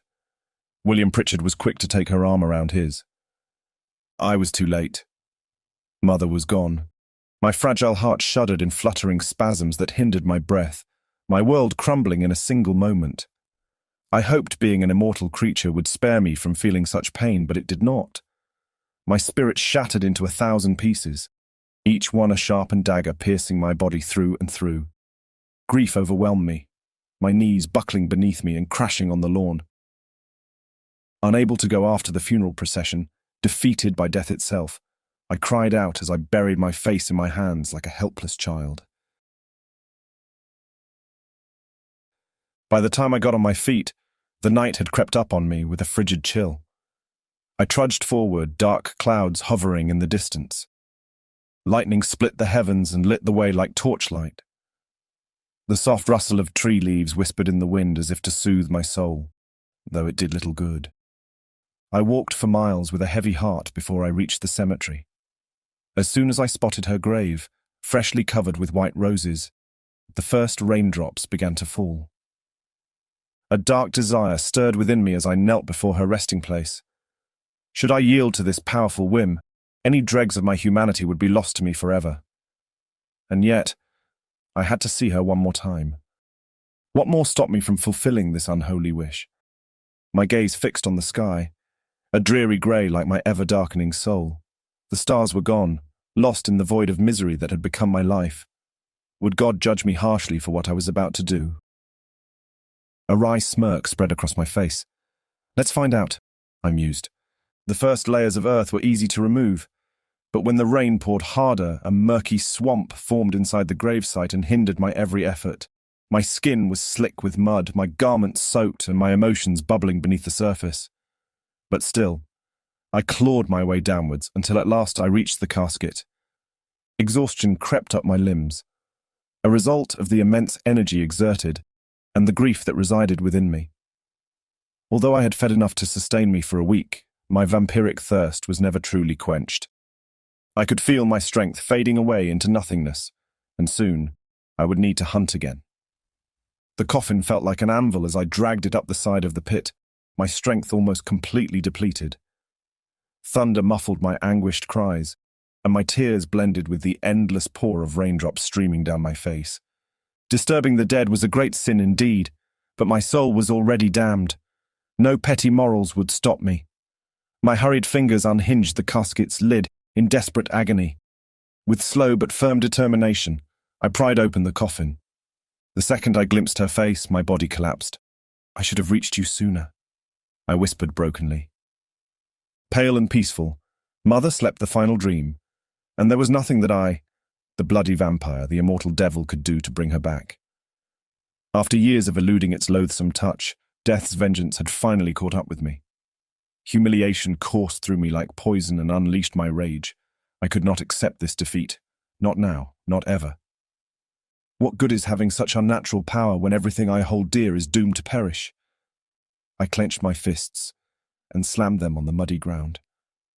All threads that bound me to mortality ruptured before my tearful eyes. In exchange for immortality, I was stripped of everything that made me human. Everything but my one true weakness, now caged within my old home's walls.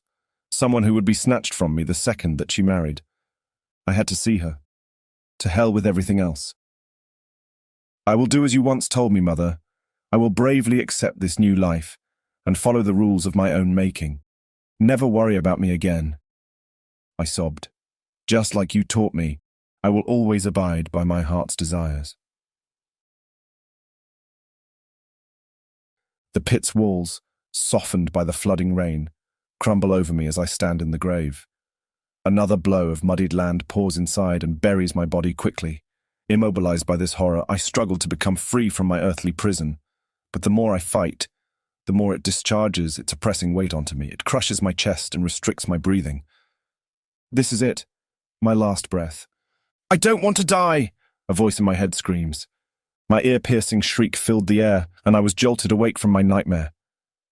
Beads of cold sweat trickled down my spine as I painfully whispered to myself, "I don't want to die." With a pounding heart and trembling hands, I slowly looked up in search of solace. A familiar room surrounded me, but for some reason nothing ever felt the same again. It was all a horrible nightmare. Mother's death, the madness that took over me at the cemetery and compelled me to dig out her coffin. It had to be a bad dream. With a single glance, I took in the sight of my sinister surroundings. The thick curtains that shrouded the bedroom prevented much light from entering, except for a stray beam of moonlight that snaked through and wavered across the floor. This was the chamber where I had settled for my remaining hours in this small, desolate town. A shiver ran down my spine as my gaze fell upon the dirty boots beside the bed, and near them, a pile of tattered and waterlogged clothing. This was not some terrible dream, but rather a vile reality. "I must seek her out," I murmured, standing from the mattress. But before I could take another step, a wave of dizziness washed over me like a crashing tide. "No," I amended softly. "First, I must feed."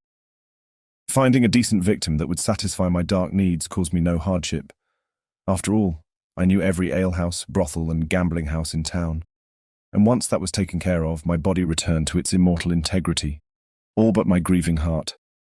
However, a force unlike any other made this burden lighter than I ever would have expected. It was hope. Though frail and pending from a single thread, it kept my heart pumping its vicious blood. My one hope was to set eyes on Elisa again. It quickened the blood in my veins while I moved past the shrubbery and now, as I stood below her window. With devilish speed, I scaled the stone wall, my body weightless as I ascended. My unnatural strength overwhelmed me, surging with each passing moment whether I fed or not. I peered through the open window, biting hard enough on my lower lip to draw blood from its surface. My tongue tingled as I licked the pouring blood. As my gaze found her, time froze, and it was like seeing her for the first time. Dressed in a sober gown of black taffeta, sitting before the looking-glass as the parlour-maid twisted and pinned her hair into submission.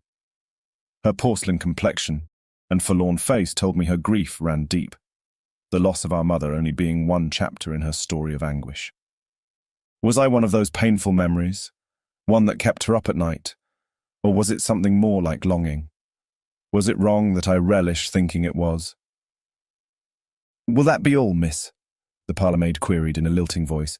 "Yes, Lizzie, you may leave," she replied coolly, and taking one hard look at her reflection, Elisa left the room. I silently entered moments later. Cautiously, I tiptoed to the bedchamber. My hunger for knowledge propelled me closer until my gaze fell upon a small red box sitting atop the night table. Inexplicable curiosity seized me as I retrieved it and opened its lid. Inside was a golden ring, shaped rectangularly around a half-inch wide-cut emerald. Engraved upon the stone was the name Pritchard. This was an engagement ring. Her engagement ring. How strange that she was not wearing it. I drew the black velvet purse from my pocket and poured the sapphire necklace into my hand.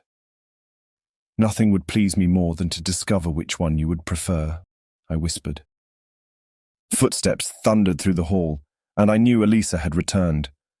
With all my vampiric speed, I stormed out through the window and sank my claws into the wall. Why was she back?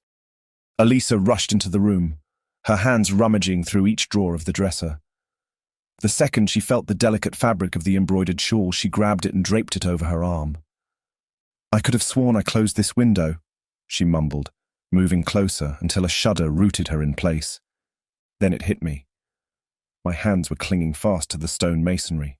Empty. The necklace. I must have dropped it at some point. Elisa stared at the windowsill, her fingertips grazing the sash before she stepped back, her lips parting in shock. Then, without warning, she fell to her knees on the luxurious cushion rug. My lungs constricted, panic slicing through my veins. "No," Elisa whispered harshly. "This isn't possible." Her hands trembled as they held the precious necklace. She noted the inscription on the brooch's mounting. It was the last straw that made it all real. "Love is too young to know what conscience is." A. Lockhart, 1671. Had I not the certainty of already being a member of the undead, I would have thought I'd die right then. "Elisa!" A man's deep voice filled the room, and a soft tap of knuckles against wood followed. With a thief's stealth, she clasped the necklace and hid it behind her. "William," she said, struggling to steady her voice. "What is it?" "Dinner is about to be served. Are you coming down, dear?" "I will join you shortly," she replied. "Please go ahead." "You seem quite flustered. Are you all right, darling?" Worry glimmered in his deep blue gaze. "I'm well, William, thank you." Her lips curved in a forced smile, even as her heart raced. She lied so well. "Very well, dear." He nodded, leaving her in an uncomfortable silence. Elisa's grip tightened around the necklace. Her gaze narrowed as she explored her surroundings, and with no time to waste, she quickly stowed it away in the bottom drawer of her dressing table. Discarded gloves and shawls were used as a makeshift cover. The second she shut the door behind her, I slipped back into the room. Pacing in endless circles, I ran my fingers over my lips again and again as my mind raced. What should be my next move? This wasn't an ideal situation, but it did provide me with an opportunity to reconnect with Elisa, something that I was immensely grateful for. Downstairs, dinner was held in a stifling silence. Upstairs, I lay upon her bed, my heart thumping as I stared straight up at the ceiling. Memories of Victor's tragic drowning flooded back to me. The last time I'd been in this room, I'd almost died myself. Though the details of that day still eluded me, brief moments remained engraved in my memory, like the woolen tapestry on the wall. Diana and the hunt. Diana, the mythical goddess who had vowed never to marry. It reminded me of Elisa's own vow years ago. However, unlike the goddess, she had broken her promise. So what if she did not wear Pritchard's engagement ring? Perhaps it did not fit her dainty fingers, or maybe it clashed with her evening gown. Could it be that in her grief and distress she had no desire to adorn herself with such a reminder? How could I know her reasons without reading her every single thought? The mastery of my preternatural abilities was yet far from my reach. Persuasion, compulsion. These tricks came more easily to me. Mind reading did not. And deep inside, I wasn't sure if I wanted to know the dark secrets that shrouded her mind. Did I even have the courage to face her? My thoughts turned negative, and my muscles tightened as I perched on the edge of the bed. "No," I whispered, my voice filled with dread. "Not today." Chapter 29. The Physician. It was a centuries-old tradition. June 29th marked the day when merchants and farmers gathered near St. Michael's Church, where faces old and new navigated in the horde of clothiers and glovers, brewers and bakers. Such singular events granted a certain degree of merriment and delight to this humble town, but also respectability. The drab, grey sky allowed me to rise early in the afternoon. With a smile, I tread the familiar streets of my youth, where merchants' bellows and haggles rose to a deafening crescendo. Cows snorted and sheep baaed in accompaniment as the market sang its trading song. Entranced by the symphony of commerce, I had no choice but to move on. More pressing matters beckoned me. It was not the rekindling of my childhood memories that had driven me here of all places, but the call of the demon bound to my unnatural blood, compelling me to satiate its fiendish desires. I set my aim on the hunt, but then amidst the pleasant cacophony, a distinct voice seized my attention.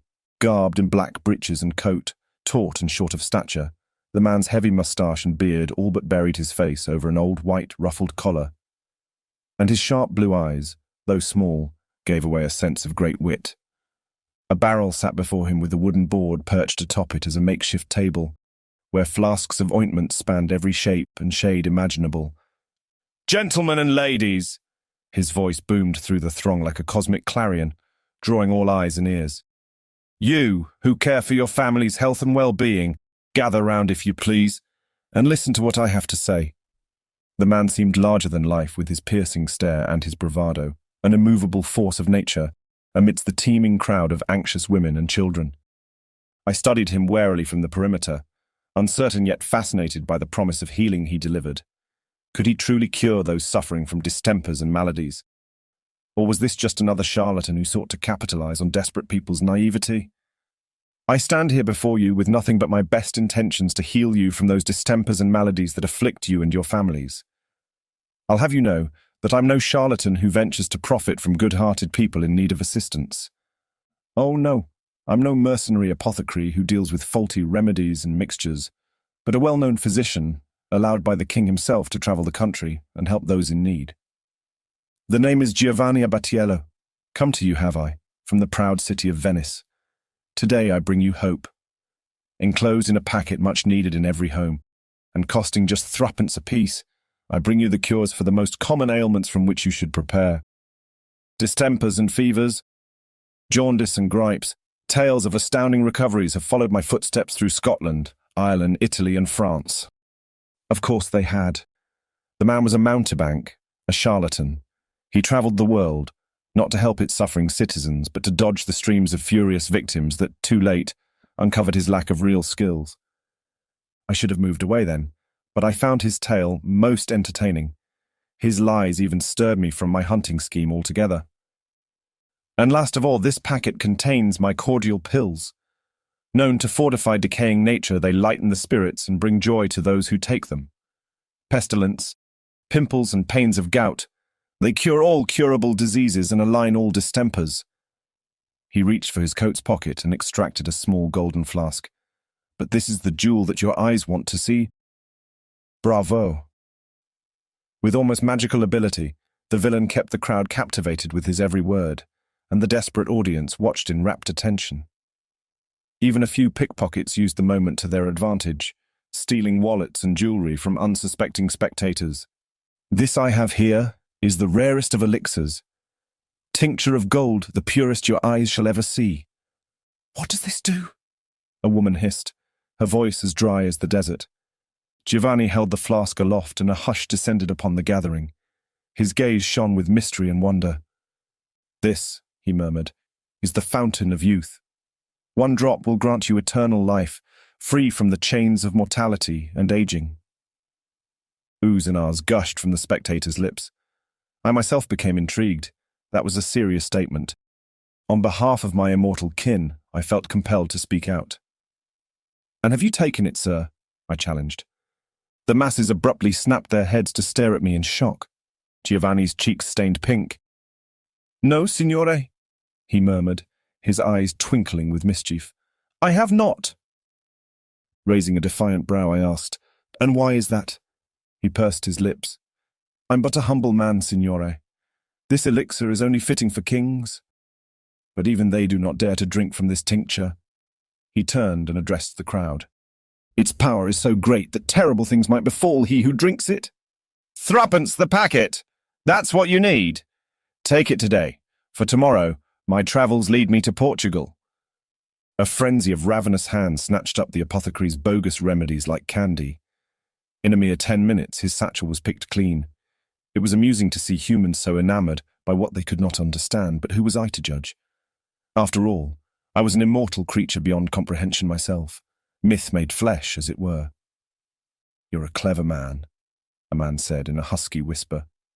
The scent of leather wafted off his young body, no more than 20 years old.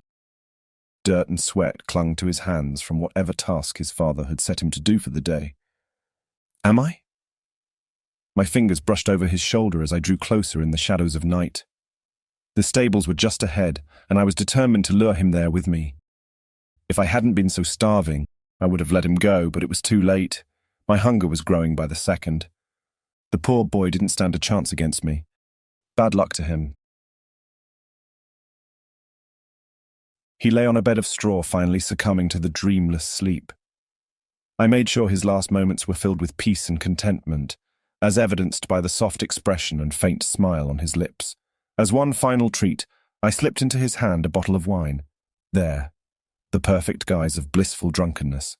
As gently as my bite had plunged into his neck, I bit my thumb and healed both punctures with a drop of my preternatural blood, following Dristan's instructions so that his death would not raise suspicion. The moment I stepped out of the stables, a thunderous thrill coursed through my veins. Joy and guilt battled within me, yet each time I took another's life, the latter diminished. This was my new reality, and I embraced it like nothing else because it was all I knew. I could not deny the unparalleled pleasure that came along with my murderous skill. Had nature not intended me to hunt and kill, it would not have granted me such fierce advantages over my prey, like sharpened fangs and psychic abilities beyond all understanding. But Dristan's gift gave me this, as certainly as it gave me the unquenchable thirst for human blood. An eerie quietness descended on the streets. The market had long since shut its doors. Shadows stretched for miles, only punctured by the far-off glimmering of taverns and homes in the distance. Then, in the blink of an eye, a flicker of candlelight appeared a few feet ahead of me. It was coming from inside the apothecary's stationary cartwheel, and upon closer inspection, I noticed that the small wooden door was slightly ajar, almost as if welcoming me in. With soundless steps, I crept inside the wagon. At the far end, he was ensconced in a stupor, humming lowly while meticulously arranging bottles of balms and electuaries. I studied him for a full 10 minutes without him discovering my presence, or so I thought. "I know what you are," he snarled without turning to look at me. "Have you come to drain my life away?" "What I am," I said as I moved closer, the room seeming to close around us. "You're one of them, a vampire." He piled up some papers and finally whirled. "Do you deny it?" My steps were heavy and laborious as I advanced towards him. His body recoiled as if he expected an attack, yet he remained eerily silent. Trying to pacify him, I raised my hands innocently in the air and spoke softly. "Please, I mean you no harm." He only stared back at me with loathing through blazing eyes. "What makes you say that?" I added. I did not want to frighten him, not yet anyway. Giovanni Abbatiello adjusted his round spectacles and stepped forward with a scrutinizing gaze. "Well, the paleness of the skin was quite obvious before," he mused as he moved around me. "I believe you've gained color in the last few hours." "I've recently fed," I replied smoothly. Giovanni's eyes flew open as he jerked his head back. His black moustache twitched above his quivering lip. I smirked, amused by the tangle of shock and disgust in his countenance. My smirk widened as I enjoyed this game of cat and mouse. It took him but a few seconds to regain his composure, and as quick as he straightened his face, he stepped forward and resumed his assessment. The eyes, there's a humorous misalignment. The corneas lack brilliance, he mumbled, closing the distance between us. He cleared his throat in a short, three-note tune. And then, of course, there's, may I? His stretching index finger suggested an attempt to study my mouth. I nodded slowly, and Giovanni's hesitant finger drew closer to my lips. I won't bite, I taunted in a whisper. His finger pushed back my upper lip as if I were a horse whose teeth quality he examined. There's, the pointed canines, tad retraction of the gums, and, of course, the, He withdrew his finger and watched it close as he wrinkled his nose. The remnants of human blood. The apothecary grimaced in disgust as he extracted a handkerchief from his coat's pocket and wiped his finger clean. You do know your trade, I said. I'm no charlatan, sir, as I said before. He removed his white ruffled collar and sat on an old worn stool. Your accent, I mused. It was no longer Italian. Ah, yes. I'm as much of an Englishman as are you, there's no crime in that. He wiped the sweat from his forehead. People want an exotic physician, and I give it to them. But you're a true physician, I said. Why waste your time on alchemical nonsense? Tincture of gold, the fountain of youth. Why? I'm a true physician, he said under his breath. Approved by London's College of Physicians, indeed, but I hardly made ends meet by its practice. What else do you know of my condition? Very little, I'm afraid, he confessed. I've never been as close to a subject as I am now. Is there a cure for it? I asked. He analysed me with a bounteous look. Would you want it, if there was one? No, I said. I would not. Then, good thing there ain't one, eh? He pursed his lips. Suppose I were to change the man's life in a minute, that I would use my preternatural powers of persuasion to compel him to return to the practice of proper medicine. But what good would that do? And besides, the man was entitled to choose his mistakes. Have a good life, John Gresham, I said, revealing the true name I had picked up from his mind a while ago. I moved to the rear of the wagon, then departed through its tiny door, leaving behind a stunned member of London's College of Physicians. A deep sense of disappointment settled in my gut as I trudged along the path to the house. It was not the lack of a remedy against vampirism that kept my spirits low, but the crude reality beneath the apothecary's facade. Beneath the mysticism, I found a tired human soul too weak to commit to his beliefs.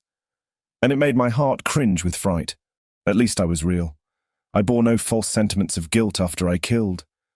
The sole guilt my soul carried was that of Victor's death, and I feared it would clutch to my being for a very long time.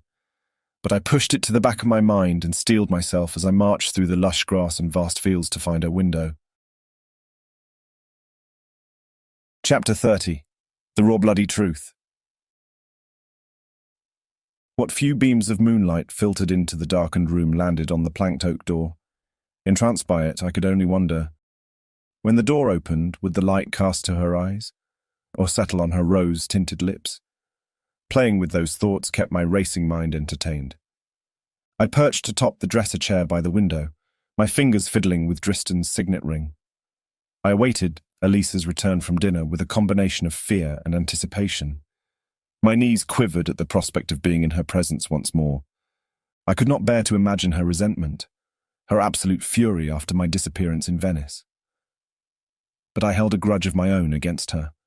She may have searched for me for 3 days, but she hadn't sought me out since then. No matter what rage or vengeance she harboured towards me, I was ready to unleash my own wrath on her. Of course, now that I knew of Pritchard's letter to Juliet, I could understand her leaving Venice with such haste, but what my devilish mind could not yet reconcile was her sudden engagement to William Pritchard. What nonsense was that? Was her heart so taken by caprice that it would love me in the evening and transfer its affections to another the next morning? I stumbled from the chair, my breath coming in shallow gasps. Anxiety tore at me like a cloud of locusts, Ever since Mother's death, I was fragile. A single rejection from Elisa could shatter me, for though it wasn't my fault, in her eyes I had abandoned her. My instinct urged me to flee, but my heart compelled me to stay, and I stuck to my heart's inclination.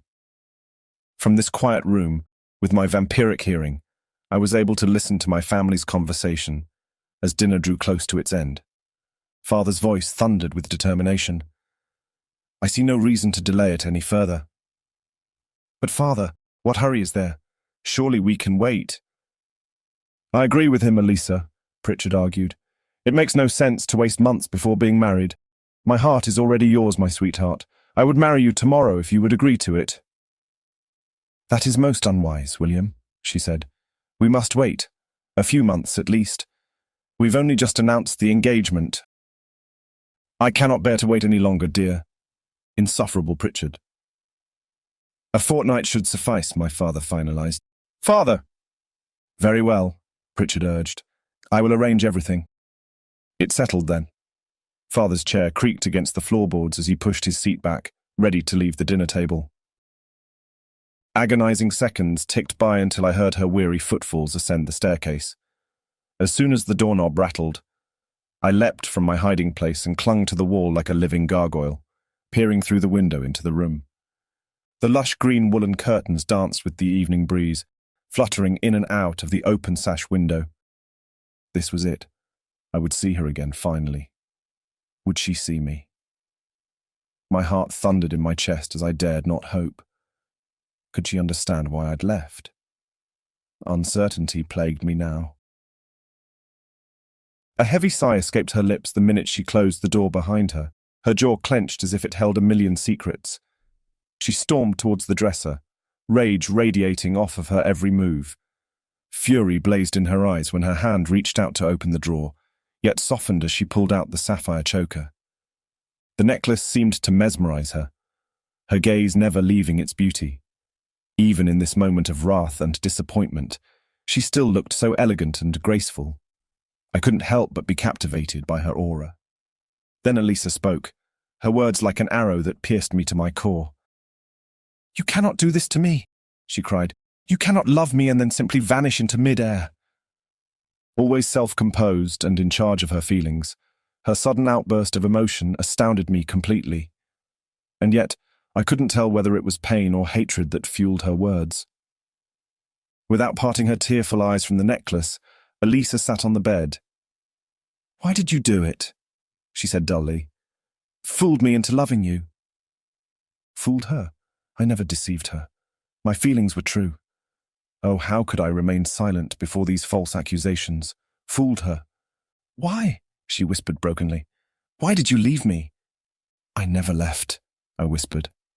"It was you who abandoned me." Droplets of moonlight spilled into the room like liquid diamonds, and an ominous chill slithered across my skin as I stood by the window. "Ivan?" Elisa came crashing in, throwing her arms around me and pressing her face to mine. I sighed, my fingers weaving into her ebony tresses as I closed my eyes, savoring the warmth of her embrace. But the intensity of our connection was cut short when she pulled away. And then, without warning, she slapped me hard with enough force to jolt me out of my blissful reverie. The sting on my flesh was a reminder of all we had been through, but even that could not compare to the pain in my heart. "You're right," I murmured softly. "That's only what I deserve." "How could you?" she screeched, tears pouring down her face. "I looked for you everywhere, but found not a trace of your whereabouts. You vanished from the face of the earth." "You're upset. I can understand your—" "No, you cannot possibly understand. You're so selfish. You did not care to think for one moment how much your absence would hurt me." Her clenched fists pounded against my chest. I bore their blows without flinching. "This was nothing but a game to you. One of your games of chance." Her hand rose high, ready to slap my face once more, but I seized both hands to prevent it. "Elisa, please listen to me," I said firmly. "I never intended to leave you.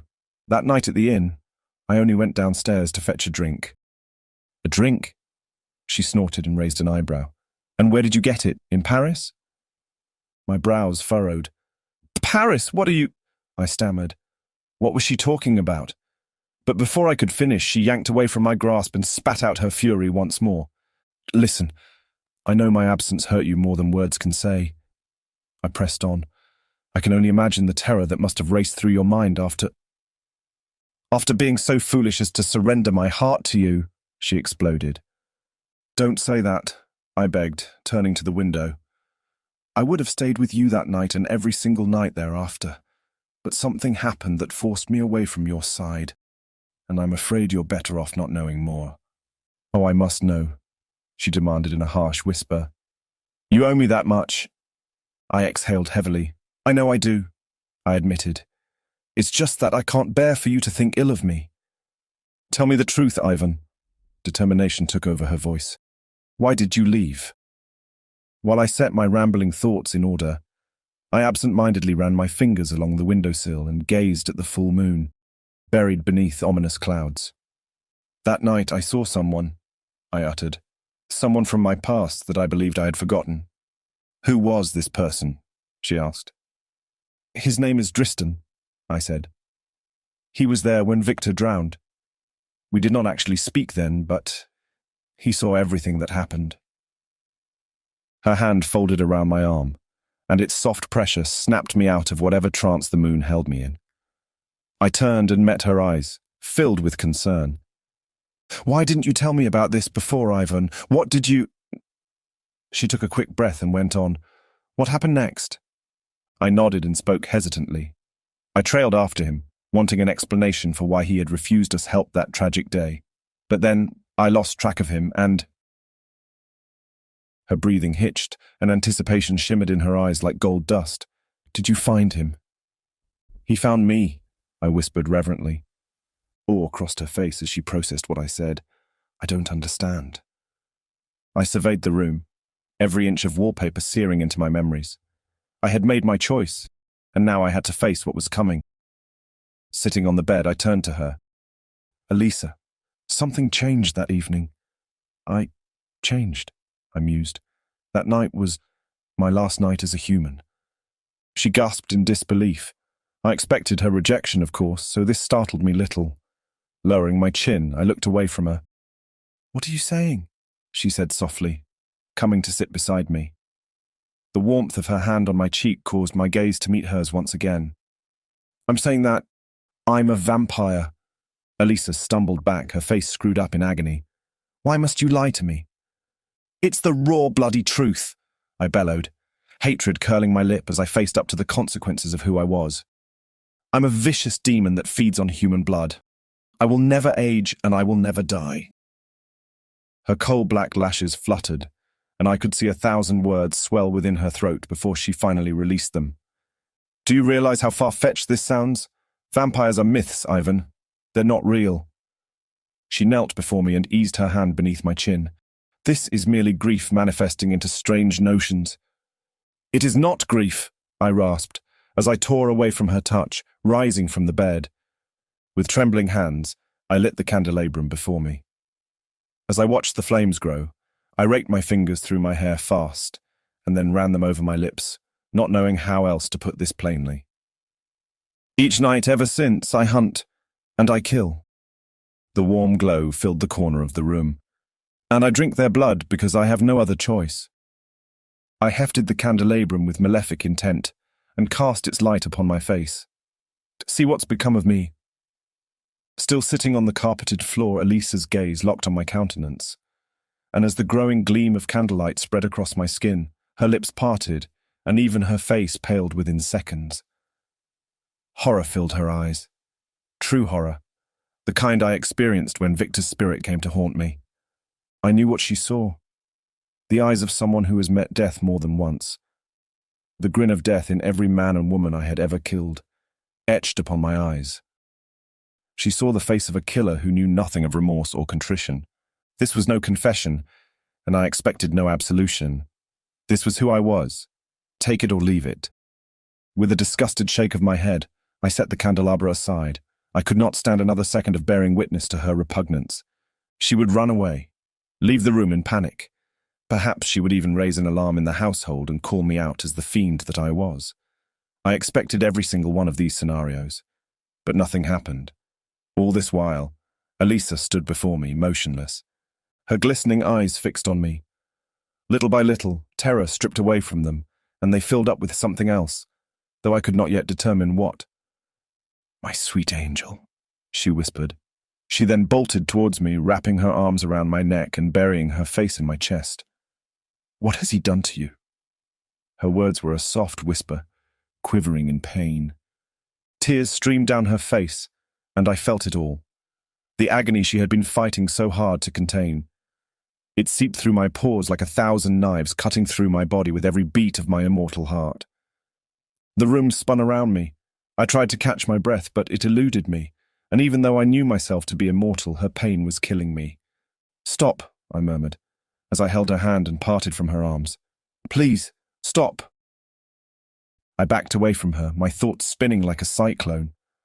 My throat clogged with emotion, and I stumbled to the window, feeling as if I were Perseus fleeing the gaze of Medusa.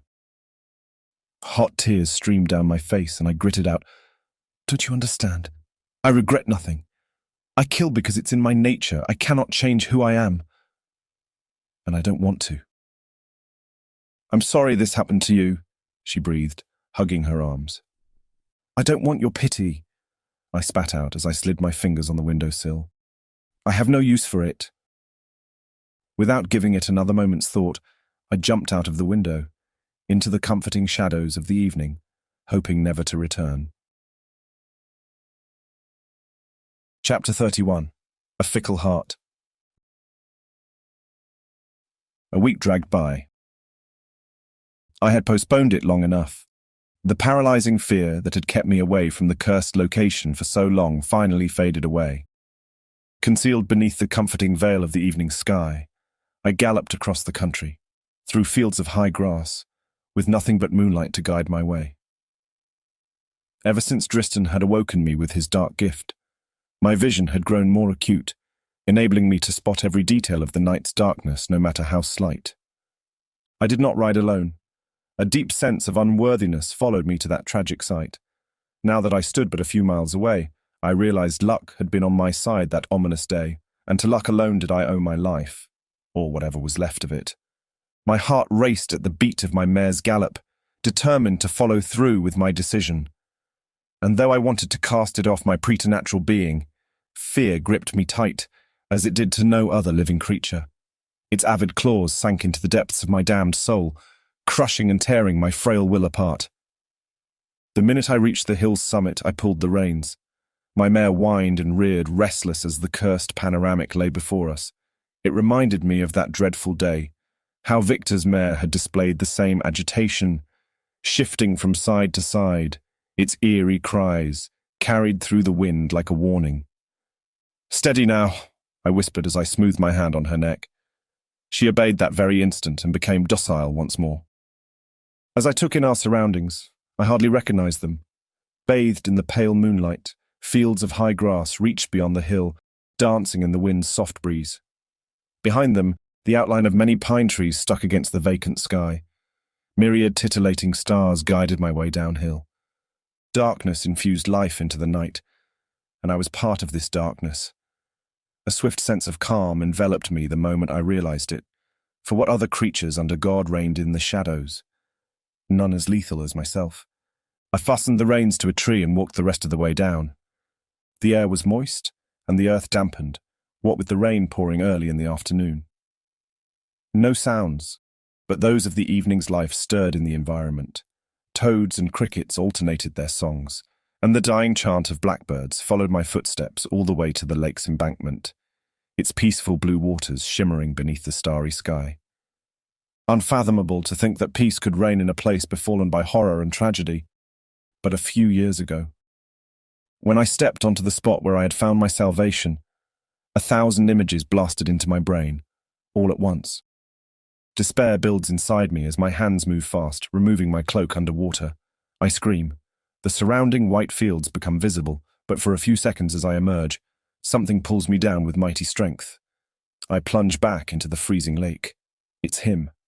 As the last remnants of life leave his body, Victor's hand seizes my ankle, gripping it tight, although his eyes are now vacant.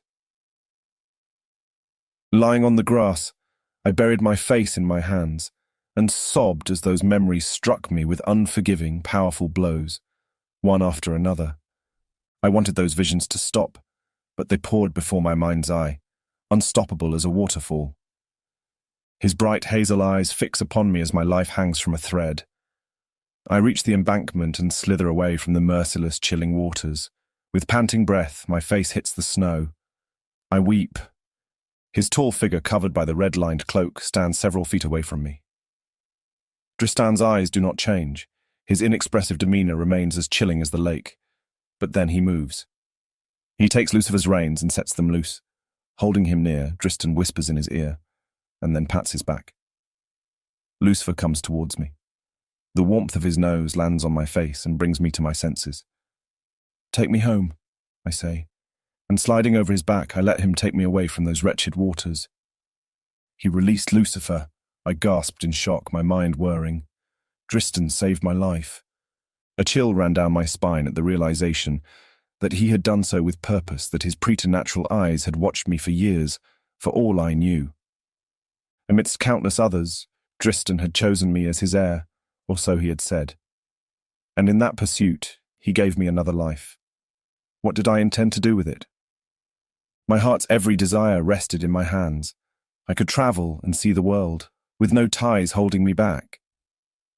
The promise of centuries to come spared from the unrelenting touch of age lay on the horizon for me. Tristan had ensured I possessed every means to procure safety and happiness for me, but he had failed. He had missed one important piece for my new life to be complete. I wanted her.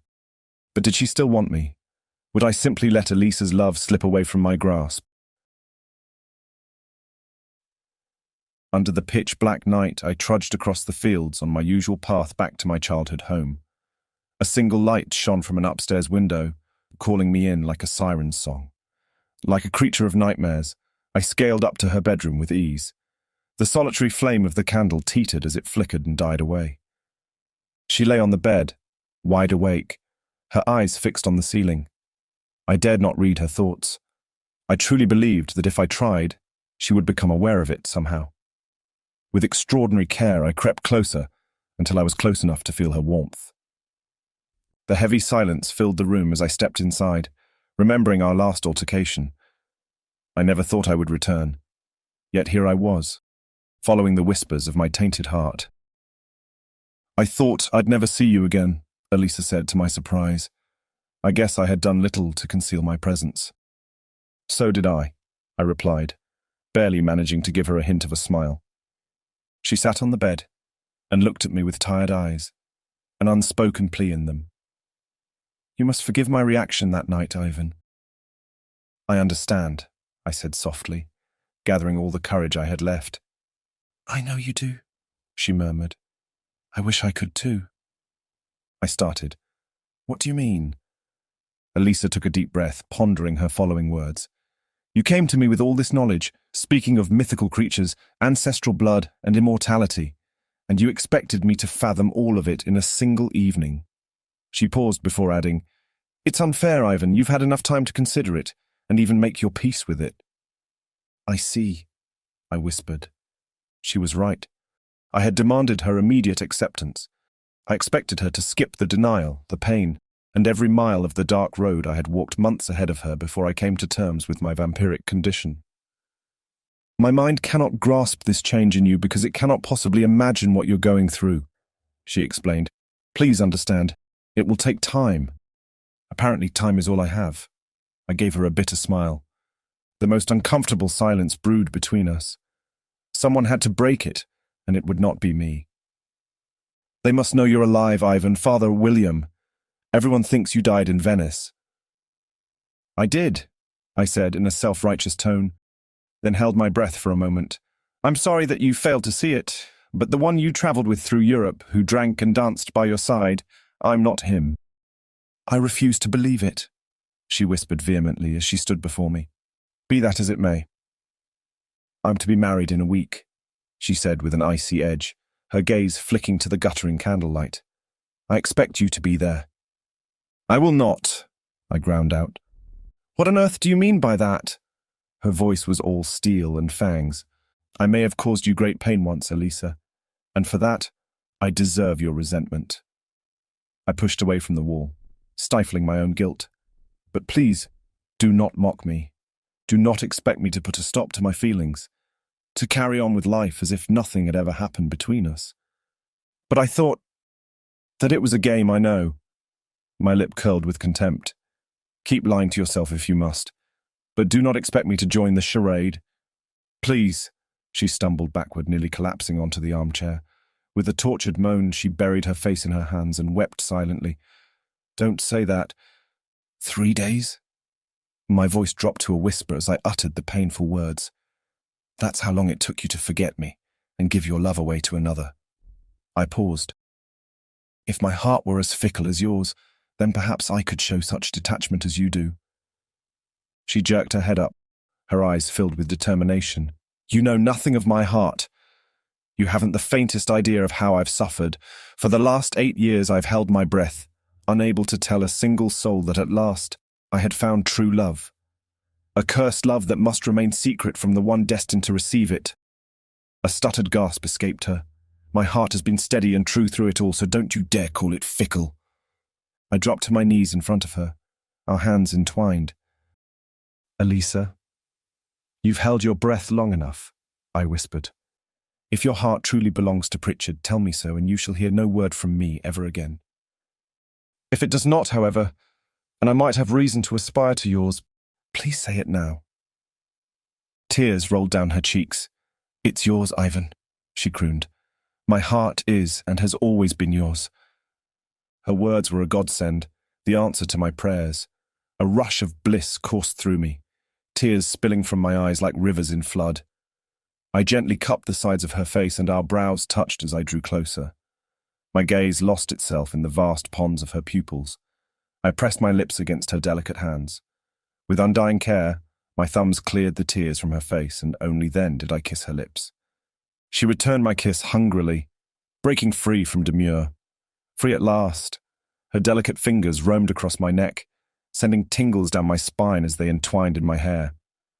I tilted back my head to gaze into her stunning eyes, and the words of love that had been nestled in my heart for so long spilled out of me. I love you, Elisa, I declared. With body and soul, I love you. Let's run away, Ivan, she breathed. Take me far away from here, and let's start anew. Are you sure this is what you want, my love? I asked tentatively, still not believing how blessed I was to have her in front of me. I am, she whispered with conviction. There's nothing left here for me but pain. My chest swelled with pride as I assured her that we would leave without delay, ready to do whatever it took to make her dreams come true. A beaming smile graced her lips as she leaned forward and placed a chaste kiss on mine, leaving me with an electrifying feeling of anticipation for what our future held. I will take only what I need, she said, reaching for her trunk.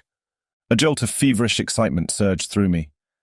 You mean for us to leave right now? Yes, as soon as possible, she replied breathlessly. I placed my palm on top of the trunk, halting her movements. This comes so unexpectedly, even for me, and I've wanted it for too long, but I fear we must plan this more carefully.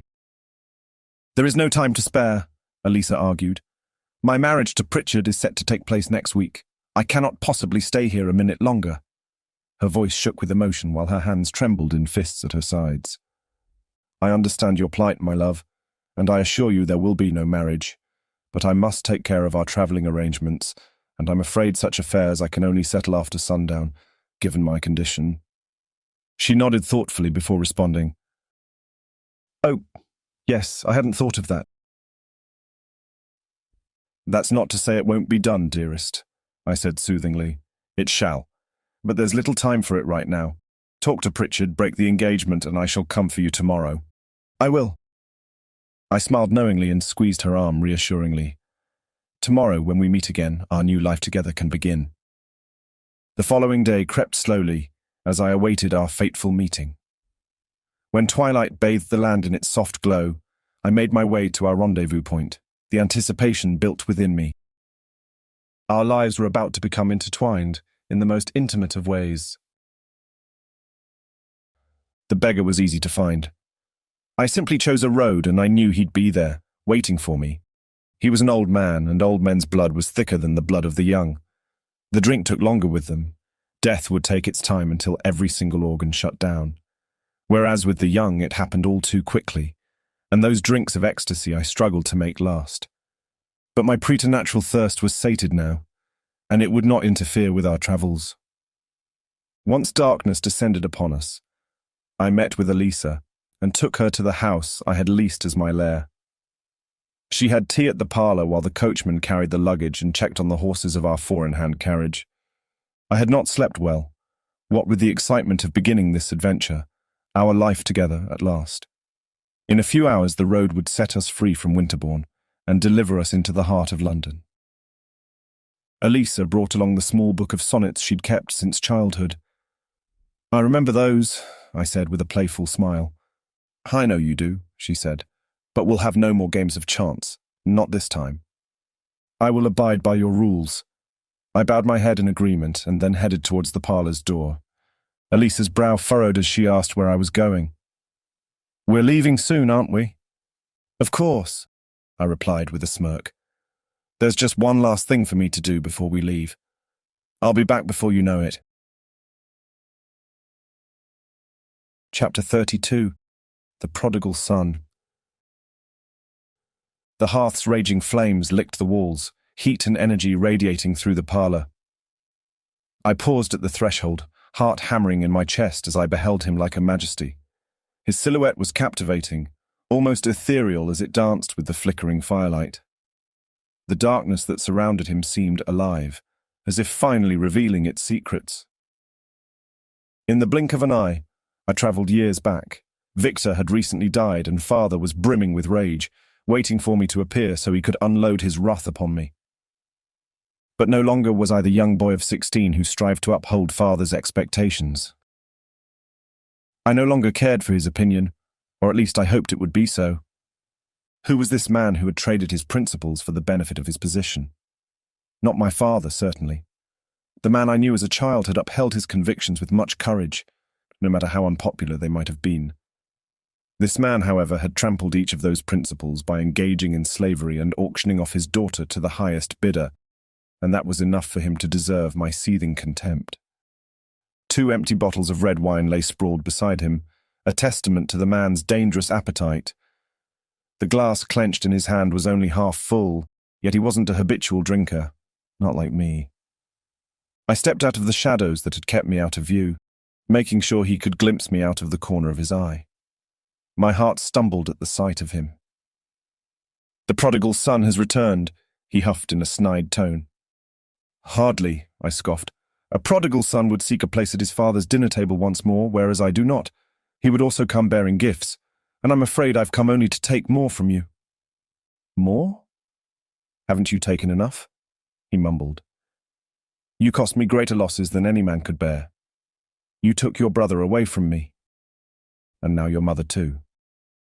"And how exactly did I manage that, sir?" I all but hissed. "Insolent creature," he said, without moving an inch from his seat. "Do you deny leaving Victor to die in that lake? Do you deny breaking your mother's heart with your capricious travels?" "I can attest to leaving Victor's corpse in the lake's frozen depths. And perhaps you're right. Perhaps deep inside, after suffering years of his unending abuse, I wanted him dead. But I did not kill him. As for my mother, I'm more than certain that her death cannot be pinned on me either, for if there ever was one who encouraged me to see beyond the gates of this house, it was her. She urged me to go and get a taste of the world, the one thing you denied her. But surely your conceit would blind you to this particular reality." "I will not sit here and listen to such poppycock," he bellowed, slamming down his drink. "Say what you came here to say, and then be gone from this house forever." "Oh, I intend to," I replied. "Pray, attend to this. As of this evening, you will no longer set eyes on Elisa. I'm taking her with me." For the first time since my arrival, he moved away from his chair. He rose with clenched fists and an unyielding jaw as he glared at me with such hateful eyes. "You what? How dare you?" he thundered, darkened eyes blazing with displeasure. "She's to be married in a week." "There will be no marriage. She has already refused Pritchard." "No, no, no," he spat, anguish etched into his features. You cannot do this, you fiendish creature. You bring nothing but woe upon everything you touch. You've been damned since the day you were born and done naught, but cursed my family ever since." His features flushed, perhaps because of his fury, but the wine helped as well. I remained silent, and in this brief breath of a pause between us, his anger did not wither. Quite the contrary, it grew. "You're cursed. I've always known it. But the moment you murdered your brother, your damnation sealed the fate of this family. It cost me my pride and ambition, the loss of everything I held dear and what I've arduously fought to achieve. All that mattered in my life, I've lost because of you. And now you would condemn your very own sister too. You would snatch away Elisa's one hope of happiness." "Happiness, sir?" I retorted, struggling to restrain my temper. "Of whose happiness do you speak, hers or yours?" "You're a fool," he sneered. "William Pritchard is more than a suitable match.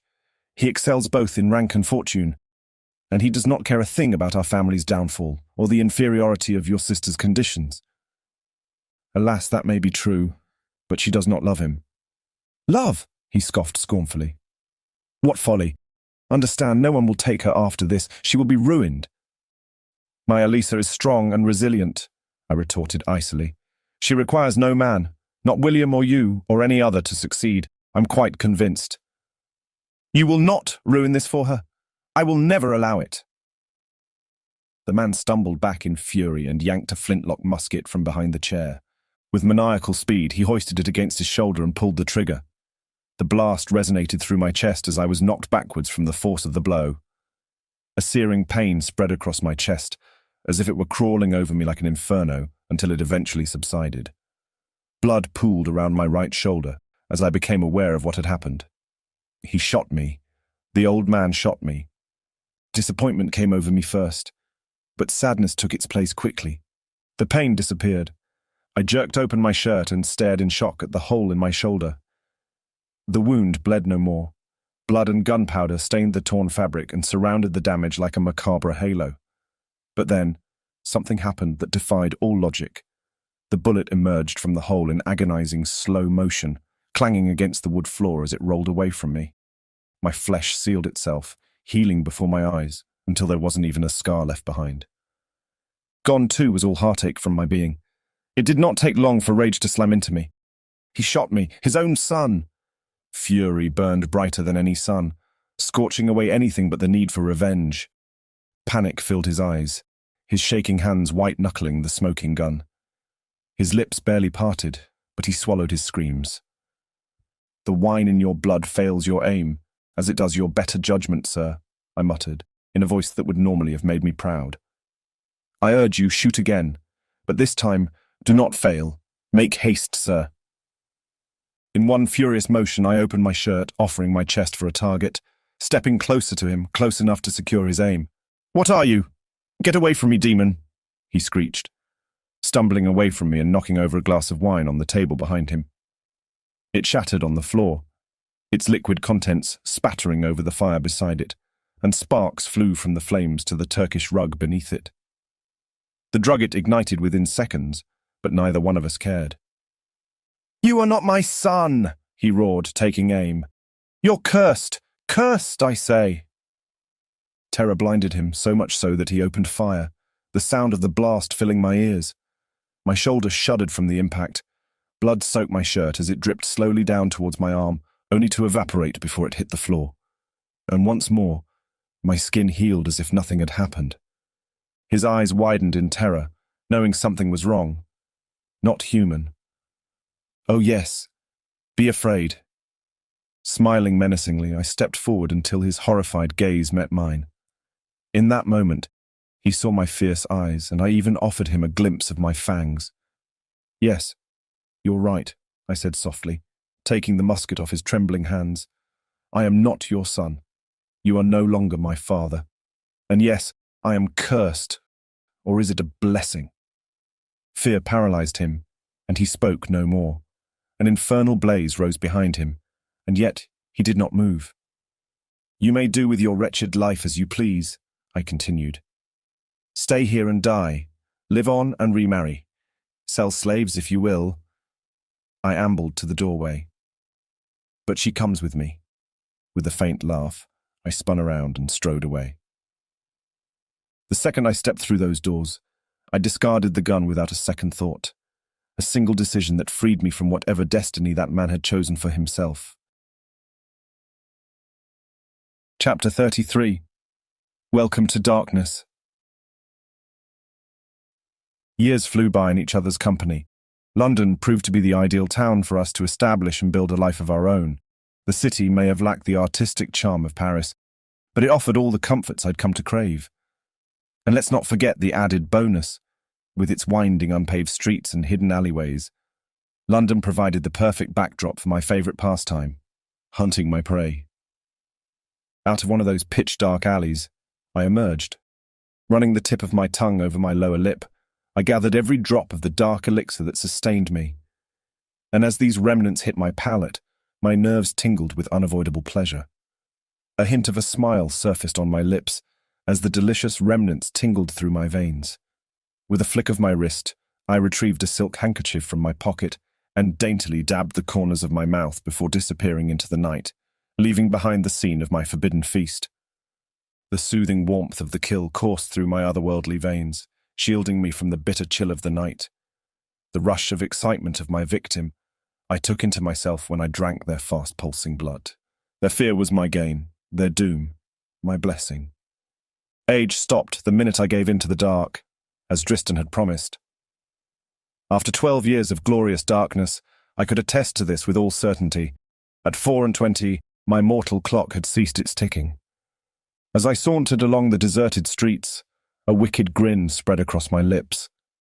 The eerie quietude of the city was my playground, allowing me to relish in its enchanting sights. The steady rush of the Thames currents tickled my skin, and even the revolting stench of sewage, swirling along its banks, only added to the city's depraved allure. Soon enough I found myself strolling through the quaint streets of our beloved neighbourhood, St. James Square, the ultimate location in London for those seeking luxury and opulence. My trusted staff was well aware of my affinity for the night hours. They were handsomely compensated for their silence, leaving me to my nocturnal activities without prying eyes or questioning thoughts. But whether they speculated about my peculiar habits, it mattered not to me. My secrets were safe with them. Silently I crept up the stairs, yearning for a glimpse of her before she retreated to bed. Elisa and I had synchronized our nightly routines, cherishing the hours spent together in deep conversations about anything and everything. Her words were like honey to my ears, and I couldn't get enough of them. Bliss beyond my expectations blessed the first years of our lives. Then, of course, the gradual withdrawal of her commitment installed itself for good, and she returned to her daily routines. And I understood her reasons. After all, she was mortal. She needed to live in the light and enjoy her freedom to its utmost extent. She had every right to indulge in breakfast with her friends, outings for lunch, and other social affairs she so enjoyed. I would never have been so cruel as to deny her these indulgences, and she would have fiercely resisted if I had dared to try. As a vampire, I had mastered the art of blending into the shadows, becoming one with the darkness. They were my most trusted companions on the hunt, and tonight was no different as I stealthily made my way towards her bedroom. Like a predator stalking its prey, I relished in the thrill of playing a game of espionage, using the shadows to my advantage. I stood frozen in the doorway. My eyes drank in the sight before me, unable to look away. She stood at her dresser, her long tresses cascading down her back as she undid her corset with delicate hands. The soft hum of a melody became a powerful chant from her lips, entrancing me further. Folding my arms over my chest, I leaned against the door jamb and etched this moment into my soul, forever capturing the beauty before me. O solitude, my sweetest choice, places devoted to the night, remote from tumult and from noise. How ye my restless thoughts delight! Her voice, angelic and pure, conquered the melody's intricate runs with effortless grace. And try as I might, Purcell's bewitching basso continuo continued to play in my mind, the haunting lyrics echoing along with it. For a brief second, I allowed myself to shut out the alluring pull of her beauty and lose myself in the haunting melody. But as I delved deeper into the music, a sense of emptiness engulfed me, mirroring the despair in her voice. When I finally opened my eyes, she had already donned her nightgown, leaving me alone with the haunting echoes of her song. Perched on the antique vanity stool, she gathered her long waves over one shoulder. As the music swelled to its finale, her sharp gaze caught my reflection in the ornate mirror. "How long have you been lurking there?" she demanded softly. "Not long enough," I drawled, narrowing the distance between us. "And I'm afraid I missed the best part." My fingers toyed with the delicate lace of her gown. "You're incorrigible." While failing to repress her smile, she reached for the robe and slipped it on. "Am I?" I ran my hands along the smooth silk sheets, relishing their coolness against my heated skin. Sprawled on the mattress, I clasped both hands behind my neck. "Why don't you try to discipline me and see what happens then?" "I'm exhausted," she sighed, slipping into bed beside me. "It's been a long day." "Well, my day is barely beginning," I purred, satisfied with myself. "I'm well aware of it." A hint of bitterness tinged her voice. She sat up straighter, her lips pursed in displeasure. "Is something troubling you, my love?" I furrowed my brow in concern. She pursed her lips. Not a good sign, I had to know. I couldn't stand the silence any longer. "What is it?" My tone was gentle, careful not to push her too far. But inside I was screaming, driven mad by her refusal to speak. Her eyes flicked up from her lap, and I could see the pain in them. "Forgive me," she murmured. "I don't mean to be sour, it's just that I hardly ever see you." The guilt hit me like a punch to the gut. "I'm sorry about that," I whispered. "My nights are long ones, dearest, you know that." "But what about the afternoons?" she persisted. A shudder ran through me as I remembered the danger of those hours. My hunger ran wild, and God knew her presence tempted me enough. "My afternoons are sacrosanct," I explained. "I don't see you until every shred of my unnatural hunger has been satisfied." I paused, holding a lock of her hair. "I would never risk hurting you." She bit her lip and looked away from me, her hands clenched tightly in her lap. I sat on the bed. Frustration boiled inside me. Such complaints had reached my ears many times before. Why did she always have to make things so difficult? But then a nagging voice in my head whispered that perhaps there was more to this than just a simple complaint. This time, her words held a cold determination. "Elisa, what's wrong?" I grew impatient. I wanted an answer. But then, perhaps it would not be to my liking. Perhaps I preferred silence after all. She hesitated before placing her hands on the bed and locking her glimmering eyes with mine. Her gaze was filled with unspoken pain and regret that mirrored my own. "You know it well," she purred, her voice sending shivers down my spine. "I want a life I can share with you." "What do you call this, then?" I spread my hands out in front of me, my tone dripping with arrogance. "I call it misery." "I'd say that's a bit over the edge, isn't it?" I sneered, trying to hide my surprise with false amusement. "Surely it cannot be all that bad." "It should be better," she breathed. "You must see that." "I know exactly where this is going," I growled, becoming more and more agitated by the second. "And I don't like it at all." I made a move to rise, but her palm crashed down on mine, halting me in my tracks. "I no longer care whether you like it," she said defiantly. "You will hear it either way." "This is not up for discussion."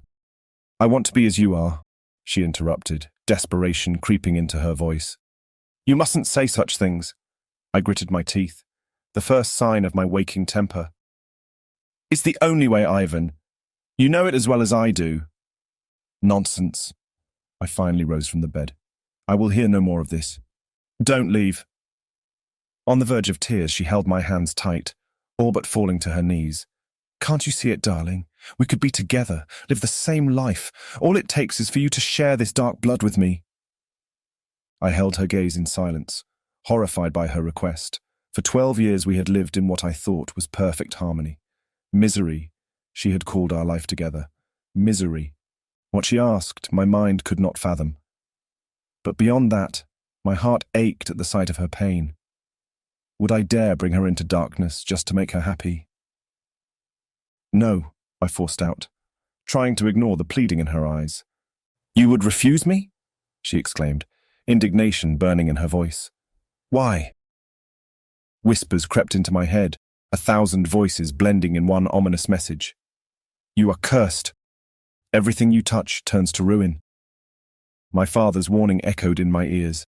The shadow of his portentous words shook every nerve in my being. Ivan, answer me! Her voice snapped me back to reality. I gazed at her, struggling against the twisted trance that had taken hold of me. I will not condemn you to this fate, I declared, adamant in my decision despite my own desires. You seem to manage quite well in spite of it, she commented, a slight smirk touching her lips. I knelt before her and took her hands in mine. If you truly knew the horrors that come with immortality, I whispered, you would not ask this of me. She refused to back down, her determination shining through her eyes. If you can live like this, then so can I. A heavy sigh escaped my lips. Did she seek equality between us, even if it meant sharing in the burden of eternal life? Do you honestly believe that, dearest? I asked, standing up and turning away from her. I have my doubts. The callousness that comes with taking lives night after night. I don't know that is in you, my love. Don't you understand? Her voice was barely above a whisper. I don't care about that. I will do anything to be by your side. My heart twisted at her words. Did she speak out of genuine devotion, or was this a desperate attempt to force my hand? Was she truly willing to go to such lengths to bind me to her forever? I paced the room, weighed down by my inner turmoil. I don't even know that I can, I said dismissively. You must, she said, her voice quivering. Otherwise you will lose me forever. Don't say that, I whispered as my father's words came back to haunt me. Had he been right all along and I mistaken? Should I have never intervened in Elisa's life? Perhaps she could have found happiness with Pritchard. Torture. Absolute torture. But when I looked into Elisa's eyes and saw the pain she bore for me, I couldn't turn away, and that was enough to make me consider her plea. The selfish pursuit of my own happiness had driven me to take her with me, and in our silent agreement, in which we shared our lives, I had everything to gain while she had lost it all. Should she ever choose to leave me, at 36 years of age, her possibilities of marriage were quite dim, no matter how much the touch of time eluded her sweet countenance. What have I done? My world crumbled in that second, and I was the sole instigator of this tragedy. I was the one to blame. It's true, I murmured bitterly. I curse everything I touch. I saw no way out of it. I owed her this small bit of happiness, even if it meant taking her life and giving her a new one. But could I really do it? Ivan! Her voice was soft, the sweetest of pleas. Take some time, I begged. Think it over. 12 years have been enough time. 12 years. Had it truly been that long? Time had slipped through my fingers like sand. I returned to her side and took her hand in mine, finding some solace in her touch. If I'm to give you this gift, I whispered, you must understand what it means. Your days under the sun will be over. No food or wine will ever satisfy your hunger again. The blood, a knot built in my throat. The blood of your prey will be your sole source of nourishment. You will hunt and you will kill, for this is our only means of survival. She only nodded and pressed my hand. As I brushed aside the locks of hair from her shoulder, unease stirred within my soul. What if I killed her unwillingly? What if my dark blood was insufficient to cast the transformation Dristan's blood had worked upon me? I refused to risk it, but I had no choice. I could lose her either way. For years, I had dreamed of her forbidden blood streaming into my mouth in wave after wave of unparalleled euphoria. A decade of contained desires, which I had pushed deep into the recesses of my mind. If I was going to do this, I might as well enjoy it. Our lips met in a gentle kiss, but unlike so many others we had shared before, this one tasted of sorrow, salted by her tears. Gliding my kiss down her neck, my lips sought the blessed spot where the carotid artery pulsed in a hypnotic rhythm. Redolent of youthful desire, the fragrance of her skin took me back to that first forbidden glance, the moment when our eyes had met for the first time, locked in a deeper meaning that escaped all conventions dictated by propriety. Effortlessly, her nearness aroused my every lingering desire, both manly and immortal. With one arm wrapped around her, ready to hold her still when the time came for her to struggle, Elisa trembled beneath my touch. Her body stiffened with anticipation and fear of the unknown ecstasy that lay ahead.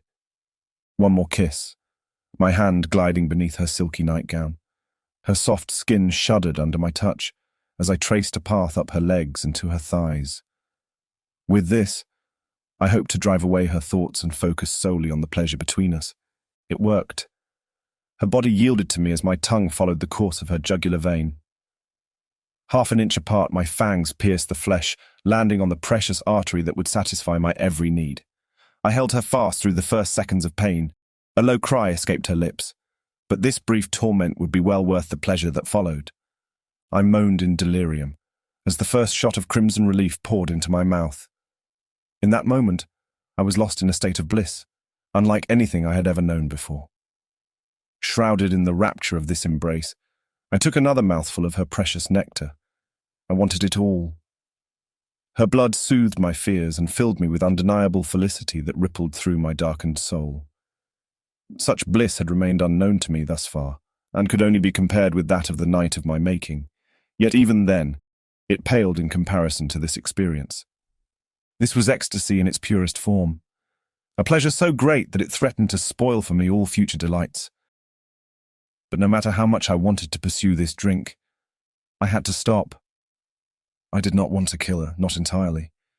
Her heart's thudding slowed to a faint, muffled beat. As she teetered on the edge of death, I wondered if she would experience it the same way I did. Would she see him? Would Victor manifest in this very room as the menacing spectre he was? Anxious and alert, my gaze darted around the bedroom, searching for any sign of his presence, but there was nothing. Unaware of my inner turmoil, Elisa drifted between life and death. With gentle care, I laid her on the bed. "I know you can hear me, dearest," I whispered against her ear. "I've taken much from you, my love. And now, it's time for me to make amends. This is my gift to you. Remember this moment, for it will be your last as a human." My fangs pierced my tongue, the metallic taste of blood filling my mouth. As it flowed freely, I pressed my lips to hers, allowing every drop of my preternatural elixir to pass into her body. Weak and drained from my unnatural thirst, she responded eagerly to my kiss, and as she swallowed that first drink, her eyes widened in astonishment. Strength came back to her as she pursued yet another mouthful. The beating of her heart regained its sturdy and steady rhythm. Her warm hand glided over my neck, her fingers playing with my earlobe, and beneath my kiss, she smiled. I parted enough to capture her expression of delight, relieved to know I had not killed her. But joy quickly turned to fear as she writhed in pain, her body contorting and a gut-wrenching cry escaping from her lips. I had forgotten about this part. "Stay calm," I said, not knowing whether I sought her reassurance or my own. "The pain will pass. It's the dark blood. It's healing your body." But then something miraculous happened. As the pain subsided, I saw it. I saw the change in her. It was as clear as daylight, as Juliet had once told me. Her once dull eyes now glinted with a vibrant blue, glowing with an otherworldly light. Her skin took on a soft radiance, a pale hue warmed by the blood coursing through her veins. And though her cheeks were flushed with colour, there was a marble-like quality to her complexion. As Elisa's gaze locked onto mine, I couldn't help but feel a shiver run down my spine. Her pupils dilated, and her hands reached out to touch my face. "Are you unwell?"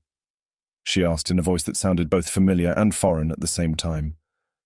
And then I knew. The dark blood had not only healed her body, but changed it. Elisa was no longer just a human girl, but something more powerful and mysterious. And as she gazed at me with those haunting eyes, I couldn't help but wonder what she would think about me. "Fear not," I murmured, my gaze lingering on her youthful features.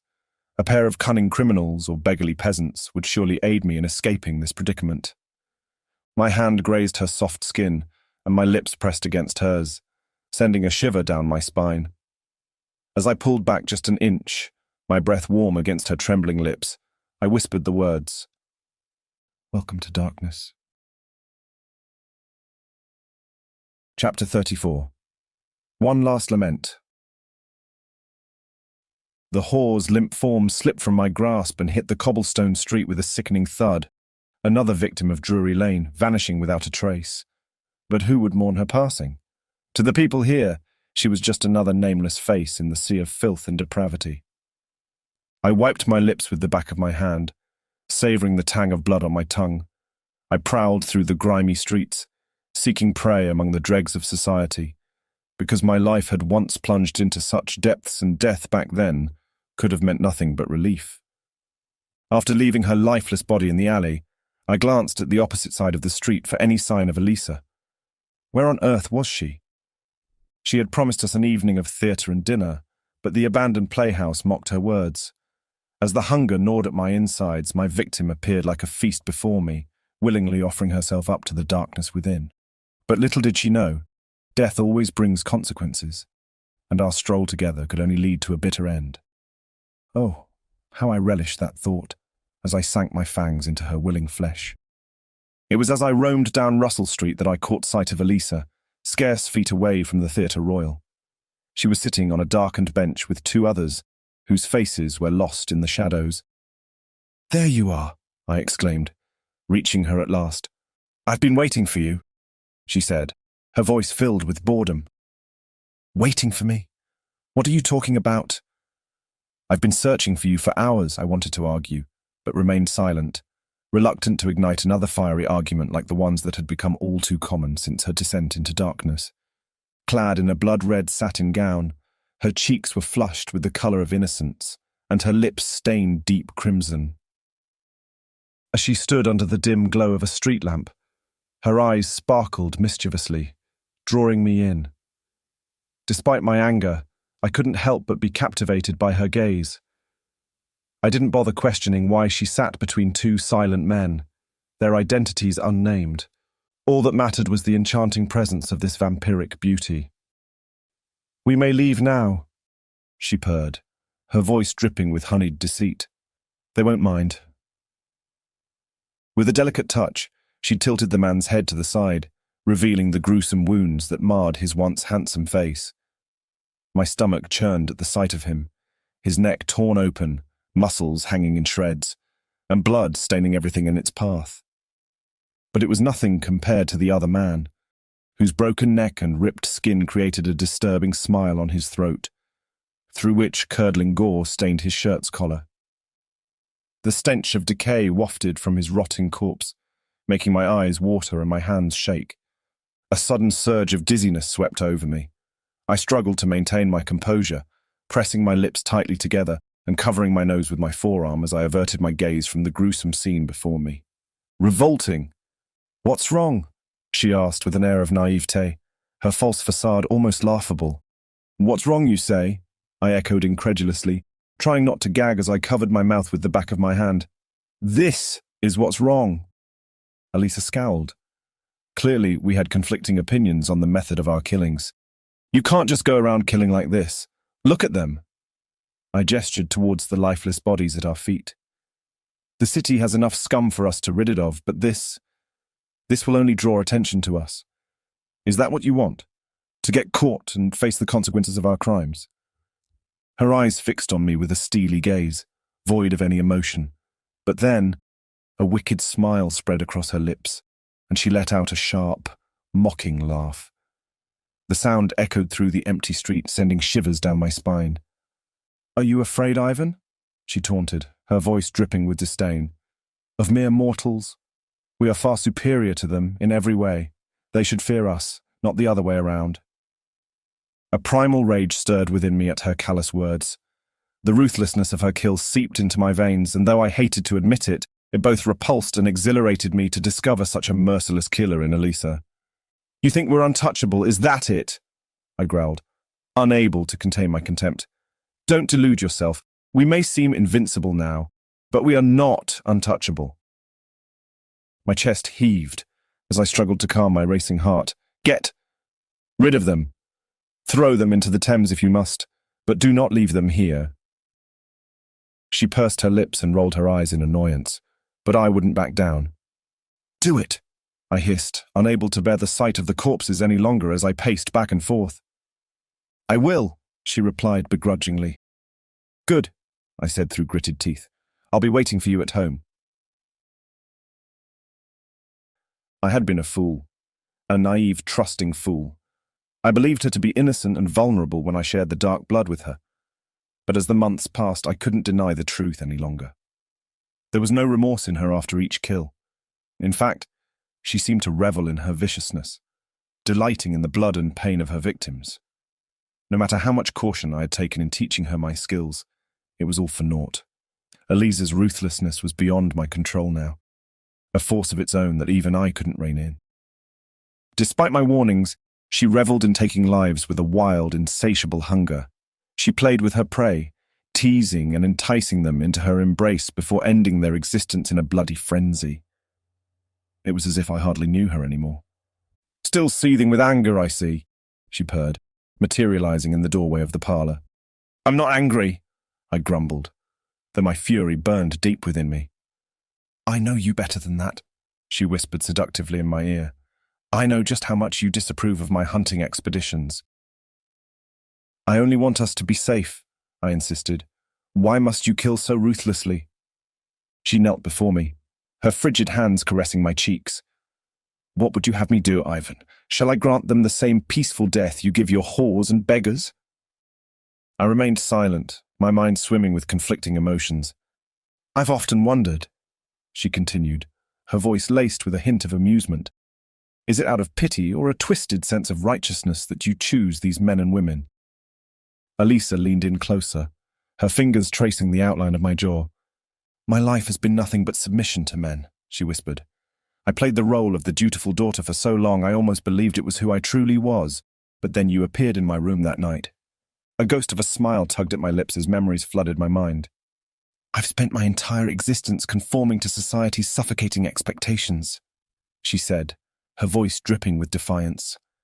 But now I'm finally free from their chains. Can't you see why breaking the rules is imperative to me? It's a way of reclaiming my power. With a haughty smirk, she turned to face me. I know you have doubts, dear one, but trust me, this is just a passing fancy. You needn't concern yourself with my actions anymore. She brushed her lips against my cheek before slipping an envelope into my hand. Take a look at this, she said coyly, her eyes glinting mischievously. The favour of your presence is expected at Lord and Lady Ingram's Manor for their annual charity ball. Special guest, Letizia Leone, soprano from La Scuola Veneziana. Letizia Leone? I arched a sceptical brow. I thought she had long since abandoned her singing career. She had, my companion admitted with a sly smile. But this is a special occasion and we simply must attend. I hesitated, unsure if I wanted to relive old memories, but she was already lost in the excitement of it all. We have to go, she insisted, her eyes shining with anticipation. It could be our last chance to hear her sing. One last lament. It's not to be missed. A small part of me still resisted, but I couldn't deny her enthusiasm. If you insist, I heaved a sigh. I will not oppose your wishes. Chapter 35. Letizia Leone. The Ingrams' dinner had brought us to the outskirts of bustling London, their grand estate, complete with all the comforts of a country manor and the luxuries of city life, was a sight to behold. As we exchanged pleasantries with our hosts, Elisa eagerly dove into the throngs of extravagantly dressed nobles. But for me, society held no allure. My focus was on a different target. Letizia's admirers fawned over her, drawn like moths to her flame. She held court with ease, answering their endless questions with a regal poise. The deep red gown she wore accentuated her mysterious aura, while her cascading blonde hair, styled in the once ridiculed hurluberloo fashion, now captivated me. But as I watched her from afar, I couldn't help but wonder, how much had she changed since our last meeting 12 years ago? Starting her career at such a young age must have taken its toll. Was she now married? A mother? My heart ached to pull her away from the throngs of men vying for her attention, but my pride would not allow it. With a flick of my vampire powers, I drew her towards me. It was effortless, as natural as breathing. All it took was a little eye contact and she was under my spell. I cannot believe my eyes. Her smile grew wide as she approached, pushing past the circling vultures to get to me. "Mr. Lockhart, you haven't aged a day. How is that possible?" she exclaimed, eyes shining with excitement and disbelief. I flashed her a charming half-smile and shrugged nonchalantly. Her hand reached out to me, trembling with anticipation. I grasped it gently, marveling at the softness of her satin glove against my lips. But as our eyes met, I saw a storm raging within her mind. Letizia had married, but her husband's hatred for her singing and lack of children left her feeling trapped and dissatisfied. He was not here tonight, nor did he ever join in when she invited him to see her perform. His detachment only added to her misery. Yet amidst the turbulence, I could also sense her elation. My presence here after all these years brought back memories of better times in her musical career, a time when she held the world in the palm of her hand, with herself at its center. And just by being here, I lifted her spirits in a way that took my breath away. Who knew I had such an impact on her life? The evening wore on, and the crowds gradually thinned, as word spread of a fireworks viewing in the manor's gardens. The second we were alone, Letizia's demeanor shifted. She became warm and welcoming, just as I remembered. "You never called," she whispered in a seductive tone. "You never gave me a chance," I countered, teasing her. "You left Venice so abruptly." She smirked. "Well, here's your chance now." Her voice dripped with sensuality. "What will you do with it?" I strode towards her, unable to resist the pull of her allure. My thirst surged, roused by the rapid thumping of her heart, the tantalizing aroma of her blood pulsing just beneath her skin. I grazed my frigid fingertips against the delicate curve of her neck, relishing the sound of her soft intake of breath. My lips brushed her creamy skin as I whispered, "I have dreamt of this moment, to finally taste that which has eluded me for so long." I trailed my lips along her skin, feeling her shiver with anticipation. Her invitation had been given, and I was more than willing to accept it. Locked in the parlour's shadows, I ravished her with mouth and teeth. The taste of her skin was ambrosia, fueling my insatiable thirst for blood. Nothing else mattered but quenching my eternal desire. Her past and present were inconsequential to me. All that mattered was the rush of pleasure as I drank in her essence, intoxicated by the beckoning scent of her vital liquid, and driven mad by my unyielding need. She had unknowingly appealed to my vanity, placing me on a pedestal as the source of her joy, her youth and lust for life reignited by my presence. And this only made me strive to uphold such a privileged image. I would give her anything she wanted because it pleased my selfish needs. But I had other needs that required attending first.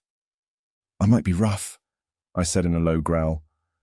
"I wouldn't have it any other way," she purred in Italian. My craving for her blood was insatiable, but I held back the urge to drain her completely. Instead, I settled for a quick drink, knowing she would willingly offer herself up to me. I could have given her fair warning, but my desires leave no room for such considerations.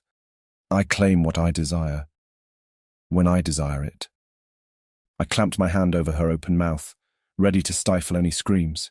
She did not struggle against me, but yielding to my hold, her tempting tongue slipped between my fingers. My fangs grazed the soft curve of her neck, my lips parting, measuring the length of my bite. And then, with a fierce hunger burning through me, I sunk my teeth into her supple skin. Her moans entangled with my growls as we both lost ourselves in the throes of passion and bloodlust. Trapped in this preternatural embrace, I pinned her against the wall, and as the evening cast upon us its comforting dark veil, my lips claimed her bleeding wound. Warm, pulsing wine flooded my mouth in one powerful blow. The moment it hit my palate, I cried in delirium. Oh, God. My senses lost in the brim of ecstasy. One brief drink, I reminded myself. No more. With a quick bite, I drew blood from my own lip and pressed it to her wound. My bold hand travelled beneath her dress, igniting a fire within her. "My sweet Letizia," I growled, aching for another taste. "Don't stop now," she pleaded, seizing my hand and guiding it further. A devilish smirk curled the corner of my lips as I leaned close. "Who said anything about stopping?" I purred. "We've only just begun." My touch climbed higher, reaching at last the place of her pleasure, where her desire burned like a wild inferno. Her body trembled beneath my fingertips, aching for release. With a predatory hunger in my eyes, I teased her, drawing circles around her swollen nub, reveling in the desperate moans that escaped her lips. Her nails dug into my back, leaving trails of fire in their wake as she pressed herself against me. The taste of her blood still lingered on my tongue, fueling the unquenchable thirst that coursed through my veins. But for now it was her pleasure that consumed me. My teasing touch became demanding as her cries announced the peak of delight. "They say you've dealt with the devil," I spoke into her ear, in a low, husky purr. Letizia gasped at my words, her body still trembling from rapture. She grabbed a fistful of my hair and pulled my gaze to meet her own. "And if I have," she challenged breathlessly, "would you claim to be so different?" I smirked, baring the points of my fangs. Their sharp tips grazed her neck, raising beads of crimson. On the contrary, I believe the devil and I would have much to discuss, beginning with you and what exquisite payment he received for granting your beloved fame. Letizia arched into me with a throaty laugh. My soul was a small price for having the world at my feet. She licked the blood from my lip. "But now that you are here, I may just demand full remuneration." Our mouths met once more, as she drew me tighter into her embrace. For what had seemed an eternity, I finally had my dark muse, my divine beloved, within my grasp. And I had no intention of ever letting her go. A flicker of movement caught my attention, and I turned to the window. Elisa darted through the garden with unearthly speed, her tear-stained face twisted in anguish. It was like watching a demon possessed by grief, racing towards an unknown destination. I knew what had to be done, even though it pained me deeply. So, with a heavy heart, I bid farewell to Letizia. "My apologies, my dear," I murmured, meaning every word. My preternatural eyes bore into hers. "Return to your party and remember nothing."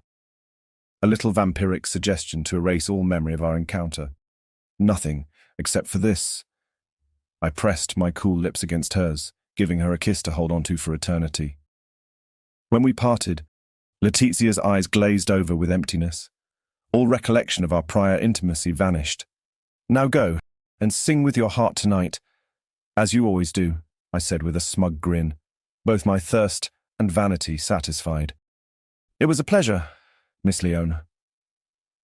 With a smooth retreat into the shadows of the surrounding trees, I disappeared from Letizia's sight, quickly making my way after Elisa. As I approached the garden gates, my heart raced with anticipation. Elisa stood there, a mere shadow of her former self. Her body trembled as she leaned against the stone wall, her gloved hands covering her face. "Elisa," I called out softly, afraid to startle her. "What is it?" Slowly she lowered her hands and revealed a set of bloodshot eyes filled with burning anger and unquenchable thirst for revenge. Tears stained her cheeks, but they were not tears of pain. No, they were tears of fury. My breath caught in my throat as I realized this was not the same Elisa I once knew. Something had changed within her, something dark and dangerous. "Has someone hurt you?" I asked, however unlikely. My question hung in the air like a challenge, daring her to reveal what had caused such ferocity in her eyes. Elisa's gaze met mine, surprise etched into her features. "Did you not hear them?" she asked, her brow furrowed with anger. "Those wretched thoughts? Did you not hear the venomous words dripping from their minds?" With gentle determination, I pulled her closer to me and wrapped an arm around her shoulders. "I thought we were impervious to poison," I teased, attempting to distract her from the unpleasantness of whatever occurred at that gathering. But Elisa could not be swayed from her rage. "Their thoughts spoke of our supposed perversity, yours and mine," she spat, glaring back at the manor behind us. "They dare judge us and how we live." "Why should we care, my dear?" I shrugged off their judgment. "As you once said, we will outlive them all. Their petty opinions mean nothing." "You don't understand, Ivan," she muttered, still seething. "They humiliated me. I will not stand for it."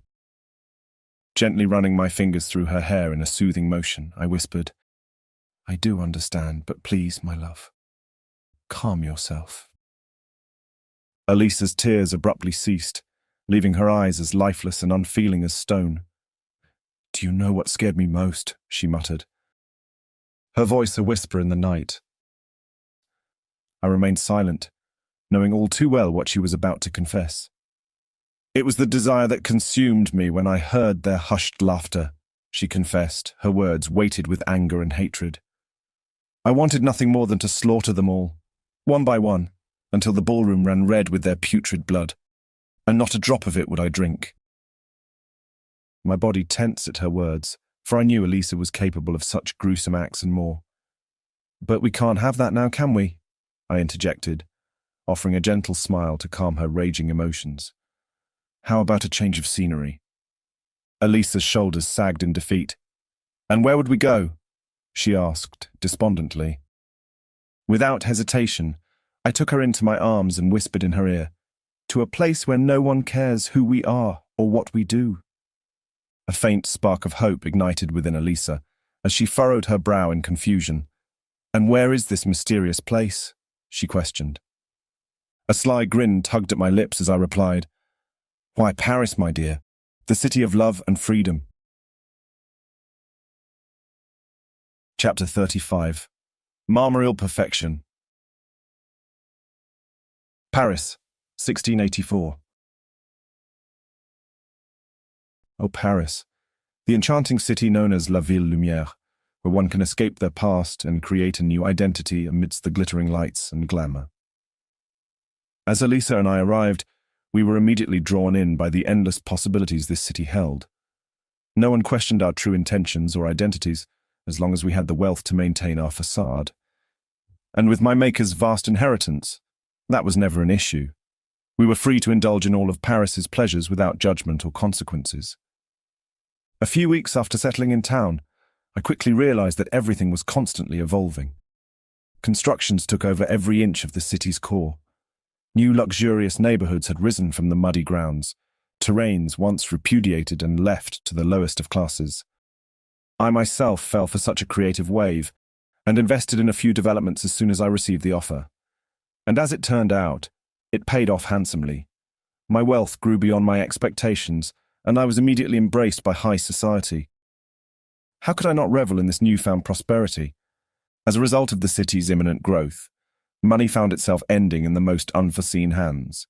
And so, the once lower-class merchants now had become influential men who resided in Paris's most sought-after new quarters, rubbing shoulders with the elite. Within their reach now were expensive carriages and manners the likes of Parisian aristocracies, raising a sudden sense of equality never heard of until now. More alive than ever, I embraced the city and recalled that swift sense of freedom it had granted me the first time I set foot on its grounds. I'd been so sure that relocating to this enchanting locale would reignite the passion between us, bridging the growing chasm in our relationship. And for a brief moment it did. We had both longed for this fresh start. Eagerly, I marked off the days until we could finally call this lavish manor on l'Île de Saint-Louis our home. But as soon as I shared my dream of living here with her, the first of many arguments broke out. It seemed like not even a minute had passed before our once harmonious union was racked with strife once again. "Absolutely not," she snapped, her eyes flashing with anger. "I wouldn't even consider living there, let alone dream of it." I could sense her strong disapproval, and without further discussion, the idea was promptly dismissed. Though I wanted to push for it, I knew peace between us was crucial. And so I begrudgingly granted Elisa's wish and purchased a lavish manor in Saint-Germain-des-Prés, the epitome of high society. To appease my own desires, I also acquired an exquisite estate in the countryside. But as I stood there this evening, I cursed the day I ever laid eyes on that blasted property. Oh, how I wish I could turn back time and never lay eyes on it again. For years we lived in fragile harmony, but as time passed, I couldn't ignore Elisa's disappearing acts on the weekends. Each time she left, a dagger pierced my heart. I cried myself to sleep, fearing there would be no cure for her detachment, disappointed by her neglect, certain I had lost her. That is not to say I wallowed in complete misery, no. I did find more than one pleasurable way to secure distraction. This I'd mastered from a very young age, and my talent for it did not fail me now that I was a vampire. but nothing could ease the constant sting of her indifference. It was like a stake through my cold heart, a reminder of her growing disdain for me. The tears burned against my will, but I refused to let them fall. Tonight, I would confront the painful truth and bear its weight. It had been a week since she last slept in our home, a week of sleepless days and restless nights, wondering where she could be. But as the grand manor loomed in front of me, I knew instinctively that this was where she had been hiding. With a heavy heart, I muttered the words that sealed my fate. Le sort en est jeté. The die was cast. The creaking door of my country home echoed through the stillness. I knew she was here, her thoughts shielded from me since I had given her the dark drink, but I could still sense her presence, like a faint whisper in my mind. She could have hidden herself completely, as I now hid from her, but what did it matter? Our paths would inevitably cross, entwined as we were by fate and our shared destiny. Stepping into my cherished solarium, my heart fluttered with memories of the Garden of Eden. But those thoughts quickly faded as I saw a man standing by the conservatory's Greek god sculptures, particularly interested in Apollo discharging his arrow. The way he studied it with such intensity caught my attention, begging me to pry into his mind. But before I could, a new image took over, Elisa's face. My stomach twisted at the thought of them together, lovers entwined in this sacred place. That was all I needed to see to know that my paradise had been tainted. "You like it, don't you?" I purred, circling him like a predator. My hands clasped behind my back as I studied his flawless features. The hunter in me was intrigued by this man. Young, with dark blonde hair and piercing blue eyes, he was worthy prey. No wonder she chose him. His cheeks flushed under my scrutiny. It was an invitation, and I stepped closer, admiring the sculpture before us. Marmoreal perfection, I mused, running my fingers over its smooth surface. Apollo, the god of light and truth. A stark contrast to me, the god of darkness and deception. But we were both gods nonetheless, two sides of the same coin. "Some would say he and I share similarities," I murmured, tracing the sculpture's face with my fingertips. "Do you see it too?" I stood, torn between killing him and bringing him into my inner circle. His daring fingers brushed against my cheek, sending a shiver of desire down my spine. He closed the gap between us with one confident step, and his eyes roamed over my features, like an artist admiring their masterpiece. I allowed his boldness because deep down, I knew I wanted to end him. Like a cunning spider, I had set my trap, and now patiently waited for my unsuspecting prey to fall into it. "No," he whispered in awe. "He is handsome, yes, but you are divine." His fingers traced my jawline, leaving a tingling sensation in their wake. My mind briefly strayed from thoughts of vengeance to savor the taste of his salty skin against my lips. Oh, I wanted him. But then a low chuckle brought me back to reality. "I see you've met my brother." Elisa's voice dripped with venom as she appeared in the doorway. Instantly, my body tensed at the sound of her vindictive tone. I remained silent, refusing to give her the satisfaction. "It's a pity he should leave so soon," she added with indolence. Her lover stepped away from me, confusion evident in his innocent eyes. "You're leaving," he said. Disappointment etched across his face as he turned to me. "But you just arrived. I was hoping we could spend the weekend together." His words were like a knife twisting in my gut, reminding me of all that I could never have with him, but I couldn't allow myself to feel anything for him. He was just another pawn in my game of revenge. My gaze burned into her, my anger simmering just below the surface. "Damn you, Elisa." "I'm afraid I can't," I said coldly, never breaking eye contact. "I have other plans to attend to." "Such a shame, sir." The boy heaved a sigh. "Perhaps we shall cross paths again in the future." Future? I could have laughed. He had no future. "Oh, I highly doubt it," I whispered as I walked past Elisa, my voice barely audible to anyone else but her. "Yes, I would like that," I later replied. "Allow me to escort you to your steed, brother," she said mockingly, using the word that never failed to rile me up. We were no longer creatures bound by familial ties. We were immortal beings beyond such trivial matters. But she knew how much it irked me. Suppressing the urge to lash out at her with every bitter word on the tip of my tongue, I made my way towards the vestibule. Though inside, I seethed with unspoken pain and resentment towards my conniving fledgling, determined not to show any weakness in front of her devilish gaze. To hell with it. As soon as we stepped into the open air, my restrained fury erupted like molten lava. "So this is your new game?" I sneered. "Luring unsuspecting victims to the countryside, toying with them until they bore you, and then snuffing out their lives?" Elisa's gaze cut through me like a sharpened blade, treating me as nothing more than a mere spectre haunting her domain. But for once, she locked her eyes on mine and commanded, "We must not interfere with each other's prey, Ivan.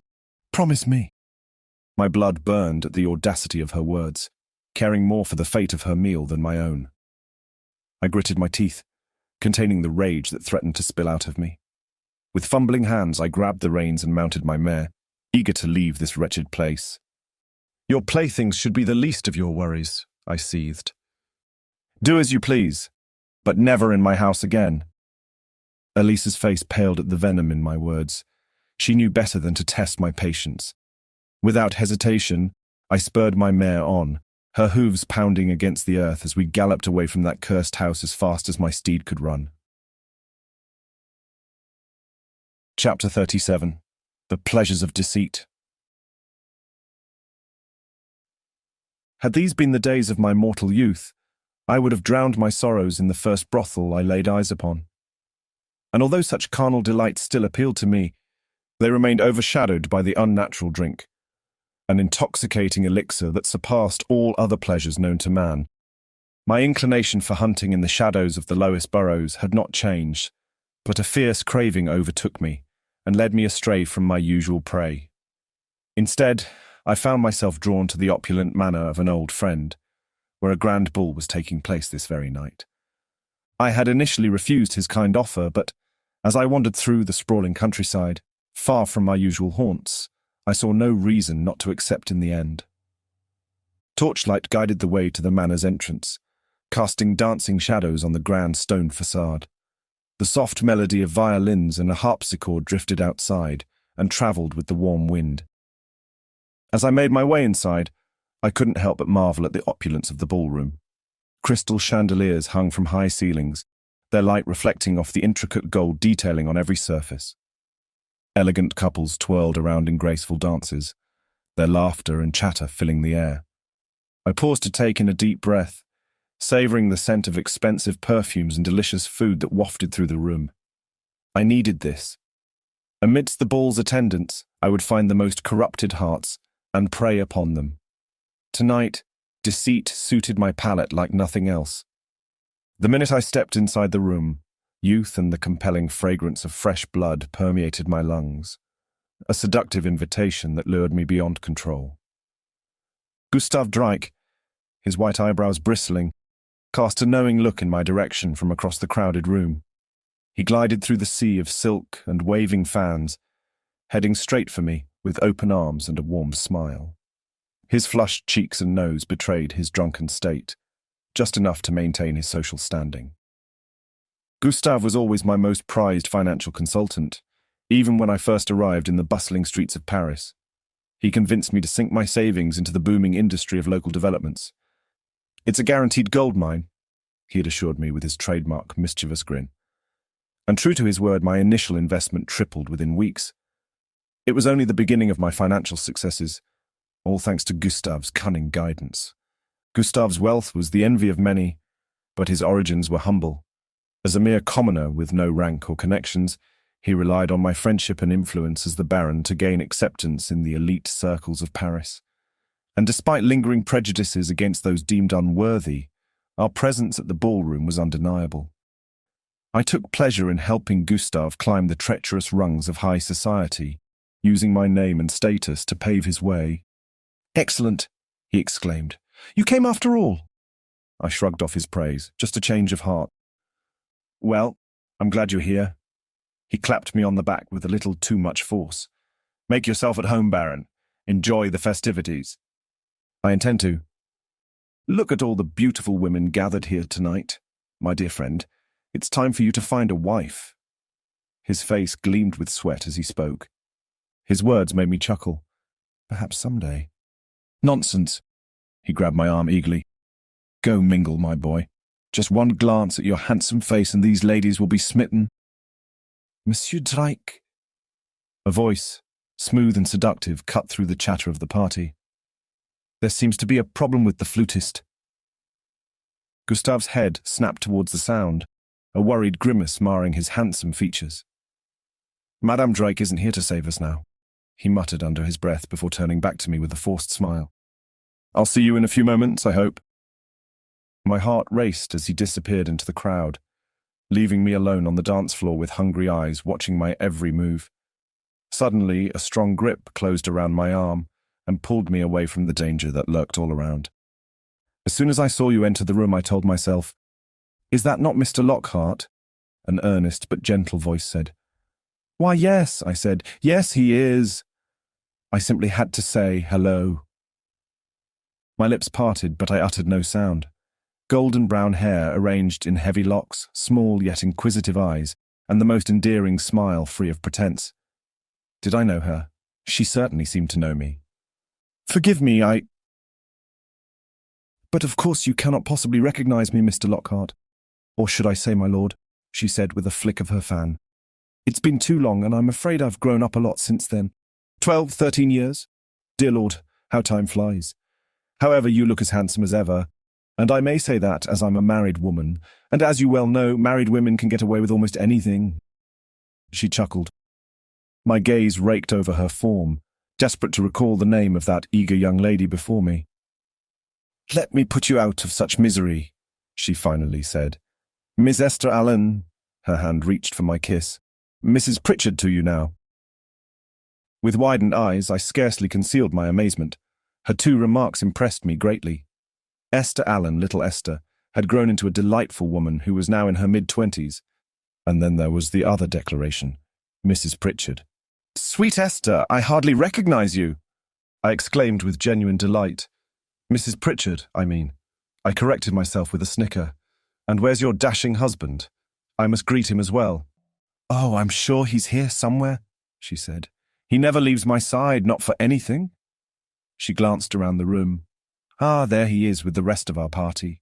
She gestured with her fan towards the back of the ballroom. I eagerly scanned the faces of their small gathering, but William was nowhere to be seen. "I apologize, but I do not see William amongst your party," I stated. "William?" Mrs. Pritchard gasped. "Goodness, no! He would never attend such a function. After the incident with Elisa, well, he left for Florence and has been living there ever since." "I don't understand," I mused, my brows furrowing in confusion. "But didn't you say you married him?" Esther tittered and waved her fan coyly, hiding a sly smile. "Oh, Lord, no, not William Pritchard," she said, drawing out each word for dramatic effect. "I wed his younger brother, Thomas Pritchard. There he is now, the golden Adonis of the group." She laughed. The man she was referring to turned towards us, his piercing blue eyes finding ours. My stomach flipped at the sight of him. I could feel Esther's excitement radiating off her like perfume. After capturing Esther's attention, Thomas tilted his head and beckoned her to rejoin their party. "Oh, look at him, he seems quite taken with you," she teased in a sing-song voice. "I must go join him before he grows too jealous." "It's been a pleasure seeing you again," I said, unable to hide my genuine affection as I nearly kissed her gloved hand. "Such a gentleman," she sighed, fluttering her eyelashes at me. "Do give my regards to your sister." "I certainly will," I replied with a small smile, watching as Esther swayed away to rejoin her beau. Esther's golden gown swept across the dance floor, parting the crowd like a regal queen.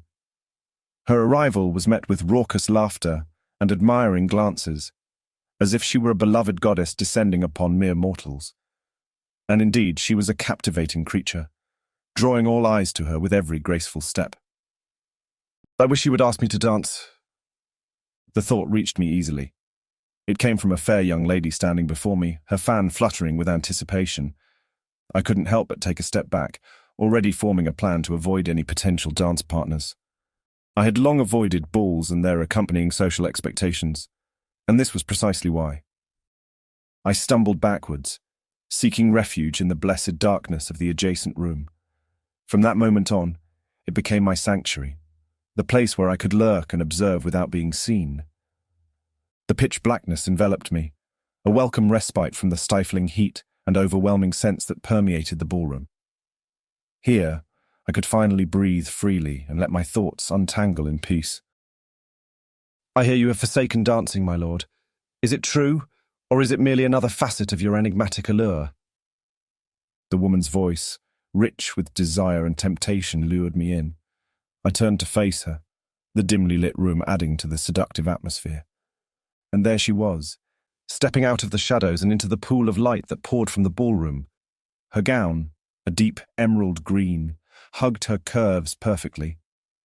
I couldn't help but notice her slender hands clasped together delicately, adorned with an exquisite emerald ring that glimmered in the scant light. As our eyes met, I was entranced by the intensity of her piercing gaze. She moved closer, closer still. At 28 years old, Juliet was just as alluring and mysterious as ever before. Her beauty was both captivating and dangerous. With each step she took towards me, my breath caught in my throat, completely under her spell. Time had transformed her fragile figure into a sensual masterpiece, captivating and alluring. Even her voice held a new depth, hinting at the pain she had endured since our last goodbye. A goodbye that broke both of our hearts. "I never expected to see you here," I said, my words laced with surprise. "Always so frugal with words," she purred. "But I cannot decide, my lord. Do they reflect disgust or delight in my presence?" "More than that," I admitted. "I'm afraid I'm enthralled by it." She tilted her head and stepped even closer, stopping just inches away from my face. "You mustn't toy with me, Ivan," she whispered in a seductive tone, "for that alone is my talent." The mere sight of her bewitched me, leaving me powerless to resist. My body yearned for her touch, pulling me closer to break the distance between us and claim a passionate kiss from her luscious lips. "I know our parting was less than favorable, Juliet." I breathed, my body yearning for hers as I leaned towards her.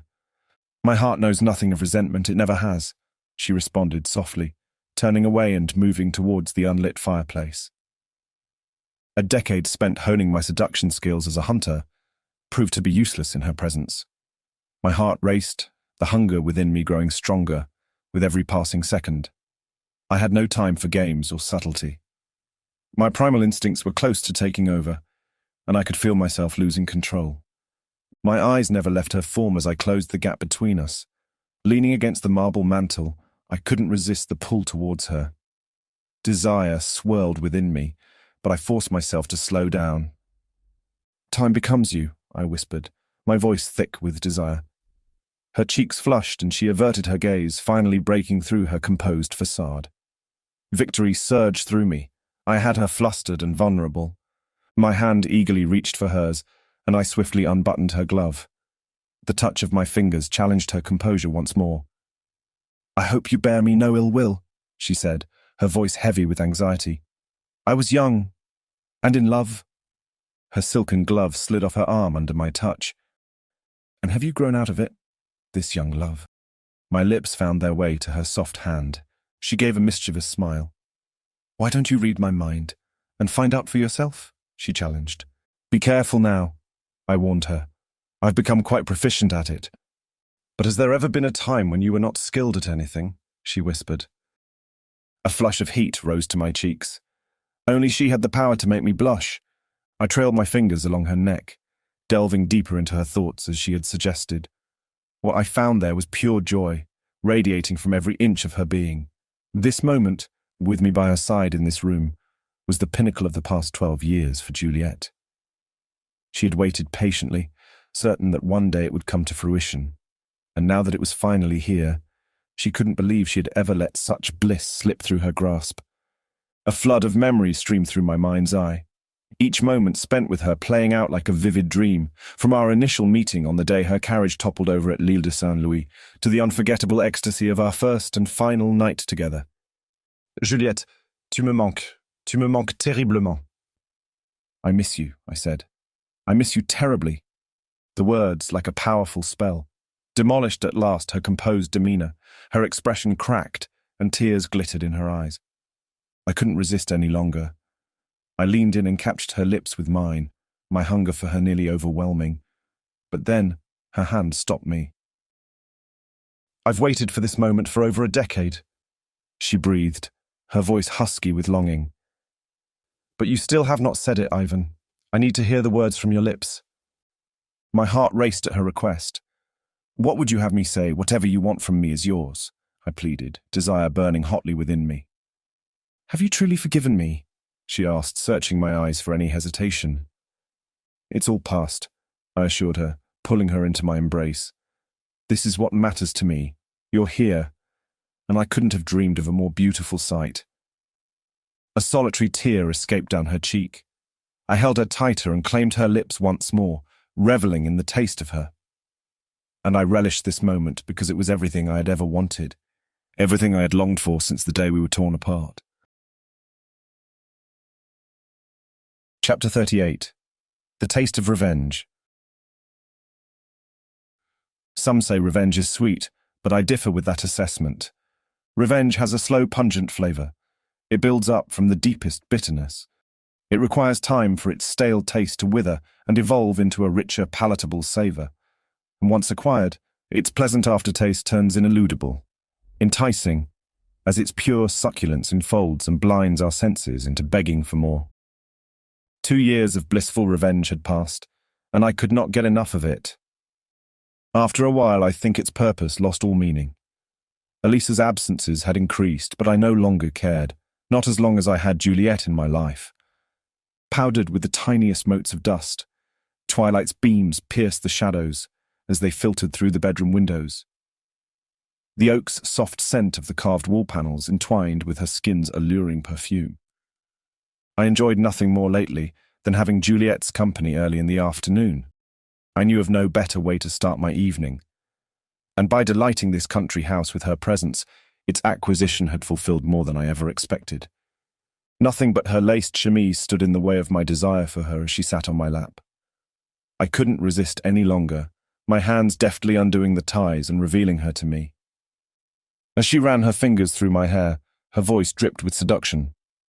"The power of darkness that lies in your grasp is quite fathomless," she purred into my ear. "I like the sound of that," I replied, pressing my lips against her pale wrist. "But how does one command it?" "I can show you," she breathed, eyes fluttering closed. "You've already shown me so much," I murmured. "Allow me to return the favor. Perhaps I can teach you some tricks of my own." Our heated gazes locked, and on a selfish whim, I sank my fangs into her delicate wrist. Warm blood trickled from the wound as I eagerly sealed my lips around it, savoring every drop like a fine wine. At once, an electrifying rush coursed through my body, igniting every nerve, ending like wildfire. My stare remained fixed on her, gauging her reaction. A glint of pleasure danced in her smile, and that was all the encouragement I needed to pursue this delectable drink. "You like that, don't you?" I purred into her ear, relishing the way she trembled against me. Juliet's thighs tensed around my waist as a quiet moan escaped her. Oh, she wanted more. And so did I. I fed my cravings, knowing she would satisfy hers as well. My hands slid under the delicate fabric of her gown, pulling her to me with fierce hunger. Our lips met in an urgent carnal kiss that set my blood aflame. As our kiss deepened, my hands roamed her body, caressing her skin and savoring the way her flesh responded to my touch. The scent of her perfume mingled with the aroma of her desire, and I was lost in a daze of sensual pleasure as she arched her back, her hips undulating to match the rhythm of my mouth on hers. I pulled away, gasping for breath, and looked into her eyes. They were a stormy emerald, filled with both desire and fear. But it was her fear that intrigued me the most. It made her all the more irresistible. With a wry smile, I whispered, "You need not fear me, my love. I promise to be gentle, but only because I wish for you to savor this moment as much as I do." She hesitated, apprehension flashing in her eyes. But there was also something else there, a sense of surrender that sent a thrill down my spine. "As you wish," she murmured, nodding her head slightly. but know that you will find no mercy from me." A thrill shot through my veins at the implied threat. Every primal instinct surged through me as I gripped her hips, and in one rough thrust, my hardness slammed into her. Juliet's eyes widened in shock, her breath hitching as I worked myself deeper inside her. Her nails dug into my shoulders, leaving crescent moons that only heightened my arousal. "Is that not what you wanted, ma chère?" I growled, my voice low and sultry, teasing the silent scream that pulsed within her. "You asked for it after all, didn't you?" She didn't respond, her head thrown back as I continued to thrust, our bodies moving in a rhythm that was ancient and primal. The room seemed to spin as the echoes of our lovemaking reverberated off the walls, mingling with the scent of arousal that permeated the air. Locked in this passionate embrace, I delivered her to the brim of ecstasy once and again. I sank deeper, my body hitting a place inside her that made her shudder, her muscles gripping me with a vice-like hold. She was inexperienced, I could feel it, but there was a rawness to her that captivated me. "Does it hurt?" I whispered. "No," she gasped, her voice barely audible over the pounding of our hearts. "It feels like everything." And then I understood. She was surrendering to me completely. She didn't want mercy, she wanted this us, this moment and the overwhelming tide of emotions it evoked inside her. With a swift hand motion, Juliet swept aside her heavy locks of red hair, exposing her bare neck to me. "Do it," she begged. "I want you to." I hesitated for a split second, my heart racing with both lust and a flicker of fear. But then, I steeled myself and ran my fingers through her glossy red curls, tracing the curve of her neck. The desire in her eyes, the raw hunger she displayed, it was almost overwhelming. And in that moment I realized that I could never refuse her. I wanted this just as much as she did. And even though I could hear Elisa's steps approaching fast down the corridor, I did not care. I wanted her to see us, to open that door, and witness the scene of our lovemaking. With a deep breath, I sank my fangs into her soft, pale skin. A guttural sound escaped Juliet's lips, a mixture of pain and pleasure, as the first drops of her warm blood dripped into my mouth. She let out a moan, her body shuddering beneath me as I took more. The ecstasy that had been building up inside me finally broke free, my hips bucking wildly as the combination of her warmth and the blood that flowed through her veins sent me into a frenzy. I continued to drink, unable to control myself, feeling like I was consuming every part of her that she offered. Elisa's footsteps stopped outside in the hallway. Juliet relished the moment's exaltation, either unaware or uncaring of her presence. When I finally pulled away, her neck was stained with crimson, her eyes closed and her face flushed with passion. I tenderly licked the drops of blood that clung to the corners of my lips, savoring the taste of her one last time. My arms encircled her, pulling her close to my chest. "You are mine now, Juliet," I whispered hoarsely against her ear, my voice filled with a mix of dominance and seduction. "I will never let you go." I pressed a tender kiss on her bare shoulder, and when my gaze cut to the doorway, it met Elisa's figure, standing before me stone cold, unfazed before what her eyes beheld. I seized the moment, and never parting eyes from Elisa, I plunged my fangs deep into Juliet's heaving bosom. Her cries of ecstasy only fueled my hunger as her blood flooded my mouth. As I took in that blissful drink that swept me into the highest rapture, a deep regret gnawed at me for not witnessing Elisa's reaction. With an angry slam of the door and frantic footsteps fading away, I knew she was gone, consumed by jealousy and rage. "Oh no, you're not getting away that easily." With a jerk, I snatched my robe from the dresser and flung it over my body. Juliet slumped onto the seat I vacated, her eyes heavy-lidded and filled with lust. A sly grin spread across her plump lips, hinting at both satisfaction and mischief. My mind raced as I tried to decipher the cause of her expression. Was it our passionate evening, or Elisa's shocking discovery? I could never quite anticipate Juliet's true motivations. I dashed after her, the sound of my pounding heart echoing in my ears. "Elisa!" I called out desperately, snatching her arm as she reached the bottom of the staircase. She spun around, her eyes wild and frantic. "You should have ended her already," she hissed, jabbing a finger towards the closed door upstairs. My grip on the handrail tightened. "And why should I do that?" Because I despise her," she growled. "I've always despised her. She's a witch, Ivan. A cursed witch." "And we are vampires, Elisa. The ultimate curse in my mind," I retorted coolly. "Besides, I thought we made a pact to stay away from each other's prey." "She's not your prey," she spat disdainfully. "Let's call it what it truly is. She's your lover." She paused to catch her panting breath. "Kill her, Ivan. Kill her now." My laughter echoed through the grand hall, mocking and sharp. "Jealousy, truly?" I asked with a wicked grin. "It doesn't suit you. Perhaps it did once, but not anymore." A flash of anger crossed her face, and she muttered under her breath, "You are heartless." I raised an eyebrow in amusement. "Heartless? That's a new one." "You've been away for too long, my love," I whispered, "gallivanting with your lovers while I wait patiently for your return. And yet you would have everything remain the same."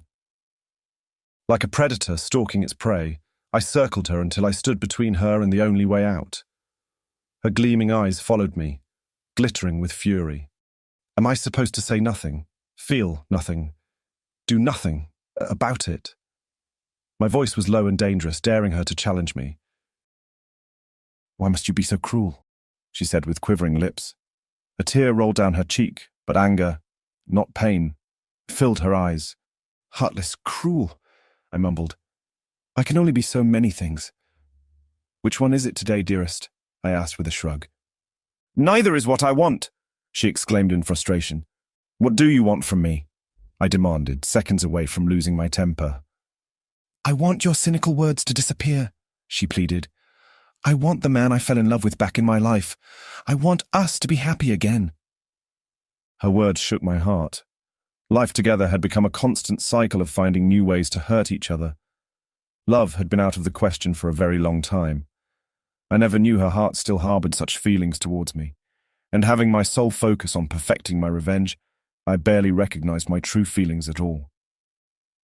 I want that too," I murmured in the lowest of voices. Tears streamed down her face, tinting her pale skin with a red hue as she clung to my arm. "Then you must do something," she pleaded. "Win back my heart before it's too late." For the first time in years, she spoke honestly and openly about her feelings. In her eyes, I recognized the genuine desire to mend what had been broken between us long ago. But could this be done? Could the old wounds heal as quickly as our unnatural bodies? Did we stand a chance at all? If there even was a slim possibility of rekindling our love, I knew I had to try. "Tell me, what must I do to have your love once more?" I asked, holding my breath. "Give us a fresh start. Away from Paris." Away from Juliet is what she meant. "I'll follow you to the ends of the earth if it means making you happy," I confessed. "That won't be necessary," she said. "Venice will do just fine." "Venice?" I echoed, taken aback by her suggestion. "Yes, darling. It's where our love first bloomed. What better place for us to start anew?" She took my hands in hers. "And I must meet the one responsible for giving us this eternal bond." "Dristan?" "Yes." She nestled her head on my chest, listening to my beating heart. "I'm sure there's much we can learn from him. He must be incredibly powerful, and searching for him would make for quite an adventure together." I don't know." "Let's do it," she pressed. "Let's start over, my love, in Venice." "Our Venice," I pondered. Chapter 39. The Heart's Foolish Whims. What is love but a series of mystifying bursts of anxiety enclosed in rapture and blinded by the heart's foolish whims? The minute I gave in to Elisa's desires, a glimmer of hope shone through the cracks of our crumbling love. When did I begin to lose her? I couldn't say for sure. But for once, we had a chance to reignite what had been a fierce and forbidden passion. Our love was too rare and too precious to let slip away without a fight, and in my opinion it was worth every battle. But life, like a cruel mistress, demands balance at every turn. As I triumphed in my reunion with Elisa, my soulmate, who still held sway over my heart, I knew that it came at a cost.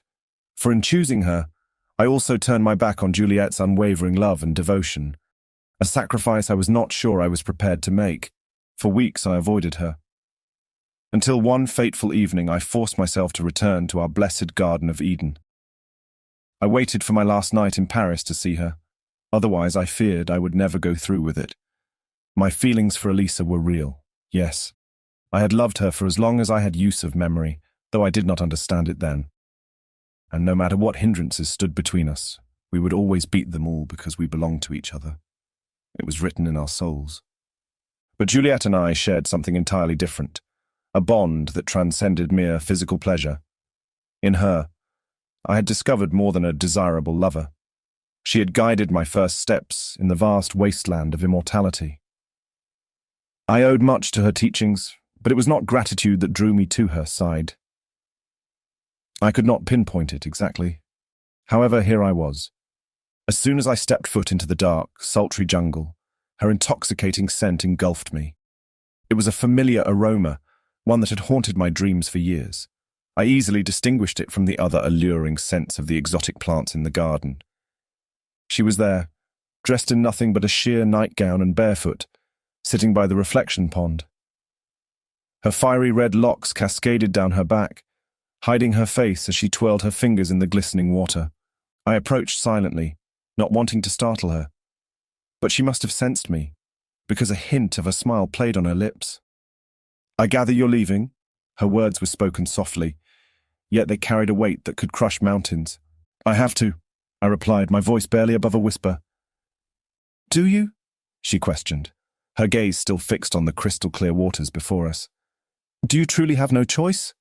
"I must go," I insisted, "or else the regret of what could have been will forever torment me." She withdrew her hand from the water and gripped the edge of the stone basin. "And what about the torment of your absence that I'll be left with?" My reflection appeared beside hers on the water's surface, our eyes locked in a silent conversation. "I have to try," I almost pleaded. Juliet held her breath for a moment before turning to face me. Her serene expression betrayed the sorrow hidden within, shimmering like unshed tears. "I see," she murmured. "I cannot stop you." Unable to hold back any longer, I sat by her side. My fingers gently pulled a lock of her hair behind her ear, revealing at last her sweet countenance. "What will you do?" I asked, dreading the answer. "I will miss you terribly." A bitter smile tugged at her lips before she sighed. "I suppose I'll have to marry. Maybe Pritchard is still available," she teased, trying to lighten the mood. I frowned at her dark sense of humor. My heart clenched at the thought of her with anyone else. "Whether it's him or another, I could never share you," I said, my voice filled with possessiveness. But then she said something that surprised me. "Whereas I would," she said. "I would share you with her if it meant keeping you by my side." Her words hit me like a punch to the gut. I cannot, she..." Her lips stretched into a painful smile as she caressed my face. "I know," she whispered, and she studied me with prescient eyes that knew this moment would be one to hold on to, for it would be the last of our time together. I understood then the true extent of her love. Juliet loved me enough to sacrifice her own happiness for mine. "It pains me more than you can imagine," I mumbled, a tight knot in my throat. Her soft, delicate hands glided to the back of my neck, burying themselves in my hair as she pulled me closer. In that single, precious moment, Juliet's lips met mine and ignited a fire within me that burned hotter than any hell. And I kissed her back with a devoted, maddening kiss, the kind that aches through and through, aware of its fleeting nature. As our lips parted, hers trailed down to my ear, stirring goosebumps in their wake. She finished with a teasing bite on my earlobe, then whispered, "Never mind you all that, my love. You and I shall always be together one way or another. This, I know for certain." Entranced by her words, as if they were indeed a spell, I remained paralyzed as she kissed my lips once more. Juliet then stood and walked out of the jungle's clearing into the depths of its rich foliage, never once looking back. I did not know whether she and I would ever meet again, but part of me hoped that her promise was true. Chapter 40. Venetian Sky. Venice, 1687. Dark blue waters shimmered in a seductive trance, mirroring the fiery hues of the setting sun.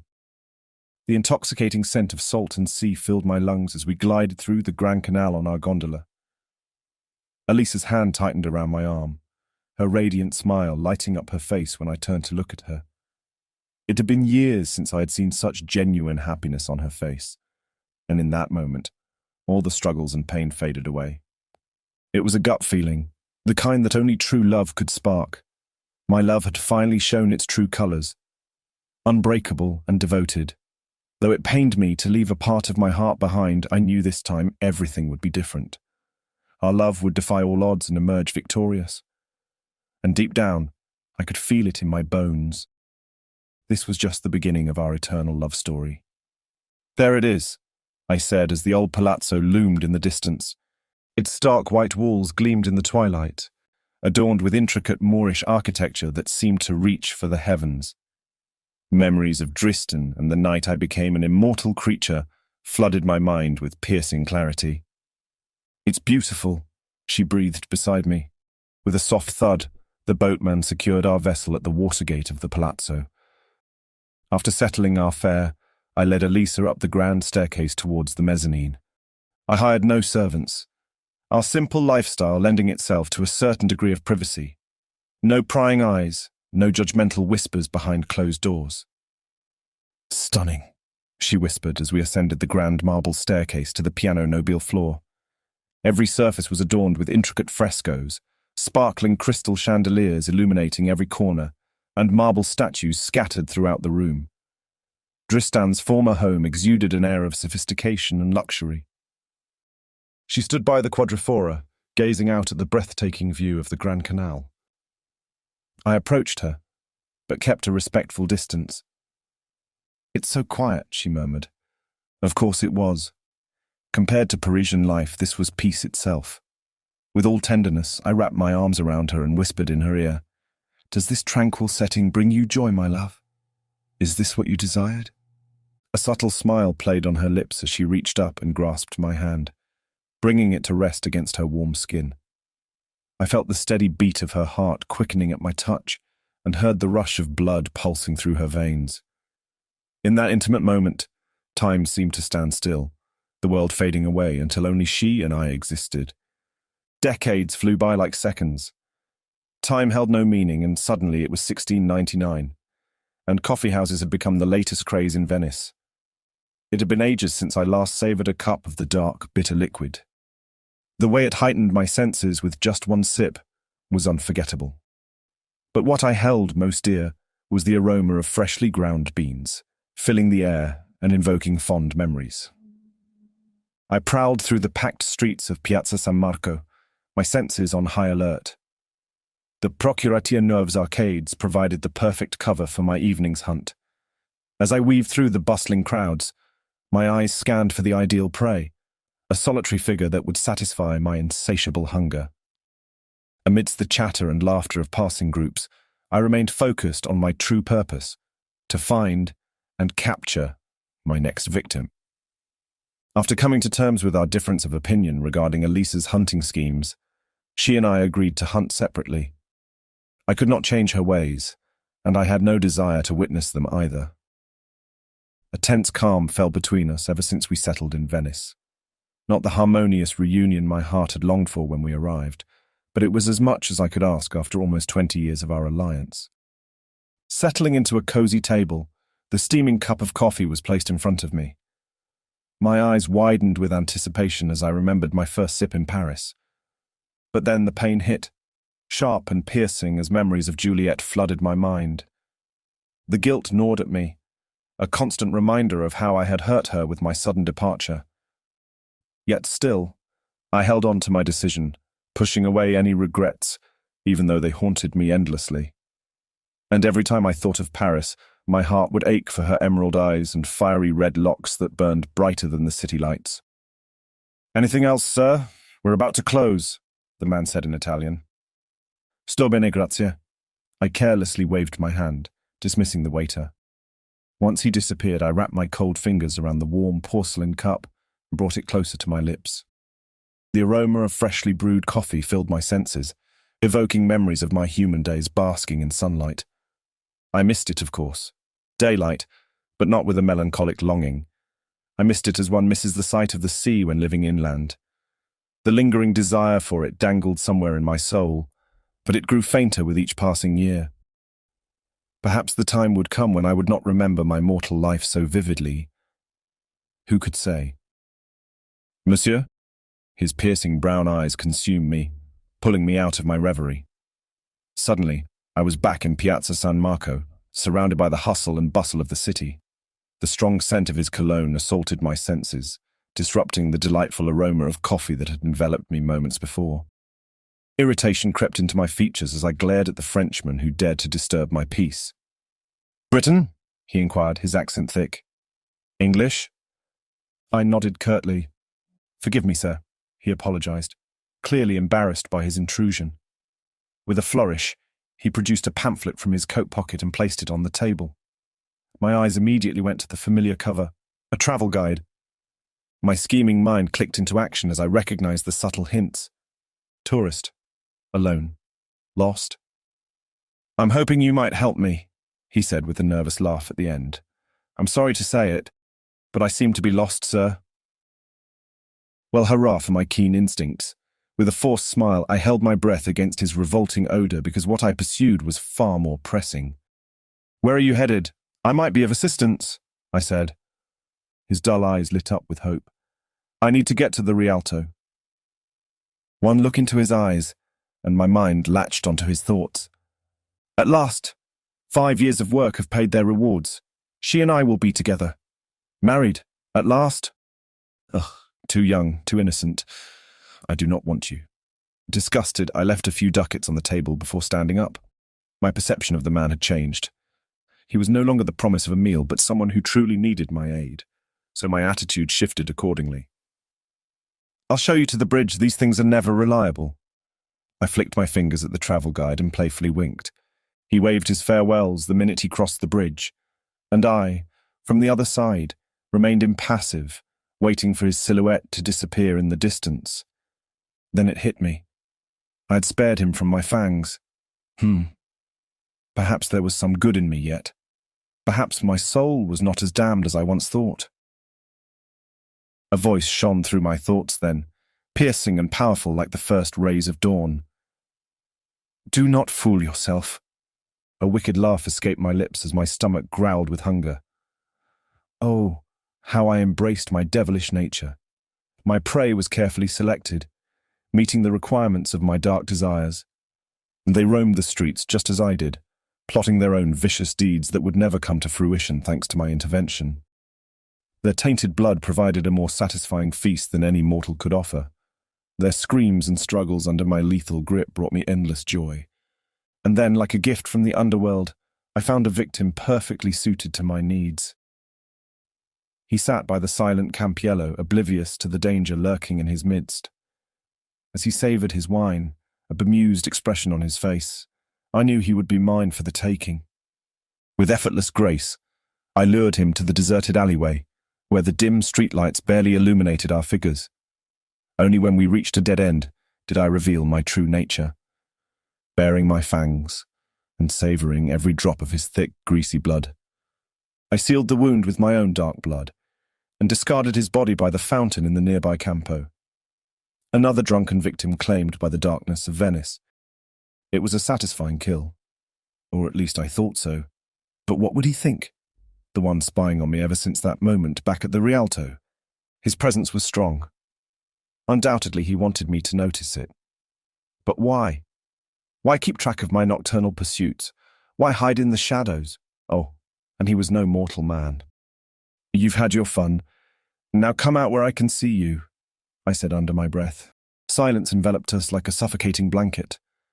Above me, doves took flight, their wings rustling against the rooftop of the house. I followed their path with my eyes and saw him, perched like a gargoyle on the edge of the chimney. His body coiled like a predator ready to strike, his eyes gleaming in the dim light as they fixed on me. And then that sardonic smile. It was like a slap in the face, igniting a fiery anger within me. "Do you find me amusing?" I growled. "Non dovresti mai venire qui." "You should never have come here," the voice said. It spoke inside my head. "That's it. I've had enough." With a single thought, I propelled myself up the stone wall with preternatural speed. But when I reached the rooftop, he was gone. Vanished without a trace, leaving only the sound of the wind and the view of countless houses lining the canals below. Frustration boiled within me as I stood next to the chimney, knowing he had slipped through my fingers. A breeze tousled my hair, clearing my mind and bringing sharp words to my lips. Words I hadn't spoken in years. "Sati mangiatori," I mused with a bitter twist to my voice. I burst through the doors, my thoughts consumed with anger and vengeance. The hallway blurred as I stumbled towards her, my mind spinning with 1,000 wild scenarios. What in heaven's name is going on? Her voice was like honey, dripping with concern as she appeared at the end of the corridor.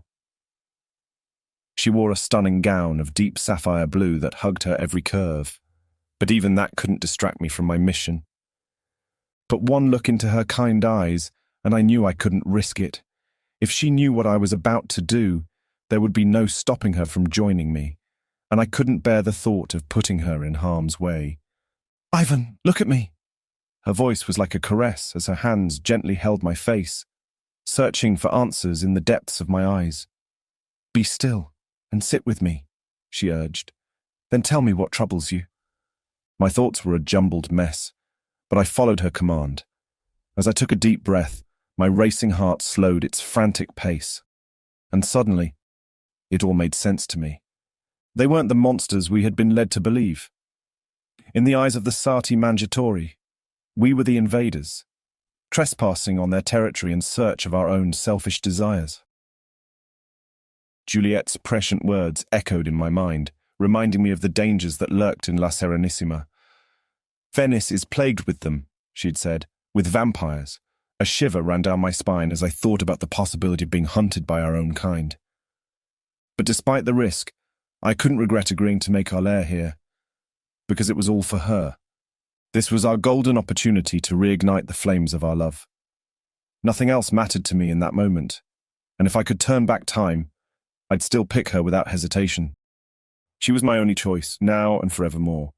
Elisa's fingers tightened around mine in silence, her expression unreadable. "Is this the price to pay for an eternity of love?" I murmured. Confusion flickered across her face. "I don't understand. What do you mean?"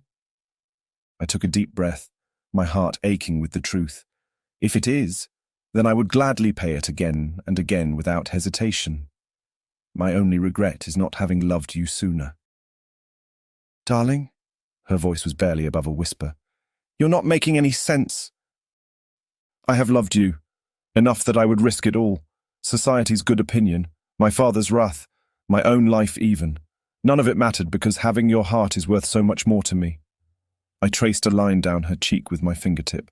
"I gave you this unnatural gift because I knew that our souls were meant to be bound for eternity. It's always been you. There can be no one else for me. And I've known this for a very long time. Do you understand what I'm saying?" Her eyes glistened with unshed tears as she nodded, her gaze never leaving mine. As I gazed into Elisa's tear-stained face, my heart ached with love for her. "I love you, Elisa. I will always love you. I will do anything to protect our love," I vowed, brushing away her tears with gentle fingertips. But then, without warning, she pressed her lips against mine in a wild, desperate kiss. The intensity of her passion only fueled my own desire for her. "I've missed you," I gasped between fiery kisses. "I'm yours, always and forever," she breathed, igniting a fire within me. Unable to contain myself any longer, I scooped her up in my arms and carried her to the bedroom, our bodies entwined in a frenzy of longing and need. This was where we belonged, together, consumed by our all-encompassing love. As the door clicked shut, I wasted no time in shedding my clothes, then baring every inch of her tantalizing form. Her delicate hands roamed beneath my shirt, pushing it off until it pooled around my bare feet. Our bodies melded together in a long-awaited embrace, and for that fleeting moment, we were mere mortals consumed by a fierce and insatiable lust. Our hearts pounded with primal desire, our eyes blazing with unquenchable hunger. With eager exploration, I traced every curve and dip of her alluring figure. My lips peppered her neck and shoulders with feverish kisses. My hunger for her had not changed. If anything, my needs grew deeper now that I was a vampire. I wanted her.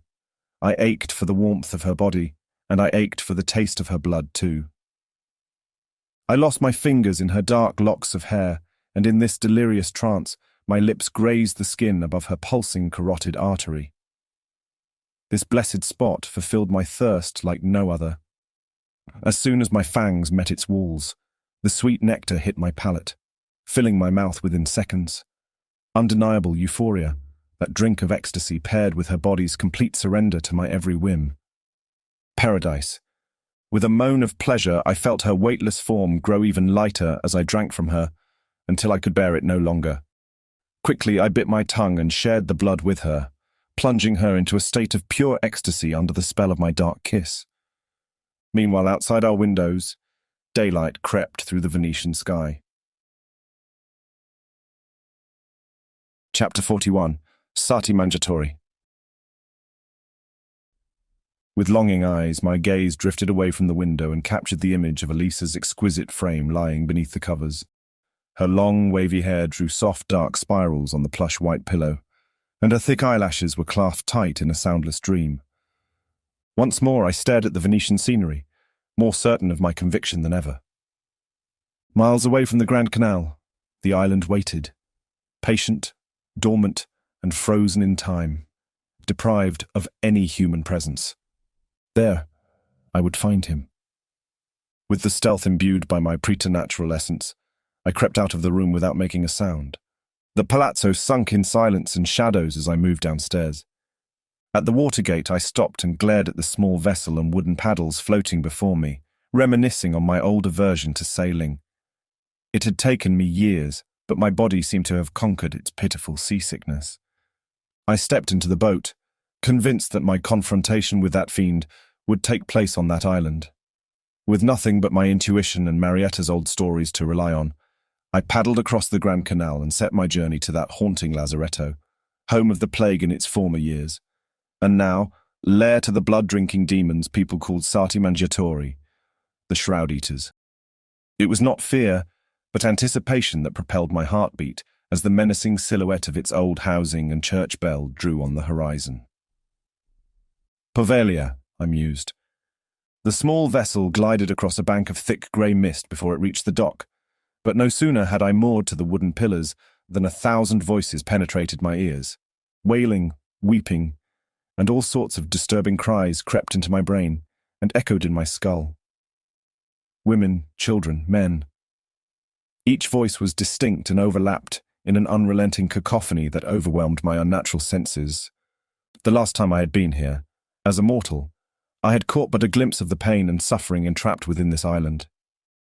But this time, my heightened perception allowed me to hear uncountable laments. Regrets and even outbursts of anger came from what I could only assume were ghosts, unfortunate souls that perished upon the merciless touch of the plague. The minute my feet touched the dock, I took my hands to my ears and pressed them tight, begging for absolute silence. Whether such entities were able to respond to my commands remained a mystery to me. The voices, shouting and demanding, rallied even more. Stop it! Defeated, I fell to my knees. Think, Ivan. I closed my eyes and focused my mind away from the loud, agonizing calls. There had to be a way to make them stop. Otherwise, I would not stand a chance of staying much longer on this island, and that went against my plans. But then something happened. The voices stopped their clamors and folded back into silence. It seemed to be the same principle as when I latched onto my victim's thoughts, only the other way around. Unknowingly, by diverting my attention from their cries, my vampiric mind had somehow shunned their voices. Poveglia now appeared desolated, as I had first encountered it. Slowly I opened my eyes. Pitch darkness fell upon the island, but that meant little hindrance to my unnatural sight. I uncurled my hands from my ears and rose to my feet. Through darkened streets lined with decadent homes, I moved, uncaring of the many pale, translucent faces lingering in the shadows, peering through the broken windows, with eyes fixed on my unearthly presence, however vacant they were. They knew I was not human. They knew I belonged elsewhere, not with them. Did curiosity compel them, even when they no longer took part in this world's dealings, I wondered. In my brief years as a vampire, I had grown quite accustomed to the occasional sighting of spectres, but not once had I ever encountered that of my brother, not after the night of my making. And I was rather relieved by it. Meeting his tortured spirit was the last thing I wanted. The mere thought of it made me shudder. But these ghouls and ghosts meant nothing to me. Souls trapped in between realms, that was the extent of my explanation for their essence, latched onto this world. I stopped. It looked exactly as it had almost 20 years ago. The same wicker basket lay on the floor, filled with tattered clothes, the heap of old logs reduced to dust. As I stood in the middle of the piazza, my vampiric senses detected no mortals. However, his presence remained as strong as it did the night before at the Campiello where I hunted and he hunted me. "Where are you?" I whispered. The scent of fresh blood lured me across the square, and I followed it like a hound. He wanted to be found. The path was one I remembered well. It had led me once to the site of a mass grave. My heart stomped faster as the memory of dozens of human remains rising from the earth leaped into my mind. And despite the fierce killer I had become, that dreadful image was one that did not appeal to me at all. The field of high grass was wild and overgrown. As I remembered it, I cared little to discern the sight of bones, old blood, and perhaps even new, that lay on these grounds. It was enough for me to see his tall figure standing before the mass grave, his hands clasped behind his back, as his eyes fixed on the heap of dirt, blood and bones. I stood behind him in silence, and he, as an expecting statue, did not move an inch. "I thought you said you would never return," he whispered. "I never said that," I replied in a smug tone. "Said thought. It's all the same to me." He turned and glared at me with his bright hazel eyes. He wore an old black coat and breeches, covered in dirt. The minute his eyes landed on me, the shroud-eater raised his chin and pushed back his shoulders. His towering figure inspired an air of command and even leadership. I froze as recognition stirred. Those piercing eyes, that proud stance, I knew them, from another life. Dread and wonder coiled inside me as memories of the past came flooding back. The man standing before me was no mere monster. He was my old fencing master, my childhood idol. Rinaldo Bianchi, who had taught me the graceful art of the blade. The years had not been kind, aging his features and clothing his frame in rags, but I would know him anywhere. "It is you," I said, stepping closer. "You're Rinaldo Bianchi." My voice broke with emotion. My mentor, my guide. What cruel twist of fate had led him to such a wretched end? I burned with questions, but held my tongue, awaiting the tale sure to come. But there would be no such moment. His eyes glinted with fury the minute I uttered his name. Too fast for me to see, Rinaldo disappeared before my baffled eyes, only to reappear inches away from my face seconds later. He seized my shirt's collar and raised my body several feet high with no effort. The sight of him became clearer. His skin, darkened as tanned leather, stretched against his facial bones, and his eyes gleamed with an unnatural fire of their own. "I'm no longer that man," he hissed in my face. Far from being frightened, as I should have been, Rinaldo's strength and abilities astonished me more than ever. Part of me was glad to have found him, even if he was no longer human. Whatever the means of his presence, he was here. "How dare you call me by that name?" he added, pulling me closer to his blushing face. At that moment I realized the scent of fresh blood I had perceived earlier had come from him. He'd fed recently. I blinked and snapped out of my fascination before he tore me to pieces. "Don't you remember me?" I said. He raised his upper lip while hinting at a sardonic smile, showing me part of his sharp fangs. "Should I?" he said, but not sarcastically. Rinaldo actually pondered the possibility of him and I ever meeting before. I remained silent. "Yes, I know you," he mumbled, his fury dissipating. He placed me on the ground once more. "Years ago, You came to the island, he added. You rescued Marietta. You saw that? I stammered in disbelief. He smirked. How could I not? They kept me prisoner on this wretched island for years. Prisoner? Had Marietta been right all along? If you were here that day, why did you not return with us? We could have taken you home to... I dared not speak Valentina's name. Were you locked somewhere, in a cell? Rinaldo shook his head. I was free to roam this accursed island, free to go to Venice whenever I pleased as long as I returned. Then why did you not say a word? I thought you were dead. He lowered his chin, and his shoulders shook as an eerie laughter brewed inside his throat. Then raising his gaze at me once more, he spoke. You're so anxious about my life, he said, yet you're as dead as I am. I did not want to believe it. The minute I laid eyes on him, I had denied what my vampiric senses perceived, but it was true. He was no longer human. Rinaldo was one of them, one of us. Sati mangiatori, he mumbled, aware of each of my last thoughts. Just like you. And where are the others? I pressed on. The ones who kept you prisoner, are they here? I destroyed them all. It's only me now. He paused. Who are you? Why did you come here the first time? Why did you save Marietta? Why didn't you? I wanted to say, but held my tongue. I did not want her to see the monster I've become. He whispered, reading my thoughts once again. Good thing she never found him. Marietta's words echoed in my mind. If he's one of them, then I shall kill him myself. Who are you? He said, impatient. I will not ask this again. My name is Ivan Lockhart. Rinaldo frowned and narrowed his eyes as he leaned closer. Master Ivan. He raised his brow, laughter again, dark and malicious. For years I worried, thinking you lay at Victor's mercy. But look at you now, a powerful member of the undead. My brother's name on his lips took me back to that damned lake. White fields of perpetual snow, the red fox. Victor's taunting games daring me to kill the poor beast. The frozen lake. My brother's widened eyes full of horror the moment it swallowed him whole. And me standing on that shoreline, watching him drown. Rinaldo had slipped his claws into my brain. He took from it whatever he pleased as I offered no resistance. Did you kill him, Ivan? The question dripped from his lips, laced with a hint of disbelief and accusation. Did you kill your brother?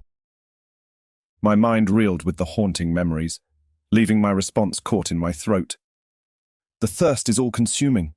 It can drive even the strongest vampires to madness, and it never sleeps. If you killed him...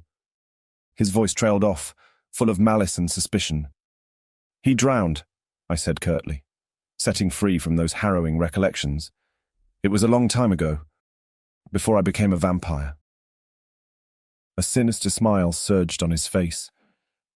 You did it. You killed him, he murmured. And now you must kill me, Ivan. I cannot do it myself, and believe me, I've tried. See my burnt skin. Sunlight has not destroyed me. It only burned and spread pain through my body. But you can do it. You must kill me. What are you saying? I took a step back, horrified by his words. I would never do that. Not to you. Unthinkable. Killing him would have been the same as killing my own father, and God knew I had the chance to do it. But even then, I'd refused. If there's any sympathy left in your vampire heart, you will destroy me. Impossible, I will not do it, I growled. Why do you ask this of me? Rinaldo drew closer. Because, he said under his breath, I'm tired of killing. I would have my life back if I could, but nothing can ever give me what they took from me. Don't you see? I've lost everything. Bloody tears streamed down his cheeks as his head hung low. My heart ached as I approached, unsure of how to ease his pain. In a flash, he grasped my neck with firm pressure, and lifting me once more, he slammed my body against the stone wall. The shock pained my back, but vanished swiftly. His face drew near. The pair of sharp fangs loomed beneath his lips. Kill me right now, or I will kill you, he roared with an unearthly voice. His grip tightened around my neck. I struggled to breathe, and for the first time since I had reached this island, panic took over me. I stared into his blazing eyes, and with barely any breath to speak, I uttered the words, Never! Without releasing me from his perilous grip, Rinaldo grunted as he clenched his teeth, I had exhausted his patience. In a vicious roar, he tilted his head back, and his mouth widened enough for me to see the fangs brighten under the moonlight as he moved closer, ready to plunge his lethal bite into my neck and tear it to pieces. This is it. The ride has ended. It's been fun. Chapter 42. This is the end. My eyes shut, ready to receive his attack when quite unexpectedly, he released me from his grip. My body banged hard against the floor, and in the darkness, my preternatural eyes only perceived shadows that moved too fast for me to precise into a single shape. I heard the sounds of struggle.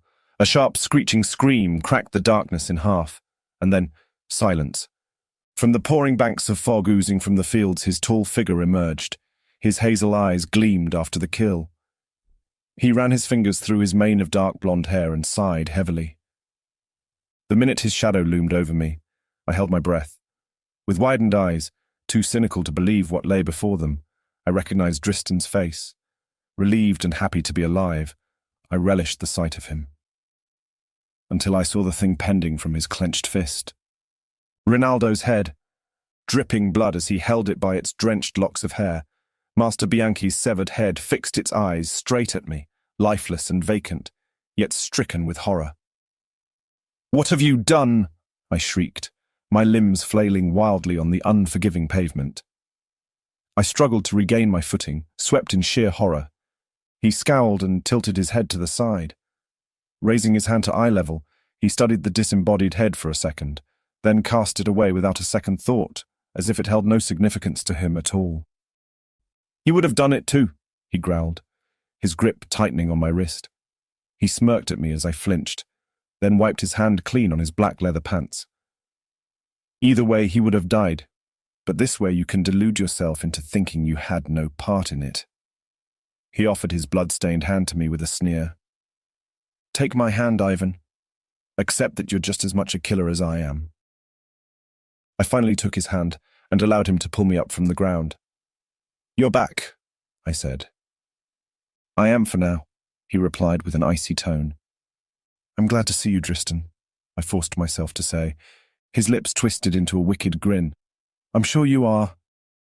A glimmer of mischief shone in his smile. "And I'm glad to see you too." I dusted off the dirt from my clothes as we moved away from the gravesite, into the old town square. "Bianchi! He was one of us," I stated grimly. "The blood drove him mad." My maker gazed at me with a knowing look. "Indeed, he was one of us, as you say," he agreed. "But it was the pain of his human bonds that led him astray, not the dark blood." I understood it then. Bianchi had been unable to bear the thought of living without his mortal wife and child, and in the end it consumed him. I clenched my fists in my pockets as we approached the dock. "At least he's at peace now," I murmured. Dristan stopped and turned to face me. "I admire your certainty, my young fledgling," he said, and upon consideration he added, "In fact, I might even envy it a little." Confusion swirled in my mind. "What do you mean? Has his soul not escaped all damnation? Has he condemned himself to the pits of hell?" "I know nothing of heaven and hell, child," Dristan said under his breath, "and I've been around for 1,000 years. His words rattled me to my core. "But then, what?" His hand rested on my shoulder, providing comfort and reassurance. "Do not despair, Ivan. I've known the peace the grave conveys, and I can assure you, peace is what has hold of him now."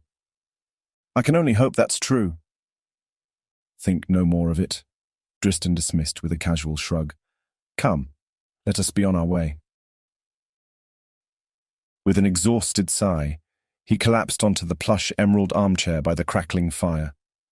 His leather boots hung over the footstool, while his arms lazily rested behind his head. A seductive smirk played on his lips, concealing Dristan's sharp fangs from view. The kill had given a rosy flush to his cheeks and a bronzed glow to his skin, making him almost appear human, not the frightful, vicious killer who proudly displayed Bianchi's severed head. With a wry smile, I approached the quadrifora and asked, "Happy to be home?" He raised his brow in disbelief. "Home? What is home but a safe roof and a pile of bricks? I tell you, I've met shelter in the most desolate dungeons, cemeteries, and caves. His gaze flickered around the room before he continued. But yes, if I were to call any place home, it would be this. And such was the answer of one who claimed to be 1,000 years old. The entire concept eluded my understanding. Ivan, you're here. Never disappear like that again, I beg you. Elisa's flowing gown of royal blue velvet swirled as she rushed to embrace me. I couldn't help but press her delicate hand to my lips before pulling her into a tight hug. I'm here now, I whispered, then rephrased. We are here. It struck me as odd that Elisa seemed oblivious to Dristan's presence. I could only assume it was my maker's design or preference to conceal it.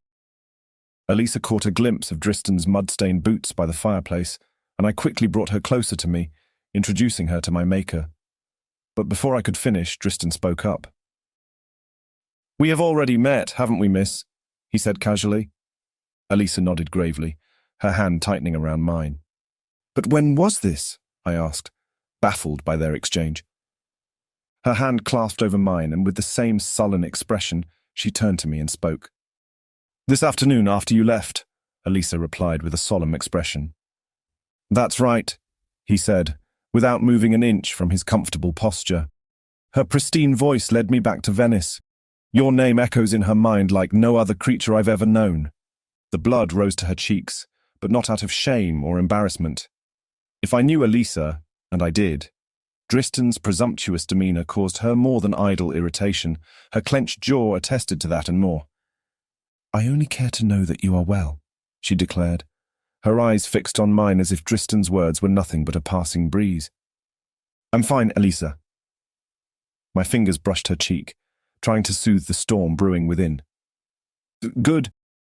With one deep breath, she regained composure. She slipped on her gloves and straightened her gown, masking any emotions that may have lingered. I'm quite famished. I'll see you later, darling. Her soft kiss graced my lips before she pulled away from this gentle farewell, a faint smile playing on her mouth. The minute the palazzo's gate clanked shut behind her, Dristan got on his feet and joined me on the balcony. My gaze drifted to the Grand Canal, its dark waters swirling and dancing against the embankments. I allowed myself to get lost in their hypnotic rhythm, trying to escape the horrific image that haunted my mind. My old mentor, lifeless and cold. Dristan's grip tightened on my arm as he stood by my side. This cannot be, Ivan, he murmured. And I knew what he meant. He spoke of her. I had no other choice. There is always a choice, he interrupted, his voice laced with hurt and fury. What would you have me do? Spend eternity alone? I asked in a hushed tone. You, my maker, who turned me into this thing and then walked away. What did you expect? Silence hung heavy between us, as we both grappled with our emotions. But it was clear that my words had struck a chord with him, causing a deep ache in his heart. You're right. I should never have left you so soon, he admitted. I will make things right. My heart quickened at his words. What did he mean by making things right? What are you saying? She's not meant to be part of our world. That is out of the question. My hand slammed down on the balustrade, my voice rising in defiance. I will not let you harm her. If there is a price to pay for my mistake, then I shall pay it, not her. Calm yourself, I beg you. Wearily, Dristan placed a hand on my back. We'll talk about this tomorrow, he pleaded. But I would not be swayed. No, we'll talk about this right now, I said. You owe me that much. Dristan tilted his head to the side, staring at me with undiluted bewilderment. Never, in 1,000 years, has a single soul dared speak to me as you do now and live to tell the tale. His scolding words did cause me shame, and even frightened me a bit, but not enough to ask his forgiveness. I need you to say it, I demanded, my voice shaking but determined. Say she will be safe. He hesitated, his features softening for a moment, before hardening once again. I cannot promise that our paths won't be torn apart because of this disagreement, he growled. But tonight, I find myself a most generous father. He raised his brow as if surprised by his change of disposition. If it brings you peace, I vow to never harm your offspring while I still draw breath. You have my word." A sense of relief washed over me. "That is all I ask," I said, before daring to meet his piercing gaze with my unwavering one. Chapter 43. The Hero's Call. Sunsets drifted on the horizon over and over again. We led a peaceful life in Dristan's lavish Venetian home. I trusted him always. I had laid my life in his hands the night he turned me into the creature he envisioned. In that wretched lake where my brother met his tragic end, he had saved my life, and soon after he'd given me another one. His word I did not doubt. His promise was true. Elisa, Dristan and I lived in tranquil isolation, each of us independent yet somehow growing closer with every passing day. From time to time, it amused me to believe that we grew more into the likes of a family, my dark, precious family. A sharp rap on the door yanked me back to reality. "What?" I barked, not in the mood for interruptions. It was strange that Elisa or Dristan would bother with such human formalities. I swiveled around in the plush armchair, keeping my eyes trained on the door as it creaked open. A young man cautiously poked his head into the opulent parlor, his eyes wide and inexperienced as they took in the lavish surroundings. His full pink lips parted in awe, but no sound came through, so I took it upon myself to help the poor creature. "Lost, are you?" I asked casually. But what I really wanted to say was, "Who the devil are you and what are you doing here?" Nevertheless, the former worked just fine. Seeing I had already acknowledged his presence, the trepid creature opened the door fully and stepped into the room, clasping a letter tight in his hands. I could tell by his expression that something about me intrigued him. Not an uncommon thing when a mortal first lays eyes on a vampire. "My apologies," he spoke at last, breaking the heavy silence that had fallen between us. Finally, some sensible words. I was beginning to believe he was mute. "I am Riccardo Ricci, the new footman, signore." I arched an eyebrow in surprise. I was unaware we were hiring any— "This is my first day, signore," he explained nervously. "He told me I could start today." The thought of Dristan orchestrating such mischief brought a grin to my lips. Yes, this sounded like something he would do. My gaze lingered on Riccardo's tousled brown locks and rosy complexion, the traits of youth that I found so endearing. He was quite young, perhaps no more than 20. "Well, then that's decided," I said under my breath. "Have you any questions?" He straightened his black livery and regained his poise. "No, signore, grazie. Everything has been explained to me." Did I make him nervous? I drew half a smile. "Do you have something for me?" I inquired with a soft voice, noticing the envelope in his hand. The boy blushed. I could see how he could have misinterpreted my words, but still, it amused me. I thought he rather liked me. "Yes, signore. This letter arrived this morning." This morning? Had he been here at home all day? What was his name again? Riccardo. Strip that shyness away and he would make a most enticing subject. Oh, Dristan certainly knew how to pick them. I took the letter from his trembling hand. His strong heartbeat raced the minute my fingers brushed his. This was too much fun. I could see why Dristan preferred to keep mortals as company, even if they were simply servants. "Come on, Ivan, end his misery." "Thank you. That will be all," I said with a smirk. The boy bowed and backed to the door, closing it behind him. "What do we have here?" I mumbled as I held the envelope to eye level. It had been years since I had received a personal letter, and by the looks of it, this was no missive related to financial matters. Who would even care to write?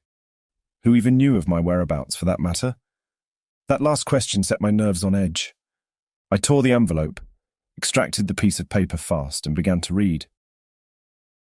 November 13th, 1699. Dear Lord, it is with a heavy heart that I dare scribble these lines, but my sense of duty compels me to inform you of such events that have followed upon the matter that you once so graciously bestowed on my expertise. As I'm sure you have already known for years, I have settled my practice in the Eternal City. The Venetian air never suited me well, and Rome appealed to a wider range of clients in my line of work. But let me be brief, if you will pardon my bluntness. A week ago, it was appointed to me that I follow the case of a robbery. The perpetrator had snatched a woman's necklace right off her neck and set to flee, but was caught by a few honest citizens who delivered her then to the authorities. The woman in question has been imprisoned, but I believe I have substantial evidence as to procure her freedom. The offender of whom I speak has no means to cover the expense of the arduous task this would entail on my account, as she is orphaned and unmarried. At this point, of course, you must wonder why this should concern you.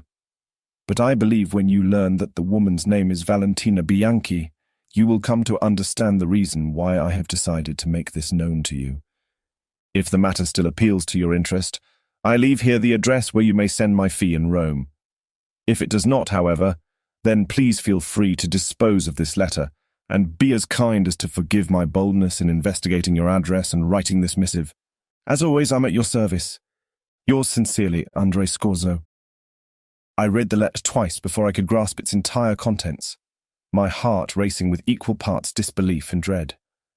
Scorzo, the labyrinthine lawyer who had haunted my nightmares for over 2 decades, had resurfaced from the depths of hell itself. And now this news, confirming my worst fears. Could it be true? Valentina, imprisoned, an orphan. Scorzo's shrewdness had only sharpened with time, no doubt about that. Not only had he discovered my whereabouts, but he had also learned of my condition of baron. This I knew because of the manner of his letter's address. Dear Lord. Scorzo's knowledge of my change of status rather appealed to his pockets, not to his heart. The man cared little for Valentina's fate. I was sure of it. Valentina, alone in the world, an orphan. Ronaldo's severed head and its dripping rivulets of blood flooded my mind. Guilt gnawed at me, a debt owed to a friend. I had to do something. With a swift movement, I tucked the letter into my pocket and sprang from my chair, determined to take action. "You're in much haste," Elisa purred as I met her in the courtyard.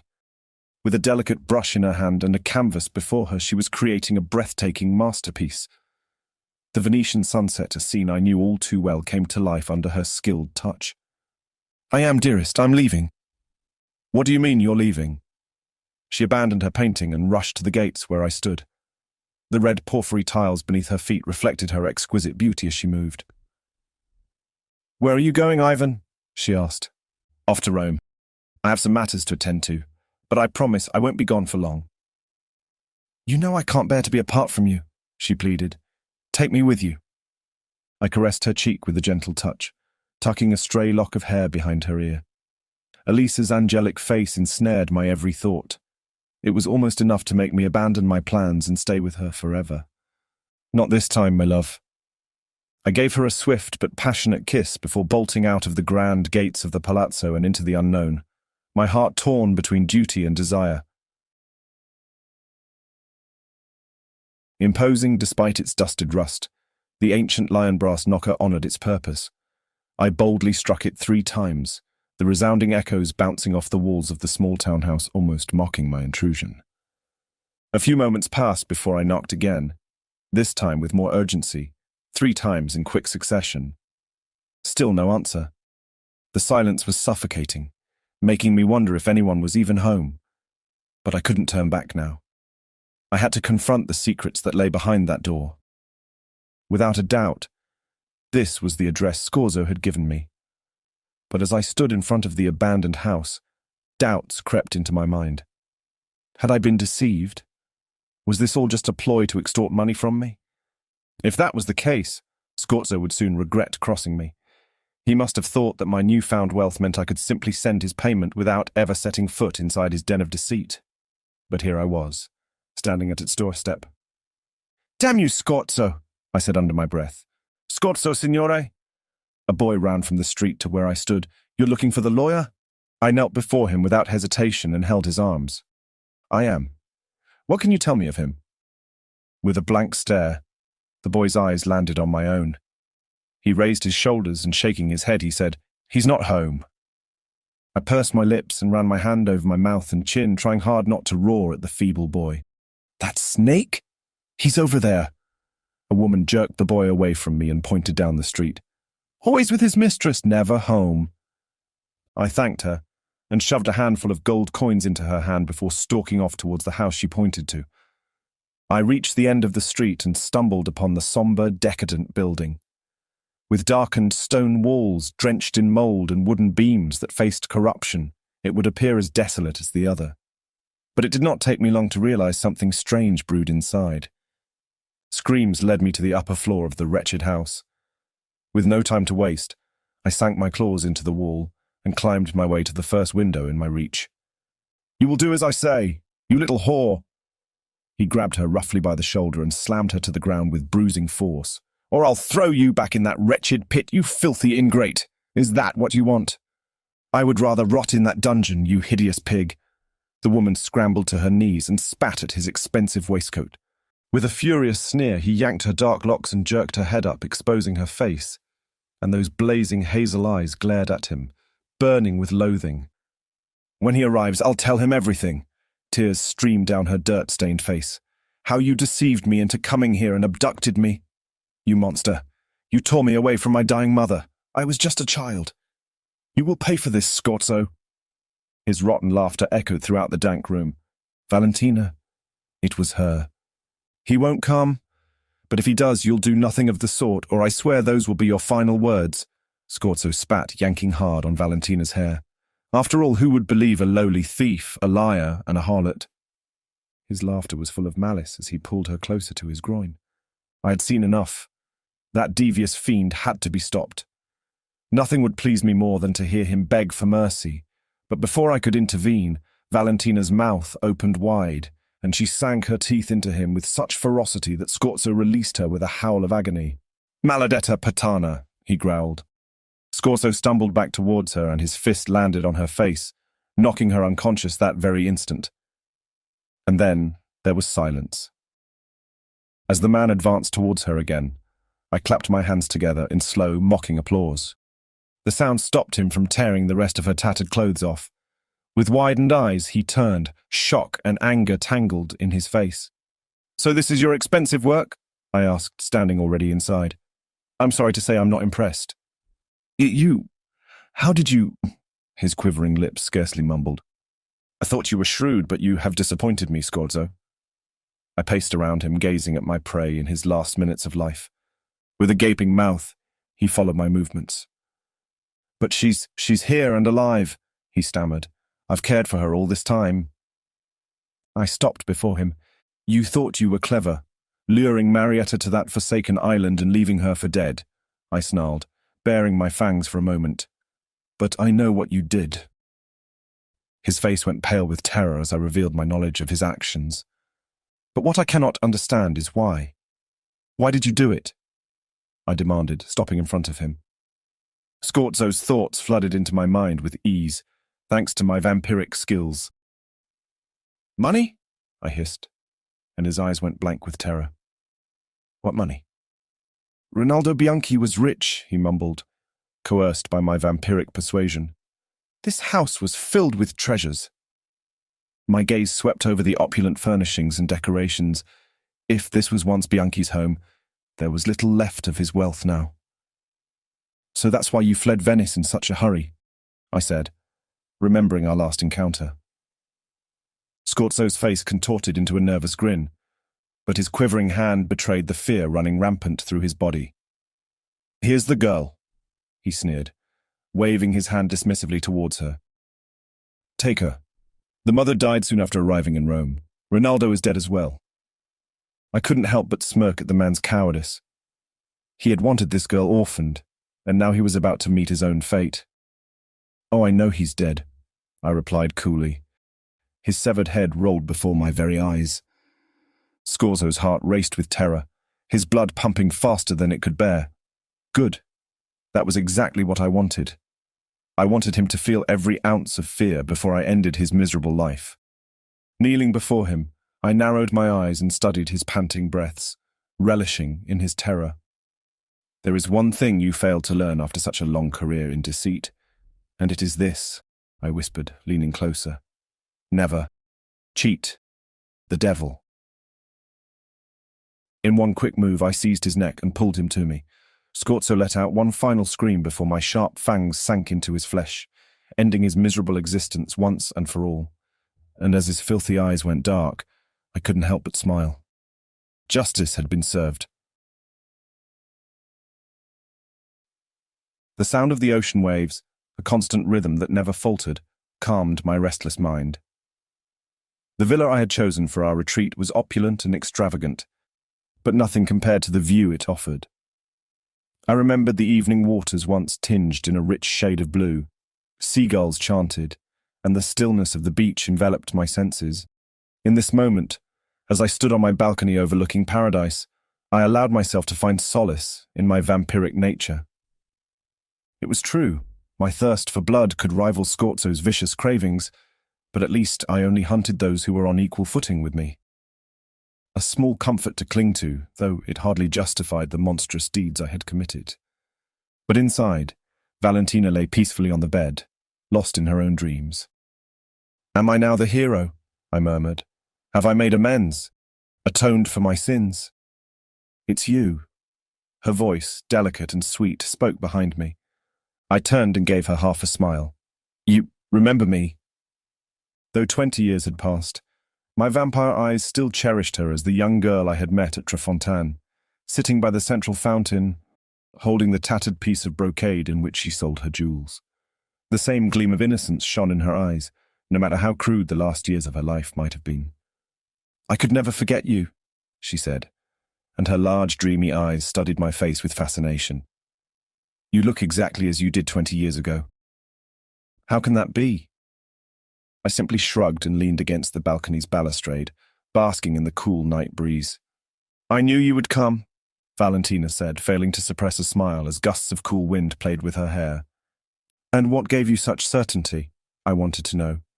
"You promised," she said with genuine resolve. "You swore to see me happy." Her last words pulled at my dark heart. I opened my arms and welcomed her into a warm embrace, and true tears of happiness loomed in my eyes as for once I triumphed over my wretched nature. "I will never fail you again," I whispered, as her face sank into my chest, both of us weeping at the loss of our own, forever joined by our sorrow.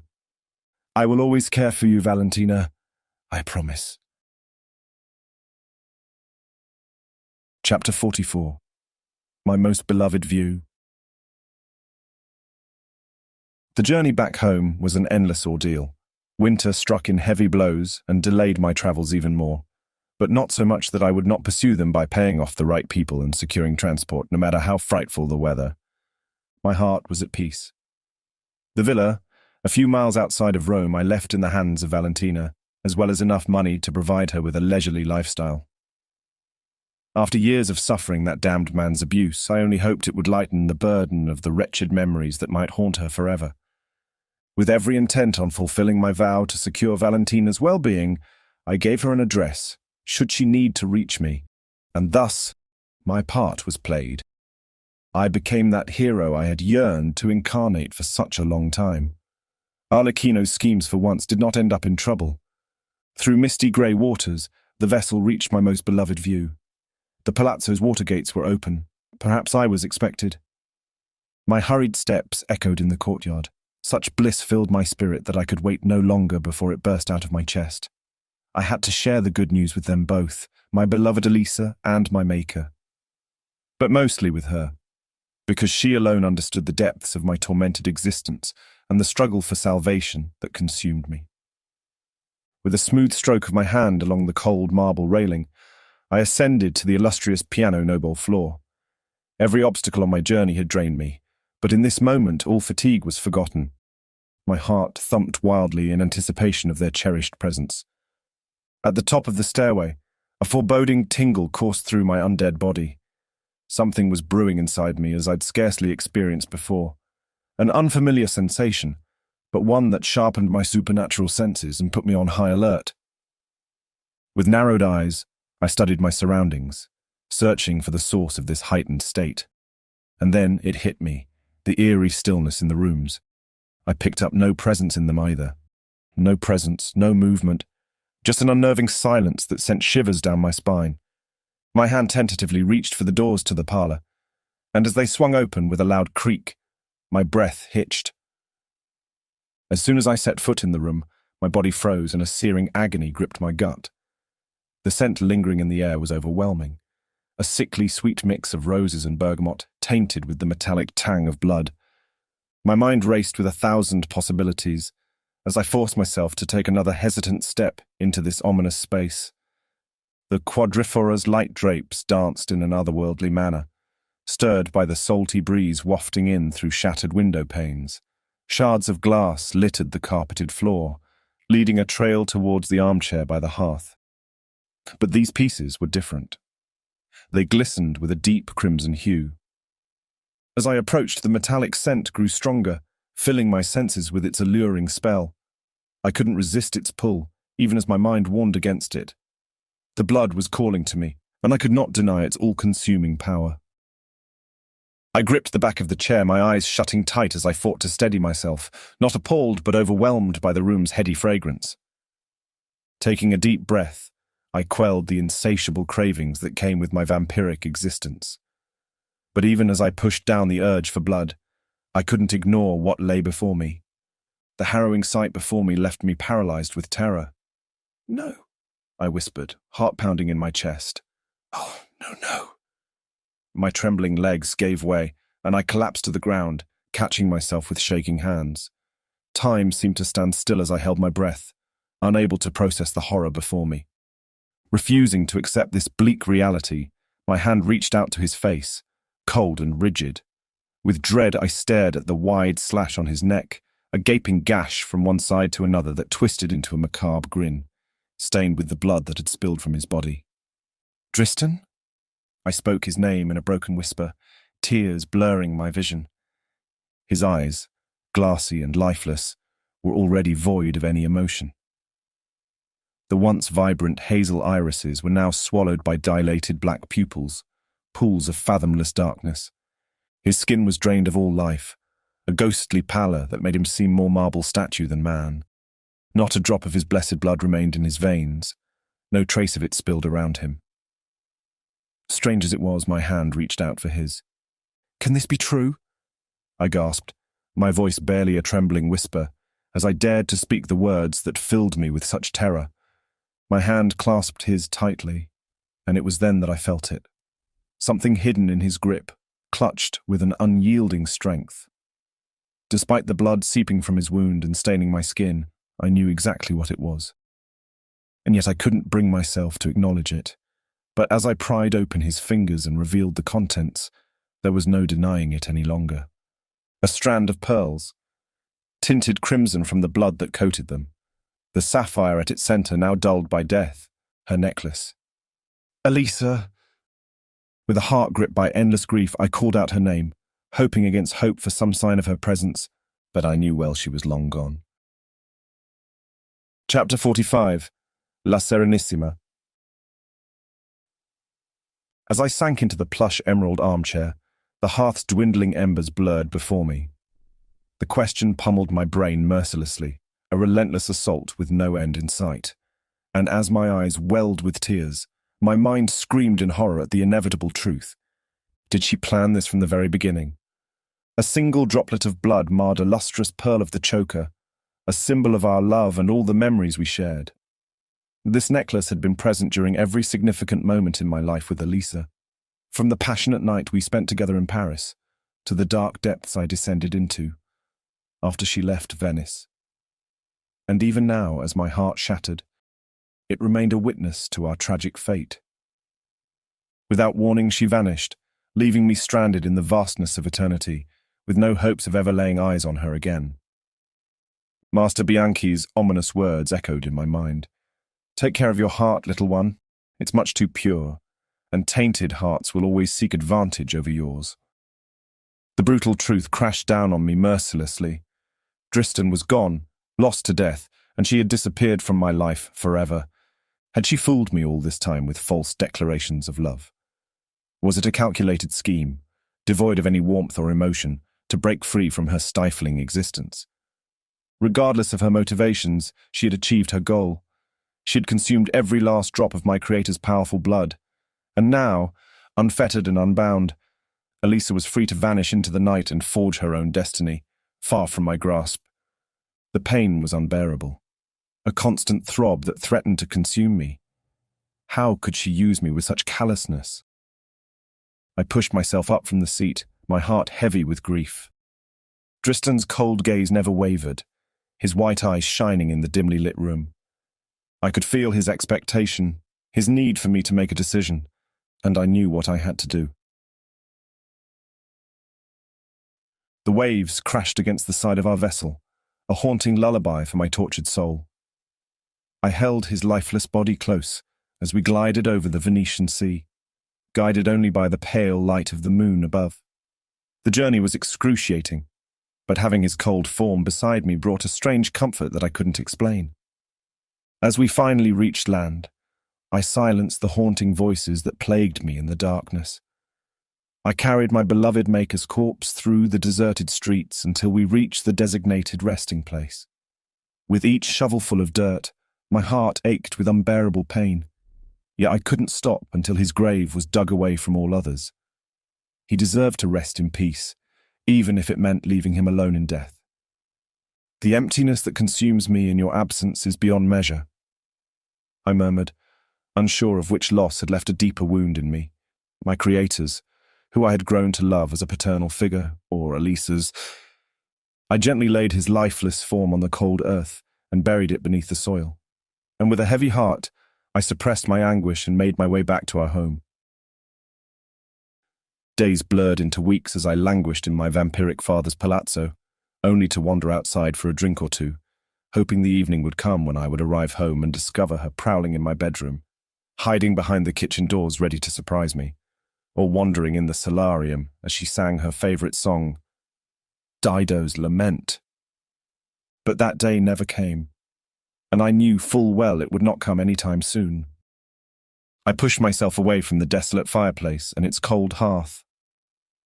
A faint light began to seep through the window panes like deadly gas, announcing the impending sunrise. I stood before the window, my preternatural gaze sweeping over the Grand Canal. The passing vessels, laden with fruits and vegetables, would soon be making their way to the market, just like any other day in La Serenissima. But for me, this city held memories I could never escape. Memories of a carnival ball long ago, where I fell under her spell. 29 years had passed since, but the touch of her skin and its otherworldly glow still haunted me. And yet, as much as I clung to that memory, I knew it was time to let it go. Time to accept the harsh truth of her betrayal. I must not forget, I hissed through gritted teeth, determined to keep that lesson etched into my mind forever. The heart was a traitorous beast, never to be relied upon. Our love's bitter end would haunt me for eternity. It was written in my accursed vampiric soul, and with such ink that would never fade, even across the centuries to come. It was written in blood. Epilogue. One more thing. Years passed until I finally decided it was time to leave Venice and return to the place where I was certain to find comforting arms waiting for me. My steps led me through cobblestone streets, until I found my way to the Luxembourg Gardens tree-lined promenade. Paris, yes. I needed it more than ever. It was the one remedy for my grieving heart. By this time, all hopes of coming across Elisa had abandoned me, and my sights were set on the healing of my heart's old wounds. It was a different age now. The beginning of the 18th century carried a wave of change in the air. Words like equality and freedom were whispered in every corner, igniting a spark in the hearts of those who dared to dream. I strolled enchanted by the overcast day, enjoying the breeze and mysterious delight of this delicious twilight when someone caught my interest. She stood alone by the Medici fountain, a mysterious figure lost in thought. Her piercing blue eyes surveyed the dainty blossoms blooming in the stone vases, capturing their beauty with bold strokes of pink and green oils on the canvas by her side. At such a tender age, she exuded a captivating confidence that could silence the world and transport her into the realm of art. Enraptured, I couldn't tear my gaze away from her hypnotic presence. Her chestnut-coloured hair was carefully arranged into soft, graceful curls. I glimpsed her delicate lips and noticed her slightly fuller lower lip, high and rosy cheeks, soft, arched eyebrows, flawless fair skin.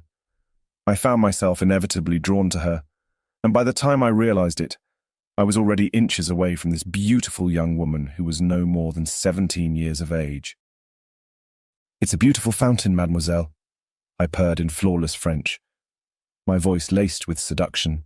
"Why not capture all of its splendor on your canvas?" Her lips pursed, and her cheeks flushed with embarrassment as I delivered my scathing remarks. No matter how hard she tried to hide it, her reaction was transparent to my preternatural skills. This young, pretty thing had a fierce spirit burning inside her. Yummy. A quick exhale escaped her lips before locking her intense gaze onto mine. It felt as though her eyes were boring into my soul, uncovering every hidden secret within me.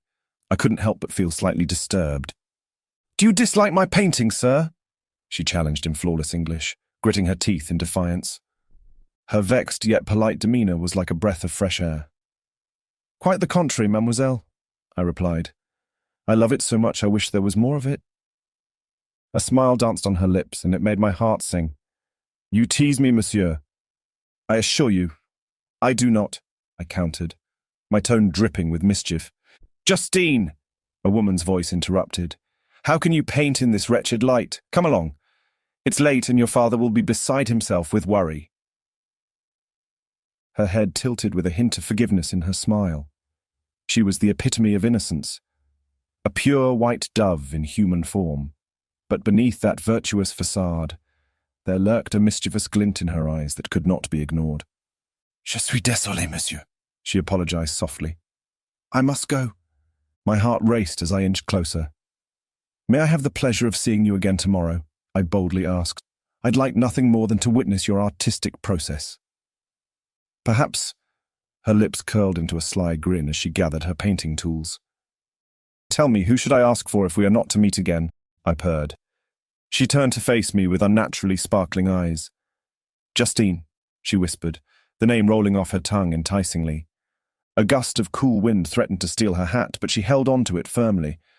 Her governess called for her from a distance, signaling that they must depart. And then, with a furtive smile, she added, "Justine Devereux." Her response left me reeling, completely taken aback. My shock was clear in my widened eyes and dropped jaw, but she seemed unfazed by it all, accustomed to the notoriety that came with her family name. As she glided away, her graceful form only a blurred memory on the leafy avenue, a burst of energy shocked my withered black heart, and it was as if it had awoken from a long, forced slumber, brought back to life by her mere presence. A new era was dawning, and with it the promise of reclaiming my vampiric existence. I knew then that like the phoenix I would rise once more from the ashes, and life would go on because it had to, and there was no other choice. I knew it from the moment I set my preternatural gaze on that sweet creature, Justine. The fears of my past had been a lie. I had every means to take the leap into the changing world, and make the most of the gift I had been given. Tomorrow was today, and there had never loomed a more promising sight on the perpetual horizon. Well, hello again. Congratulations. You've made it to the end of my life story, written in blood. If you enjoyed this glimpse of my awakening into the blood, then you won't want to miss the next part of my tale, Call of Blood. Take my hand and let us leap across the centuries to the beautiful city of San Francisco. Oh, I learned from my mistakes. And be warned, the fun is just beginning. See you on the other side. Until then, don't forget to like and subscribe.